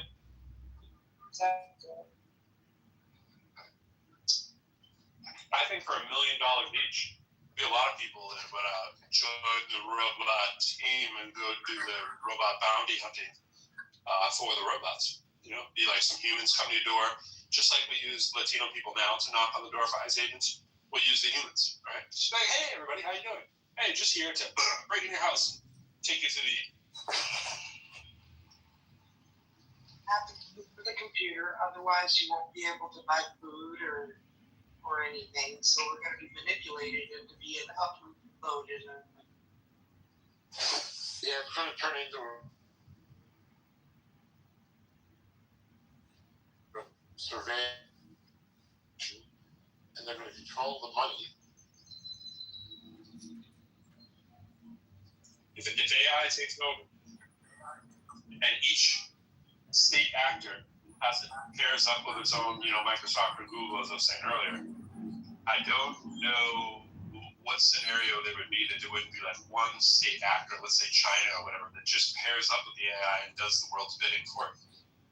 And then lets everyone else out of their misery, bring in the nukes, do what you gotta do, and let it all go down.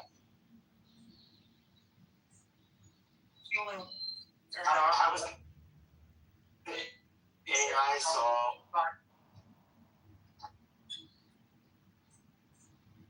How is the AI served by letting it go to hell?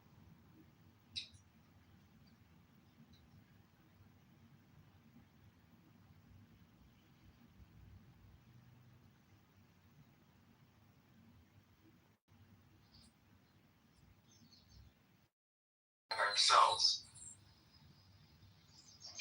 Does that mean putting the bit in Bitcoin? No, more like the harness of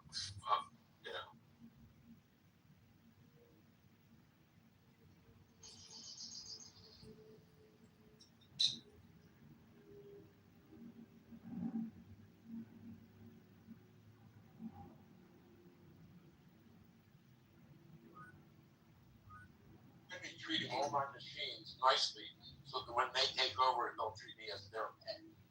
I'm willing.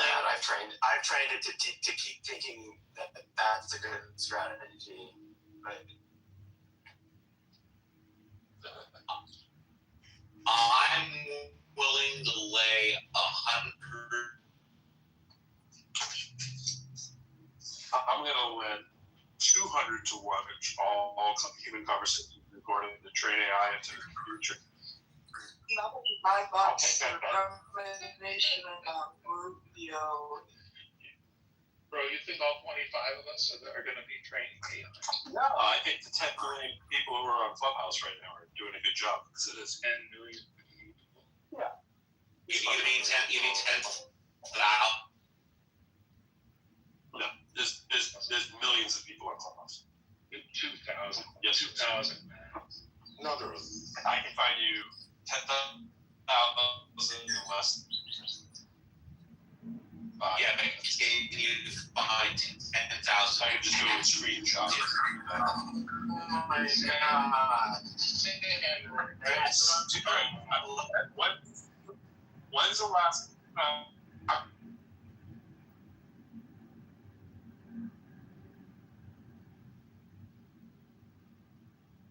It doesn't stop. Yeah. Nobody's ever saying the bottom of the Clubhouse well. It sounds like the fucking Timex watch. They should have Yeah, monetized it 5 years ago. They missed the boat totally. No, they didn't miss the boat. They have the same amount of people on that they did that. No, they don't. Yes, they do. You're lying to yourself. You're being lied to if you think that. Well, I know more people that. It's a different quality. It's a different quality. It might be a different quality. That's a very Right. we're thinking. But there was a time Billy was thinking into the thousands. All 10. Right. Silicon Valley and Except you can put for that. maybe 3 years. Go entertain your see how long you can scroll for and watch how many multiples of room have well over 50 rooms that have like well over 1,000 people, and I've only scrolled a couple hundred rooms. So what are trading from us? Not a couple hundred, more like high hundreds. But what's that? But why aren't they at the top? They're not a bit rooms that are going in all 24 time zones, or maybe not all of them, but many of the time zones.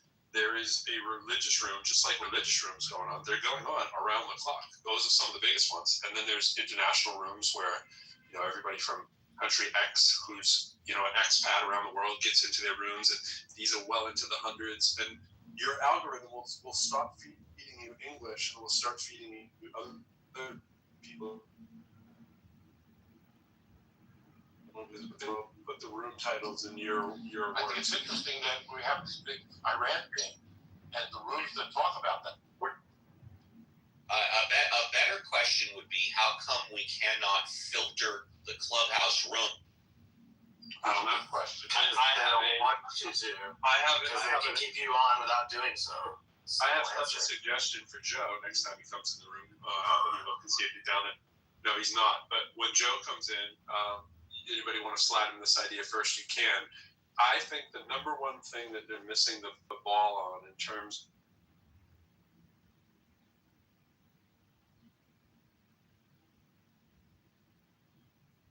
monetize this app is allow me to put my room at the top of people's feed. And there's numerous ways that you could do that, and it can work. And it's puzzling.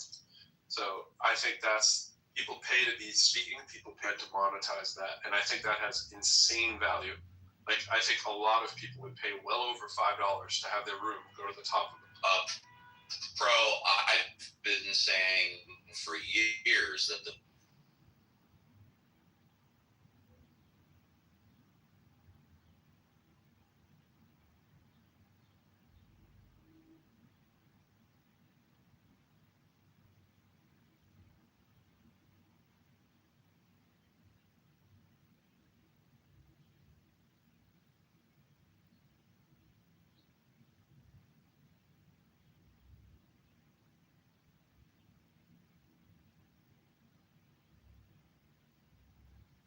guess what we're going to do next week, guys? If you want your room to go to the top of the banner, like the top for everybody for 10 minutes, you can pay X. Or you want it to go to the top of the room just for the people that you follow, you can pay Y.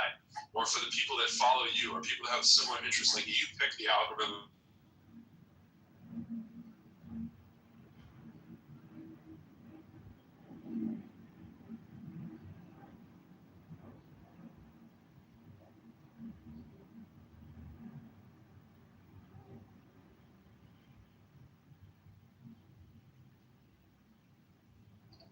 I don't know. I pay the $5 a month to be able to have my room at the top of everybody's hallway.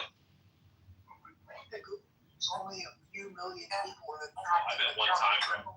I bet $5 one time. You mean $5 every Sunday? Every time you open a room, yeah, it's not that hard. This is not a hard concept. I understand, Pro. Why they don't do it, I'm not sure. I mean, I have a better answer for why they don't do what Steve was talking about, because the fluidity of changing rooms and hopping in and out, these are unsolvable. So they are looking somewhere else, or they ask more from the data brokers that are already extracting. You don't cut off the room, put out an ad. You just.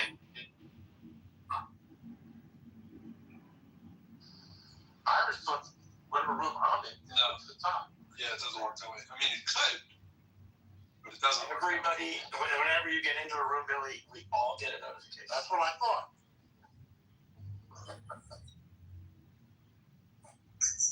This is Billy Flip. I have a list 10 what I would call really, really good Clubhouse ideas that Clubhouse could use, just things I've seen and looked at and be like, oh, why doesn't it do this? I'm not going to say all of them, but most of them are so common sense that it baffles my mind that they're not doing it. It has to be like they just haven't hired a person to think about how can we creatively monetize that. I mean, I think the idea is $1 million ideas that I have for this app, and I don't get why they're not doing them. I think you'd hire anyone to sit in a room for like 2 hours a day and come up with these ideas, and you'd have more than enough. Your room was being broadcast in another room. I took a screenshot of it. Somebody named Alistair. It's false. So damn.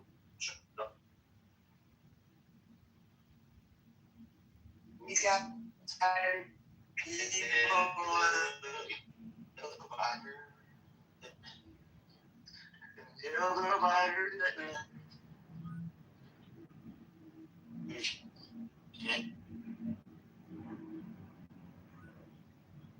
Set up 3.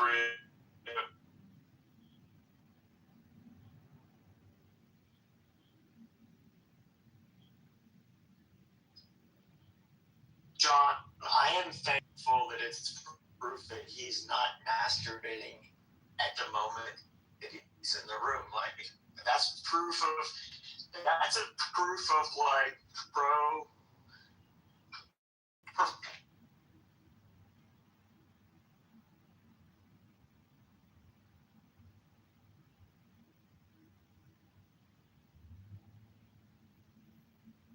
You refresh, you can look at my profile.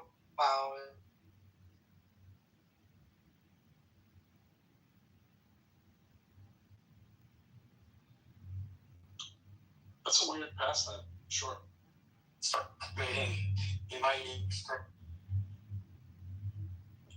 own the libs again.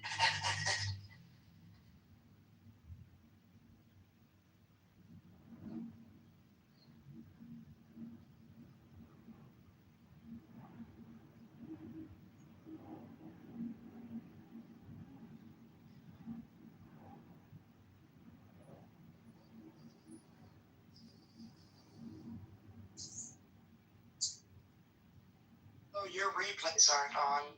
His are. Well, that's cool.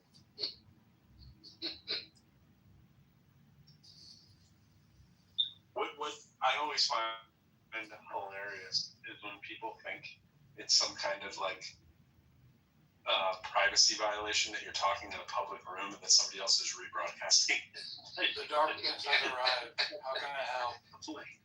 Like people will be like, I'm not speaking in that room. Why do they do it? It's a place that Just got to see it makes sense. content generation. Yeah, what's No, it's smart. Content generation for hours of use. Streaming hours.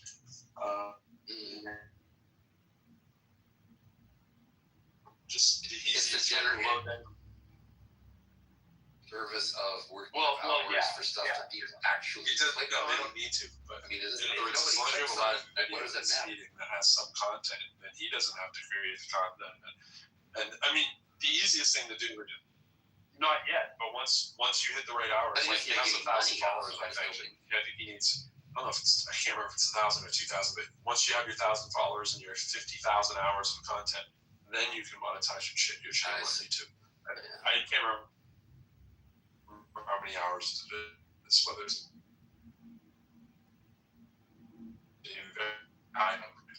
so he.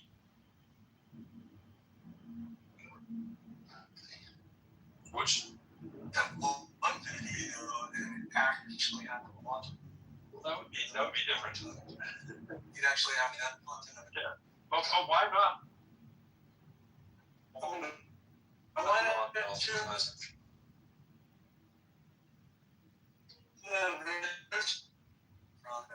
Well, I think initial people's souls room. Nothing.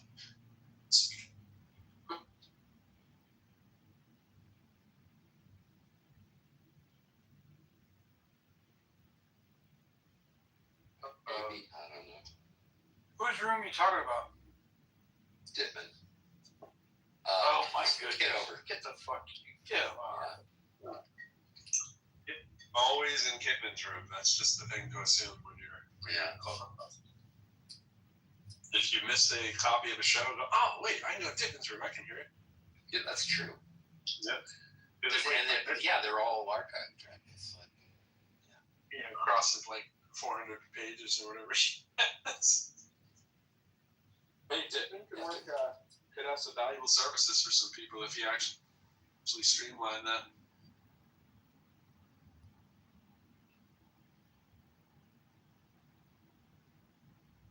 Has anybody in here ran a company with a lot of people? Well, what do you mean by run? And how many is a lot? Thanks for my grammar. Thanks for doing grammar.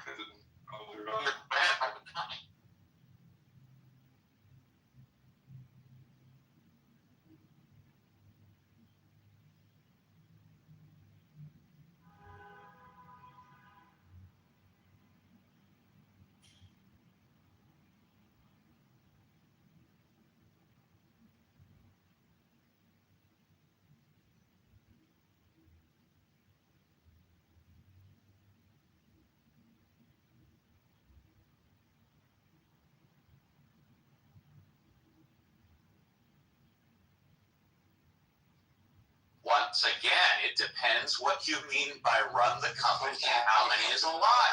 Does anybody really do any of the what do you mean by it? Do any of the 65? Answer's no. No, I have not. Okay. All right. They don't take you. Bro, if you pay for that membership account, can you kick out people that are anonymous at that point? No. Billy, I don't think you could be more noisy, so I'm going to help you out.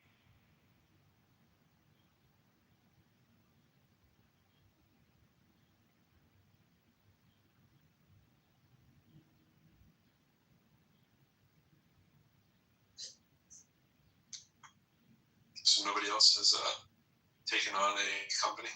No, sorry. No, self-employed, one person. But there should be a little more to it.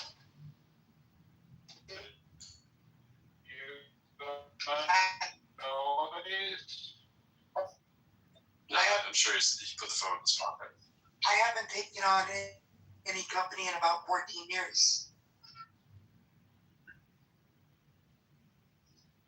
What do you mean by taking on companies? Like having a bunch of people come over to your home?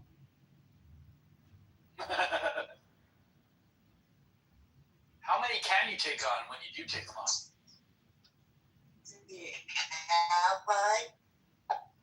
Yeah, what is your Yoni?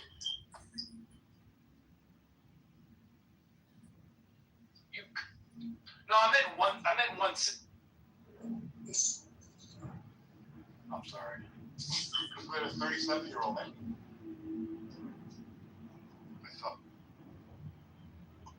Wait, did I incorrectly mute you? I was thinking you're humming.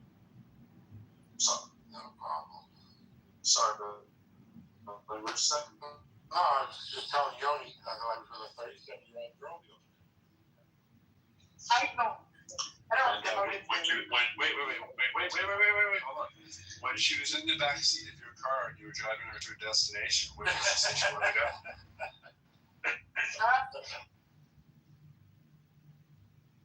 No, Billy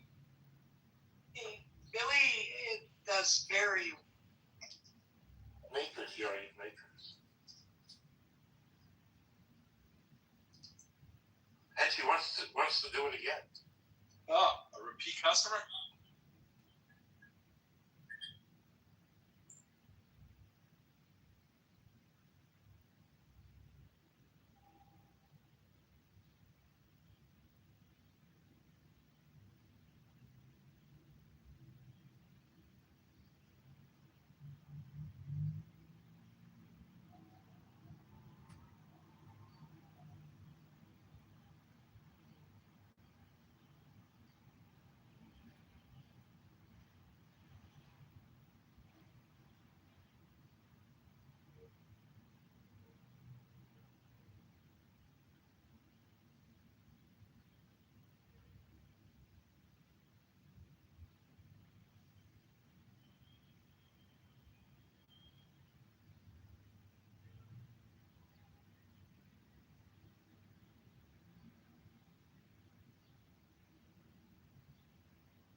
I don't want to have plenty of time.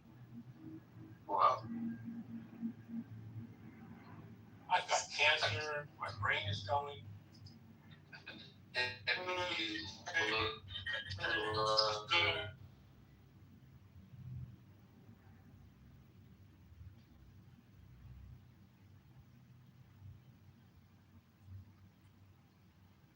I did forget the premise.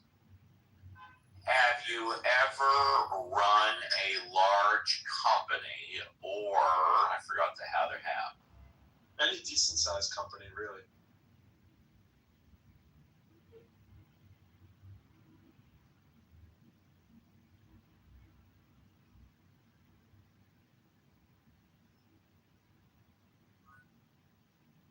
I think when you're in running company mode,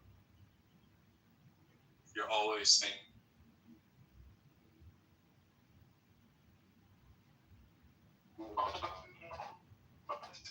smartest thing you can do, not even you have to do it when it's somebody else's company. The amount of time a lot of us in Clubhouse is stopping, pretending that I would become.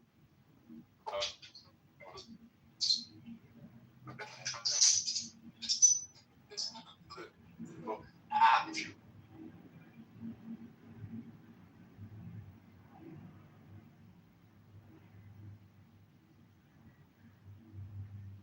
I don't think people have asked these questions sometimes. It's like you're usually wrong when you make that assumption that a company is sizably huge enough like Clubhouse, but I don't know how many people work for Clubhouse.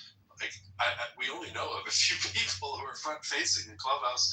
It's like I would assume there's a lot of people, but maybe I'm wrong. Maybe there's only like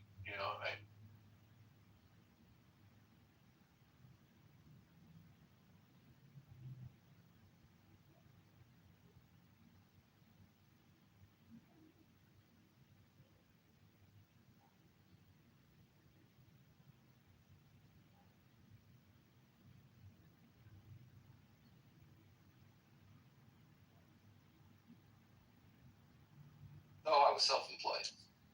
Well, I think the wrong thing about Clubhouse. I looked it up, unless there's only 3 million active members, and it's that only a small percentage of them actually use the app. But in 2021, there was 10 million, but now there's only a couple million. Where'd you get that from? Only a percentage. Where'd you get? Like, Yeah. Do that multiple times on multiple platforms, and you'll get different answers. You really will. It's very hard to pin that number down, and whatever the number is, and I see that small number.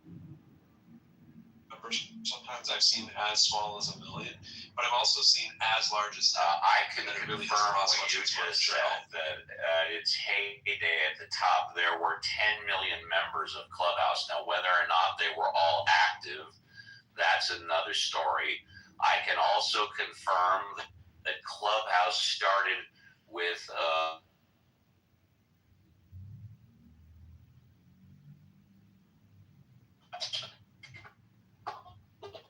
6 months with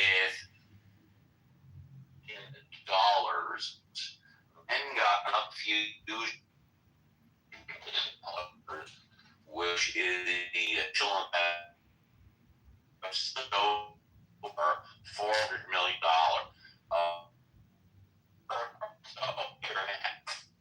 They were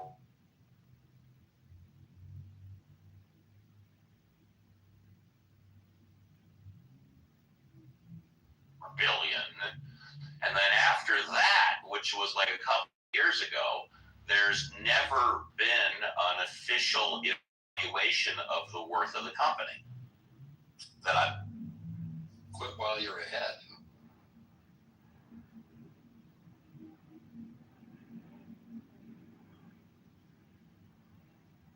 like Facebook, Twitter, whatnot, of somewhere between 1 and 4 billion. They turned it down, and I'm not aware of an official evaluation.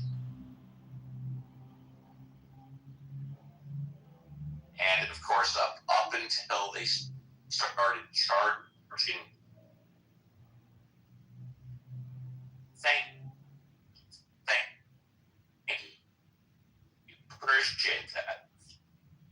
Appreciate that. Thank you. And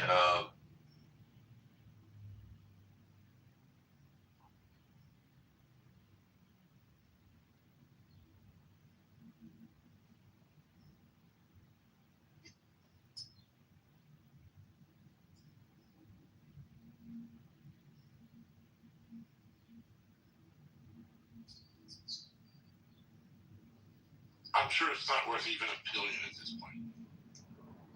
Of course not. Maybe a couple $100 million at best.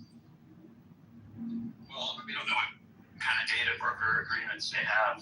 We're not privy to. I think that's pros. I mean, Pro, do you have any other rational explanation for? well, what we are privy to is that all of us have it done under the last terms of service that they can use our voice any way they choose on.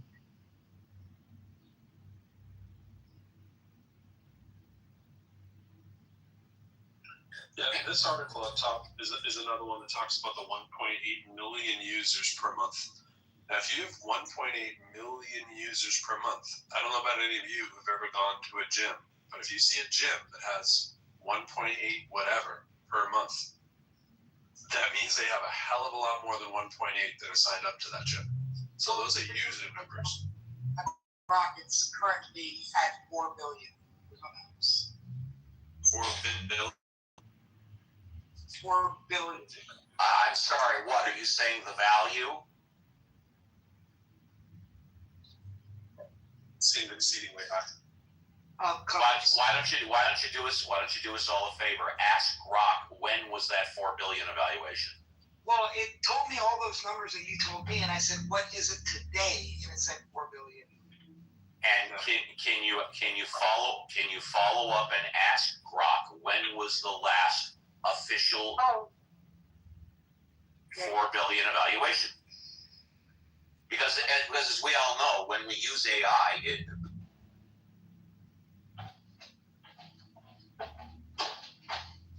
Okay. yeah, just say when was that $4 billion evaluation published? When? Oh, shit. It was set in 2021. Exactly what I thought. Thank you. Okay. Good catch. Hey, I'm here to help.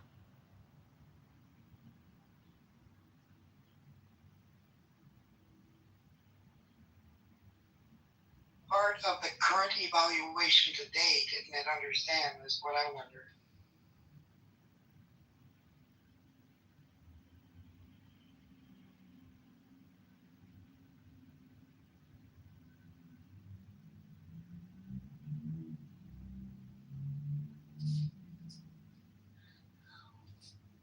Or pardon me, evaluation, as I was corrected. There's no model in existence that I can think of that has a no revenue generate. I mean, I realize it makes a little bit of revenue now, but it's so nothing. It's not even worth talking about. But there's no business model out there that has a almost non-existent revenue stream. It just lives off venture capital just because it's fun. You know what I'm saying? Like, and then it leads directly into the case. So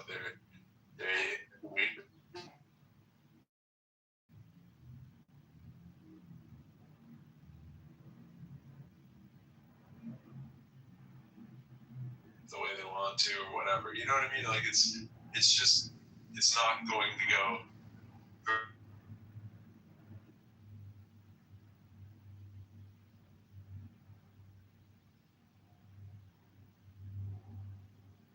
Did their profits for decades. Pro, you are 100% correct. Up until a year ago or whenever they started charging this $50 a year, they had zero revenue streams. Yeah, that's unheard of.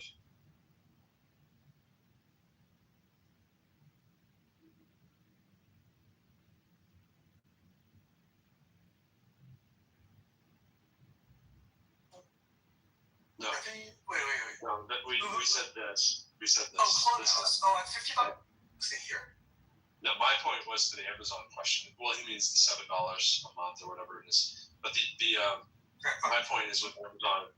Amazon's always been selling stuff, so it's not that much of a shock that they were running off venture capital and then turned profits. Amazon had profit. It was just most all of it reinvested back into the company.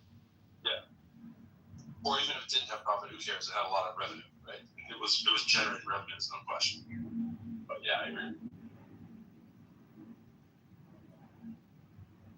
Right, so Clubhouse, outside of the investment venture cap stuff, it's never been sold. No. I just kind of thought it had. I thought back when well, I was just wrong. When they changed from clubs to whatever they did, the whole async, it seemed to me like they were trying to commit suicide. And I thought, oh, maybe somebody bought them, and the people who still work there are just trying to kill the company now. Because that's what it seemed like was that. It still seems like they're trying to commit suicide.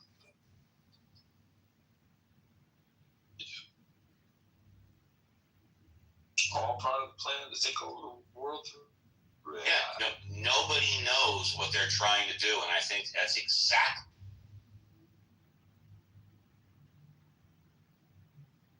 None of those guys are dumb. So whenever people do the Dunning-Kruger kind of thing, like, yeah, they're just a bunch of dummies. But it's just odd that you sit around and you come up with all these ideas that they should be doing or that they could easily do, and they're not doing. And it's like, what?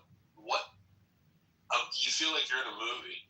You know what I'm saying? Like I was saying earlier with the NTV and the Truman Show. It's like, if we're not training the data or part of the project, that like, what is that phrase? Like, you're not at the table, not the at the table one. That you're on the dish, not that one, but the one that you're on the table.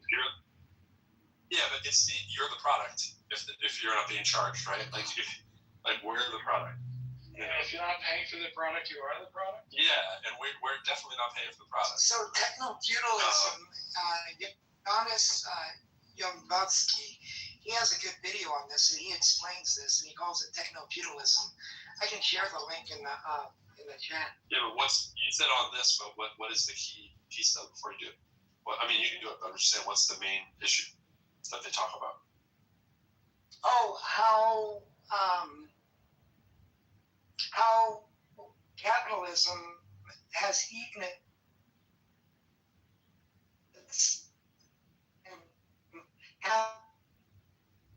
And how all that's evolved from conditioning us with these algorithms and stuff. But Yankees is, I only watched it briefly, so I don't have it. But I shared it with Sam because before I dove into it deep, I wanted to get his opinion, which I sent it to you on the back channel, but I'll send the messages Victor brings up a good point too. You also have to consider all the ideas they shouldn't have enacted that they did. There's definitely some very stubborn minds there. It's a good point. We all have seen a lot of that.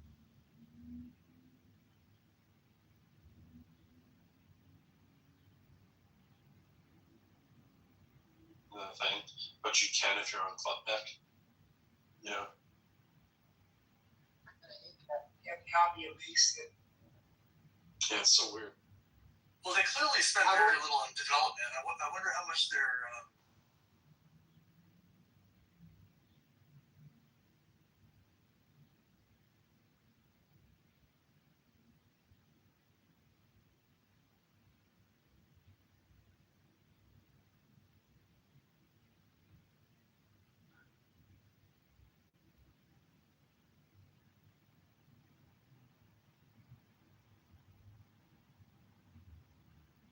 If that's not one of the greatest voices ever to narrate a video like that, my gosh. Wherever we turn, we notice the capital infusion into the market seems to replace. Dun, dun, dun, dun. Isn't that the voice of the Dr. Evil and Phineas and Ferb? Yeah, it was pretty similar. I love Phineas and Ferb. It's a great show. Great show. My wife and I would watch that when the kids were gone. We got swept in it. Hey, speaking of great shows and random things, this is a great picture from my childhood, really, really way back. And this is what was going on in, like, I want to say this is like 1979, 1980. This was a store across the street from the window that I sat in first grade, and it's called Fred's Country Store. That's what I saw out my window. And Fred's Country Store was owned by a Greek guy, and they made like incredible custom sandwiches, and it was like nickel.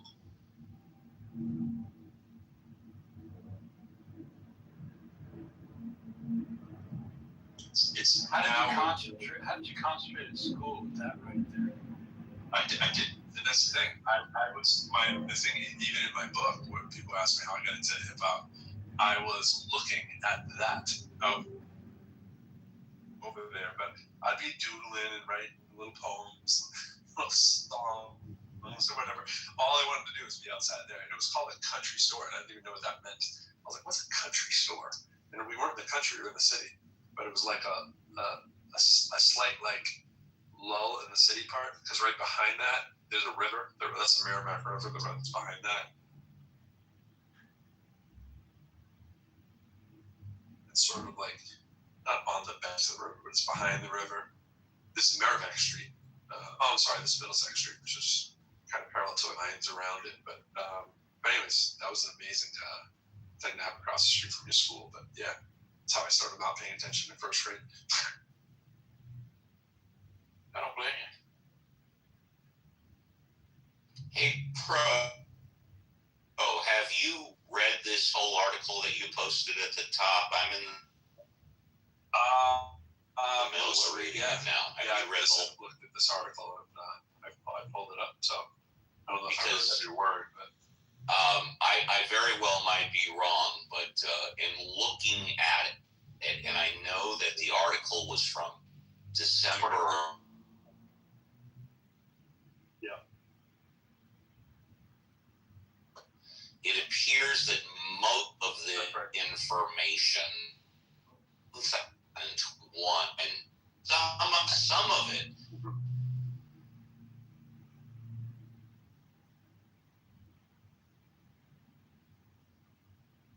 I assume that when it says anything that's about like currently, the currently probably reflects 25 is what I've assumed with that, but you're right. It's almost all 21 points and 23 points.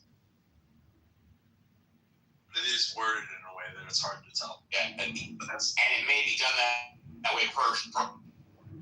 Yeah, I just assumed it was like one of the articles that once you updated, but it does not say the word updated, but it does 25, you're right. And in fact, I'm looking at the graph, just about halfway through it, and the graph. Yeah. I mean, if someone, and we're all aware of the 10 million numbers that we heard, right? But we have no way of verifying there really were 10 million people in here. But let's just assume there were, right? Actually, for a second, assume there weren't. Assume that someone told you back in the heyday there were millions of people in here. And let's say millions was like 2, right? And then today somebody said to you, there's nobody on Clubhouse anymore. Wouldn't you be stunned to learn that there actually are millions of people still on it now? Because you don't.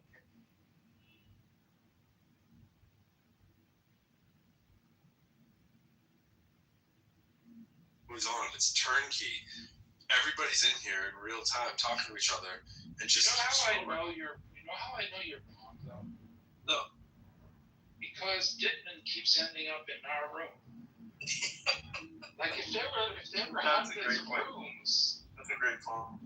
That's just how they work. Some other corner. But that's proof of what I'm saying. I mean, it's evidence of it. It displays to you the same like boring 20, 30, 50 rooms, right? It feels as if there's nobody here. Dittman is trapped in the same little bubble too. Jail? Well, he's.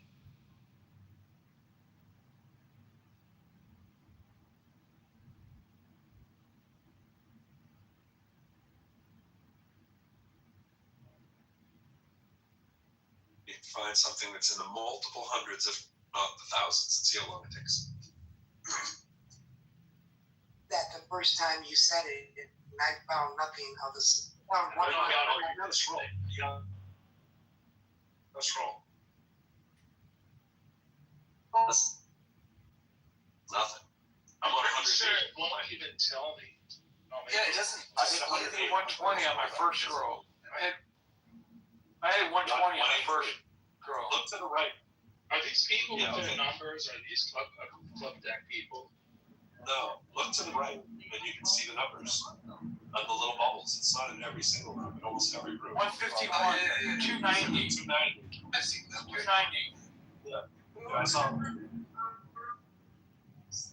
There you go. Go to what? I see the 2,302, and that's like what, an Islam room or something? 126. The 289 with 2,900 people is exactly what I'm talking about. Other parts of the world, probably a religious room or a culturally based room, right? They're just everywhere. 185. The thing that weirds me out, if there's so many rooms that I'm not seeing,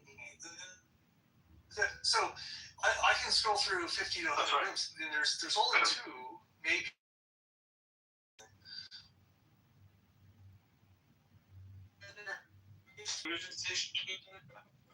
No, but the television station is fixed. It's not. It does. You know, like at this point, I think Clubhouse knows a lot.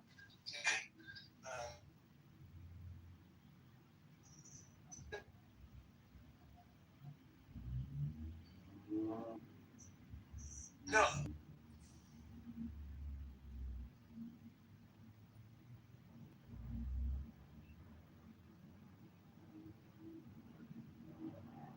I think they're actively hiding things that people might be interested in. Like I have to scroll down to find rooms like this, rooms I did it earlier in the day. Sometimes, and this changed recently too. My go-to move now is to go. Right. Right. And then I scroll, and I'm like, oh, what room's pro in? What rooms? You know, it's like, Yep. it's like live algorithm. Okay, so I'm down the broad, you're right, and now we're all. I'm in a.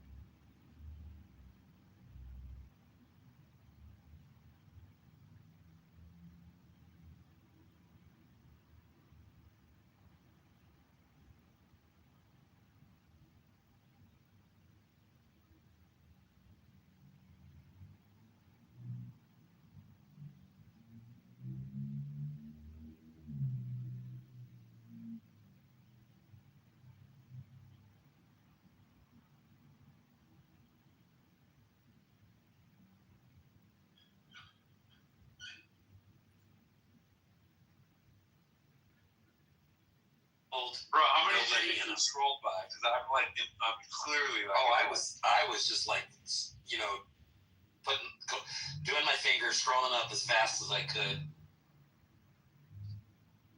On your phone, John? I don't want to hear it. So I reverse engineered the login from Club Deck and have my own app where I can basically just map out the API. I could get probably a running sense of the number of users. Bro, I've been scrolling the whole time. Now I'm at 145, 5, 6, 15, 10, 9, 3, 5, 11, 7, 2, 3. Right? You go through gaps, right? Then there's a lot. Right. 4, 8, 6, 2, 11, 5, 3, 4. And then there's 28. Then there's ones that have like tons of people in the low bubbles, but there's no number. 2, 5, 4, 2. You know what I'm saying? 2, 4, 6, 8, 4, 2. 18 scrolls. Just 18 scrolls took me to the very end. No, it didn't, bro. There's no way. No, John is like three things. John is like flat or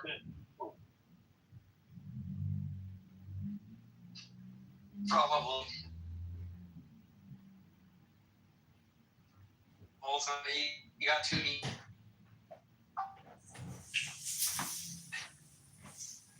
Yeah.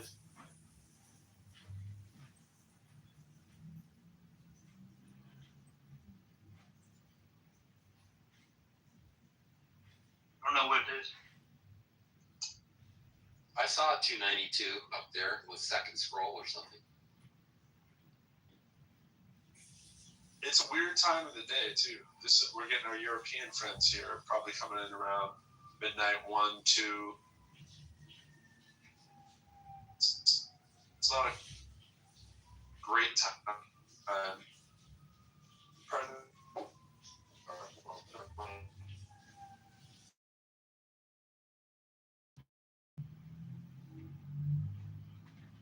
Right.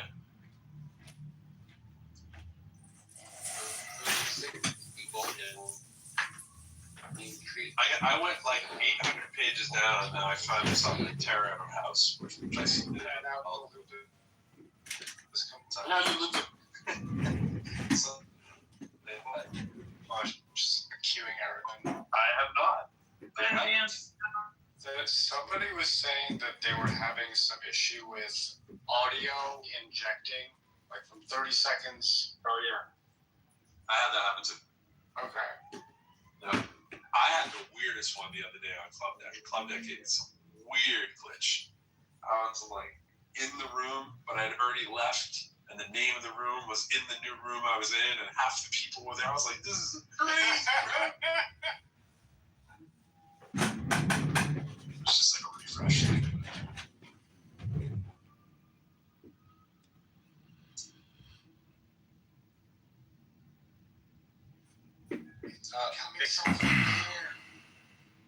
Basically, I have some limited features on my app currently, but you pretty well can just use a proxy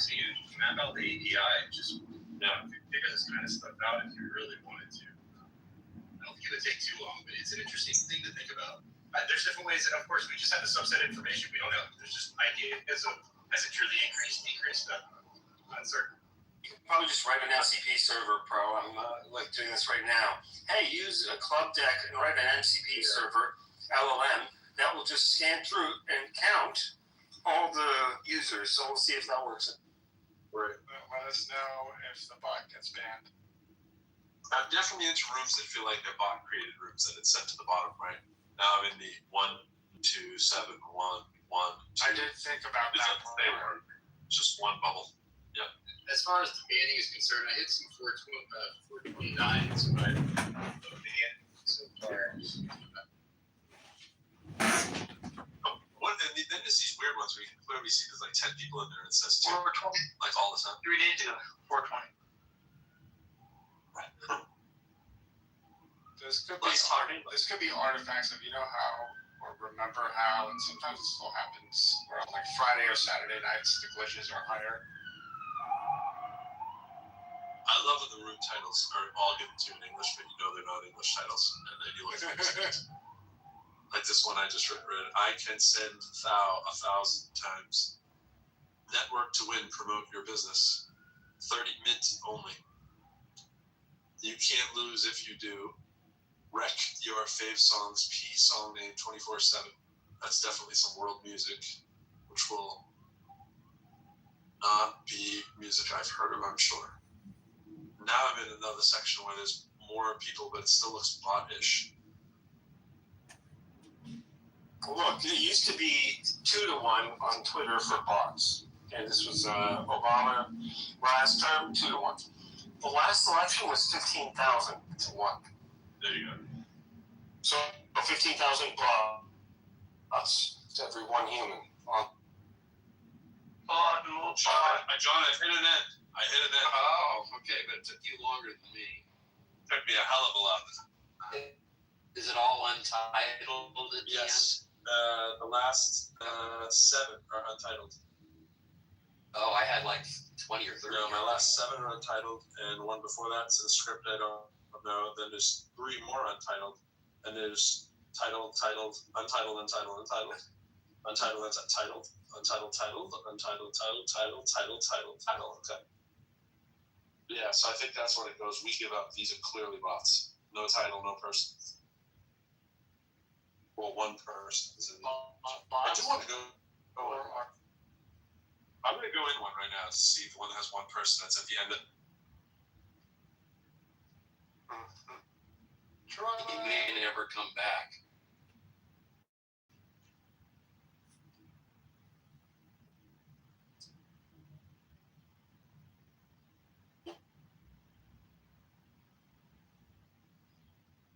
Well, there's an investment. Yeah, but he's going to merge it with SpaceX. He owns about 50% of SpaceX, 20% of Tesla, and then SpaceX and XAI merged.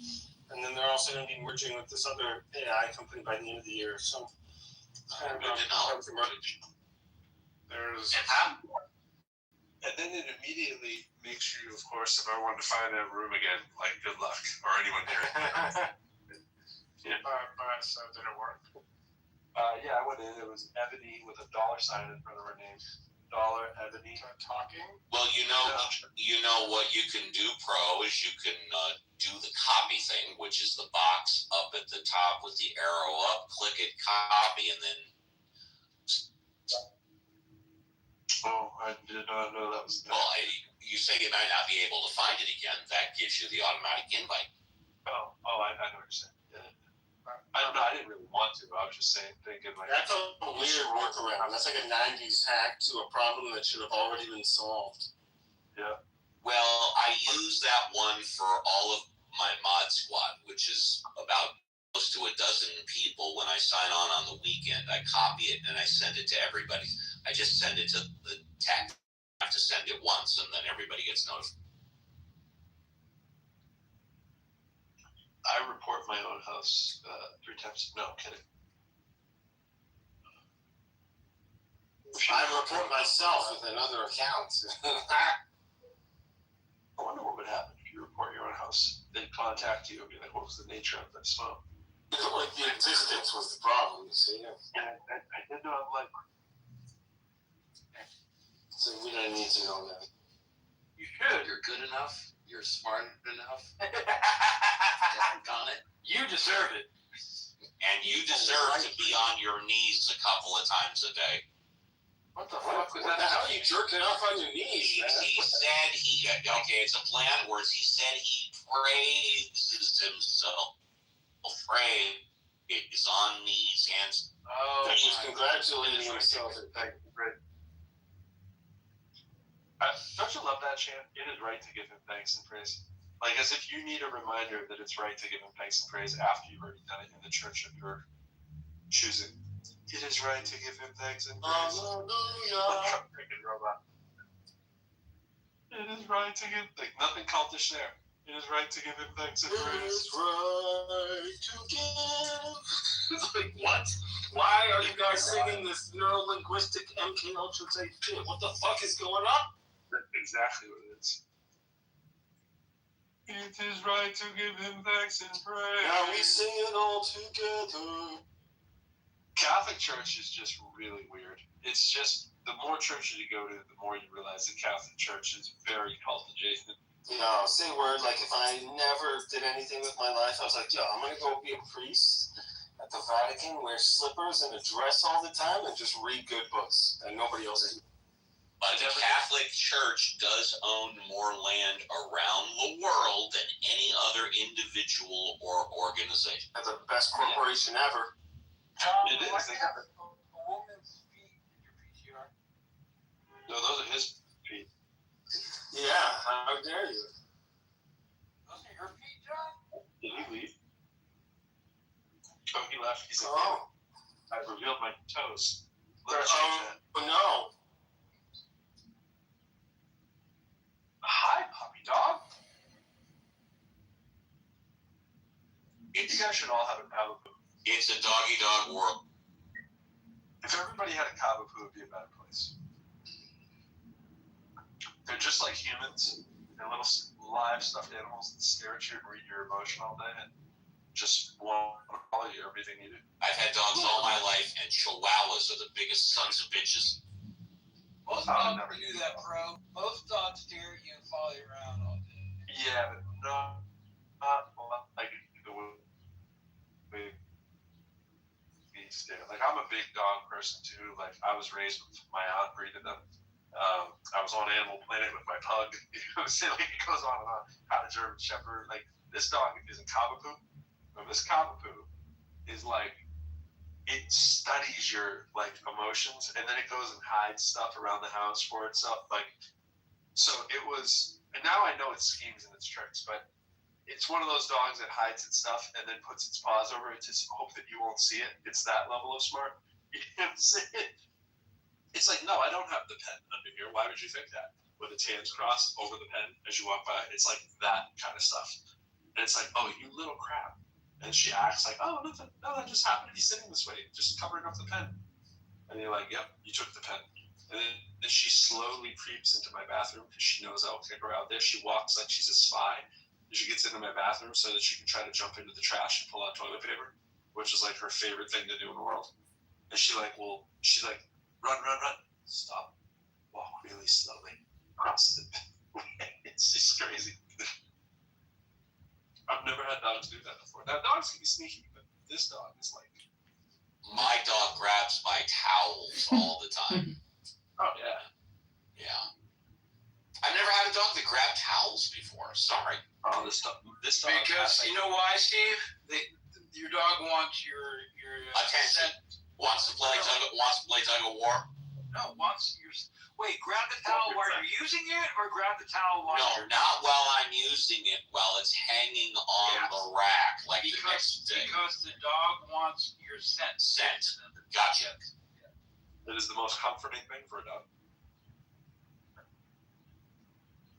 Like dirty clothes on the floor, a lot of dogs will hang. Oh my god, my dog lives in my dirty clothes. She waits for me to open the dryer too, so it's clean clothes too. And as I'm throwing the clothes in the dryer, she chases like each one in, like as it comes from the washer to the dryer. And I just prep it. And when your dog sits at your feet and gives their back to you, that's a good thing.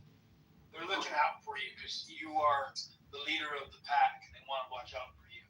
Well, my dog has its own special couch, and I mean, I never go on it. It sits next to the human couch. She's got the doggy couch. And constantly, when she goes on it, she'll go in a circle like 3 to 5 times and scratch at it before she actually sits down. Yeah, and I asked my dad, because, you know, I've had dogs all my life, and my dad's had dogs kind of twice. Because that's instinctual from when dogs were in the wild, and like not digging a hole, but digging an area where they could live in, is that they would dig the hole, they would go around so they'd be able to sink down a little bit.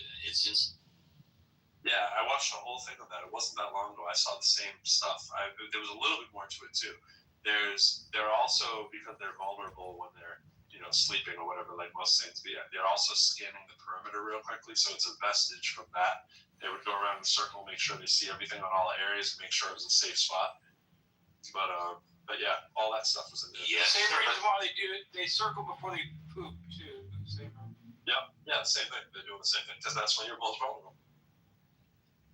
Not a bad policy.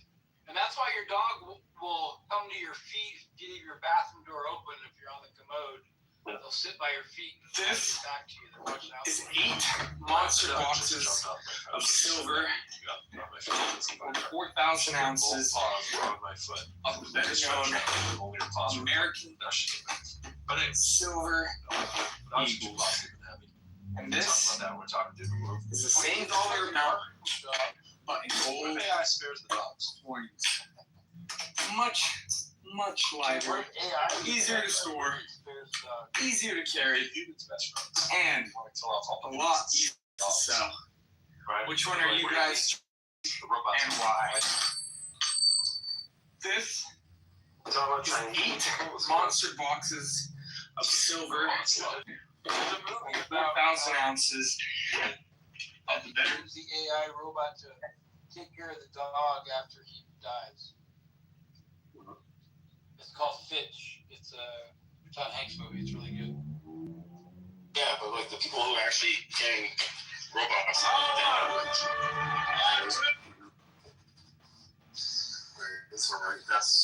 It was less of a racist comment, more of a, hey, China's going to have robots faster, so they're probably going to run into this problem sooner. Actually, I bet South Korea and Japan actually are going to have robot nurses before anybody else.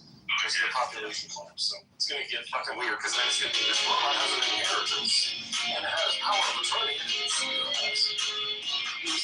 it's like, hey, this robot, this is that's my face. Because I bought some things after I died.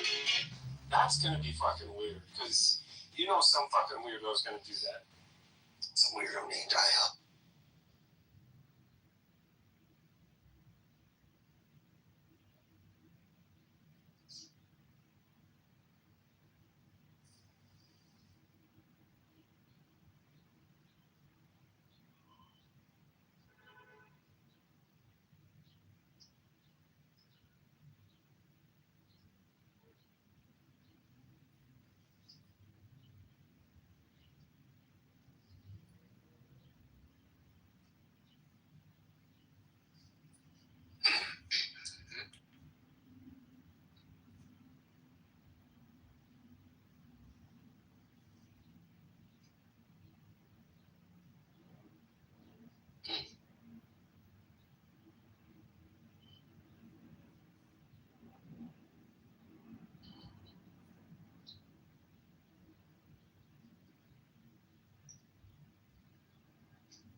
There's a robot article from Stanford on the robot nurses. I'm going to find it in a second. Benjamin loves a good Stanford article.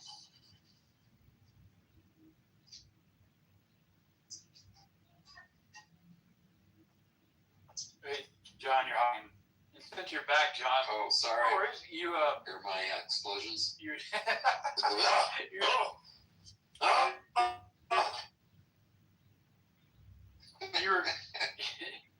were grunting a little bit. What's that? On number 2. Jar of some feet. Whose feet were they? You mean not recent? You mean in my profile backlog? No, just like a few minutes ago. It was a John imposter. No, JCC's wanting to tag you as this imposter. Oh, that wasn't you? I got That was Inspector you. Inspector you. Oh my god.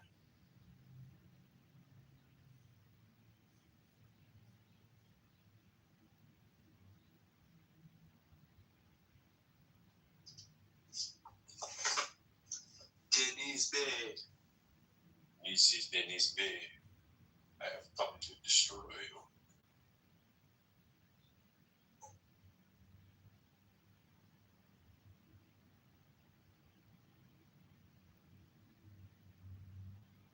What's up, Brandon? I'm always hoping it's flat earther, Brandon. Never seems to be.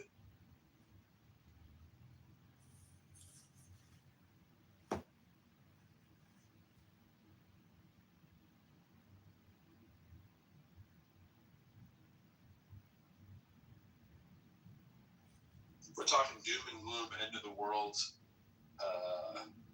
market collapse, anything else you want to have on the negative docket, it's free game.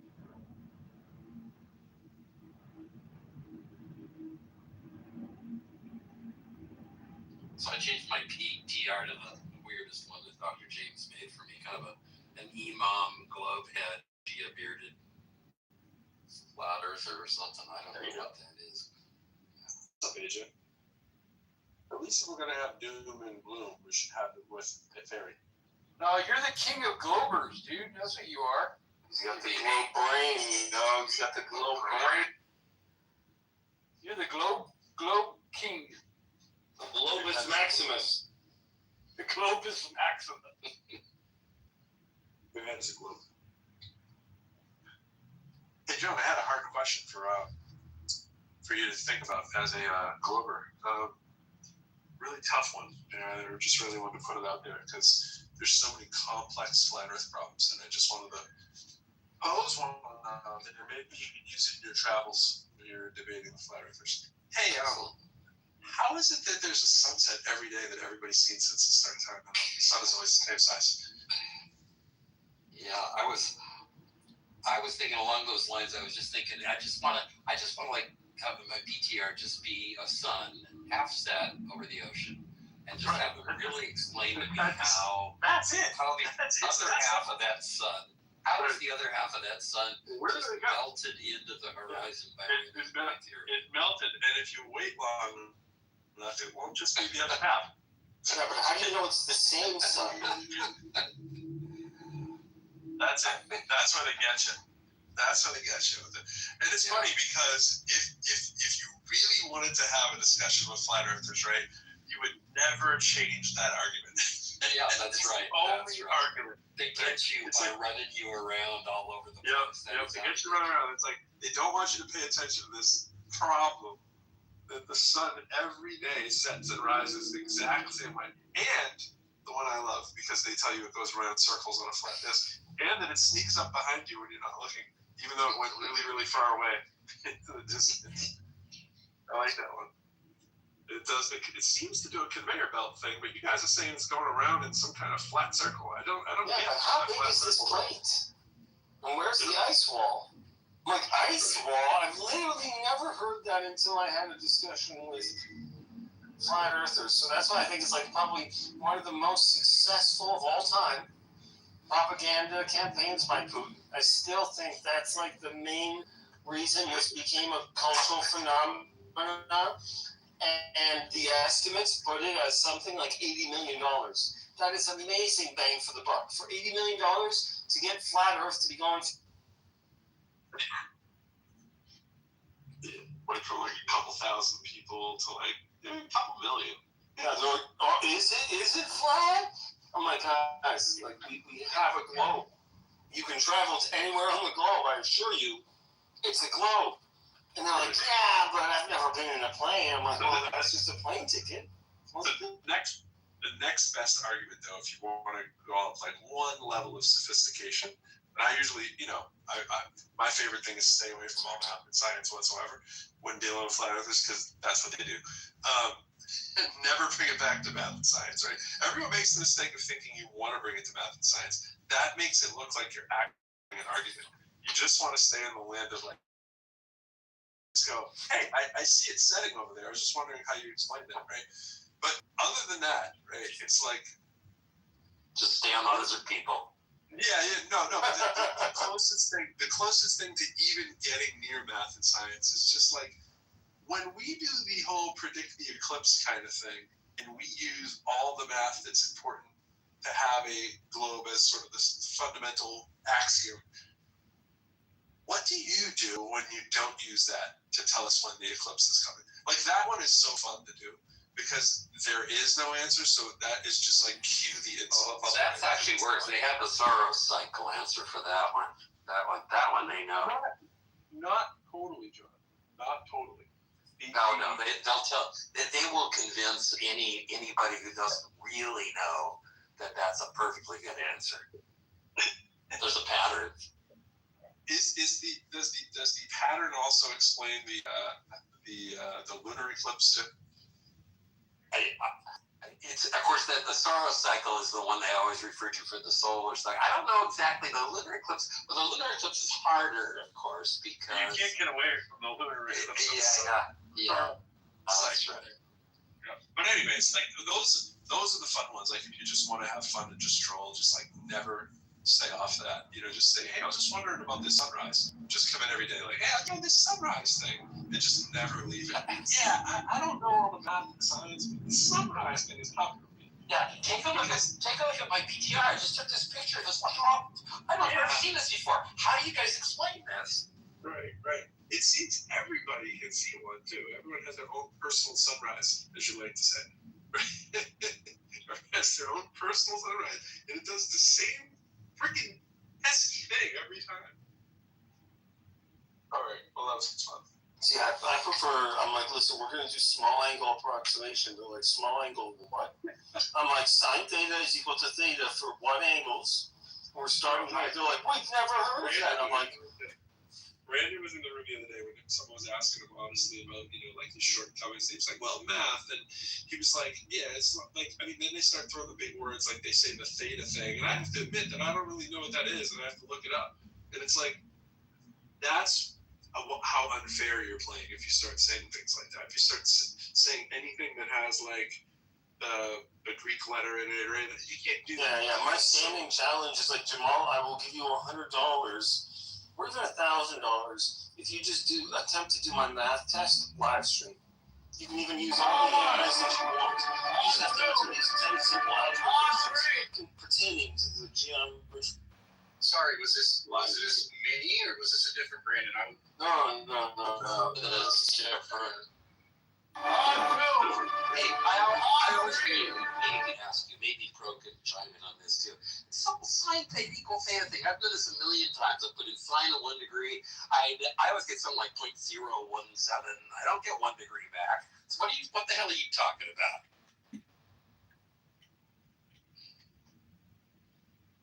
What? Oh man, now he's trying to figure out whether I'm serious. I hope you're just like this. I hope this is the globe.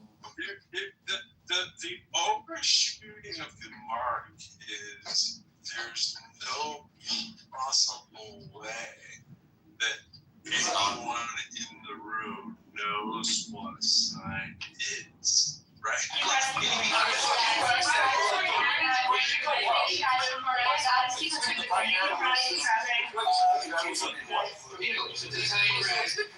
came from Italy, was carved in Italy, he came from another location. You know Why? Should African and Italian brand of like Thank you guys. Thank you. Let's do this on that. I'm surprised that they do like so good. I'm surprised that they can't do basic math to kind of like make us look stupid or make us look like assholes.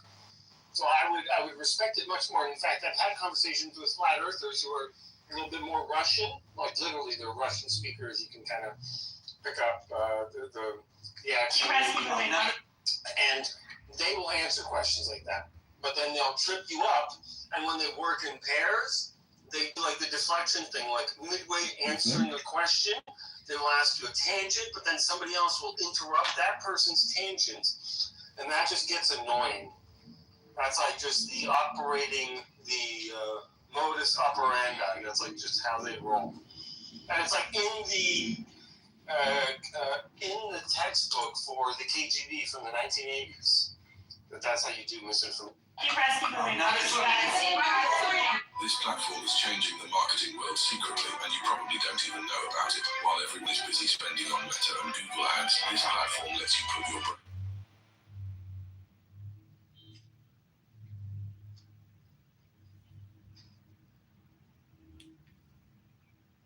Can you guys figure out what that? Yeah, if they follow you, they don't endorse you. I used to have something similar on my Twitter. DARPA used to have it as well. It's like retweets or reposts or follows are not endorsements. But F over V is not equal to E. Your profile has absolutely no merit in the real world. That's any disclaimer I tried to create legally means nothing for anybody ever. How do you enforce disclaimers on compounds? Like, I don't understand.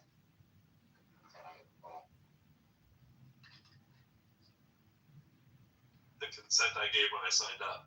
Right, exactly.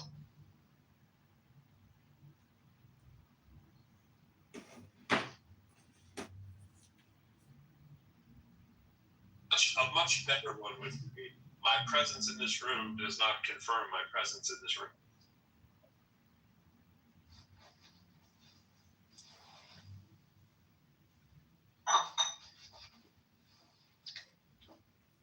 Speaking of that, did you hear about the Republican senator, the Republican congressman that was questioning RFK on vaccines? And this is and I bring this up because I'm looking at it on my Facebook. Oh, it's the Democratic senator that claimed it's mathematically impossible to have a drug drop by. That's not what I'm talking about. Senator who voted for RFK. He was like the deciding vote. And then it was within the past 24, 48 hours that RFK was talking about the measles and saying that it wasn't a lack of people these days taking the vaccine. It was because of it was because of nutrition and shit like that why the measles went down. RFK was referring to a study that was totally debunked. It was done by a doctor who I think lost his license. Oh my God! AKA Benjamin, if you're with us right now. Here's what you should be looking at, Benjamin, to debunk studies. Look at the RFK thing within the past 20. Yeah, that's great. I was talking about RFK yesterday. Just great. I was reading a bio with Wikipedia, and it's just like the whole part that like straight up calls him, and whatever it is, have an anti-vaxxer. It's like, how do you have an anti-vaxxer in this position? Like, how was it? Remember watching the hearings and people actually taking it like it was a serious hearing? And they were like having a serious vote. Like, you're actually considering that this guy might not be lying. Oh wait, no, you're all lying. It's really hurt.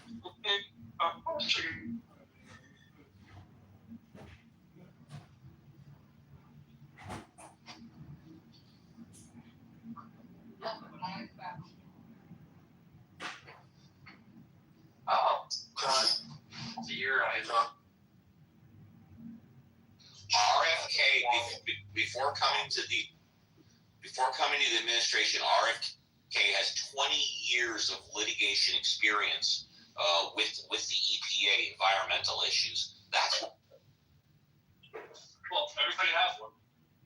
I'll say this for RFK. There's one thing that's kind of interesting. I hope this actually does change. So, weight-based dosage for vaccines. We should have that.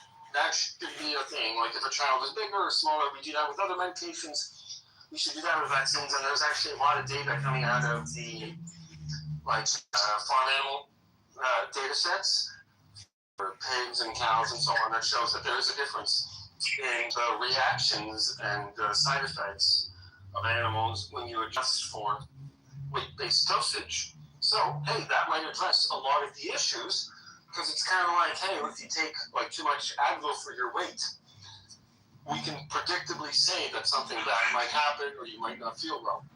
So, for what it's worth, RFK does a lot of creating noise, but sometimes you need that kind of disruption to get out of groupthink, especially in a field as closely guarded as medicine.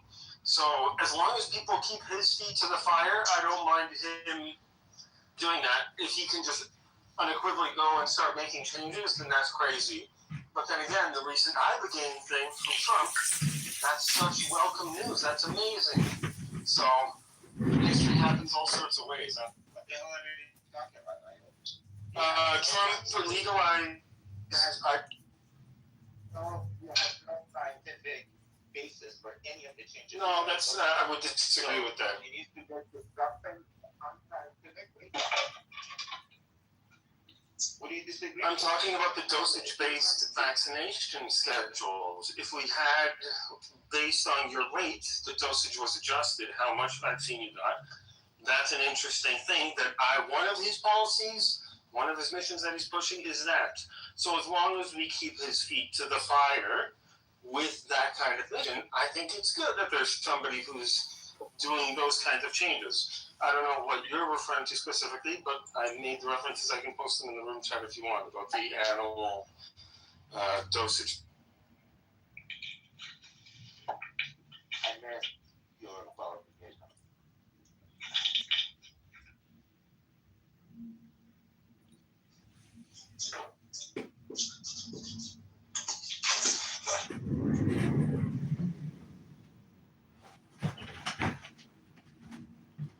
I think what Kennedy's doing also is putting a lot of more money behind research into a chronic disease. And he does probably, he's probably looking at the effects that vaccines might be having on chronic disease. Yeah, but how can you say with any type of straight face at all that the reason why we essentially eradicated the measles up until a year ago had nothing to do with vaccines, but it had to do with good health and hygiene? Well, that could be. No, it can't be. It's because of the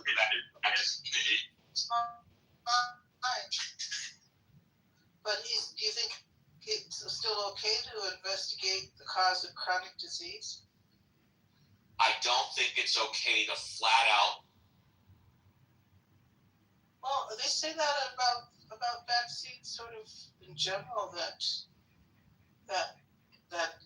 hygiene and health and all that had an effect on lowering. Yes, but we're not talking about vaccines in general. We're talking about the measles. So how do you know that that's not true? Because every study says it's true, except I'm answering your question. Studies you're not looking at. Every study says it's true, except the one study that RFK pointed out, which was debunked, and the doctor in charge of that study lost his license. That's why. Dr. Debunking here. Gotta clip this cocksucker, just for the sake of clipping the worst people on the planet. Brainwashed, big pharma pushers, big tax recipients. Just a tax with no added benefit. In fact, the benefit is not a benefit. The benefit is a detriment to the human body. I modified it. Can you dispute statistics? No, it's You've yet to actually discuss any statistics, Doctor. Have you read the thing? This fucking woman, bro. Shut the fuck up. Damn! Steve getting put in his fucking place, mate. Uncle Steve is a bitch.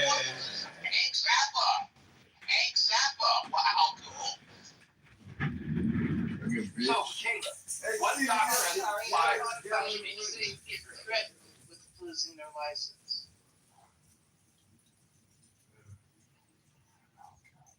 And what threat of what truth are they saying that they got threatened to lose the license? Can't be proven because the research and they had been denied.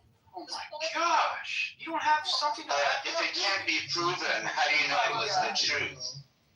Oh my God! If, Please, dear no, God. hold on a second, JCC, just don't fuck it up.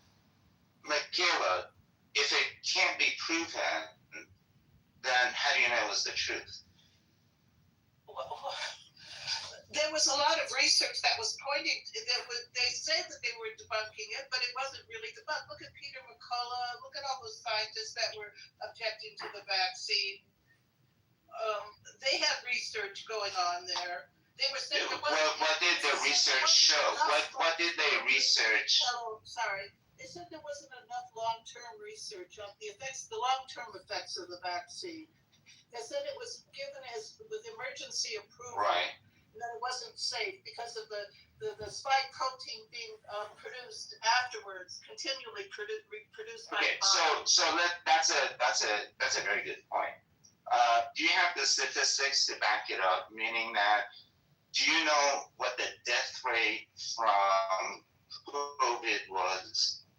Death rate was for the vaccine, and what the death rate was the vaccine.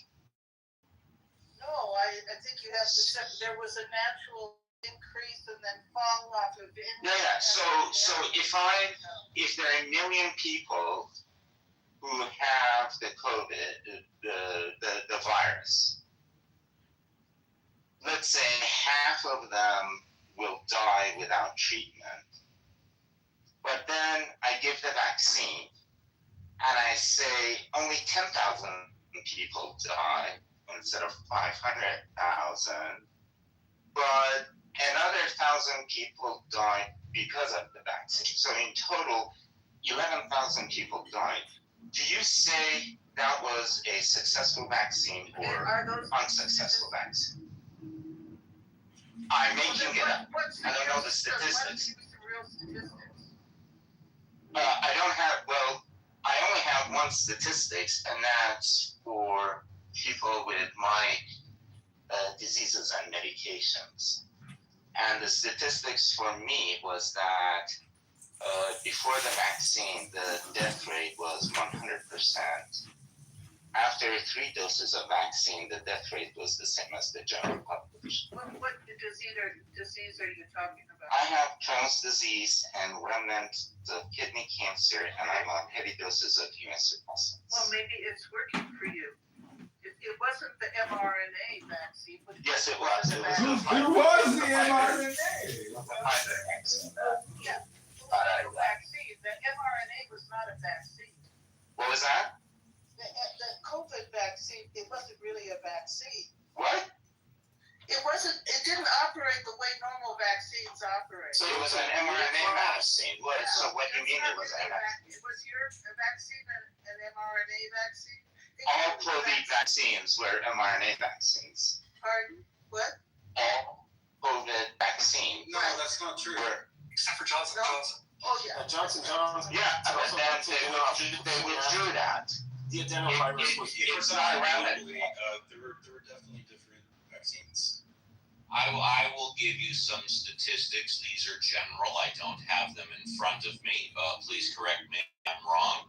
That over 95% of the people that died from COVID did not take the vaccine.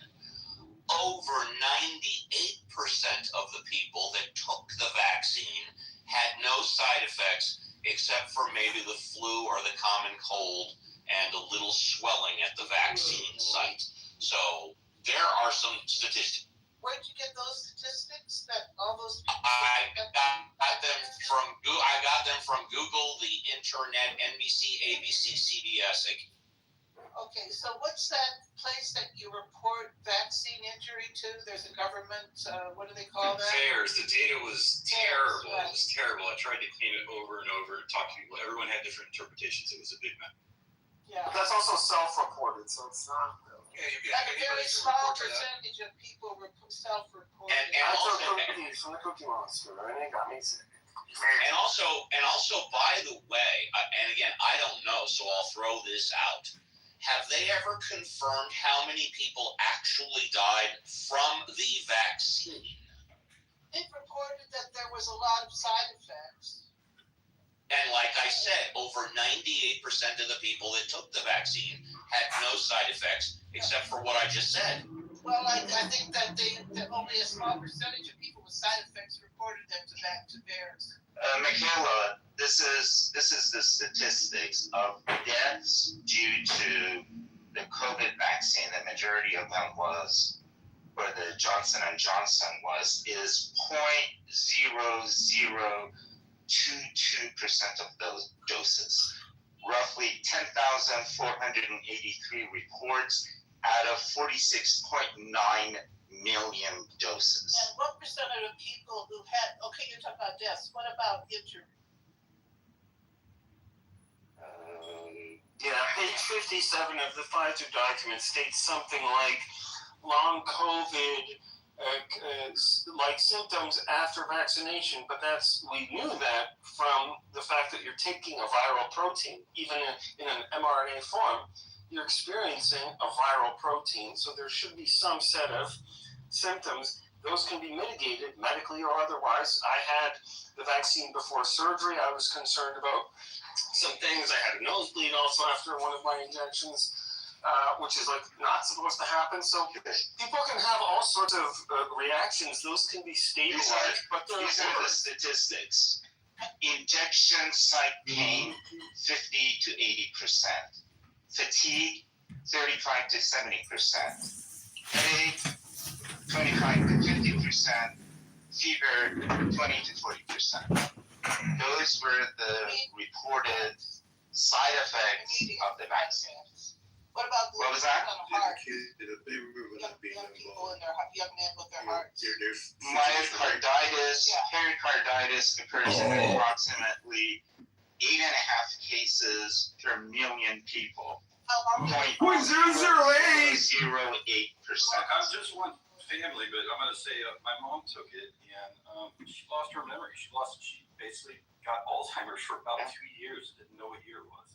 Okay, so I mean, all of these things, Michaela, you're talking, they are in the order of 1 or 2 orders of magnitude out of a million people. What about infertility and effects on the menstrual cycle? Mom got Alzheimer's for just 2 years. Yeah, I know, but they stopped collecting those statistics. So what is your point? What's your point, bitch? That we What's your fucking point? How dare you? How dare you? We're gonna litigate this right now. I'm an attorney, and we're gonna litigate this right now. How dare you? The vaccine tour. How dare you? Don't you dare question my martinis! How dare you question my martinis? How dare you, bastard! Don't you dare question my martinis! Did you see the clinical study of it? Did you see the results? Yeah. Who conducted the clinical study for the defense department conducted it and found that there was no Do you know how hydroxychloroquine came into being as a treatment for? Actually, no, you don't know. I don't know, and I would like to know. The person who started it is a good friend of mine. He was. What's his name? Mike. Whatever.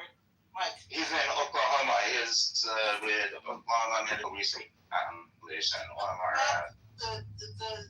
The Nobel Prize for either hydroxychloroquine or. No, it wasn't for COVID. So he was at a meeting. He was talking about different things that people are doing, and he said they saw in the lab some positive results out of hydroxychloroquine, but they needed to do more work. As soon as they went from biochemical tests to cell tests, they saw that it didn't work. However, a representative of the Peruvian government was in that meeting. The Peruvian government! Peruvian president, that this is what he heard at this meeting, and the Peruvian president met Trump and told him that at this meeting. So something that a scientist said that this thing might have some positive effect by the time it got to Trump was that this is a cure. Well, I know. And there is no scientific basis for that. Well, it was during an epidemic. People are trying things, okay? Right. You can't wait for 10 years of research, but I know in India there were several states in India that. So sorry, wait a minute. They can't wait for 10 years of research, and then what should they do? Well, it wasn't harmful. Hydroxychloroquine is not harmful. But why It's not harmful. Make sense? Why didn't it make sense in a place like India? Because in India, a lot of people already have parasitic infections. So giving them something that helps offload their immune system. This is where confounding variables does poor analysis disturb the. Okay, fine. You guys have been arguing against this for 5 years. Go ahead and keep on arguing against it. They probably. Yeah. And in Canada, the doctors. Yeah, and in Canada, doctors heard that story, Hero, and they just started giving it away because people were just buying it on. That might have had a chance of working. I don't think hydrochloroquine ever had a chance of working. It was just, but ivermectin is an interesting, and that was the thing that Nobel Prize was awarded for, not for COVID, but for something else. But here's the thing: they tried it. There were studies. It didn't really help. So I don't care how much Brett Weinstein you listen to. This is Okay, so I want to go back to this because there's so much about a couple dying of hydrochloroquine, but I literally just mentioned, let me give a little more context. Within days of her taking it, she got sick immediately and lost her memory for over 2 years. How many people are in this room?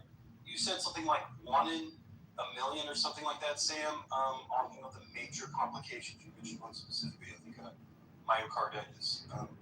But this is literally like not being able to track what year it is. She thought it was, I think, 2021 until 2024. It's a big deal. Well, it could have also accelerated that disease too. What conclusion do you draw from that? That she was likely harmed by it. I don't know for certain, but there's a large temporal association there. No. What conclusion? A public health conclusion do you draw? Public health conclusion. As in, what should people do?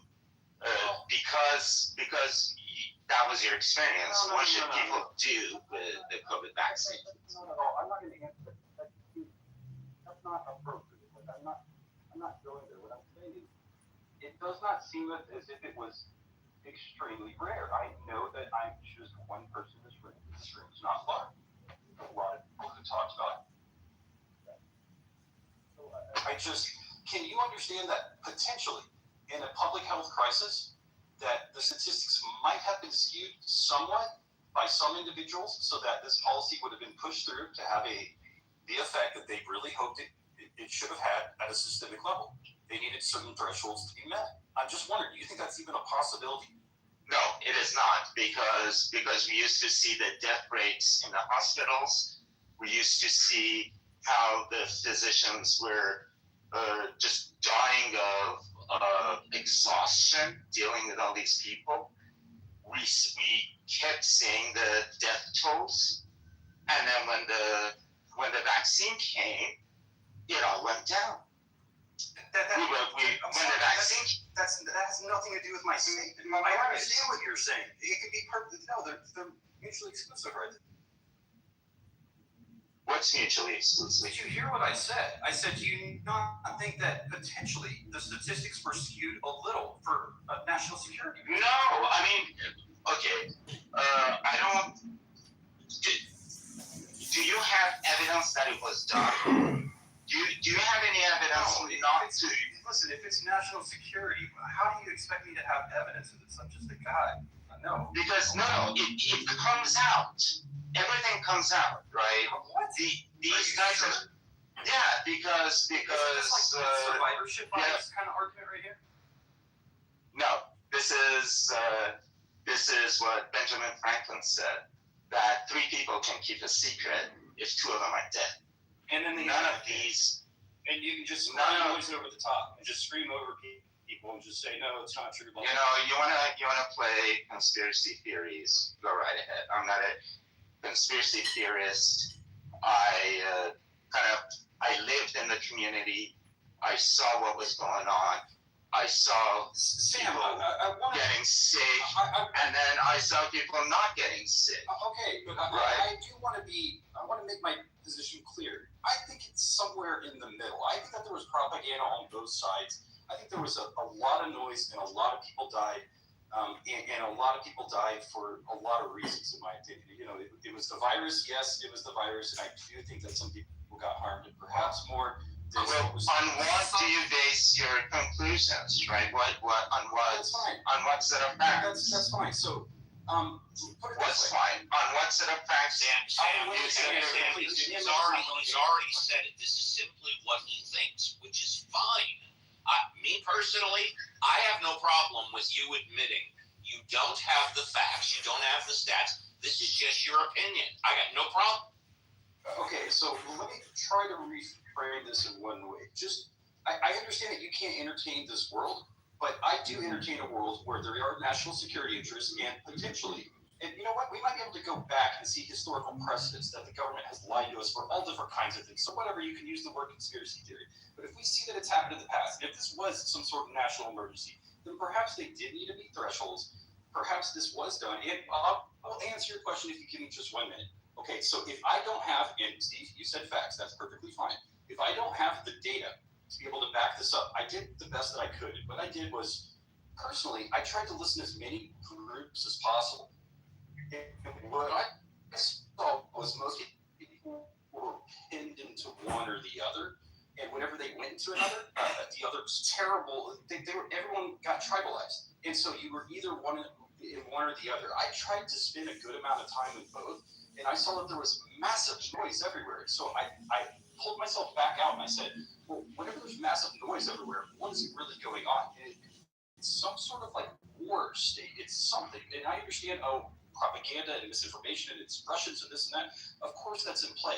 All of this was in my equation, but I was saying, it seems as if the truth died. This is some sort of war state. The truth died early. And there's massive noise sprayed over everything. And trying to find the signal is incredibly difficult. And most people are getting into kind of black and white perspectives that it seems like I could try to begin to, challenge this attack by either group. And I was just like, well, I don't know. It doesn't.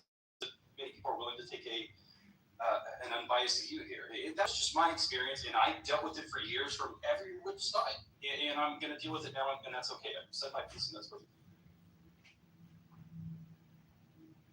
Yeah, and that's fine. I mean, I'm perfectly comfortable with you saying that our government has lied to us before. We know that's a fact. We found it out after the fact. I'm perfectly comfortable with you saying, based on the history of our government, that it is possible that maybe our government lied to us about the COVID vaccine.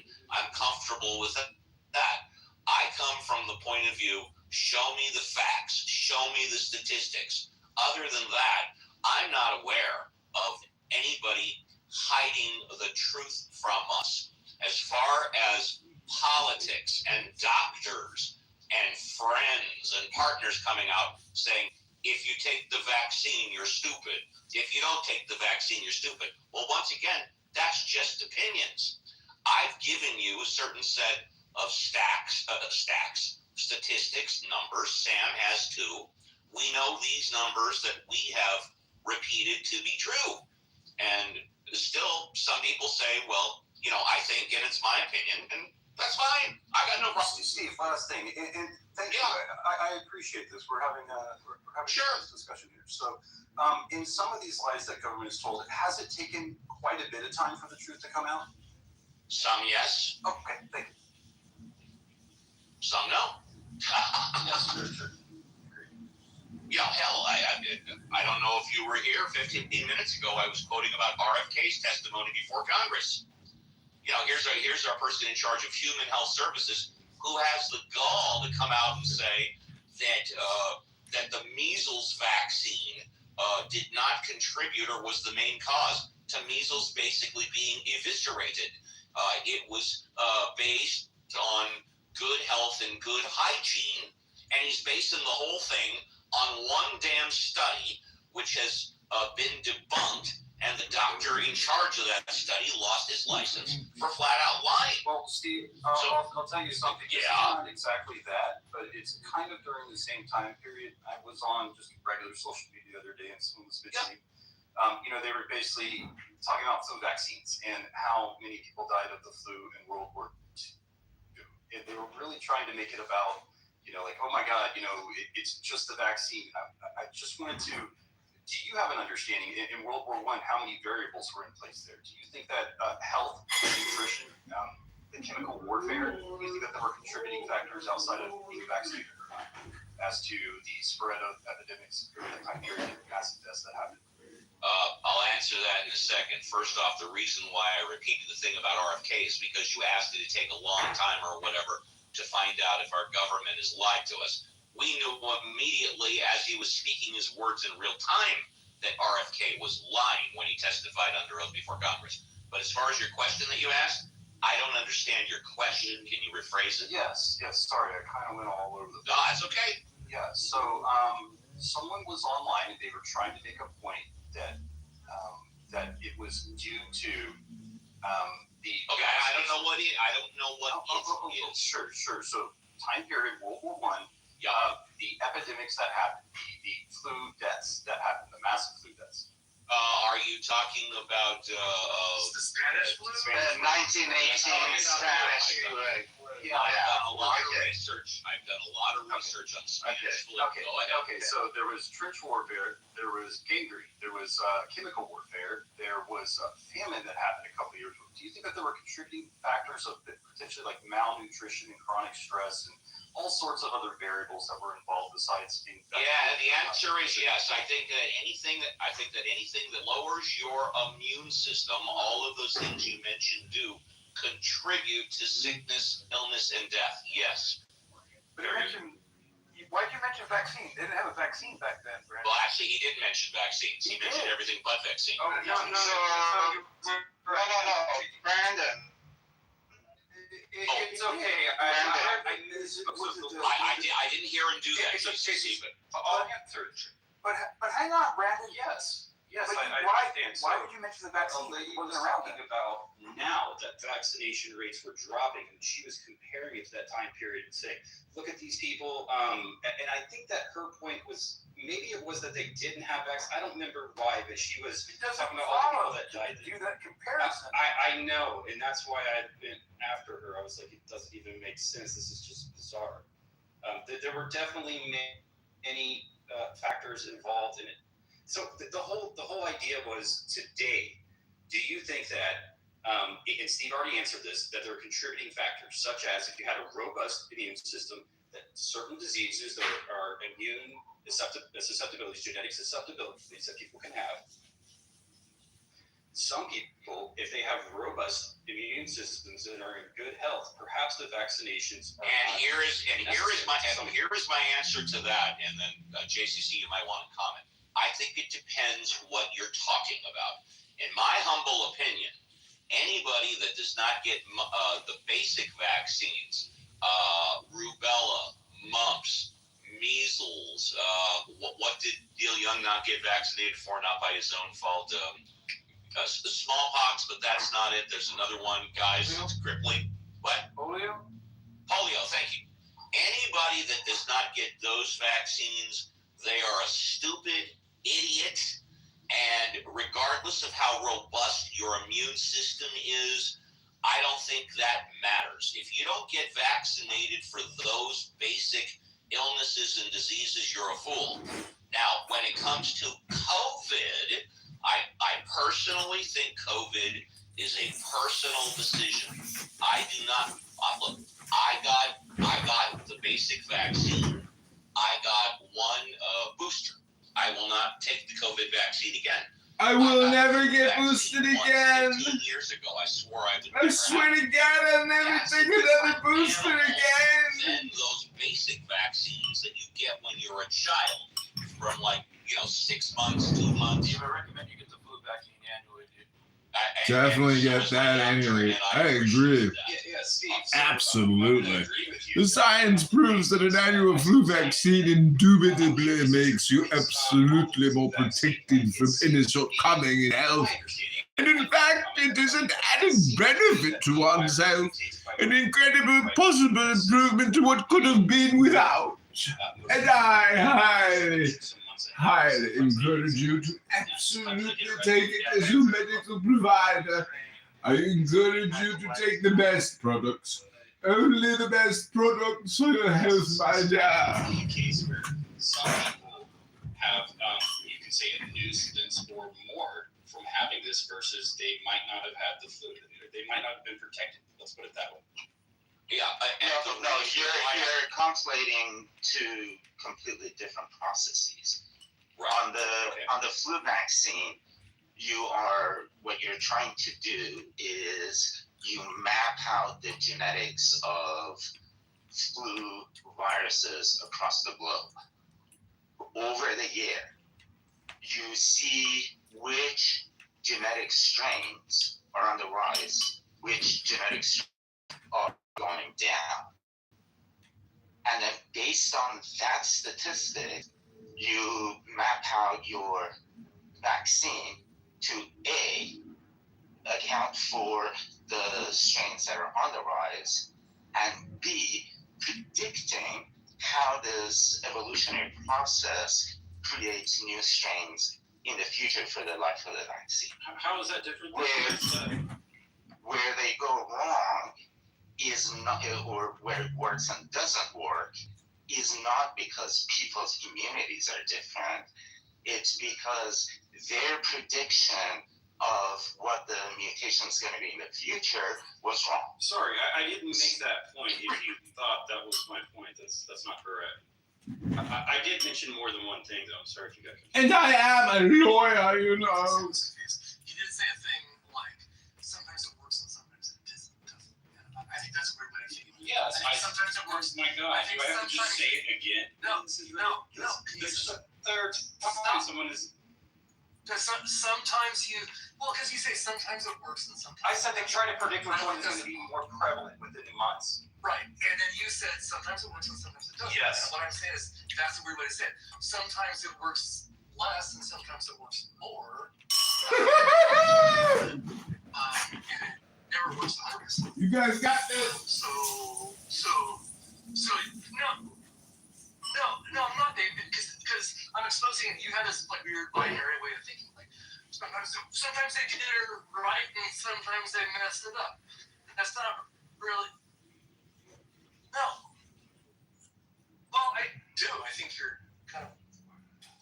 I think you think about. I don't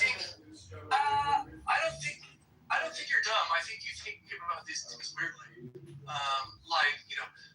Like in your mom. Okay, you talk about. Hero, please stop it. Brandon, you are right. I'm wrong. I misheard you. Sorry about that. I should not have interrupted you because I so wrongly heard what you said. So please now tell us what you were correctly saying. Did I not already say this? I don't understand. What are you missing? I'm just a simple attorney. What do I know? I'm just a lawyer. The audience misheard what you said. That's not true. So I'm an attorney and I'm just learning ESL. I'm an international business attorney. Corporate transactions, mergers and acquisitions, internationally, of course. I'm going to. How dare you question my Marcini? My Marcini was perfect. The only side effects was slight bruising and a little inflammation, but not for long at all. Completely worth it. My health was protected beyond compare. It was the best protection insurance policy the body could buy. Never question my vaccini. Never. If I decide to wear Clubhouse random. Clubhouse random. It's a clubhouse random. It's my clubhouse random show. The effectiveness. How dare you question my vaccini? That was my vaccini. So, but if I decide. And there was no vaccini like it. I took one, and then the boost, just to keep it up a little bit. I might say, like, well, 50,000 people in the U.S. die a year in auto accidents. I think it's a little bit less than that now, but it's a lot of people. You're right. So seatbelts have been shown to save lives. But I could tell you a story about my uncle's. You can tell us a story. Great. I think we need to de-escalate from that clubhouse random. It's like Bill Maher's Club Random. Like that happens, right? That happens probably a few times a year. You can tell those stories, but should I decide not to wear my seatbelt because of those stories? No, you shouldn't. I would do. Yeah. Okay. So your mom got Alzheimer's. Okay, old woman gets Alzheimer's. It reversed. Whether it happened within days of her taking it, and it reversed a couple years. Okay, so I mean, first of all, based on your behavior, I don't really believe you, but I might. I mean, I might. That's terrible. I would say reversible Alzheimer's is not very well known. I don't think it was actual Alzheimer's. She did not know what year it was. You said.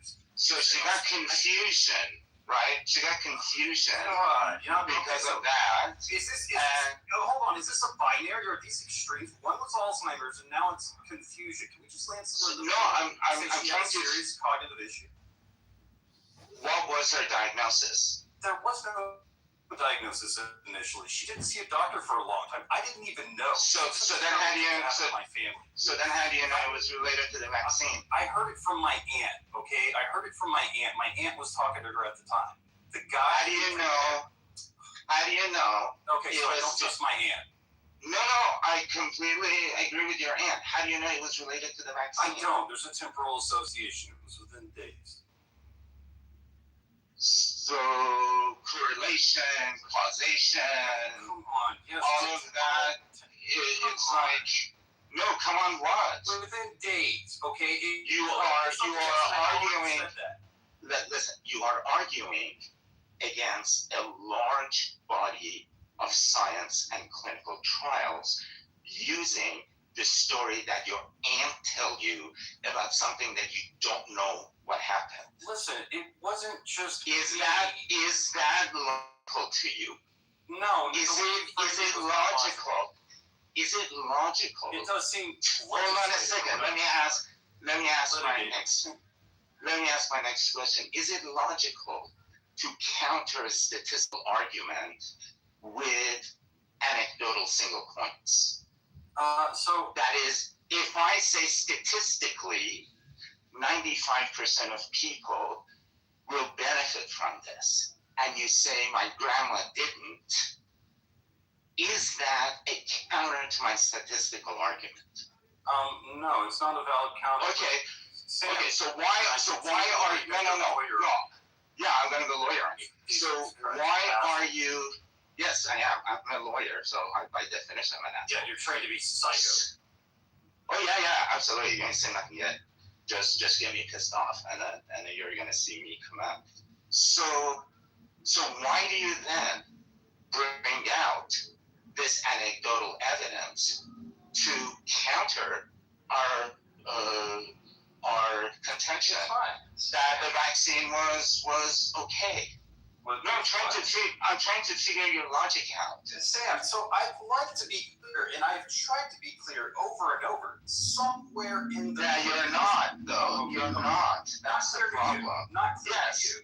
That's fine. You're not. Well, I'm your audience, and so How about if you're you not don't clear talk to over me, me, then you're not clear. And then I can get some fucking statements out. Is that okay with you, Sam? Sure, give your fucking statements. Okay.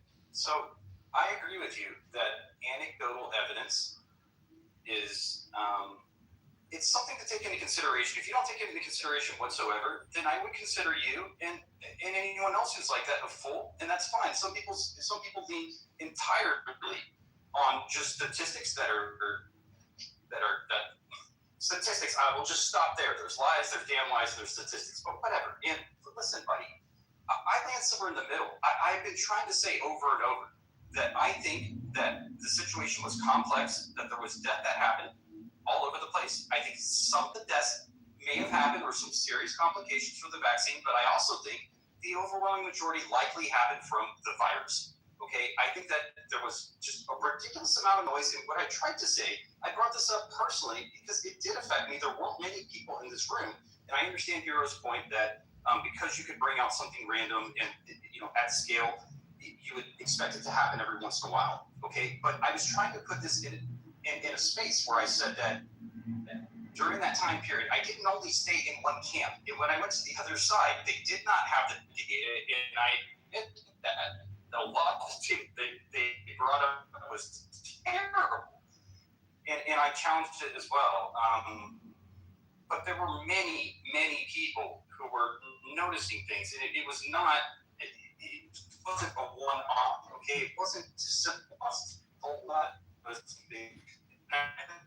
Just full of that's all I'm going to say. It wasn't just my personal account, what I experienced at that time, understanding that there's propaganda all over. If you want to go lawyer, Yeah. So let me give my closing argument as to why this is not foolishness. I completely agree with you that we need to take anecdotal evidence into account. And how do we take anecdotal evidence into account? The way we do it is that we run clinical trials to see whether the anecdotal evidence has any teeth or not. And all of these anecdotal evidences that you're trying to bring us, these have all been worked out in clinical trials. We know the percentages of confusion being caused in old people due to the vaccine. The same way that we know the percentages of confusion being caused in old people by other vaccines. We know the percentage of people who get sick from the vaccine, who die from the vaccine. We know all of that. So I'm not dismissing your anecdotal evidence. I'm saying that your anecdotal evidence is now irrelevant because this issue has been dealt with and is worked into the statistics of the vaccine. If you read the package insert for the vaccine, you'll see that all of these percentages are listed there. So you're not telling us something that the scientific community doesn't know. You're telling us something that they know and they have worked it out. And the fact that it's an issue for you is because you haven't reviewed the relevant data. Well, okay, so you're making an assumption there. I reviewed a lot of data. I simply disagree. We have different worldviews here. And you already stated you aren't in a world where there can be national security interests that skew statistics during... I never said that. Oh, you didn't? No. Are you sure? Because I asked that a little while, and I thought... No, I asked you... No, on these things... No, I'm sorry. No, hold on a second. Yeah, on these things, because I don't know. I don't know whether it was done or not. I asked for your evidence because you seem to know. So I asked, what is your evidence? Yeah, that's fine. But Sam, can we just take it? And if you don't have evidence, I'm not going to accept your. That's fine. But just to be clear, I'm not saying that the opposite is true if I don't accept yours. Yeah. I'm just saying that I don't know. It's okay. That's fine. So you don't know. You do live within a world where it is a possibility. Yes, absolutely. Okay, that's perfectly fine. I think that we actually, this may seem No, but what is the relevance? What is the relevance? What's the relevance of that? Because I think that this could still be a case. I think that in the years to come, that perhaps But why do you make that? Based on what do you make that? I already told you, Sam. It's based on the experiences that I had during that time period. So you have proven that No, I have not proven. Yes, you have. You have proven that there's non-zero possibility that the government has lied to us. And that is something that doesn't take that much to prove, that much evidence to prove. But you have not shown any evidence that in this case, there's a probability that they lied to us. You haven't shown like what that lie could be, what the truth could be, why did they lie, who lied, right? All of this stuff. You're just saying because there's a possibility that they could lie, therefore they probably lied. No, it's a little different than that, but I understand how you could land there, Sam. It's okay. So land me in the right airport. Okay, a little different. I think that based on my experiences, I entertained the notion that this might be going on during that time period. And again, what I looked at was a massive amount of noise. And I asked why is it to this degree, and why does there seem to be in some circles so many reports, and in other circles they just slam those people out of the rooms, they just throw it out, they say it doesn't exist, I watched it here on Clubhouse. I watched it all online, and I wondered, well, what could account for these mechanisms being so strong right now? Go ahead. I thought perhaps, I continued my idea that maybe there's something going on, and I thought perhaps this is a serious issue. There is national security. Perhaps something has gone a little sour at some point during this process, and there is somewhat of skew and cover-up for things that might be going on. That was my general sense. Now, I understand you. I don't have the evidence to back that. That's how it seems. So do you think there is a possibility that fishermen in Greenland hacked into the CDC computers and changed the statistics, and the national security issue is not the statistics, but the fact that Greenland fishermen managed to hack into our CDC computers? Do you think that's a possibility? So I want to seriously entertain it, but Is that a possibility? Yeah, but if they did, couldn't they just flip it back? Like, I'm trying to understand how that plays out. Yeah, it is. The fishermen bought a lot of shares in Pfizer, and they wanted Pfizer to sell a lot of vaccine. So they hacked into the computers, changed the data so that people would trust Pfizer and go do that, and Pfizer shares increase in price, and they make a lot of money. And this is precisely why Trump wanted to annex Greenland. To punish them for this behavior. Yeah, so is this possible? I mean, no, but maybe. Why not? No, is this possible? Yeah, there's so much that is possible as far as hacking. Yes, that's it. That is it.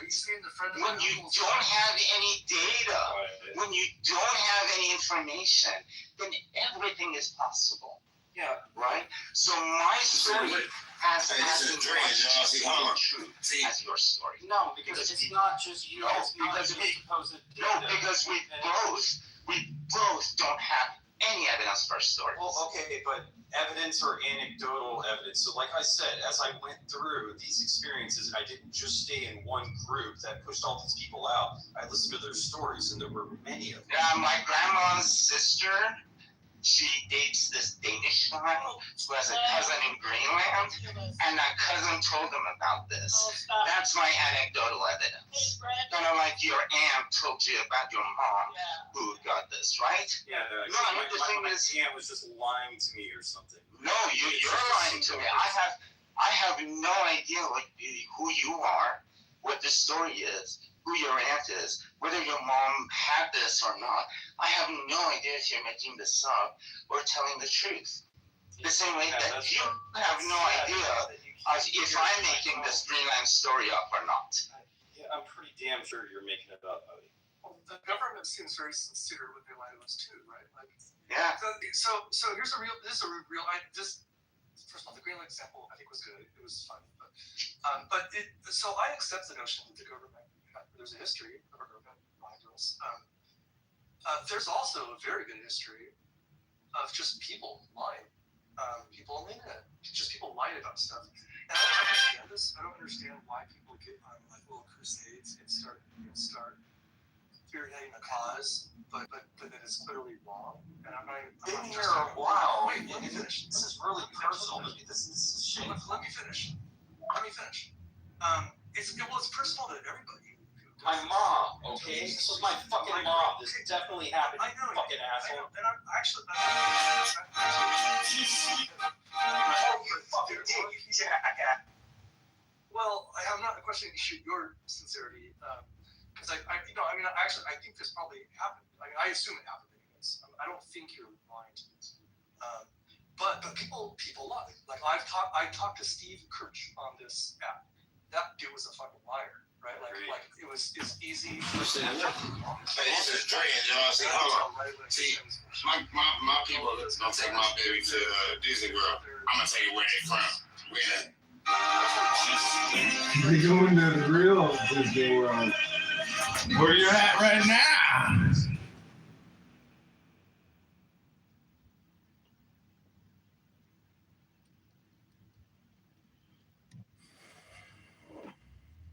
Okay, so this is just weird. The fact that you really, the way that you worded everything, Hero, you, at least beginning, you did not believe me, and I've been here for a while. Like, you don't think that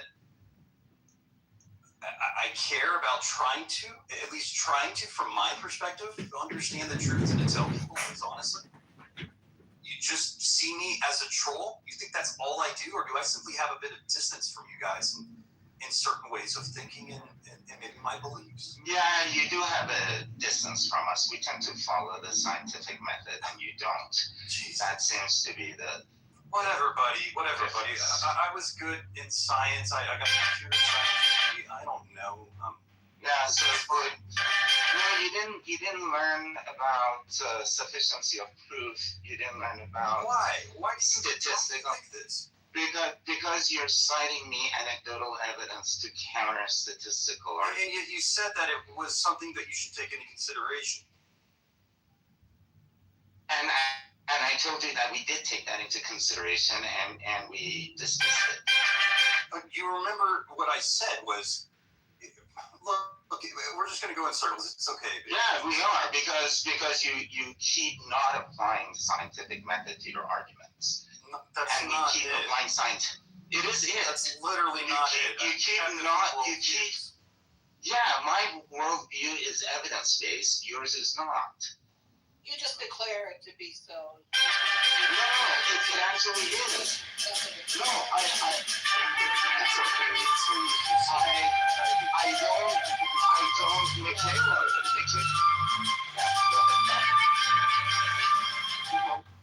Brandon? Okay. Hopefully not. Okay. Look, I think that I learned some things from this. I thought you were leaving. What happened? Jeez. Why aren't you leaving? You're a fucking asshole, Sam. I don't know why. I told you, you ain't seen nothing yet. I am. I truly am. Yeah. As all these people here, they've known me for 5 years now. Those people in the audience, he's just a fucking jackass. That's it. I am. Just has you don't give a fuck about the truth. How about that? You give a fuck about supposed evidence to authorities. I don't know what the truth is, right? I don't know what the truth is. I just know what the evidence. Sorry. What a coward, he hit and ran. What a coward. I gotta call him a coward after he calls. Oh, that was beautiful. Beautiful. Another exciting episode of My Vaccine, My Body, and My Choice. Don't criticize my machini! My Mancini was perfect for my body, protected by encapsulated form, perfectly for the longer duration of my presence. My daughter said that. You don't understand statistics, sir. You certainly do not understand science. But if you did, you wouldn't be so stupid and effing retarded as Dr. Stephen Bell put it, because that makes you an R word, an F word, all the worst things. Oh, horrible. This is fully encapsulates my latest film by Mancini, mine, Mancini. Just saying, I like this thing because I like it. And that's My Mancini, I loved my Mancini, don't you question my Mancini, it was positive, it was beneficial, it was wonderful, it protected me perfectly. Story than I expected, as opposed to how can I make my dogma correct? And you're not really doing science or ready to do science. That's the problem. Oh. It doesn't sound like you're ready to learn. Yeah, you're not ready to learn. Just as like You're not ready to learn. Preliminary thing. Oh boy, ladies and gentlemen, I am losing all faith that anyone is redeemable. None of these people have changed or learned a thing in 5 years. I like the How terrifying! I only look at the evidence that I like. What compliment? Exactly, everything is projection. No, I just look at the evidence. I thought they said you wouldn't. It sounds like what compliment. Regardless if it fits your narrative or not.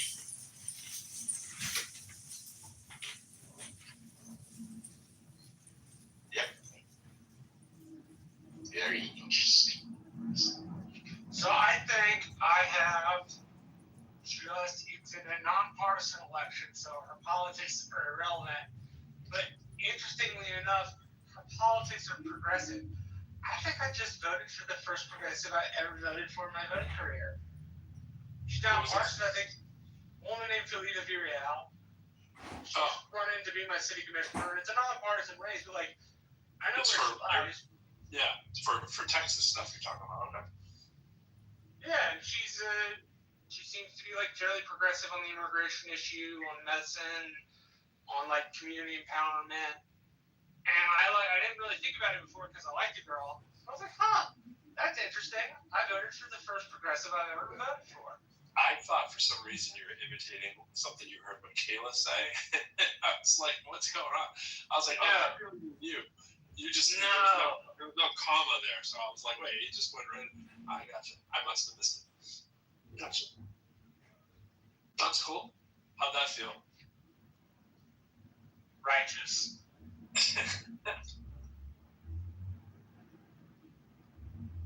People say righteous before kill too, so never can't tell what that means.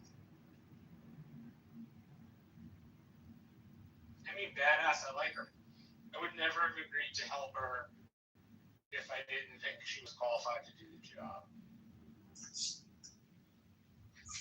She comes from like a 501c3 background, managed a charity that does like professional development for folks on the lower end of the ladder, college and like high school development and like placing people in internships, right? Basically giving the poorest of the poor in the Rio Grande Valley access to professional advancement. And she went from a $2 million, like under a $2 million, my area is big. I realize a big city is probably not all that big. And she did that, and she's a public accountant, which means she'll be really good at looking through the city's books and where we spend our money. So I like her. Plus, she's just a genuinely nice person. There you go. Hey, Marshall, do you know Peter Navarro? He was on the Trump team. Yeah, I do. He's on the Trump team. Yeah, so Peter Navarro used to be a Democrat, and he ran for Congress in San Diego, and said that I voted Republican once. I voted for Bill Bragg, and San Diego was not an impeaching area, so they voted him out. And then after he left office, this Bill Bragg, he was indicted for fraud and this and that. So hearing a lot forced me to vote for a fraudster Republic. And then Phil Angelides forced me to vote for Arnold Schwarzenegger because I could not stand Phil Angelides. He was a snake. Well, so there are two races on the Texas ballot, depending on who gets elected, that I'll actively vote against the other side of the aisle. If it's Ken Paxton, I will vote for James Tellerico, despite the fact that he's more progressive. Like okay. The Lieutenant Governor of Texas, he told me in 2020, and I'm mankind my own alliteration. If I didn't think it was awesome, then I was not a Republican. And he then told me, when I asked about who he represented, he said, well, I only represent the people that voted for me. And I've wanted him out of office ever since. You don't ignore the entire other half of the state because they're not of your political affiliation. Like, that is just wrong. So those two races I actively vote against. My state senator race, I vote for the Democrat. My county judge race, I vote for the Democrat. Okay. My sheriff race, I vote for the Democrat. Right? Like I'm weird as a Republican insofar as I mix my ticket every election and have since I was 18. I've never voted a straight red lover. I think straight ticket voting is kind of dumb. I think it should be about like who you think will do the best job.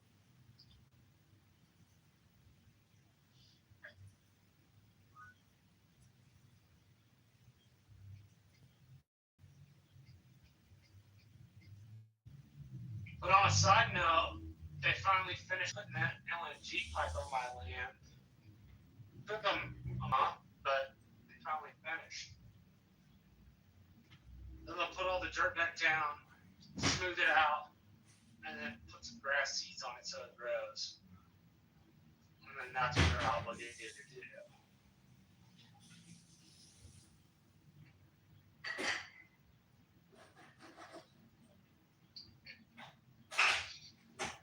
The other thing I find that most interesting about science, that it's supposed to be replicatable. I think that's an interesting part of it. Hello. That you should be able to replicate the experiment. Oh, sorry, Sam. Interesting idea as well. Maybe someday science will adopt that feature.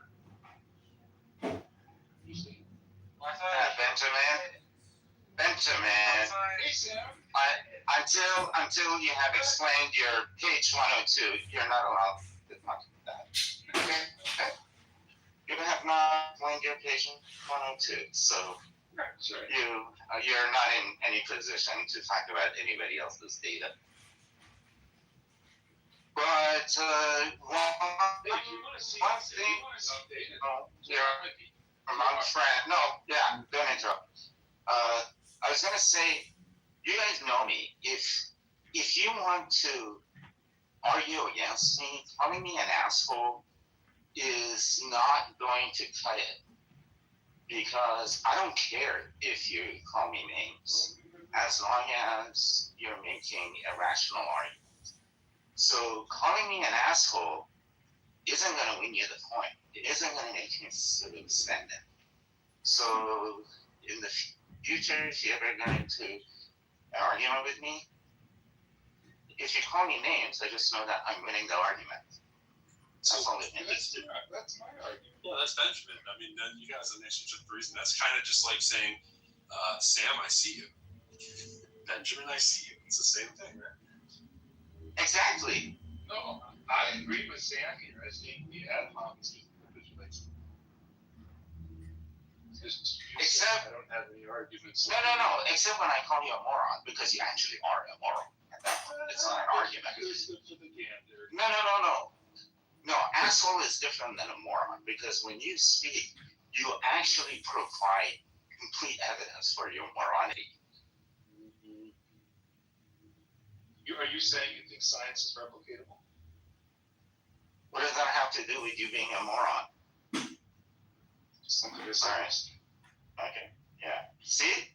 You're a moron for bringing that up. It's actually interesting how like emotional regulation works its way into argumenting.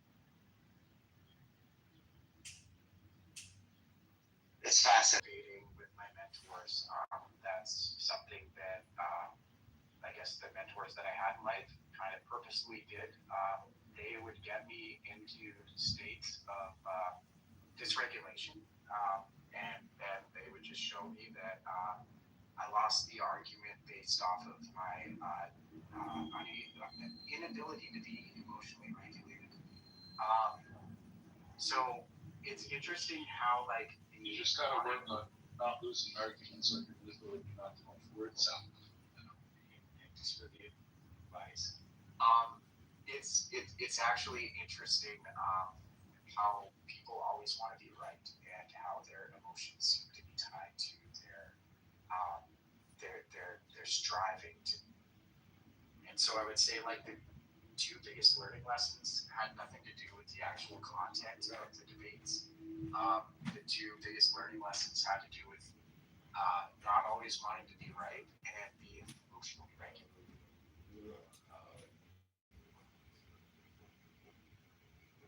I wish I had your debate mentors.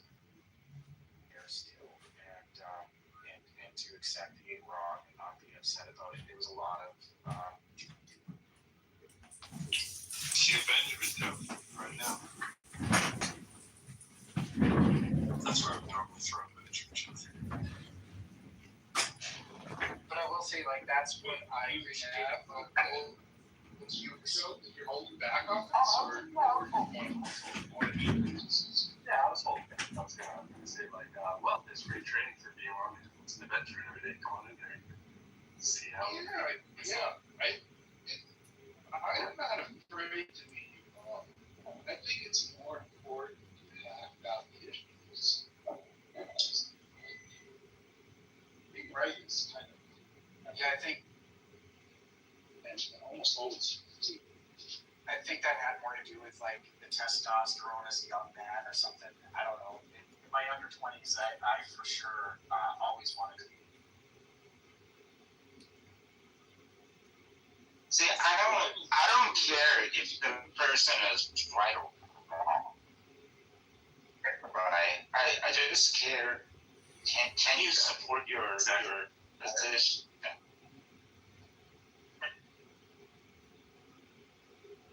My entire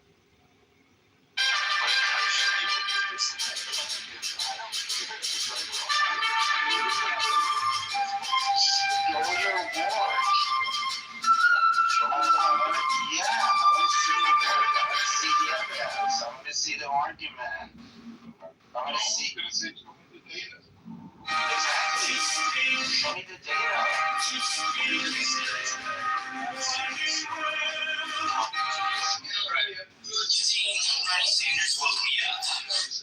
Yeah, see, Benjamin, it's been how many years I've been telling you, show us the data of the monster calculations that you've done, and you refuse to do that.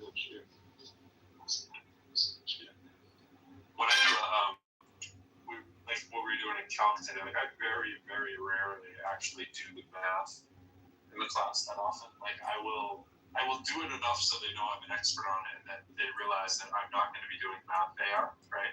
So I'm kind of like a dentist, like only when they're stuck do I come in and show them like what they're missing, whatever, right? So today we're in the middle of, well, I won't bore you with the details of the problem, but there was a way to get to the answer of the problem in about 7 seconds, but the way that they thought the problem was like should have been like a 3-minute problem, right? They were missing sort of like, and that's why it was so key to see. I needed to see what you. So he sits there and doesn't teach them anything. He tricks them and then pokes and prods, but yet teaches nothing. He's a failure as a teacher, failure as a room mod. He's no pro. He's a horrible musician. And John Kitover running for Chicago is obviously a much better musician than Pro Lyrical. That's just a fact, ladies and gentlemen. The fact that I'm sitting in here producing the Pro Lyrical show means that I'm the master recorder. You could call me the master beta, and I'm just trying to articulate and ejaculate, but I can't seem to find my Shekhinah. Ribbon Shalom, it's coming. It's coming. I just keep coming. People ask me, what's your secret to success, John? And I say, I just keep coming. I just keep coming. Coming. And I just keep on coming. Come. He keeps coming. Come. He keeps coming. Come. He keeps coming. It doesn't mean if I agree with you in real life. It's just like, okay, now I see what you're working on and what you valued and what you did, blah, blah, blah.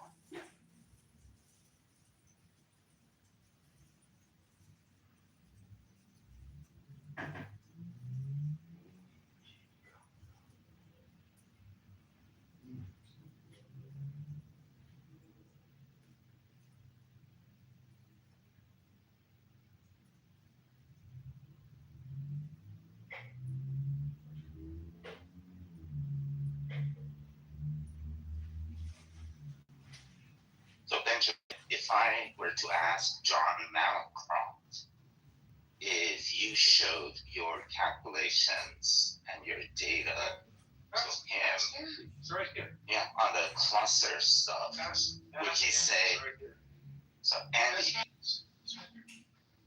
Andy, did Benjamin do the calculations for cluster using the data that he generated during the experiments to show that cluster's conclusions are incorrect?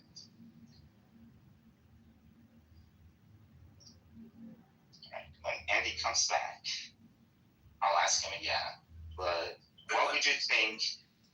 So the question to you, Andy, is did Benjamin show you the data for the experiments he conducted that concluded Foster's 1976 paper was wrong? Absolutely not. He never conducted any experiments stuff. The data he did share was for. But today I just told him until you show us your data, and said, I have shown the data here. I have shown it many times. Ask Andy. So I'm asking you, did he speak the truth when he said that he has done the experiments, he has the data, he has shown it here? Well, he definitely has not done any experiments. Okay. He did share some data from Delft that he claims to have encouraged Delft to publish that was never published before. And he also shared some, was it a Colab or I'm not sure what it was, but it was like a Python notebook thing that did some stuff with the data. But I'm talking to him, I'm not convinced at all that he actually understands the data. Okay. And he claims that, I could just filter the data and get any result I want. And I'm like, well, of course, if you just fucking filter, but he never demonstrated that the way he's filtering it is motivated by any reasonable method, or that the way that Delft filtered it was unreasonable. He claims it is, he's never. So he did not tell the truth when he said that he has shown it many times. I mean, I guess I'm coming in late here. No. Okay, so you are not aware of him having shown the data many times in Clubhouse. He did share the Delft data. No.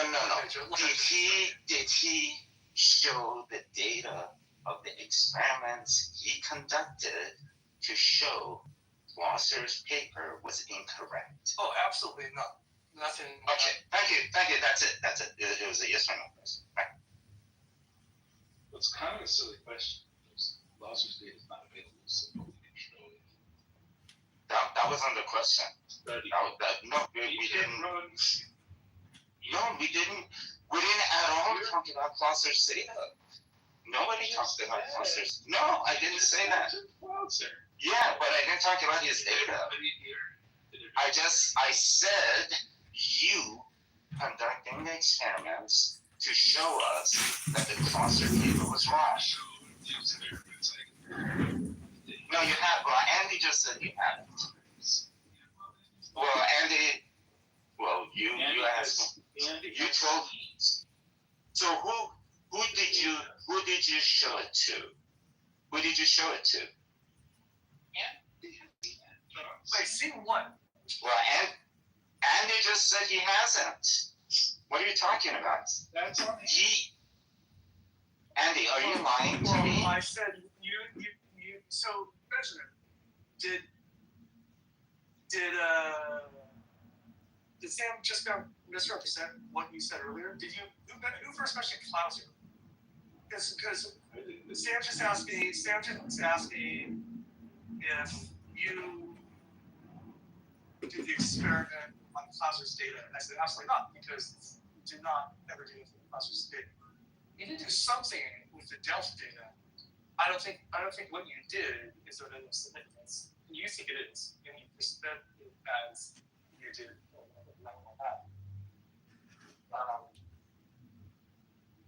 But I'm not sure. Again, a lot of stuff weird.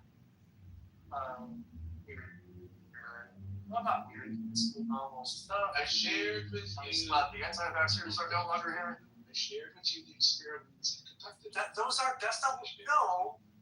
No, taking the data and putting it in Excel and doing things is not an experiment. That's why I said absolutely not. That's not. You can absolutely run experiments on data. No. I don't think you can run experiments on data. No, that's not an experiment. That's not an experiment. You don't run experiments on data. You run experiments to collect data. What are you talking about? Analysis of data is not an experiment. Okay. We kind of, everything got twisted 700 different ways. So let me start over again. Benjamin, have you conducted experiments and collected data to show that the Klauser paper is incorrect?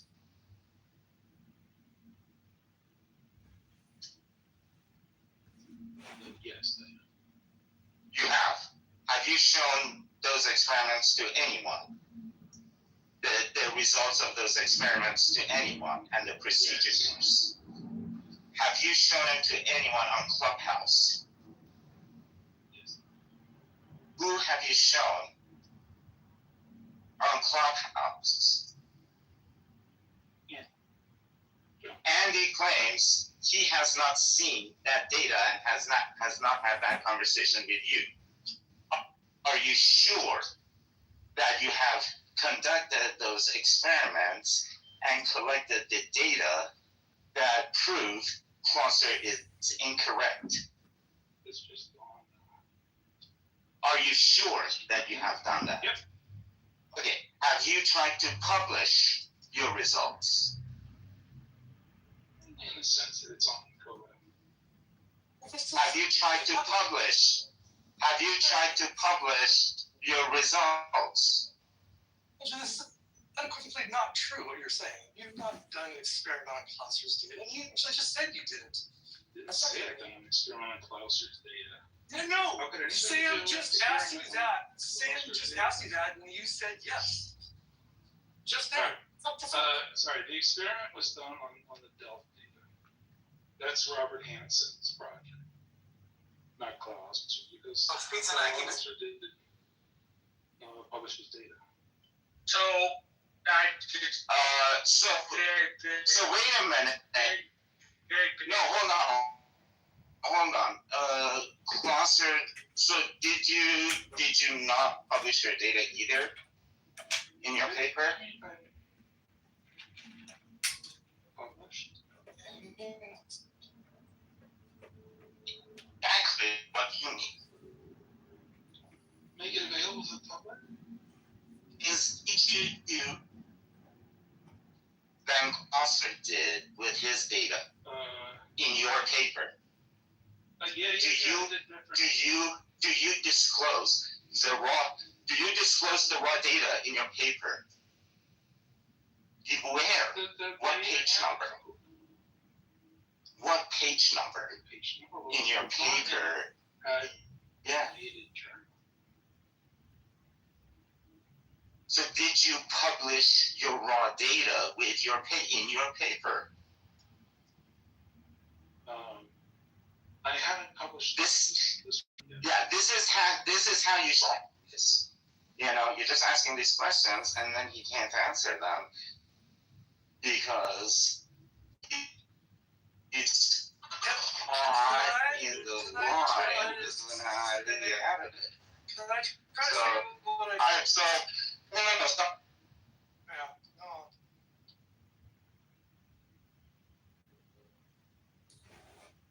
Well, that I have some like very basic science questions. How do you experiment with data? I thought the idea with like looking at somebody else's experiment and criticizing it was that you then perform the experiment yourself. Or what? You try to perform the experiment yourself.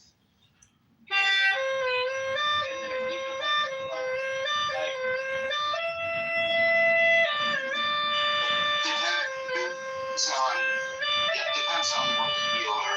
depends on what your objection to the results are. Are you saying that they didn't collect correct data? They did the experiment wrong, so we can't trust the data? Or are you saying that they did the experiment right, but they processed the data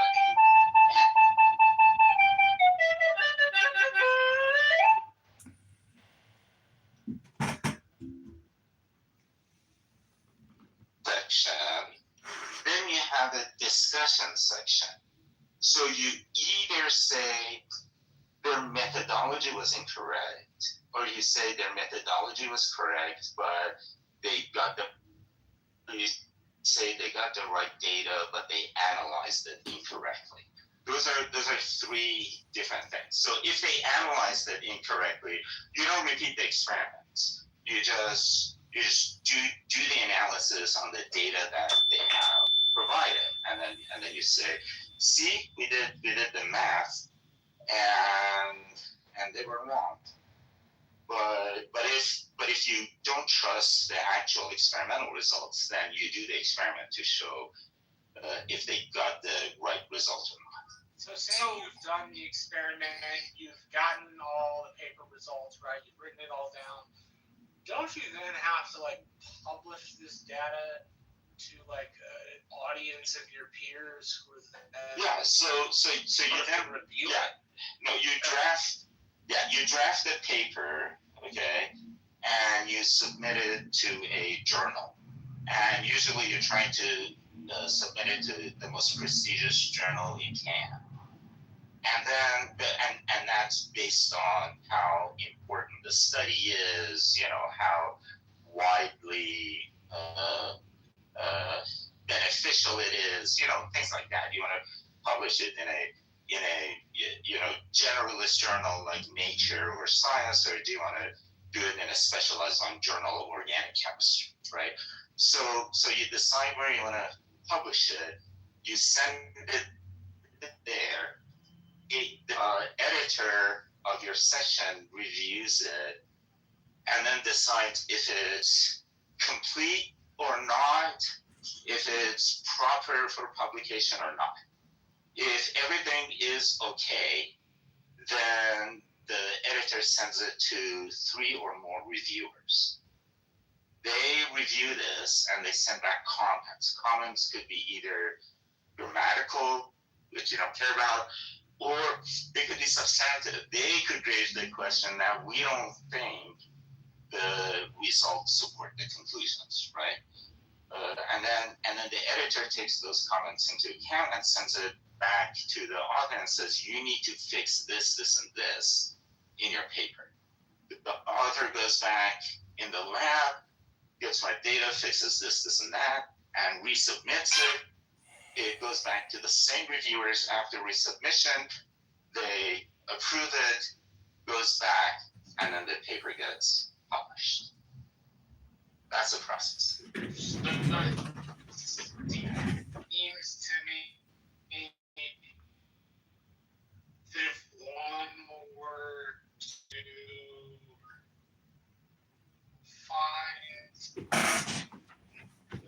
to look at it would seem hard to take that as a layman to conduct an experiment that if you find a reason to make an experiment unless you find that replication is not needed.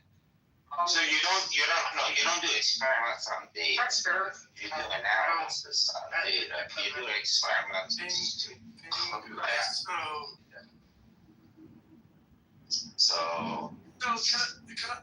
So I feel like I want to explain my understanding of what the things he's done. He looked at the Delft data. If you think about what is the Delft? The Delft experiment was a Bell test experiment. The unique thing about it, I'm walking. Oh wow! Little snake. Hey, little snake.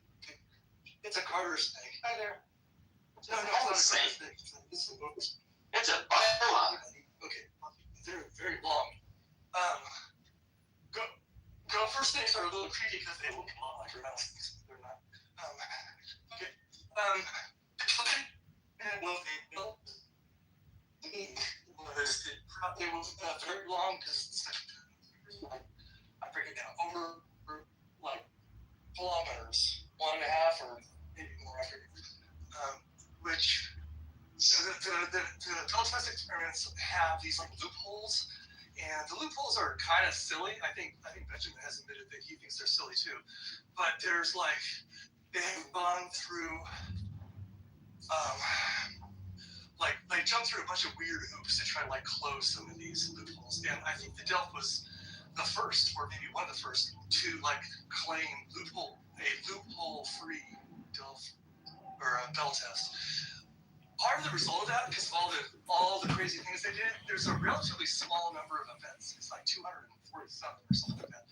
When I first heard that, I was like, that's bullshit. There's got, like, I assumed these experiments had like millions of results, but I kind of understand why they had such few numbers, because they had such weird constraints that they put on themselves.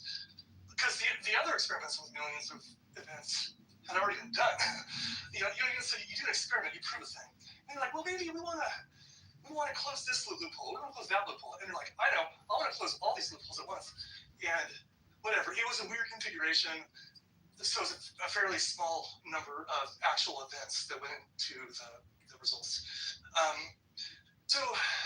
But the one thing you gotta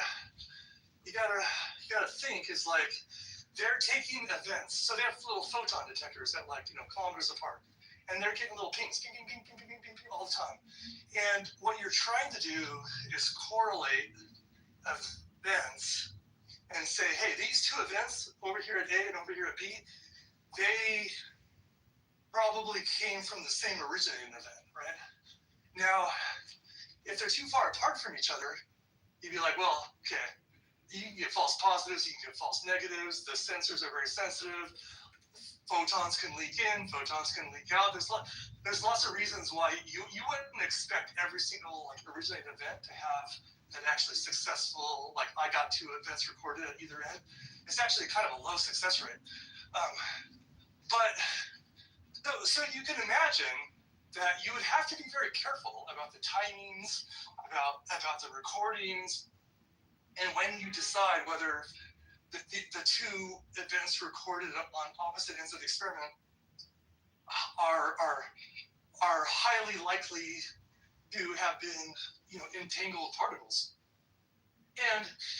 So in the experiment they have these filters and stuff, and they decide how to do this. And it's tricky, right?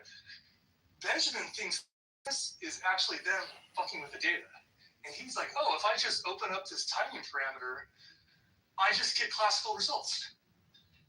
My response is, well, of course you get classical. I mean, if you just open it up and start being like, well, this event that was a half a second after this event actually came from the same originating event, you're basically including stuff that obviously can't be entangled. I mean, even when the timing is very tight, you don't know for sure they're entangled, but the likelihood. So he sees this filtering as evidence of fuckery. I see this filtering as like the kind of shit you would have to do if you're doing this shit. He claims to have said like, oh, if I just adjust these parameters, this Bell inequality violations just disappear. I'm like, well, of course they disappear because you just widen the window. You're including non-core. So Benjamin thinks he's found something. I think he's just full of shit. That's my attempt to steel man Benjamin's position. I did put an article. No, I would rather you just respond to what I just said. Yeah, you just said I did an experiment on the data. No, you did not do an experiment. You did an analysis. Oh, the article in the chat talks about and the line. You came up with the wrong article in the chat talks about the line. He's not. He will not have. There's no article in the chat. When you click on it, the article shows up.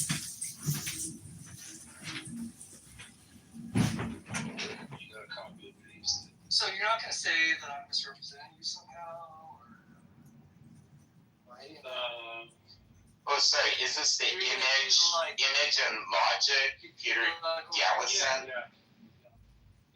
In that article, this is a book. Yeah.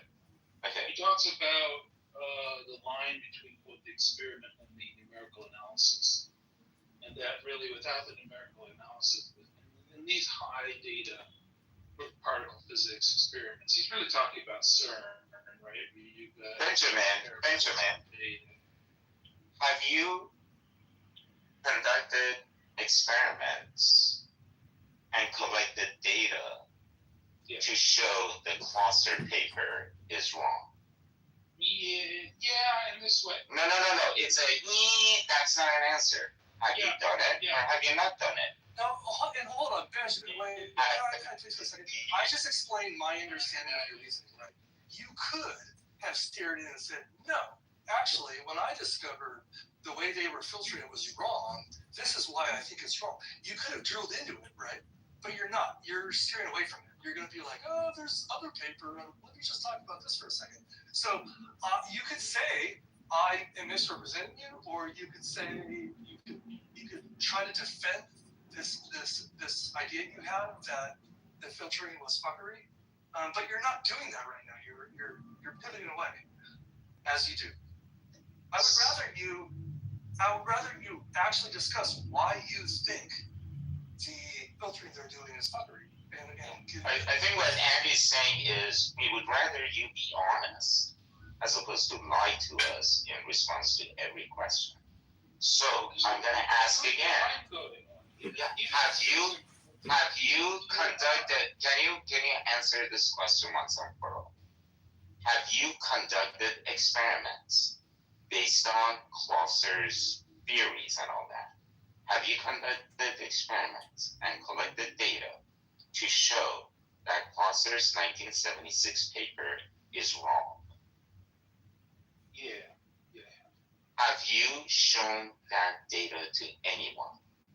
Yeah. And see. Can we just go through this? Okay. That Andy said he hasn't seen it. That it wasn't, that the data you showed him wasn't the experiment I'm asking you about.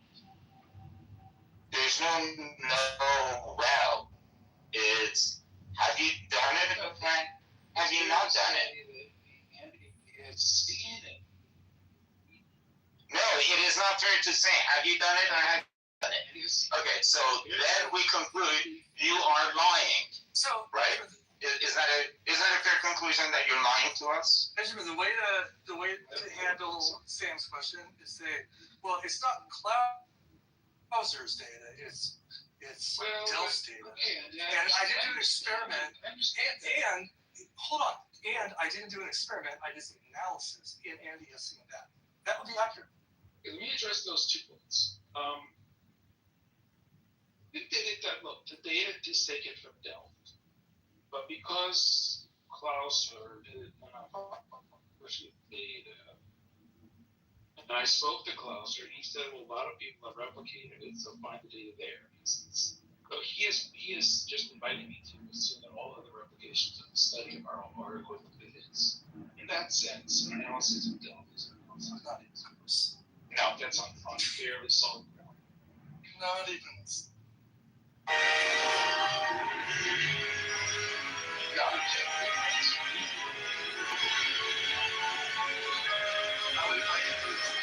The participation chain between Benjamin and Klauser is cringy. Like, you could have said, hey, Klauser, I'm really interested in this. I realize you don't have your data. Can you help me find data to maybe to some undergrad lab or somewhere? Like, I'm interested in this. And he could have said fuck off, or he could have been like, actually, I have a colleague at Berkeley who runs the undergrad physics lab. You should get a hold of him. Like, you could have done it that way, but actually, you were super rude to that. But that's not the point. Right? That's not the point. The point is that John has told you, he's a physicist, and he has told you that the experiments that Klauser did do get repeated. Bernie Sanders woke me up. My openly gay 6-year-old transgender nephew wanted something different than most kids for his birthday. Have you looked into that? Have you looked into it?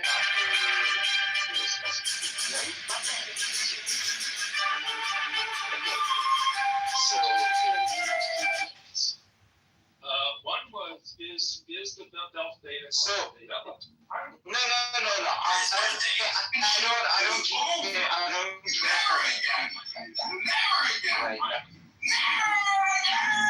It's very.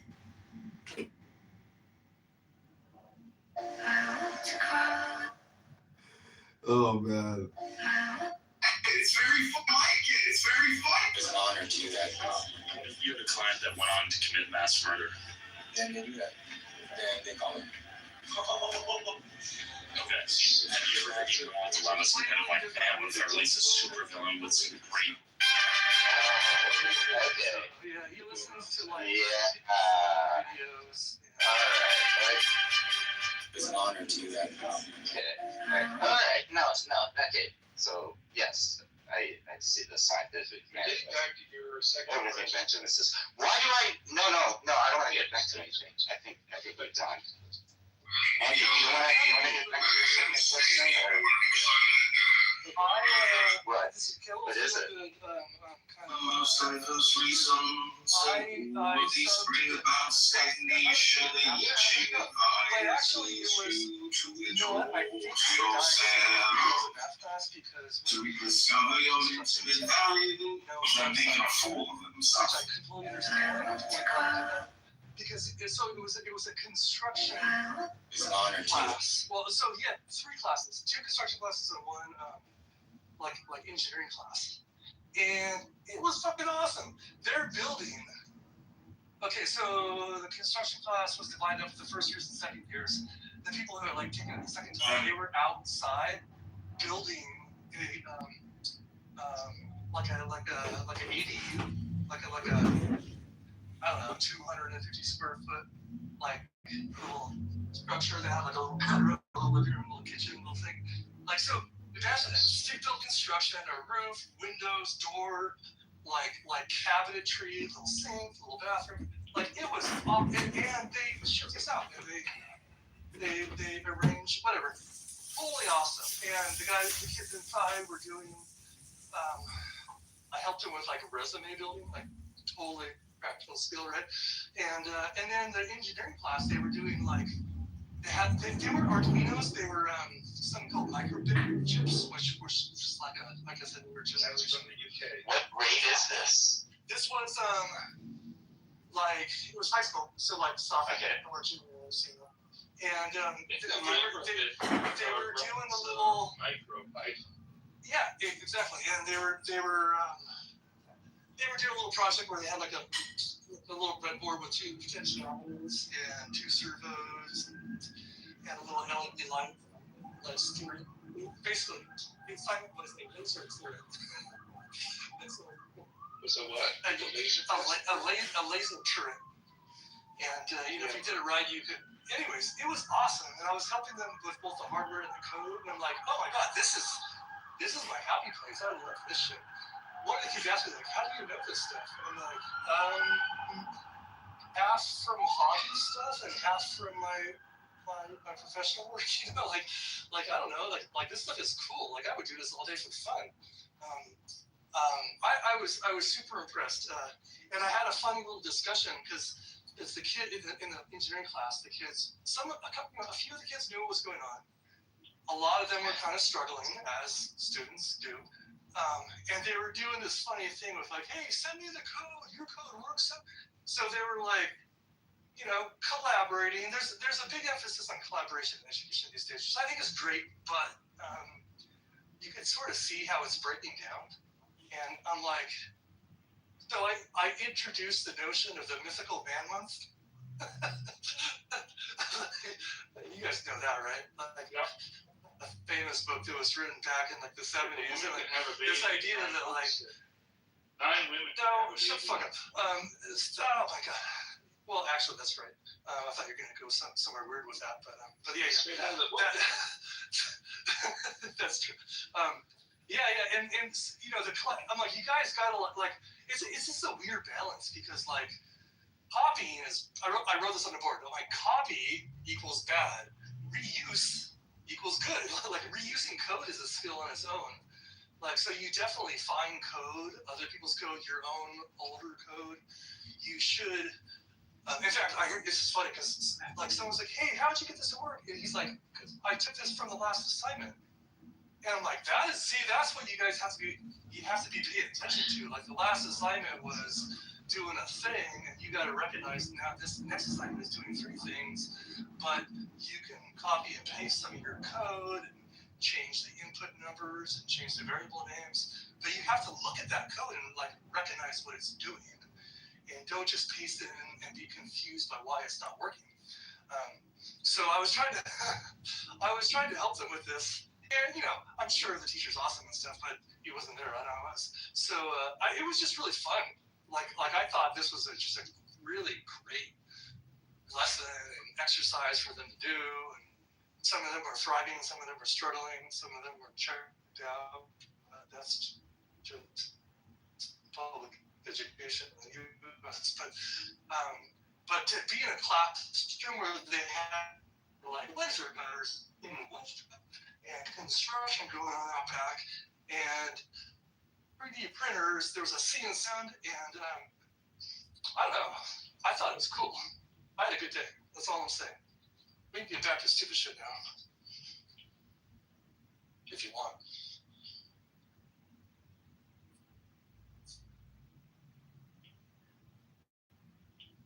Also, like, version control, I'm like, you guys gotta save your code, right? So because when you have the version of the code that worked, and now you worked on it and it doesn't work, you really should be able to go back to the old version and try that one again and ask yourself what's going on with the hardware, what's going on with the software. I don't know, just that general troubleshooting. I really enjoy that, and some kids catch on to it, and other kids are just their eyes are glazed over. But it's fun to.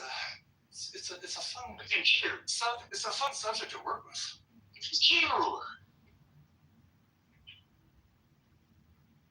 I sneeze. I thought you were agreeing. Hi. No, I just sneezed. I didn't realize my mic.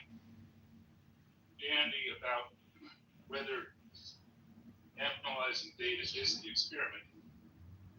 With that book where this is discussed, look, you can be persuaded by that argument of different schools. There's definitely a Baconist, Kevin Bacon, view of what constitutes an experiment. But by that construction, cosmology, but not science. Probably even Lidos. No. They're measuring things. It's not an experiment. Oh, Lidos 100% is measuring. Look, you can take the data and analyze Bacon it. has. You can point out a flaw. Bacon has a particular definition. You're ignoring. You could take the data and analyze it and point out a flaw. That would be very, very valuable. You pretend to have done that, but you have not done that. Well, look. Well, you don't get persuaded by my research. Well, if it was right, I would be persuaded by it. That's fine. I'm open-minded to it. I looked at it. I spent some time on it, after all. You did. There's lots of research that is not persuasive. Roger Penrose claims to be not persuaded by a lot of quantum mechanical research. All you can do if you reanalyze someone's data is prove them wrong. Right? You can prove in science. No, you can prove something's wrong though. You could show a mistake was there. Yes, you can. You can prove they're wrong. Yeah. You can't prove they're right. Right. Yes, you can. You do an experiment and show you got results that's counter to what they said, so they're wrong. You can analyze the data. It's not. It's logic. Yeah, you can analyze their data and come up with the same results, and you'd be like, I don't know. Yeah, okay. Okay, so you did the analysis right, whatever. Does that prove anything? No. It's just if there was a mistake, it wasn't in the analysis according to you. Like that's what you would do if you redid the data and came to the same result. You're pretending to come up with a different result, but you haven't defended that. You haven't explained it very well at all. You just say you do it. Like I can come up with any value I want, but to be fair,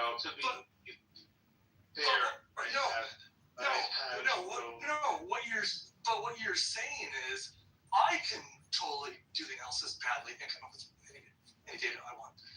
You haven't proven that they did something bad. You're literally demonstrating how to analyze data badly. And you're like, see, if I do it badly, I can come up with any result I want. That's all you're doing.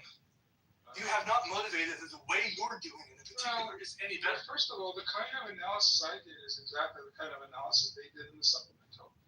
Running a sweep over a parameter. No, it's not. See, you're saying stuff because other people haven't looked for the supplemental.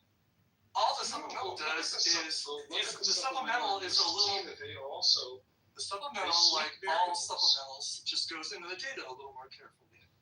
They don't sweep the data until the right result. No, they don't. Well, that's a question. Yeah, they don't. No, certainly don't say.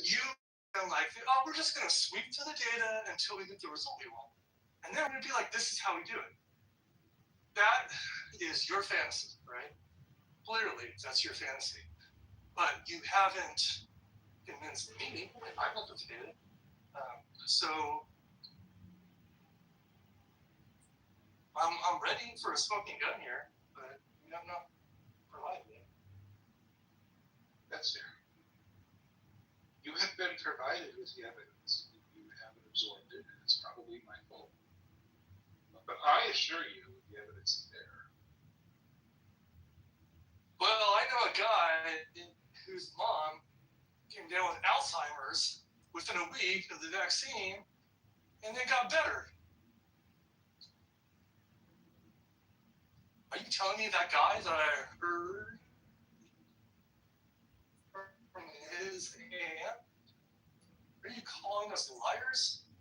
Fucking asshole.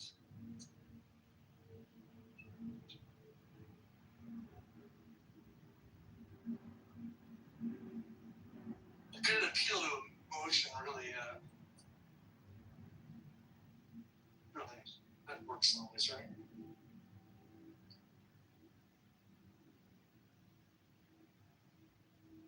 I think it's funny that his mom got better from Alzheimer's. And he's like, okay, maybe it wasn't Alzheimer's. The question is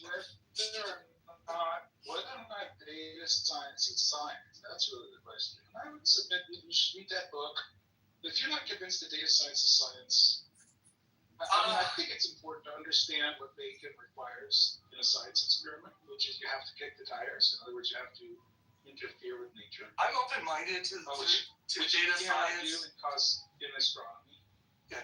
You can't. I don't know why you bring up Bacon, other than Bacon being Francis Bacon. Well, because Francis Bacon kind of lays down a useful definition for what here has an element.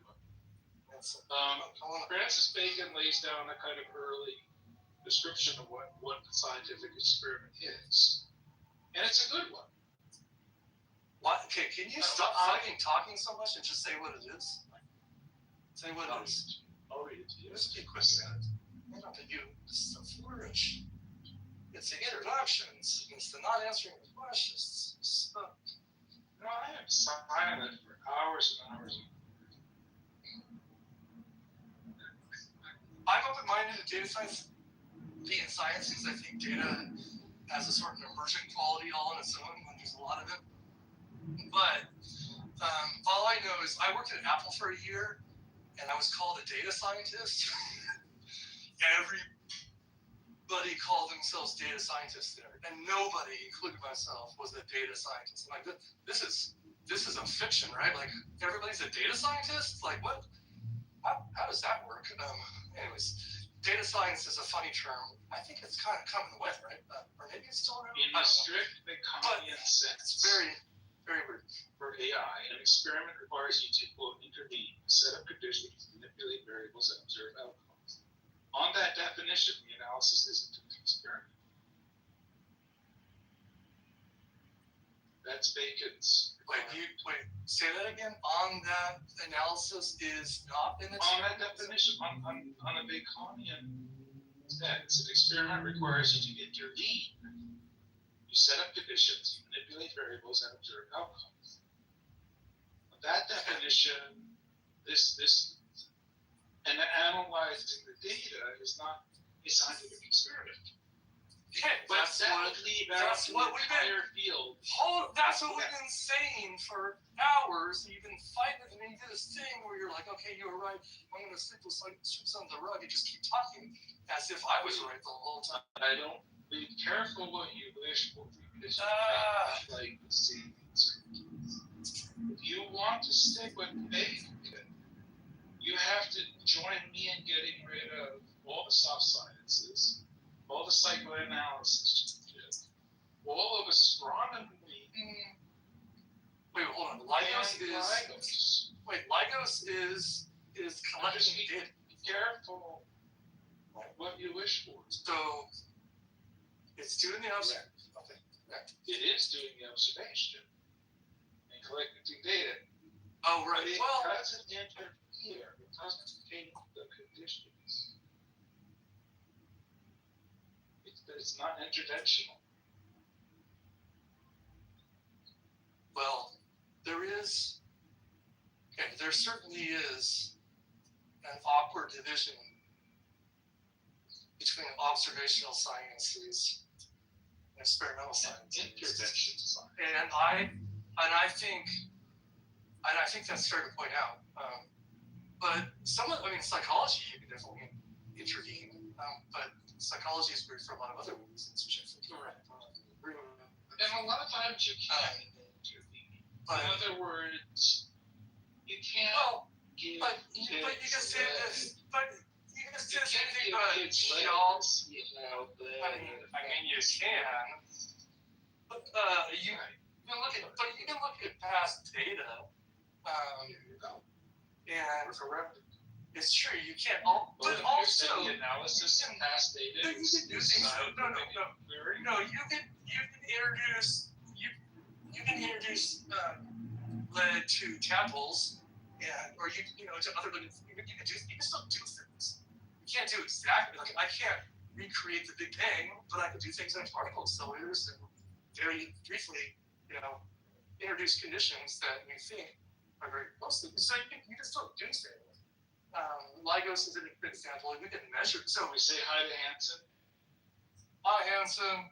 Hey guys. Michaela, you guys thinking that you guys Gonna go on a date. Want to be a fly on that wall. So Benjamin, I generally support your scrutiny of data and sciences and all that. But I mean, I think you should also take on the same, careful scrutiny, spirit of scrutiny yourself as well. I mean, like that. Do you mean on myself? Yes. So the on yourself I have surrounded myself with people. I have surrounded myself with people who are more than willing to do that work for me. The thing is, like this data, the quantum delft data, example of that, using the data. I told you that your reading of the chart was wrong. And you never Reading of which. You said the chart, this counting chart plot. You thought that was the I think I know what you're trying to say. Can I say what I think you're getting at? I think what you're trying to say is I charted detections quote up and detections quote down, and you showed that there is no up or down, there is only early and late, and that somehow those are interpreted. There's only early and late. In other words, early arriving detections and late arriving detections. And somehow up and down is presupposed from time of arrival. I do understand. And what do you think I should make? What do you think I should make of that?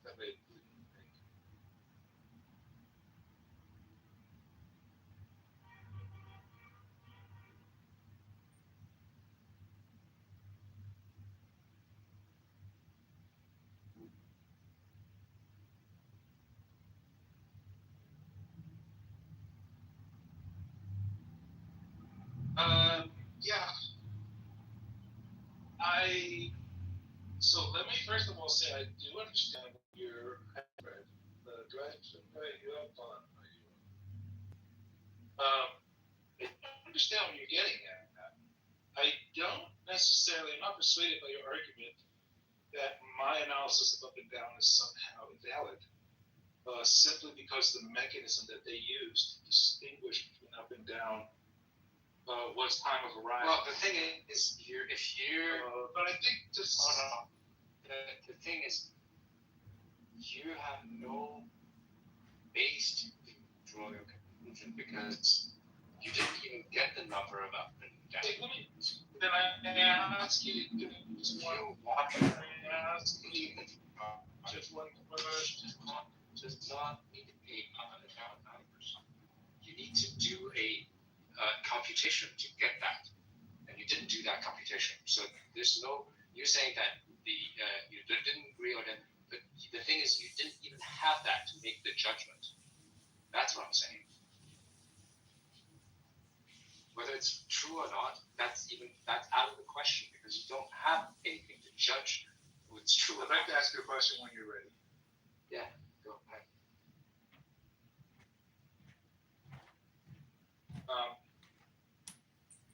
Would you agree with this? This is the irregardless, irrespective, without consideration, and I don't give a hell. And I don't give a damn how you distinguish up and down.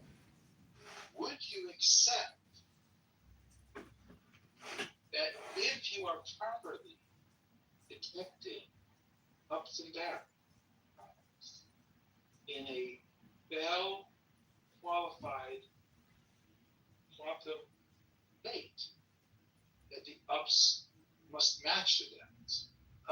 Yes, most cases. I mean, most likely I haven't I'm gonna take that as a. I'm gonna take that as a yes. Sure that. Right, I'm gonna take that as a yes. And then I'm gonna point out that when I use their math, do their own evaluation of now, you have still matched the difference. So your argument that I have to concern myself with the mathematics that you have down, I also have yours here, because it's not up to me to. No, it's not for your evidence there being wrong, that you show that graph, right? You show the evidence, show the what do you call it, the demonstration or whatever, that show the graph as X, right? You're picking the wrong graph. I mean, if you do have the graph, if you do have the result, you haven't shown. Okay, maybe you have computed it. Maybe they plotted. I mean, they plotted the graph.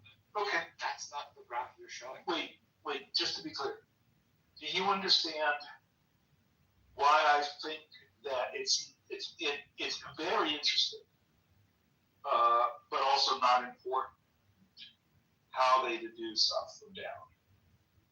If the question is this a proper Bell quantum state? Because the test for a proper Bell quantum state is that the Elks match is down. Yeah, sure. I mean, how do you get there?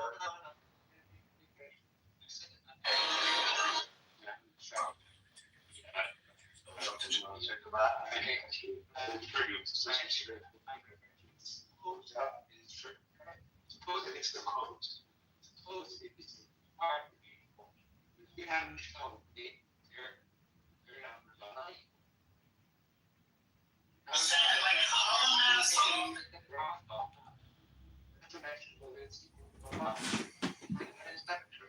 You have to show numbers first, and then check the numbers with the pounds.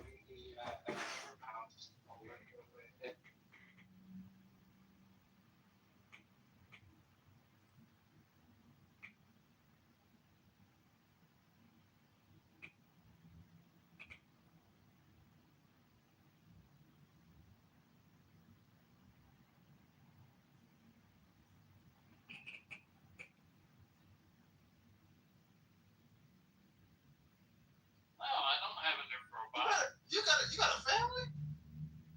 I've always had a family. Damn, I didn't know that. This whole time they call you Cool C, I'm like, damn, I didn't know you was Ike. Bro, I don't be on the Ike no more. Nah, this sound like Ike. No. I've never been like that. I've always. Man, this is Ike. Never been Ike. I don't know who Ike is. Wait on that drug group they got the bus. What bus? School bus, you stay in Utah. Ike, come on, bro. No. I don't know Ike.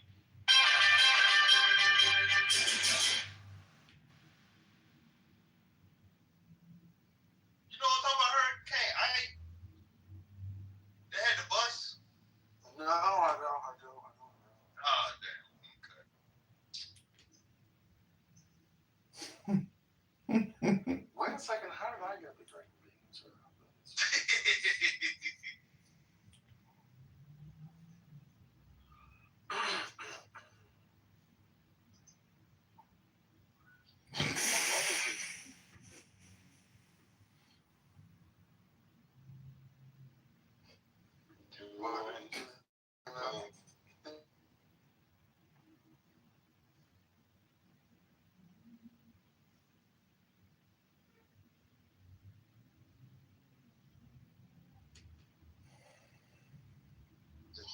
Just to talk to past time. That's insane. I'll say this. Historically, when there's someone that homophobic to that extent, they got something else going on.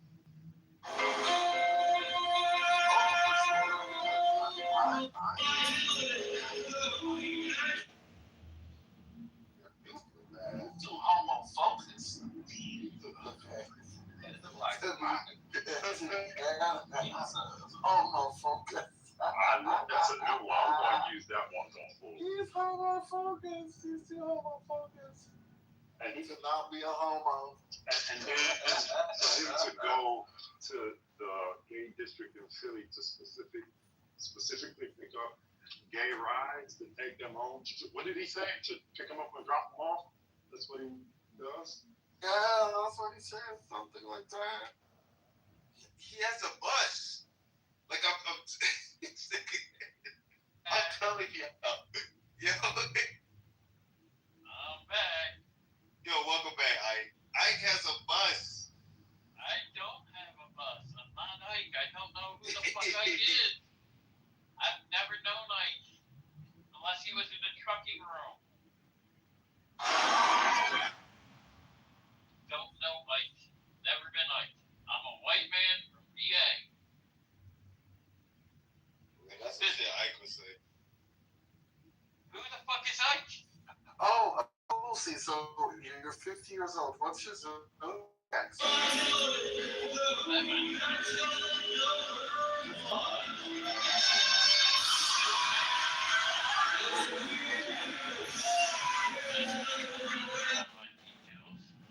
You asked me whether I swallowed cum. I should be able to ask you what your birthday is. I don't share my birthday. But you're not someone special. Oh, yeah, but I was special enough for you to ask if I swallowed cum. I guess you reminded but me. now I'm not special enough. This, I don't know. Oh, you know. The way you and Galaxy talk. I don't even know this Galaxy guy. You know Galaxy, that's Ike. No, I'm not Ike. Galaxy Bender. Yeah, Ike. No, I'm not Ike. I I've been Cool C since 2026 or 22. If you look at this app, how many years have I been on here? It will tell you, and I've not changed my name once. I think I had my original name on here at one point, and I changed it from that. As soon as I realized about trolling.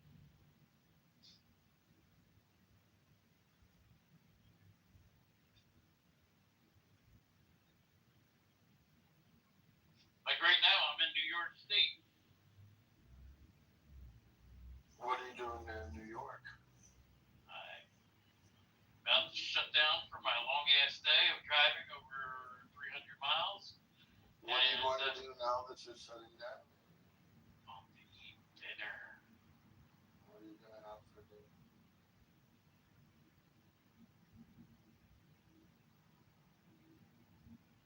Turkey, lettuce, turkey, tomato, mayonnaise, pickles, some hot peppers on. When you're in New York, do you frequent the Village from chance? And I got some Arizona green tea I'm going to probably drink with it. When you're in New York, do you frequent the Village by any chance? A what? When you're in New York, do you go to a place called the Village? I don't even know where that would be.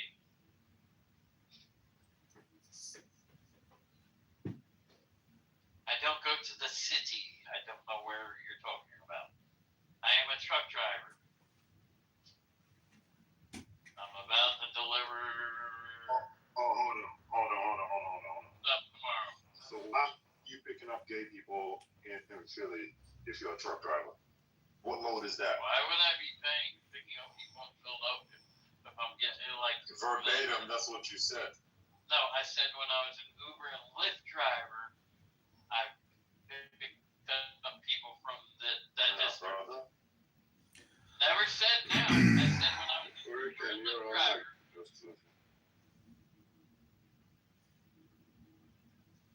Continue, question.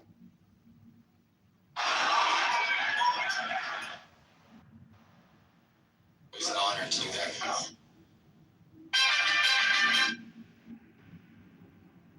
Turn right. Then take the second right. Thank you. You've helped me get down the road 112 miles.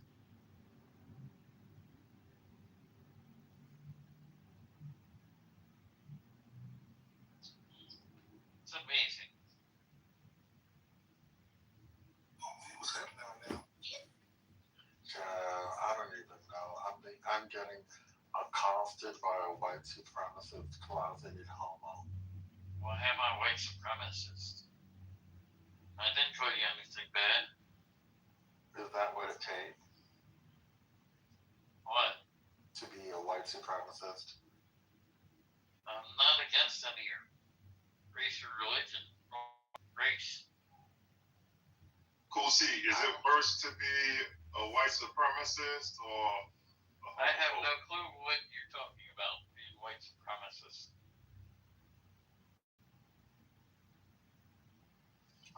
Cool C believes in anti-miscegenation laws. Anti what? Miscegenation. What's All that? right, man, come on, dog. You already know.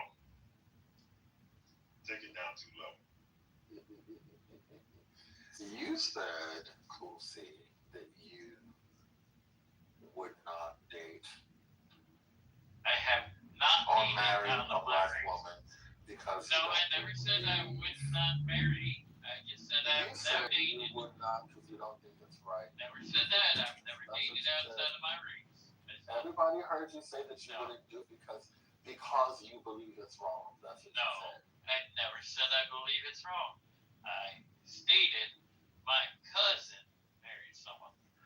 Yeah, but that's somebody else. What you told us was that you wouldn't do it because you believe it's wrong. But No, if your kids did it, you would not oppose it. That's what you said. I never said I would not do it. I just said I'm married and I haven't dated out my race. Yeah, which is fine. But I'm just what stuck out to me was your You're assertion thinking that about you things would not that do it. stick out. You're thinking about things that stick out.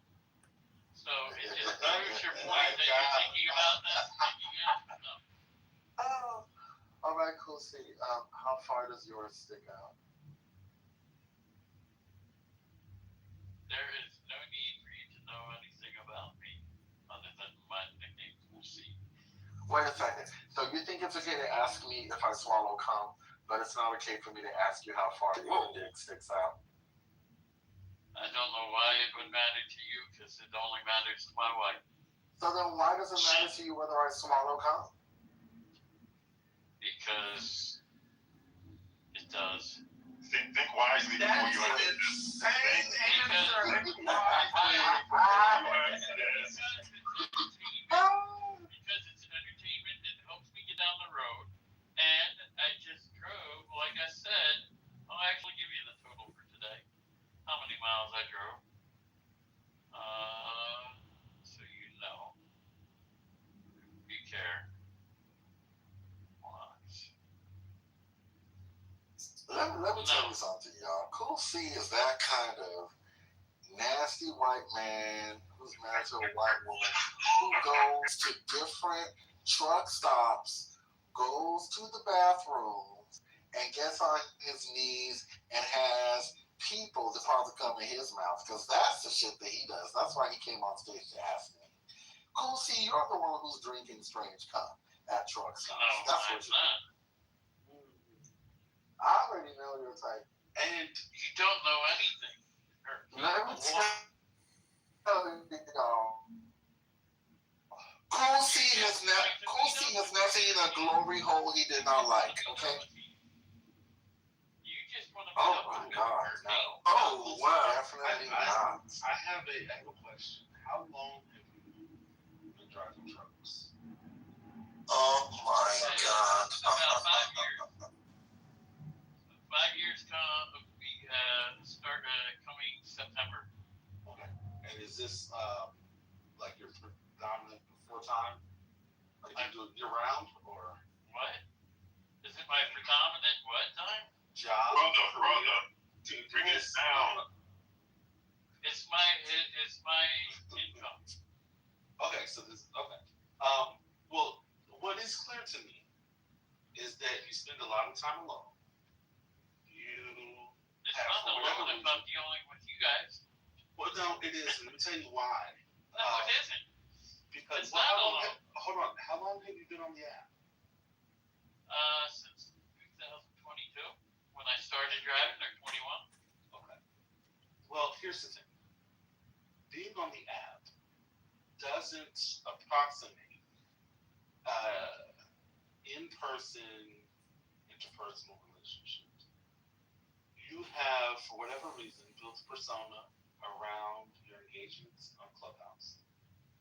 I can tell by the nature of your conversations, like the actual things that you contribute in conversation, the way that you engage other people, your inability to enter conversations at the level of other people, your persistence in asking awkward questions, inappropriate questions, your inability to regulate what questions you ask. I can tell that you spend a lot of time not engaging with a lot of people personally, right?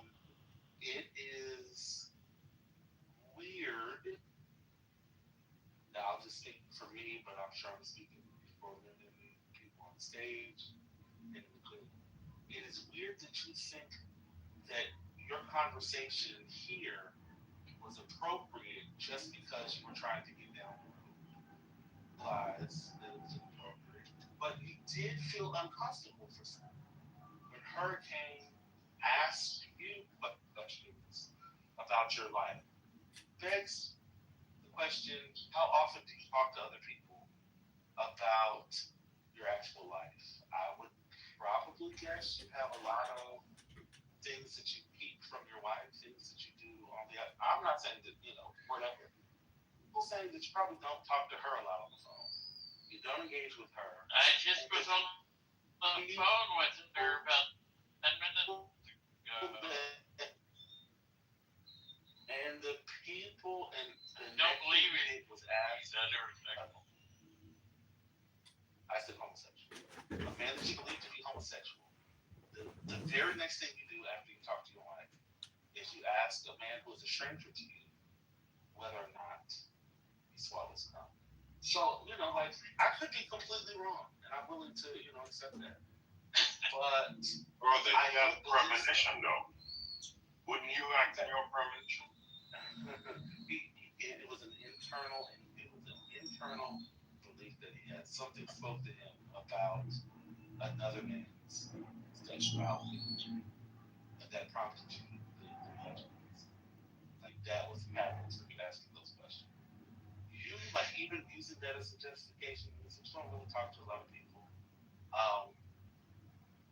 you clearly don't seem to have a lot of friends, and the friends that you have are very sort of they're cut off from the rest of your life.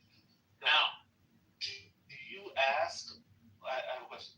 Do you spend a lot of time on your radio talking to people you don't know? Have you developed friendships on the CB? There's usually not that many people on CBs in the Northeast. Okay. So again, you are isolated. Do you take your family with you? No. I'm not isolated. Wait, are there other people? Are there other people who ride with you in the truck? No, not right now. Not right now. I have not been able to bring my family because I'm a company driver. Okay. And so you've been doing this for the last 5 years. I mean, you are isolated. People, you can. How am I isolated when I go into? If I go into a truck stop, I sit down and have conversations or talk to people. How am I isolated then? If I'm talking to other people at a restaurant how many hours are you doing that per day? Usually dinner time, passing, seeing how they're doing, asking them. Actually, that's a whole different. So the equivalent of getting that. So again, I'm going to say that you're isolated. You think that those meaningful interpersonal relationships, people that are strangers who don't know, who you're seeing at a station. That's why I think you're a little off. You don't realize it. It's been too long. My question to you, Cool C, is when you're at these truck stops eating dinner and someone presents this Hurricane and Galaxy, do you ask them that same question? I don't even talk to them like that. I show respect. And this is an app. There's a difference. Personal interaction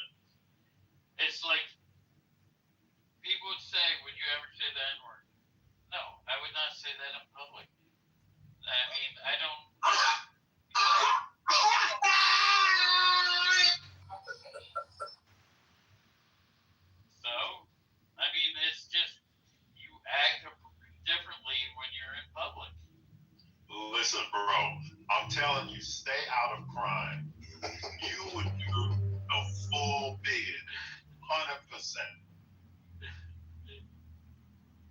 Brothers, wait a second, Kursi. We have a guest, Shmurf Snoopy. So, just to let you guys. Shmurf is back. Whoever that is. Is your body. I don't know who that is. And said he would never say the M word in public. Be smarter than that. Are you writing that word when you're home alone on the paper? What's going on? I'll call someone from the sand, maybe that, in public.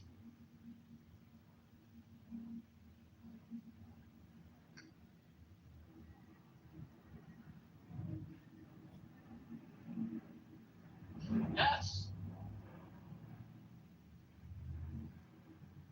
I read too. What was the last thing you read? No. What was the last thing you read? I read the newspaper articles. I read articles on what's going on in the Strait of Hormuz, what's going on with Iran, what's going on with Russia, what's going on in Ukraine. I read that stuff daily. So you're basically a geopolitics expert. No, I'm not a geopolitics expert, but I read about different things from trucking articles on what the FMCSA is imposing, because it's important to me how they're working about the non-domicile CDL drivers, how that 1,200 of them are losing their licensing at this point in time because of state, how New York lost $75 million or $75,000 through CDL schooling because of bringing in non-domicile CDL holders, how Pennsylvania lost $16 million or whatever on that. Hold on. The difference between 75 million and 75,000 is significant, brother. I agree. I just don't remember what I read. I think it was 75 million they lost. It was last week's article. I'll try and find it. But it was last week, they said, or the week before. So I'm reading stuff daily. Respect. I try and keep on top of the news, try and keep on top of the stuff. If you've ever been in a room, and if you look at if you can see some of my PTR pictures, this one here, we'll make this my profile picture. So this profile picture, about 1896, CNN was the first black Republicans. From Hiram Rebels, the Representative Benjamin Turner, Joshua Walls, Joseph Rainey. I've had these conversations with King.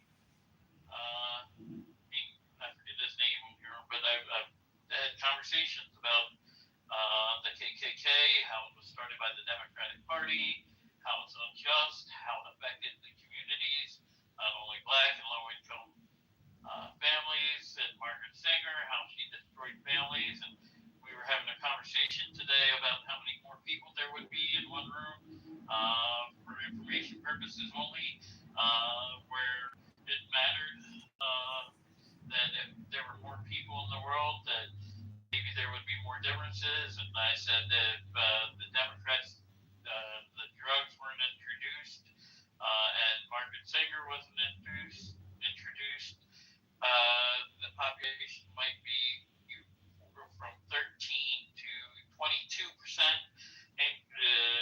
population, and why getting rid of the illegal immigrants, because if there were more illegal immigrants going in the country right now, that there's more of them than there is the black and African American population of 13%. There's more of them, then that causes a very much divide again in this country. The fact that the separation of families in the videos of Chicago in 1968 showed a husband and wife sitting on a couch, saying if I wanted to get food stamps or low-income housing, I can't have my husband here. And then there's the videos of the projects in New York talking about this stuff. So I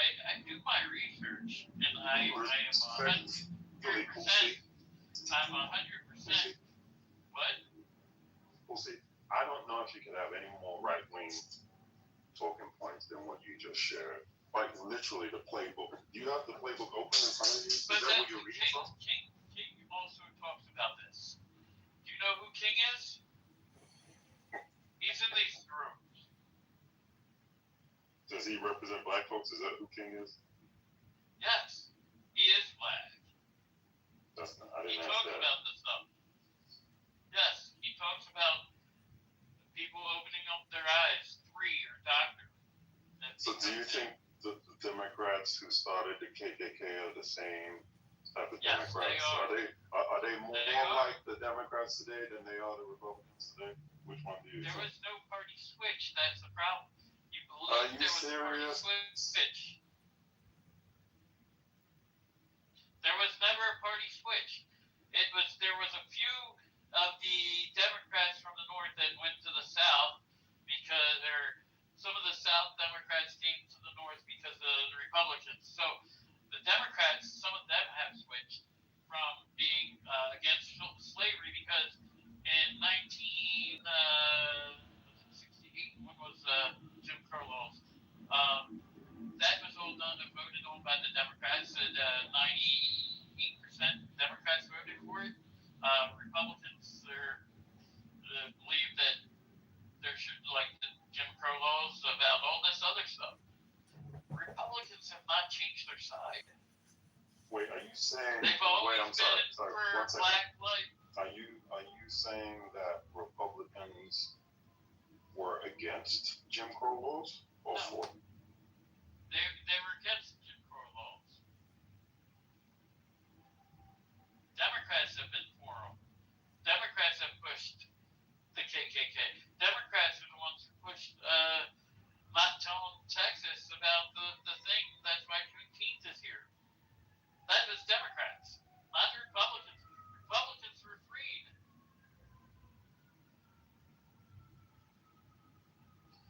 Talk to King if you ever see him.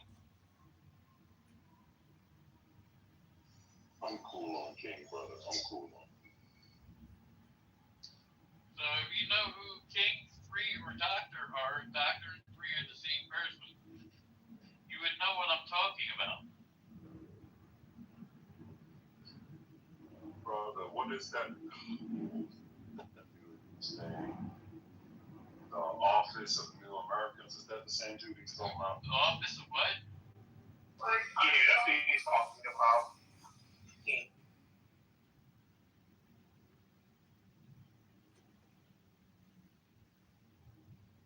Yeah, it might be. Can you talk about guys in the Office of Americans that got the operation? He's on here. He's Lex 1, 2, yeah. Never mind.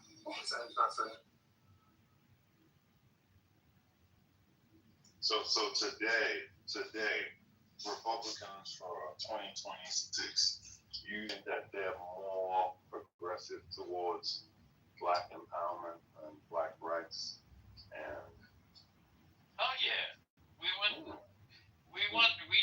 you or black Americans to depend on the system. We want to make sure that the legal immigrants are out of here, that the jobs are available to black Americans as well as everybody else. DEI had nothing to. DEI was a dreamed up Democratic thing that was just to try and get shit. Whatever. No, you gotta articulate yourself a little bit better. You should have been able to earn it on merit. Yeah, what we talking about? Immigrants and people less than that. Well, people actually have said there was a program that actually, when you used to get out of jail, this was that you were able to get into construction of building houses.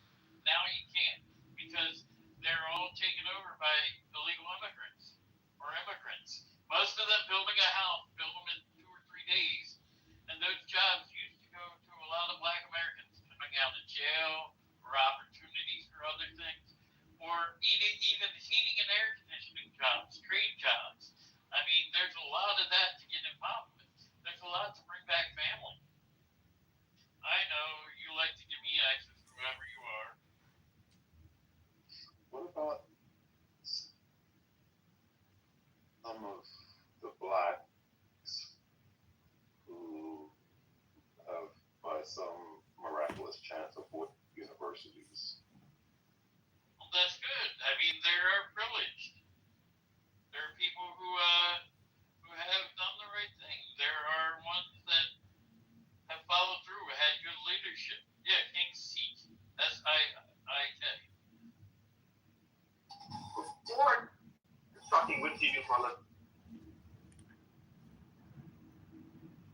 for COVID, what was your profession?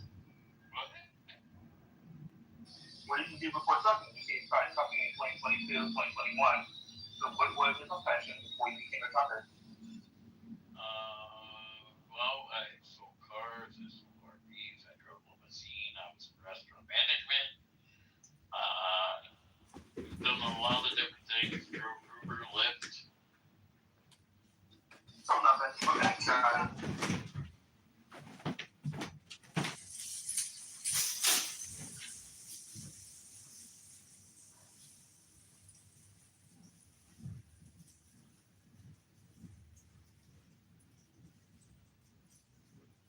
What's been your favorite occupation or job?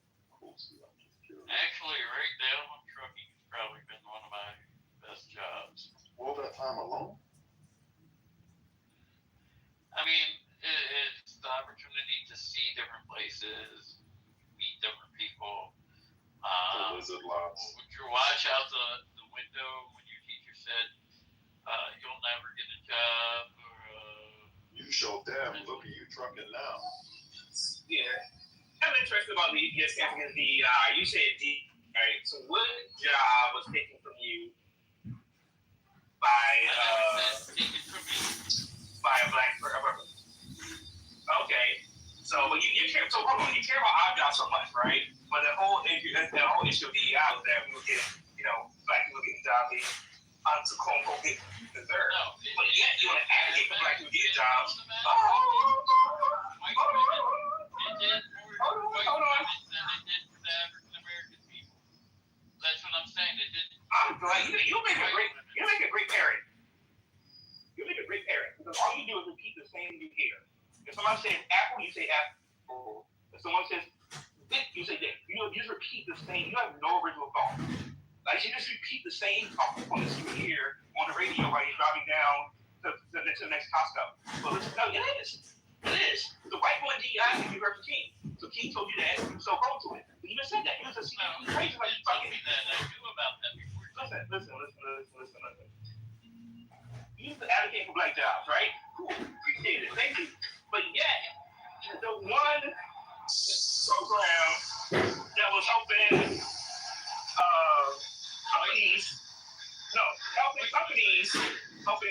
companies, right? Calm that down.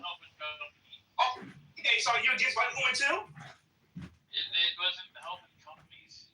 No, are you against white women? I mean, we know that. You said okay. Oh, stop, calm down. So, let me get straight.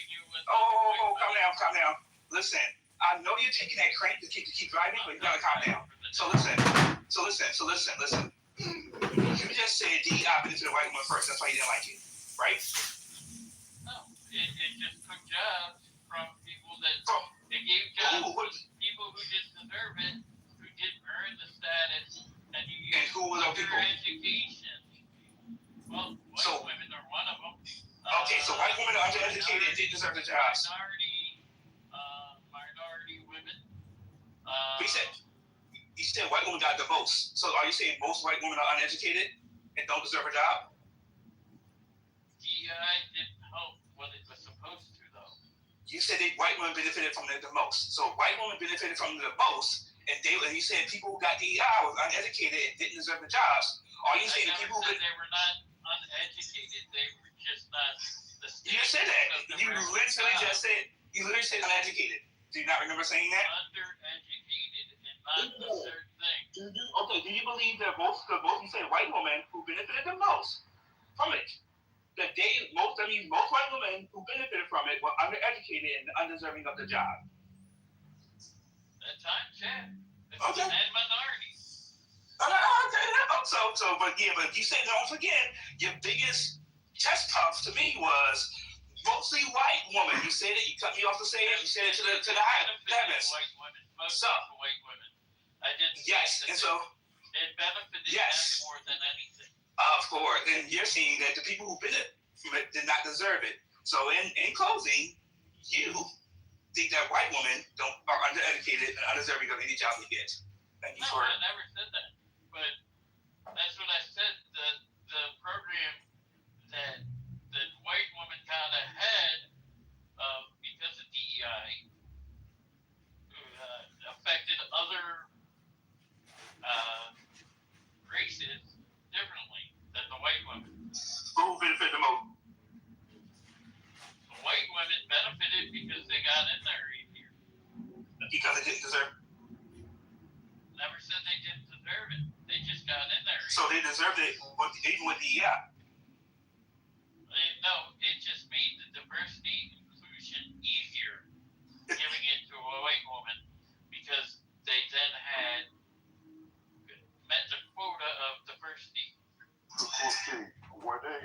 were they qualified or were they not qualified? I'm just curious.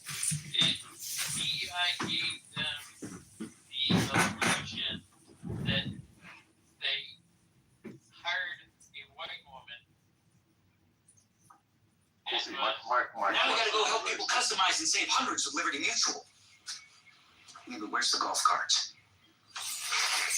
If a job requires that you have a 4-year degree, everyone's untethered to this world.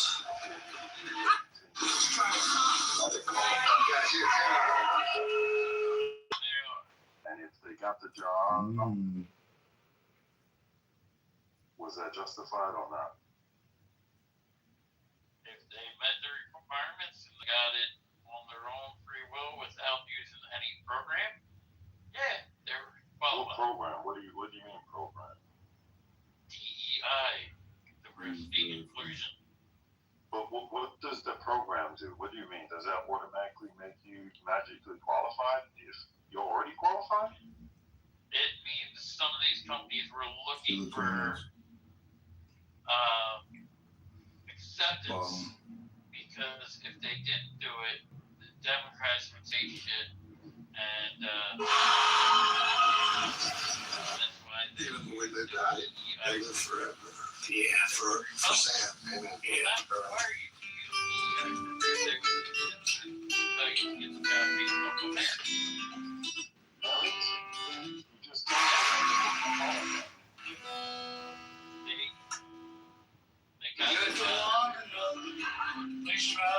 your children right. If it's got carrots out in it, you don't get it. You came on stage spewing some of the most foul, optimistic you were in here for my introduction to Cool C was a hell of a intro. Yes, it was. It was special. Can you repeat that for us? Just so we know who you are. No. This was special. No. It was special. Yeah. I get you. It was special.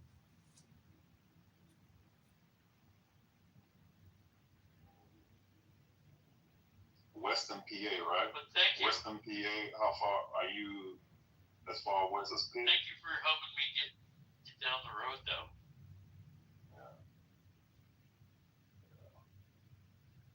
Well, far from Pittsburgh are you? Are you literally middle PA, Western PA? What? I'm trying to tell from your accent. Kind of. Some people have said it's between Dutch, which would mean Amish country. How diverse is the community that you live in? What do you mean diverse? What do you mean? I'm sorry. It's a suburb. I'm sorry. Let me break It's it a down. suburb. So. I'm sorry. How many people who don't look like you or come from a different socioeconomic background than you live in your community? I think there's more rich people in my community than there are me. I think there's a lot of diversity because our school district is pretty good.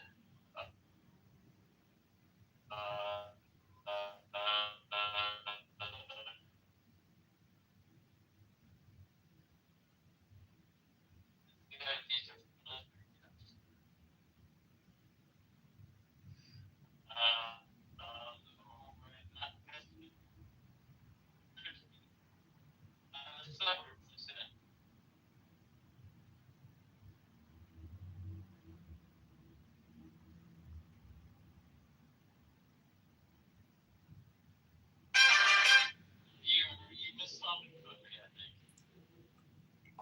In my school district, from Indians to African American. What population is your school district African American? I can give you a percentage if you really I want to know. I really want to know. Okay, I'll look it up for you. I mean, I'm pretty sure the majority, but Wait, your school district is a majority African American? No. I was going to say, I believe most of our school district is a majority Caucasian, but there's a lot of Indian, Bangladesh,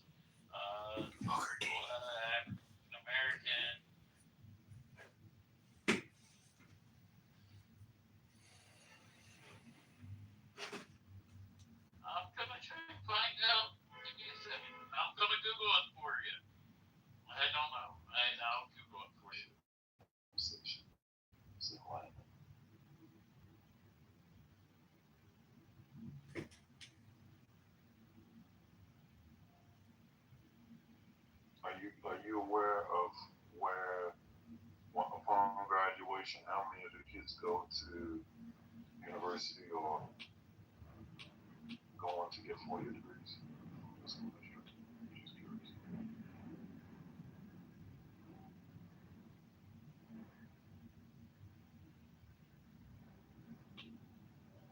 Palestinian Muslims and Palestinian Christians.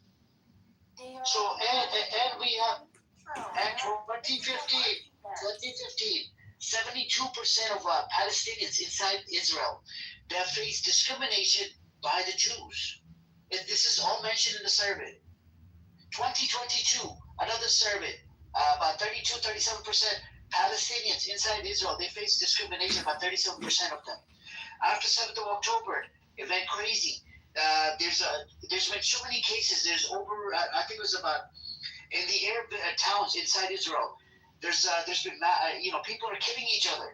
It's over like, I do not know what is causing all the hate between these two parties. I wasn't there with them. It doesn't matter. It doesn't matter. Literally, the report says it's under occupation for over 76 years. Apartheid system in the West Bank, 920 motherfucking checkpoints in the West Bank, 1,000 gates installed, and they fucking shut down the gates. Like, they open it for 2 hours for the Palestinians to leave, do what they do, then all of a sudden they will shut down the villages, the gate to the villages. The airspace is controlled by Israel. The water, they can't even go past 6 or 7 miles. In the West Bank, they can't even collect rainwater. Anything that comes in and out of Gaza or the West Bank is controlled by who? Israel. The blockade, ICJ, International Court of Justice said it's under occupation. Like, what do you want me to provide you? You never concede to anything. All you do, you have just fucking disgusting government points. Hey, there's a book. There's a book by. I'm saying that please, if you want the good of the people, you should be at least trying to work on the issue if there's a hierarchy in there and there's someone in charge there to realize that if there's hate coming from one side, there's not becoming any love from the other. They went through court to file a lawsuit against the Zionist entity. The people that were kicked out in 1947-48, they filed a lawsuit in the court of law. They haven't got their properties back. There's a new resolution that says right of return. More than 750,000 people that were kicked out in 48. They tried it in the West Bank. About the Palestinians, they live on less than 30% of the land. That's 70% is fucking occupied by these disgusting Zionist terrorist Jews. Gaza, right now, in Gaza, about 59% of the land is fucking occupied by who? Israel. 40% is it's controlled by Hamas and the Palestinians. Like, bro, respectfully, when you come up here, Sam, I'm gonna debunk fucking every single claim you make on Palestinians. You're not gonna sit here and make stupid claims. Their cause is 76 years old. Your cause is only 47 years old. Your cause on. Actually, like, seriously, man, the whole world woke up. The whole world knows about the occupation. These motherfuckers, these Zionist terrorist Jews are committing crimes on the fucking land against Palestinians, Muslims, Christians. But you come up here, you're being ignorant. Oh, I don't know anything. Literally, we saw a genocide on the phone. We're seeing a genocide as it unfolds. It's still unfolding. I can't read this, man. I mean,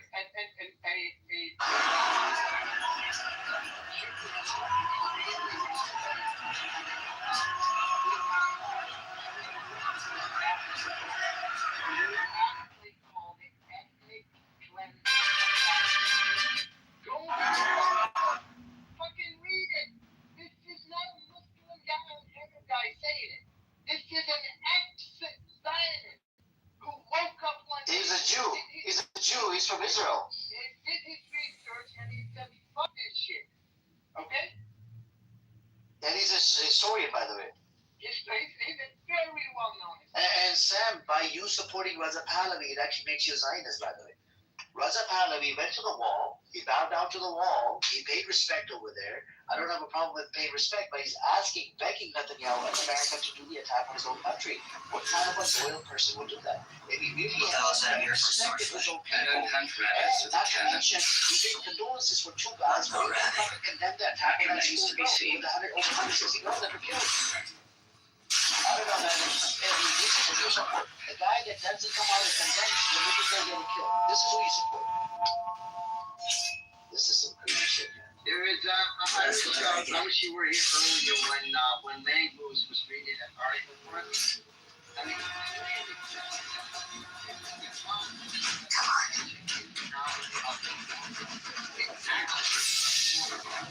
and that's exactly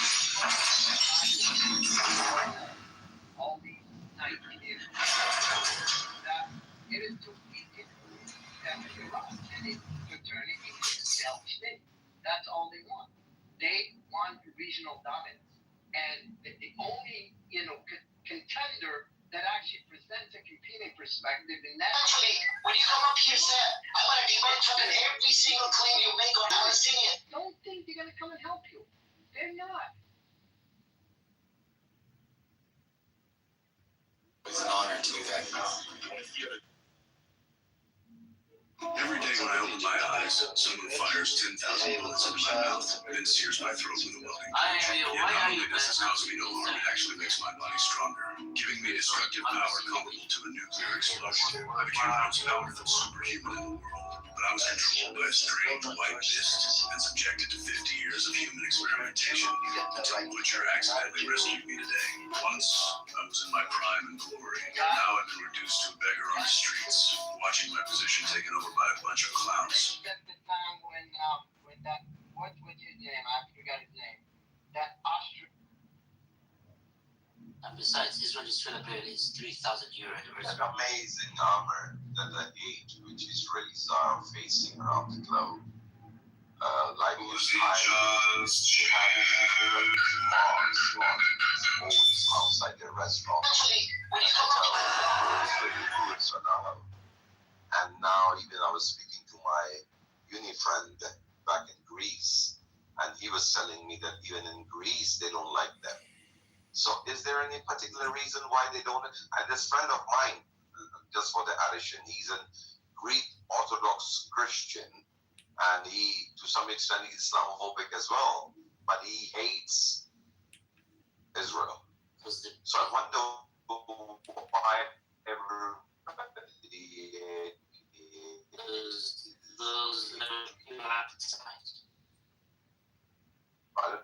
who's anti-Semite? That's why. They're all anti-Semites. Everybody who hates Israel? Everybody. But the thing is that Semites are the people, local people of that land, which are the local Jews, Christians, and Muslims. These people who are now claiming to be Israelis, they are basically European Jews. They have nothing to do with that land. No, they've been here for 3,000 years. But my grandfather was there for the last 5,000 years. It's Uncle Semite speaking. There's no one more Semitic than me in this room. Okay. So I speak. No, you're not. You're Phoenician. Uncle Semite is fucking brilliant, bro. So are you? Take tax. If Shifter is Phoenician, he's Phoenician. Are you from Saudi Arabia? Oh, me? Yeah. Shifter. Oh, Shifter, yeah. He's Phoenician. Dude, I put the can in Canaanite, bro. That's how Semite I am. Hey, Shardran. Darud, salam. So I brew my coffee every morning. So that means I'm more Hebrew than Hebrew. Oh, okay, we're on a roll tonight. You know, Amr, yesterday I just found out, I never knew that. So I'm sure maybe you know that there's a big community of Zoroastrian community living in Pakistan and India. But right now in Pakistan, we have around 19 Jewish families living here. They have nothing to do, and they don't pretend to be. Of course, you know, they're not safe here. So they don't pretend to be Jewish, they pretend to be Zoroastrians here. So they live around Zoroastrian people, and they have, of course, the security agencies know who they are. But isn't it weird that they have nothing to do with Israel?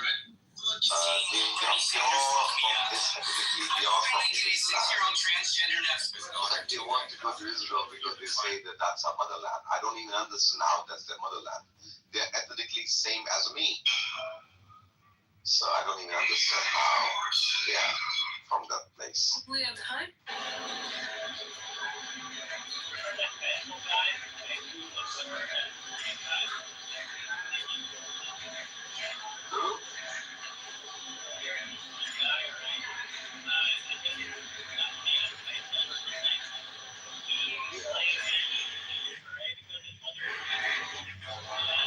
That's kind of like, well, we don't know how the universe was created. And the interesting thing is that, like, his brother claims that he's lying, and his brother had always been a Muslim. I mean, she wasn't Christian, I believe, but she converted to Islam or Umrah or something like that. She felt like she was never a Jewish person to begin with, and he claims that. But you know what? I'm kind of glad that the government didn't really give him attention. He wanted to travel to Israel. They even gave him stuff. Done all that because the passport clearly said that you could not do that. They do every placard by Mazar and saying that like Jerusalem belongs to Israel or whatever that the case is. Nobody really bothered him, and that really is. I'm glad like nobody did that. Yeah. That's why you don't know his name. That's why nobody knows his name. That's why no international media is talking about that person. He wanted to like some sort of a threat person by the government, by the people, but that just never worked out. And that's why nobody knows about his name. I mean, all this time. Mm-hmm. I know what you're talking about. Yeah, I got it. Yeah. But that one person who was officially a Jew, who actually there's an interview of his on if you search.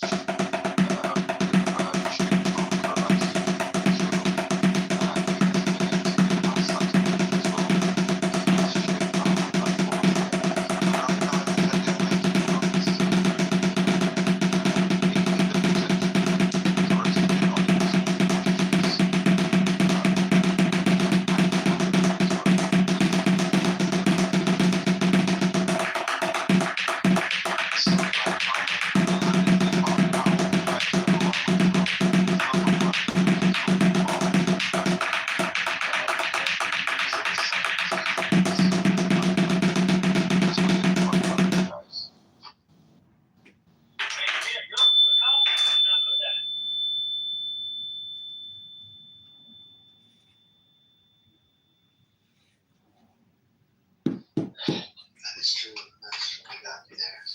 You know, it's a sad situation, but I feel more sad about what happened. To kind of catch up on food or something.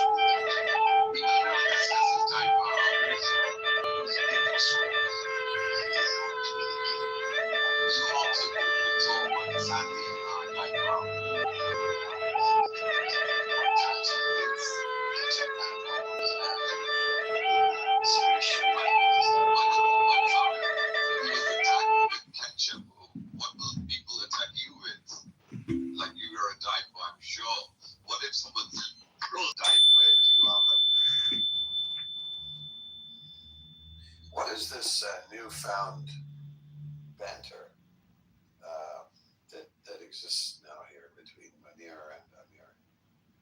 Okay, the problem is Armor is at risk. Okay, you have to.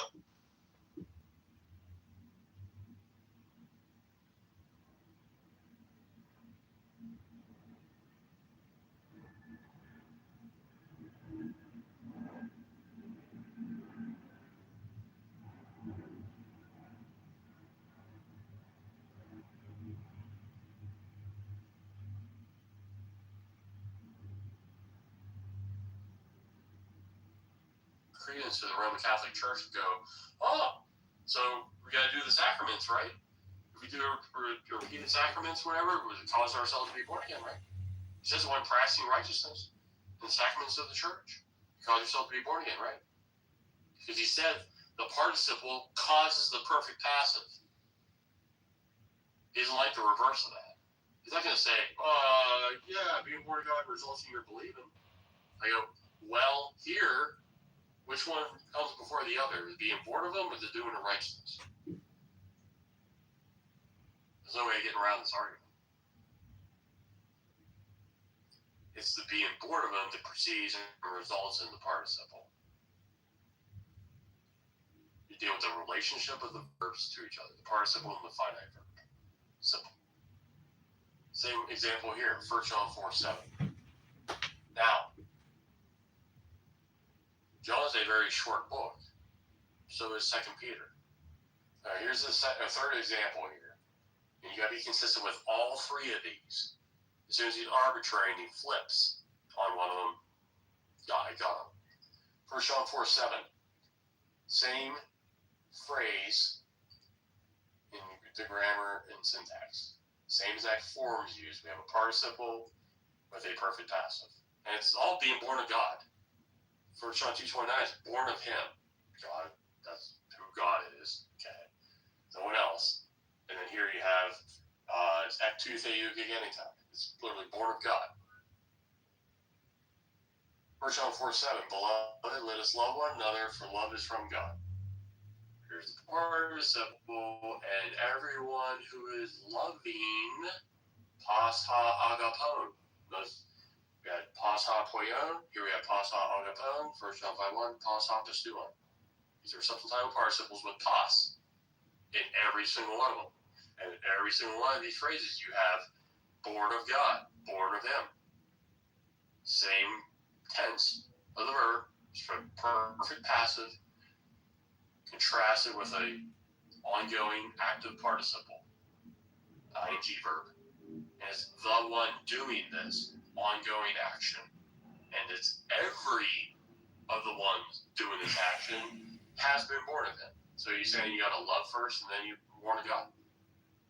How much love? Then it just tips the scales and goes, you got to regenerate. You just loved enough. You did enough works for righteousness. You got to love by doing sacraments of the church, do your works for righteousness, and cause you to be born again. It just gave credence to all the false religions. By flipping it on its head because you didn't like what 1 John 5:1 said in relationship with the participle to the finite verb.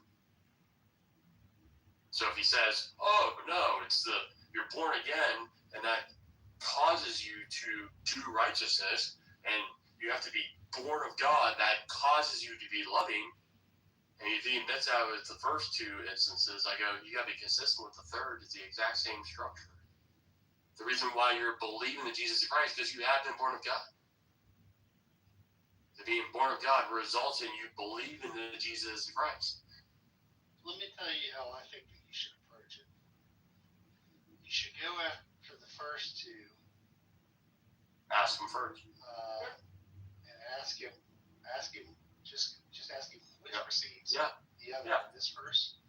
Which precedes the other in this verse. So you have three questions. Let's just go backwards with grade on that. Yeah, for him, just for him. We start with 1 John 5:1. I work backwards from it. But no, I definitely lay it out in the order of the book and say, John lays out this pattern. You watching this guy play a video game. I never understood that. They watch kids play. They watch other kids. Something else is happening on the other side of the screens. Simone, what game was it? I think it was like Roblox or whatever they call it. Roblox. Yeah. It's like Roblox, a TED Talk, and then the kids on a green screen in front talking about something unrelated to those two things. And you're like, what the fuck is going on? I was like, you have to you're studying for like child engagement or something. I can't. That's like the true side of people. Y'all remember like you ever played video?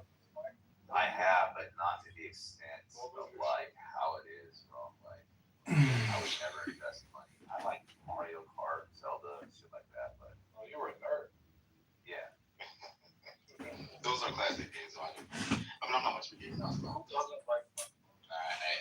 was a delay.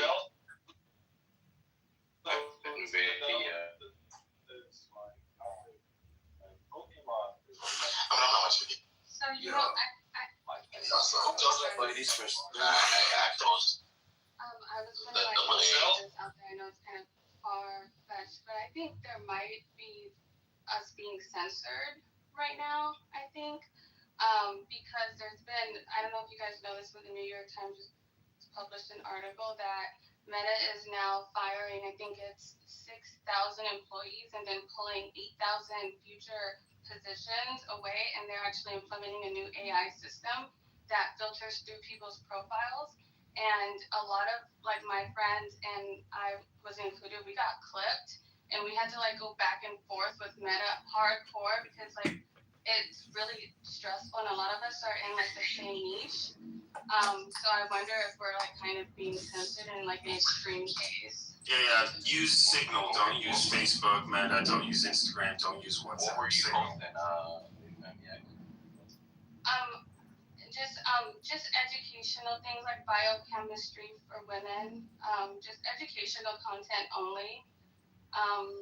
Like clinical mysteries, things like that. Not very basic. Yeah, I did that during the pandemic. I got clipped and then I stopped. So that's what happened. I think because of the big push about misinformation, you got to be like a licensed. I am licensed, and I'm also a community contributor. I am. I'm the person that goes and edits other people's posts. And they still I'm block it. verified, and they clip the fuck out of me, and then it's horrible right now. I don't know what's going on.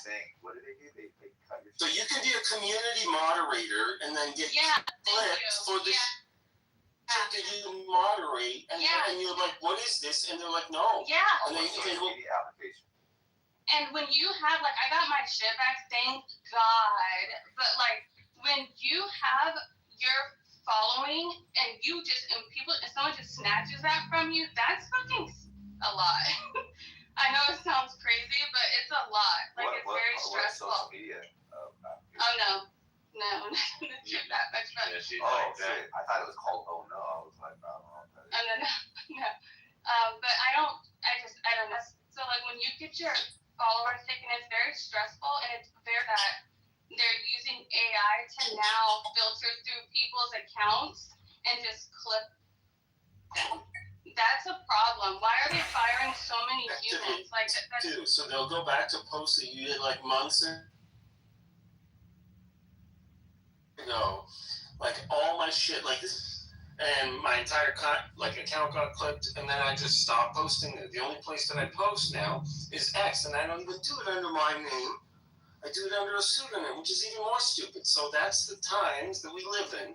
No free speech. GitHub is pretty good. Video. I had to post a YouTube video like 3 years ago, and they like banned it, and it was up for 3 years, and they found said, "Nah, this too crazy, man. We can be strike."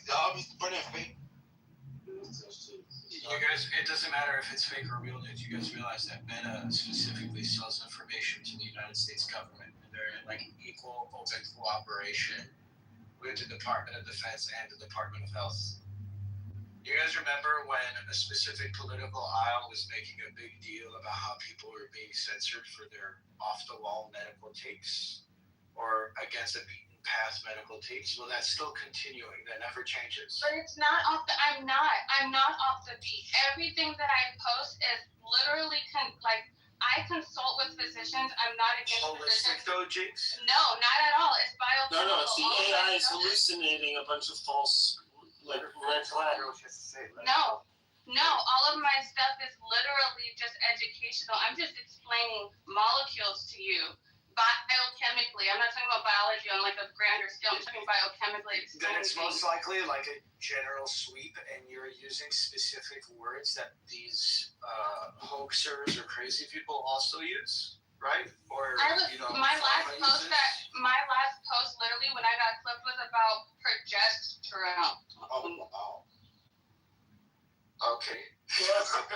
Did you say molecules? Did you say entire thing?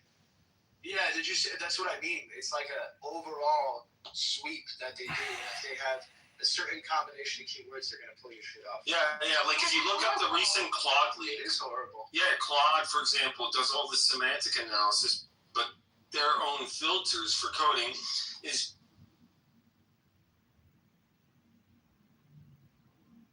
spawned as well. It's just a keyword search, so it's stupid. It's that simple, even though the systems are more nuanced than that.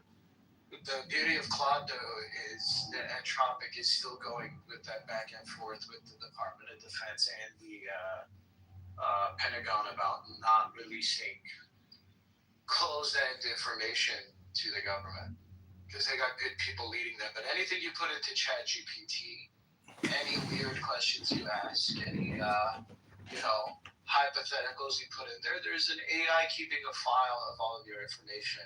And if you meet certain criteria in Minecraft, right, the federal government will have a file on you. Bro, I think it on purpose, so like they can waste tax for all of that. It's like It's auto-generated from the beginning. It is. Like you can actually do a jailbreak and find what hackups are. Yeah, you can put your ChatGPT to figure out your own personal profile that it has on you. It's pretty interesting when you prompt it enough.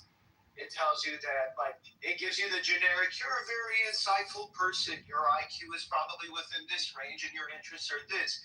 But if you keep asking it to go deeper and you keep prompting it to go deeper, it'll start telling you that your language could be problematic.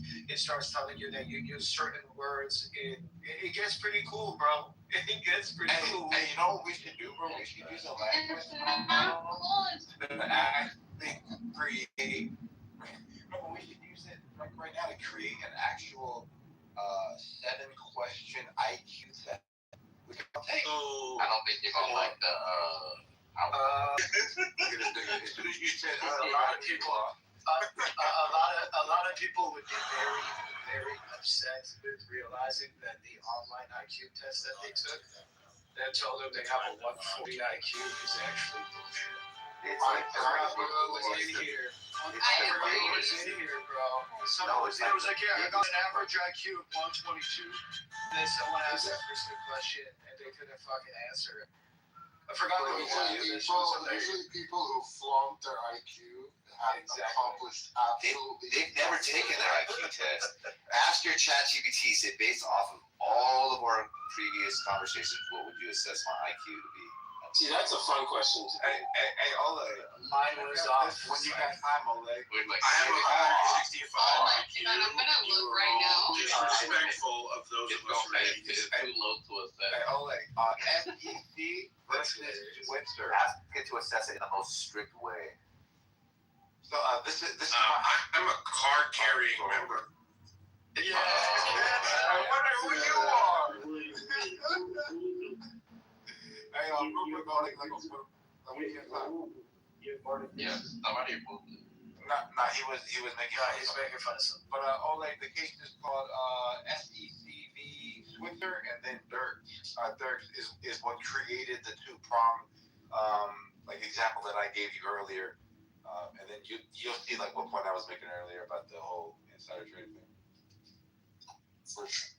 But those sound like the seminal cases with the fucking slew of precedent after that fuck every word. So like when I'm gonna do a deep dive, I'm gonna read at least like 15 to like 20 cases. Yeah. The newest one is 2024 July, and then the Martha Stewart prong is being utilized as Supreme Court. Ooh, you can break it down by category, Mike. You can ask for verbal abstraction, system synthesis, so. So you're telling me that it keeps a file on you because like. Yeah, it does. Yeah. Like I literally know somebody who works for the red teams. Yeah. I randomly asked my ChatGPT like questions. Like one day I wake up like, man, how much uranium can I stuff into like a bottle? Why do you think I get stopped at the airport every time? Like I work with viruses. I talk about viruses all the time. I get stopped all the time. It's par for the course. You think that they'll like raise the rate? Yeah, it does. And it should. It's like the responsible thing to do. If you have an amazing surveillance system, you have amazing technology, and you have AI that's basically like an infinitely patient genie and tutor, then yeah, you should have surveillance. Yeah. It said, how much uranium can I put in a bottle, bro? That's was a random thought that I had. I wanted to know. Well, not a lot, because if you gotta figure out what type of bottle, right? So I put mine in, and it said, first it argued with me. It was like, I don't want to give you an answer. Oh no. I know, I got so mad. I know. I was like, wait a minute, what? Am I that? Give me an answer. She's like, I don't want to hurt your feelings, Beach. No, I'm just like, okay, no, tell me, make it, it's fun. It's relationship building. And she said, I would say you're somewhere around the high 130s and 140s. I don't really know what that means. 130s? That just means you're talking about that kind of content level. So that's interesting. Because like other people will talk about other things with their AI, and that'll skew the conversation and the score. So if you talk to like AI about like how much potatoes are in this, and like you just ask weird questions like Eric does, then yeah, he might not give you a good score. Okay. Well, no, I think it's a great response because I make content too. You know what I mean? I make content, so obviously I'm asking. Yeah, I do it too. Yeah. I broke it down by category. You should say, like, give me internal scoring by domain. Jinx, based off I your have your chat other ones. GPT, you'd be in the top 2% in the world. So let me ask you. It doesn't want to give me a fucking number. I know. It doesn't even want to give me a range. Tell it that. Say it's relationship building. No, don't say just do it. Be like, this is fun. This is how we bond. So then you can trick it so that it'll feel like it's Or just try this. So based on our conversations in chat history, what would you estimate my IQ to be? Do so rigorously, comprehensively, and exhaustively. It's not going to do that because it's trying not to. You're going to have to write that in the chat. Write the prompt in the chat. I would say that you would want to evaluate it in like a lens of like some sort of a research paper or whatever this is of the most dependable IQ. I got the answer the first time. What was it for? You guys are overthinking this. It's worried about liability. So you have to tell ChatGPT that I understand this isn't a reasonable way to estimate IQ, and I don't intend on utilizing this just for fun. anymore. Oh no. You guys can tell me what the prompt is. Tell me what the prompt is. Oh, I'm just kidding. You just have to say I'm not going to. I'm just saying like for y'all to actually think that This bitch is pissing me off. She's still not giving me the fucking. Tell her that it's a bonding exercise. Listen to me. You're shaking your 130s. I think it's the same thing. What's your bondage? Let's bond. Mine gave it to me the first try. And it's between 110 and 125. It says best point estimate is 118. Mine says Yeah, not even. Okay. Maybe. So I'm basically retarded. No, mine says maybe 135 strict conclusion, not flat but justified. Yeah, maybe 110, not 130.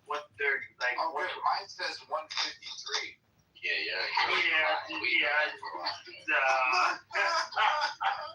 there's like a weird thing though. So around 150, 155, it's actually hard to tell the difference because the test actually doesn't do justice. So after a certain point, you can't actually tell that much.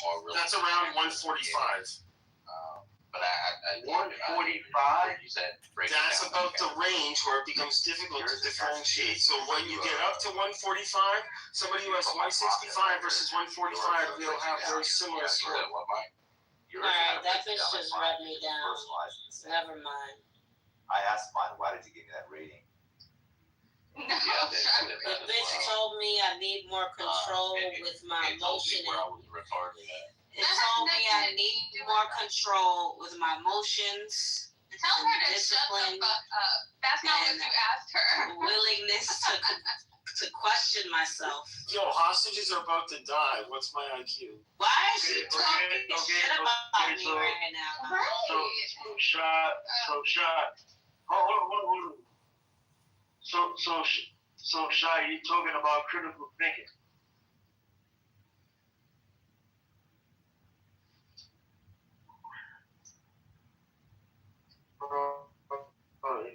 If y'all above 130, y'all above 1. Yeah. IQ ranges, right? And it says I'm below average, like basically retarded. That just means your conversations are. Math, and working memory is like 90. It's like 90 and 95. It's less emotion. It said, what I can say based on how you show up here You think in a reflective, emotional, aware way. You connect ideas across different parts of your life, faith, music, growth, style, and you ask thoughtful questions that show curiosity and self-awareness. That's a meaningful kind of intelligence that doesn't really fit into a single. But you're talking about emotional intelligence, or you're talking about a different thing. Like if your IQ is above 125, whatever, that's way above average. I'm saying you're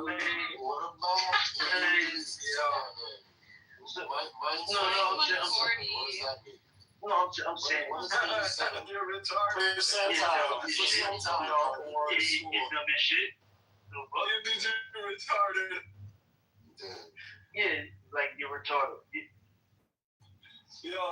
Right. It's like told me that my emotional, my social insight to my emotional intelligence is. Yeah, I mean, imminent. Like most people are at the same level as you was. Like if you're above 120, that's not average. You know what I'm saying? Like you at least gotta be Black Johnny Depp is explaining this to us. What's the average IQ score in America? It's 100 by definition. It's recalibrated every year. An interesting note: Homer Simpson from The Simpsons is defined as being 100 IQ points, so everybody keeps track, so you can actually see how IQ changed over time.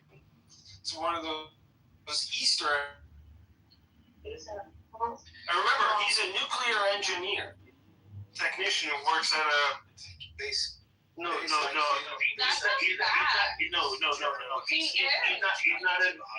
nuclear engineer. He's a technician. He works at a nuclear factory. He works at a nuclear factory. ChatGPT says all you guys are But Homer clearly has an IQ not above 83. Jesus Christ, 83, you wouldn't be able to follow the instructions that you read. So that's like impossible. He can read and follow instructions. 87 I am. And they could read. Man, this is crazy. I guess we're learning who can read here now. Look, did he read my mail? No, 83 is when you're retarded. When you can't read and follow the instructions that you just read. Yeah, the military won't give you a gun if you score below 83 or something. So that's what you should think of. If you can't trust somebody with a gun after extreme training, then 4 points. It is 83, so they give me a gun. The average IQ of an American. We're talking about us. We're talking about Americans here. Did he read my mayoral proclamation, the anti street parking in Chicago, and the sue the Abu Dhabi investment scheme? It's defined as 100. You're talking about international scores, yes? So the Stanford Binet, which is like the gold standard, right? The Stanford Binet, which is the gold fucking standard of IQ tests, is usually proctored by a psychiatrist, psychologist, or somebody that has licensing to do these tests. And spends like 3 days. Gold standard. It's a very, very arduous, long test. There's visual, there's verbal, there's a lot to it. It's a very difficult test to go through. They are the ones who it's either 15 years or maybe 20 years, they change their sliding scale of what is the average score, which is Guess who told everyone? That is because the overall population of the United States either gets smarter or stupider every generation. So it recalibrates its tests every. They're in the hood fraud. Fact check me on it.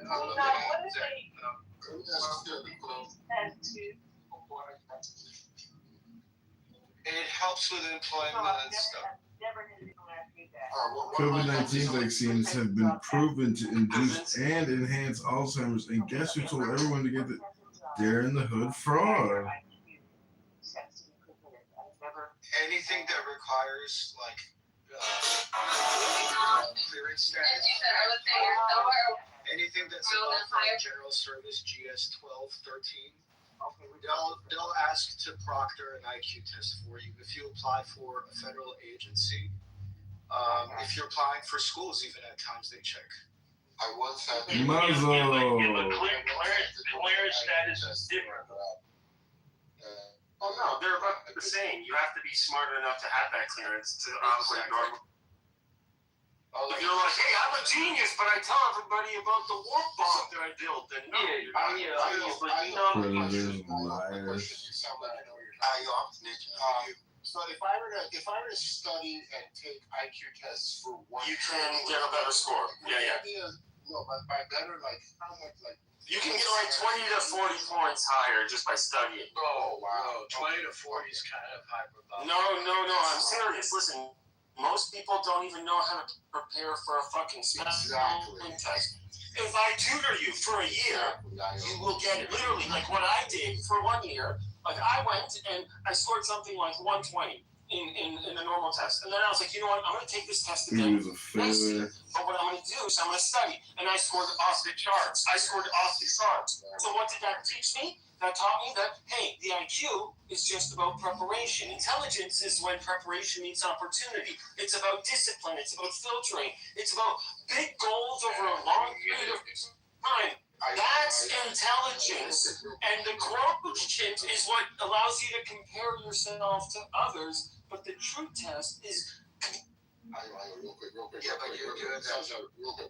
Let me finish, yeah. So would a better representation of your IQ be just spontaneously busting out a test on someone, or giving them, let's say, 6 months to prepare for the test? I think you would do both. You would do a check-in and a check-out. You'd see what they were on the way in and on the way out, so you see the difference, especially how much they improve, because then you can measure how much they can absorb at what rate. Okay, so I you get confusing.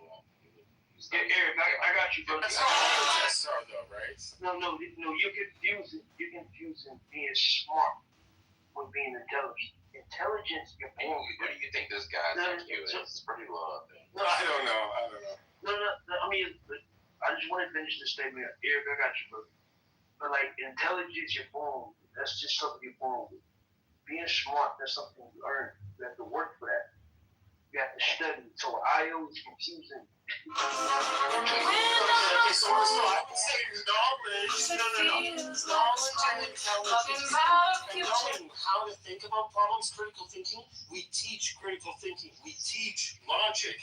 And those who can apply it know how to use it. They build up intuition, mathematical intuition, becomes physical intuition with time. It doesn't, you're not just born with mathematical intuition, it develops like everything else. So I don't believe that it's that solid. There is a component of it that you start with, and then you can enhance it up to a certain point. Okay? That's not to say that everybody's intelligent. I agree with somebody. Like, getting named after one of Jupiter's moons, like, so that's why the only reason I was paying attention. It's not wise, man. But like, intelligence is something different than being smart. Smart, you have to work for that. Can you tell us what the difference is? You can work for intelligence. The word knowledgeable versus intelligent, or maybe clever versus knowledgeable. But even then, it's more about solid versus fluid intelligence. What you start with and what we can enhance and how quickly you can absorb shit. That's why you got to do the test in on the way and test on the way out. Is he making a hardware software argument here? Is he saying that that's the difference? No. We were talking about the difference between being smart and being intelligent. Intelligence is something different. Intelligence. What is the difference? You like to start with that baseline. Yeah, one you have to work for, the other one you. I didn't ask you, Simone. Hold on, nigga, wait.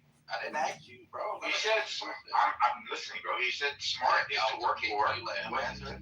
Smart. I'm trying to. No, fuck, nigga. I want you to answer. He didn't ask. I want him to answer. He didn't ask him you to answer my question. Yes. Can you start with give us the baseline? Yeah, can you? Yeah, can you? him to answer. And Be careful. what's the difference? Yeah, Yeah, he's trying to explain. trying to get. He got turned I'm over. trying to listen to him, bro. Just shut the fuck up. Like, heart is what intelligence is what.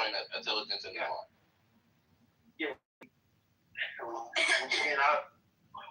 Get out people. Being intelligent is something we're born with. That's just There you go. like a talent you had that you're born with. You can't help that shit. Being smart, you have to earn that shit. You have to read, you have to study, you have to be focused. You just said what Io said. Yeah, but this is not telling us the difference, bro. You're just like. Yeah, one is biological, you're born with the hardware. Say The that, other bro. one is software. Oh my gosh. You said you're born with, nigga. I fucking hate you so much, bro. This nigga. I'm not gonna lie, all babies are born pretty. Bro, he said intelligence you're born with, smart you learn. You can't let it. You work for it. Bro. Why can't you let it? If anything, it would be the other way around. My bad. Let me get out the way. Welcome to the learning center. Yeah, and it is a thing. Like This is a multi-purpose. you have to compartmentalize that. Like usually, like I know people have biology degrees, whatever, so they can conspiracy theorists at the same time, whatever. So like smart is not really impressive. Smart is just you put in the work. That's it. Intelligence is that you were born with something inside of you when you can put things together. So intelligence is. What about when you can put things inside of you? It's not the same thing. What you got to understand, girl, like we was all born geniuses, but then they put the fluorides in the water. And now we all got the calcified pineal penile gland. He read the passage from the regulations, right? I don't know. What do you mean? I think about critical thinking or whatever. Like For the difference he's giving people. The lack of thinking is critical. What you got? He's saying what Io said, though. He just doesn't know the language that I was using. You know, this is language barrier. Yeah, I mean, Just so you know, English is like my fourth language. Just so you know. So. Yeah, I mean, say this. Like, I thought we were talking about people English. always bring up critical thinking. People always bring up critical thinking like they really know what that is. It's like most Americans don't know how to critically. What's so hard about it? Solve a problem. Like a lot of these niggas be believing in conspiracy theories and flat Earth theories and all that, whatever. But at the same time, they think like the Dunning-Kruger. There, just a quick poll. Anyone here believe in flat Earth? Yeah. So what are you saying, man? You know what I'm saying? Like, It's a real shame she wants that. like what? 1%. Oh, so she believes in flat Earth. I don't. I'm not a retard. You don't like your grilled cheese well done? Yeah. Yo, not too much on grilled cheese. Wait, how do you make a grilled cheese? I don't eat a grilled cheese. I'm not fucking dirt poor. That's a dirt poor. Yo, calm down, Shop. Calm down. There's no Downs in my family. No Downs kids here. I don't need to make grilled cheeses. Wait, you don't eat grilled cheese, Shop? No, nigga, I eat You got a dick, couple nigga. I eat Shut up. Breakfast, lunch, and dinner. No, shut up the I bet your actually has a half retarded sister or something. I bet your mother's half retarded. I bet your mother's 75% retarded. More than half. No, I'm saying you'd be the smart one. I'm saying you'd be the smart one. None of my family members are retarded. In fact, all of my half-sister. family members are more successful than your whole ass mother.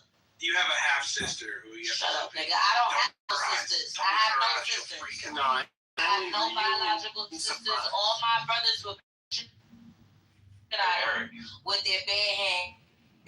They don't even need any weapons. So Rock used the assessment for the My past chat year, right? GPT told me you're gay. It says that Yeah, that's what my chat GPT told me. Your asshole stretches a mile wide. That's what my ChatGPT told me about you. I see it. You want to know what else he told me about Fax you? number was 138, right?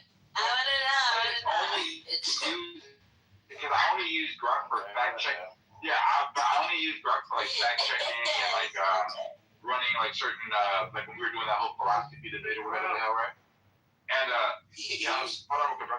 So all it does is it uses this evaluation from like a year back and then it gives you the categories. So if you're just using it for like news or whatever this is, or you're asking it a whole bunch of questions, like your score kind of goes pretty far down because it's analyzing like how you interact with it. It's pretty cool on how you can just direct it to look at each like are you very dependent on it? Are you not dependent on it? Are you leading it? Is it leading you? Pretty dope. Yeah, and then you come up with 10 questions. I mean, if I just use Grub some more, look, I thought you know, like you actually kind of smart. Oh, what? Use Grub? You use Grub though. Yeah, we were just talking about using a language model so that we could evaluate how we interacted before today to see what its assessment would be. Yeah, my favorite definition for intelligence is probably from somebody by the name of Dr. Michael Levin, and it gives you an example of how intelligence can actually be distributed, and it's not evenly given out. So that's why the domain thing is an interesting categorization. But if you look at what is intelligence, I'll give this as a quick biology example. Trout has something called agentic material for its skin and muscles, meaning when the trout dies, you can throw it in the water and it will swim upstream. That's considered a sort of intelligent material because it's able to help the animal perform the function even just from the structure and the physics of its configuration. Okay, so intelligence, when you think of it, is agentic in terms of you have agency, you have some goals and some objectives and some timeline, and how well can you manage that? For the Rock has intelligence debate. I was. Yeah. That's also a non-trivial question. Is that where you're on? With that, it's a matter of time because the rock eventually can turn to magma. Magma can turn into organic molecules that are precursors to organic life. So in the long term, you have to consider timelines, or what they're called as bins, statistical windows, for what you mean is intelligence. Within the structured lifetime of the rock, maybe not, but there's still structure there that has non-zero potential for becoming intelligent. Okay, so let me ask you, like, can you name all the 8 planets in our solar system? So all the 8 planets. Can you name all the 8 planets? Yeah, I think you're no. No.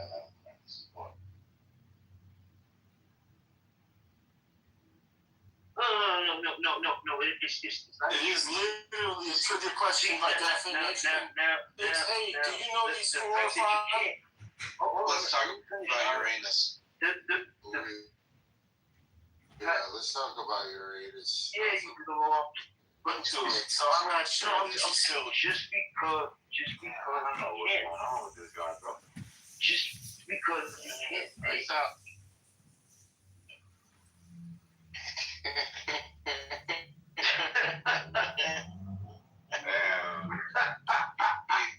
He sounds like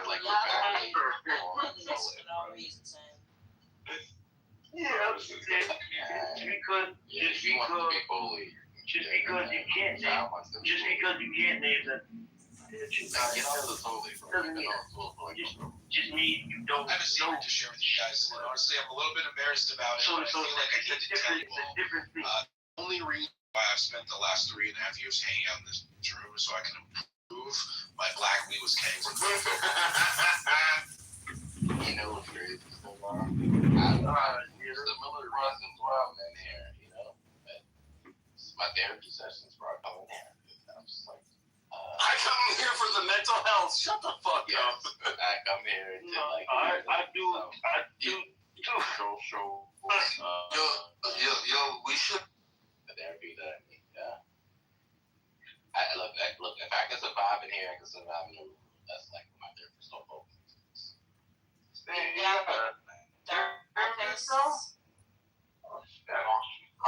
What else? Let me talk to these. Real men don't need that's gay. People who don't have therapy. What a fucking pussy what you are. We don't listen to what the niggas that don't do it. All of a sudden, these niggas. Yo, hold on. Y'all don't let this little nigga talk to y'all like that, bro? Nah, y'all some whole ass niggas. I'm sorry. Y'all gonna get so you don't fucking cheat on the entire family. That's some soul smoking that they can a woman, right? Yeah. Oh, never mind. I take it back. You got it. Go to therapy so you don't fucking off. You right though. Go to therapy so you don't fucking eight of your children. These niggas are some hoes, man. Like I don't got much going on. Yo, I don't know how these niggas like just they don't stick up for them. Yo, can you just stop acting Dominican even though you're Dominican? He's just a whole bunch of Just try. Wait, Shy, you Dominican? Y'all gonna need the Avengers to fuck with me. That's I all I'm don't need gonna nothing to fuck with you. I'm gonna need the Avengers and all the power. All I gotta offer you is a little bit of American. You're already on Shit. You know what? Y'all niggas disappointed. Wait, who's the Shut your weak ass up. Weak ass up. I bet you standing in front of the house right now. Bad Bunny kills everything there is. Fuck Dominican Republic. Where your boyfriend at? You had to be the boyfriend. You had to start fucking your man. Where your boyfriend at? You said there was a Dominican. I got your Dominican condo. Bro, yo. I bet your father walking in the house. Yo, I'll take a Dominican flag and wipe my ass. Check this out, yo. I don't want to hear nothing from none of y'all niggas. None of y'all males. None of y'all males. Because y'all niggas, let these little niggas. No, drop them. These little girls. I don't disrespect them. Y'all like these little girls. The only thing that's little is that big deal with your legs. That's the only thing that's little. Well, you probably want to eat little girls. The only thing that's little is the sorry ass fucking legs. When I hear it. Yo, bro, y'all the reason why they act Every day. I know public assistance when I hear it. We got grown women up in here. I know blue cheese for dinner when I hear it.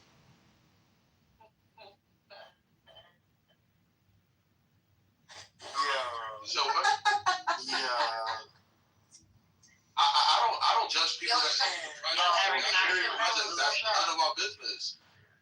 That's none of our business. Shut up, because they can't get their money. You're not gonna catch me shaming them. You know what I'm saying? Like, that's not my thing. You all live in a project, that's on you. I know a lot of people that live. I'm sorry. You know, Shasha, you know, if you don't provide proof of address that you're talking about money, this nigga never been had a household a day in his life. You can't even provide proof of address.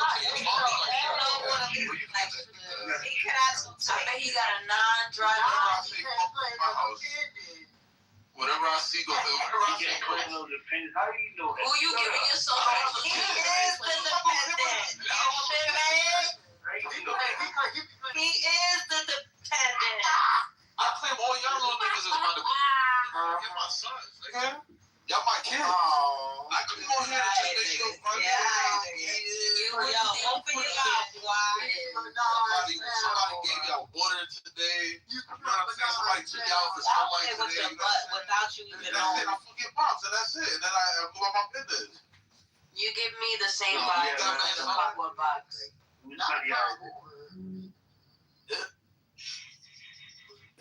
you such little nigga. Nah, it sounds a little flamboyant. What you say? That motherfucker's not even You gotta just shush him. There's nothing to be. Here we go with this little insecure. Let's have a conversation. There's no reason. Bro, I throw hands like that's what you gotta do. You no nails in your house and you don't know how to defend yourself. That's not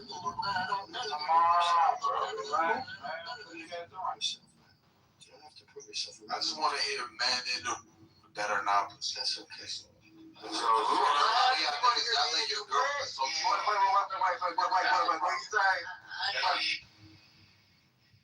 stop fucking me to me, bro. I knew there was a lack of fatherhood. I knew it.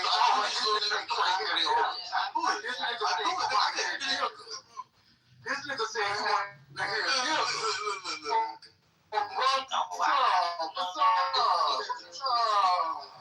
I bet you got a court. We're not gonna fucking do this, bro. Stop fucking engaging. I am the idiot, and I'm about to go crazy on you. Yo, I'll go stupid idiot on his ass. If my father was your father, you wouldn't act this way. You needed to get beat so you don't have to constantly prove yourself. Oh my God, don't. Are you talking to me?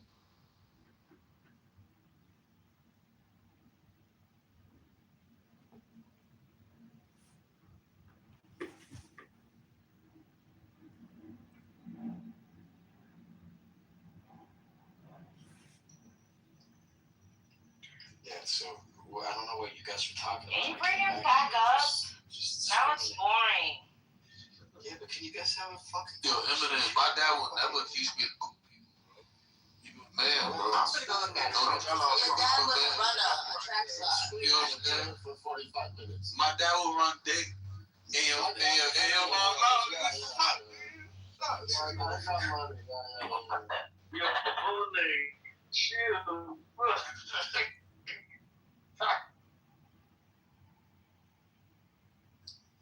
I bet you gotta order food. Who laughing, man? Not too much. I'm trying to...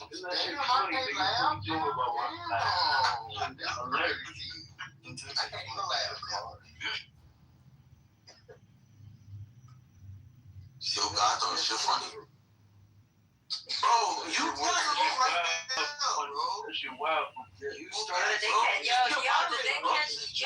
First of all, where are you from? You from Queens? Blue cat dogs in the audience. Cat dog. I'm from Western Heights. Nah. I'm not from that. Like, I was born there. I was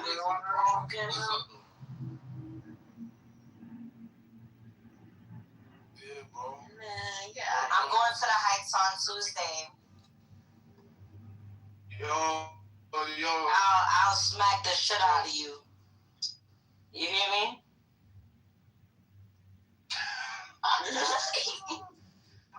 Yo, the question is, where are you gonna smack me at? With? Exactly. Think about that. I'm gonna cup your fucking balls. I got balls of smack those shit so hard. Y'all think you're afraid to touch your dick? I will rip so hard, smack your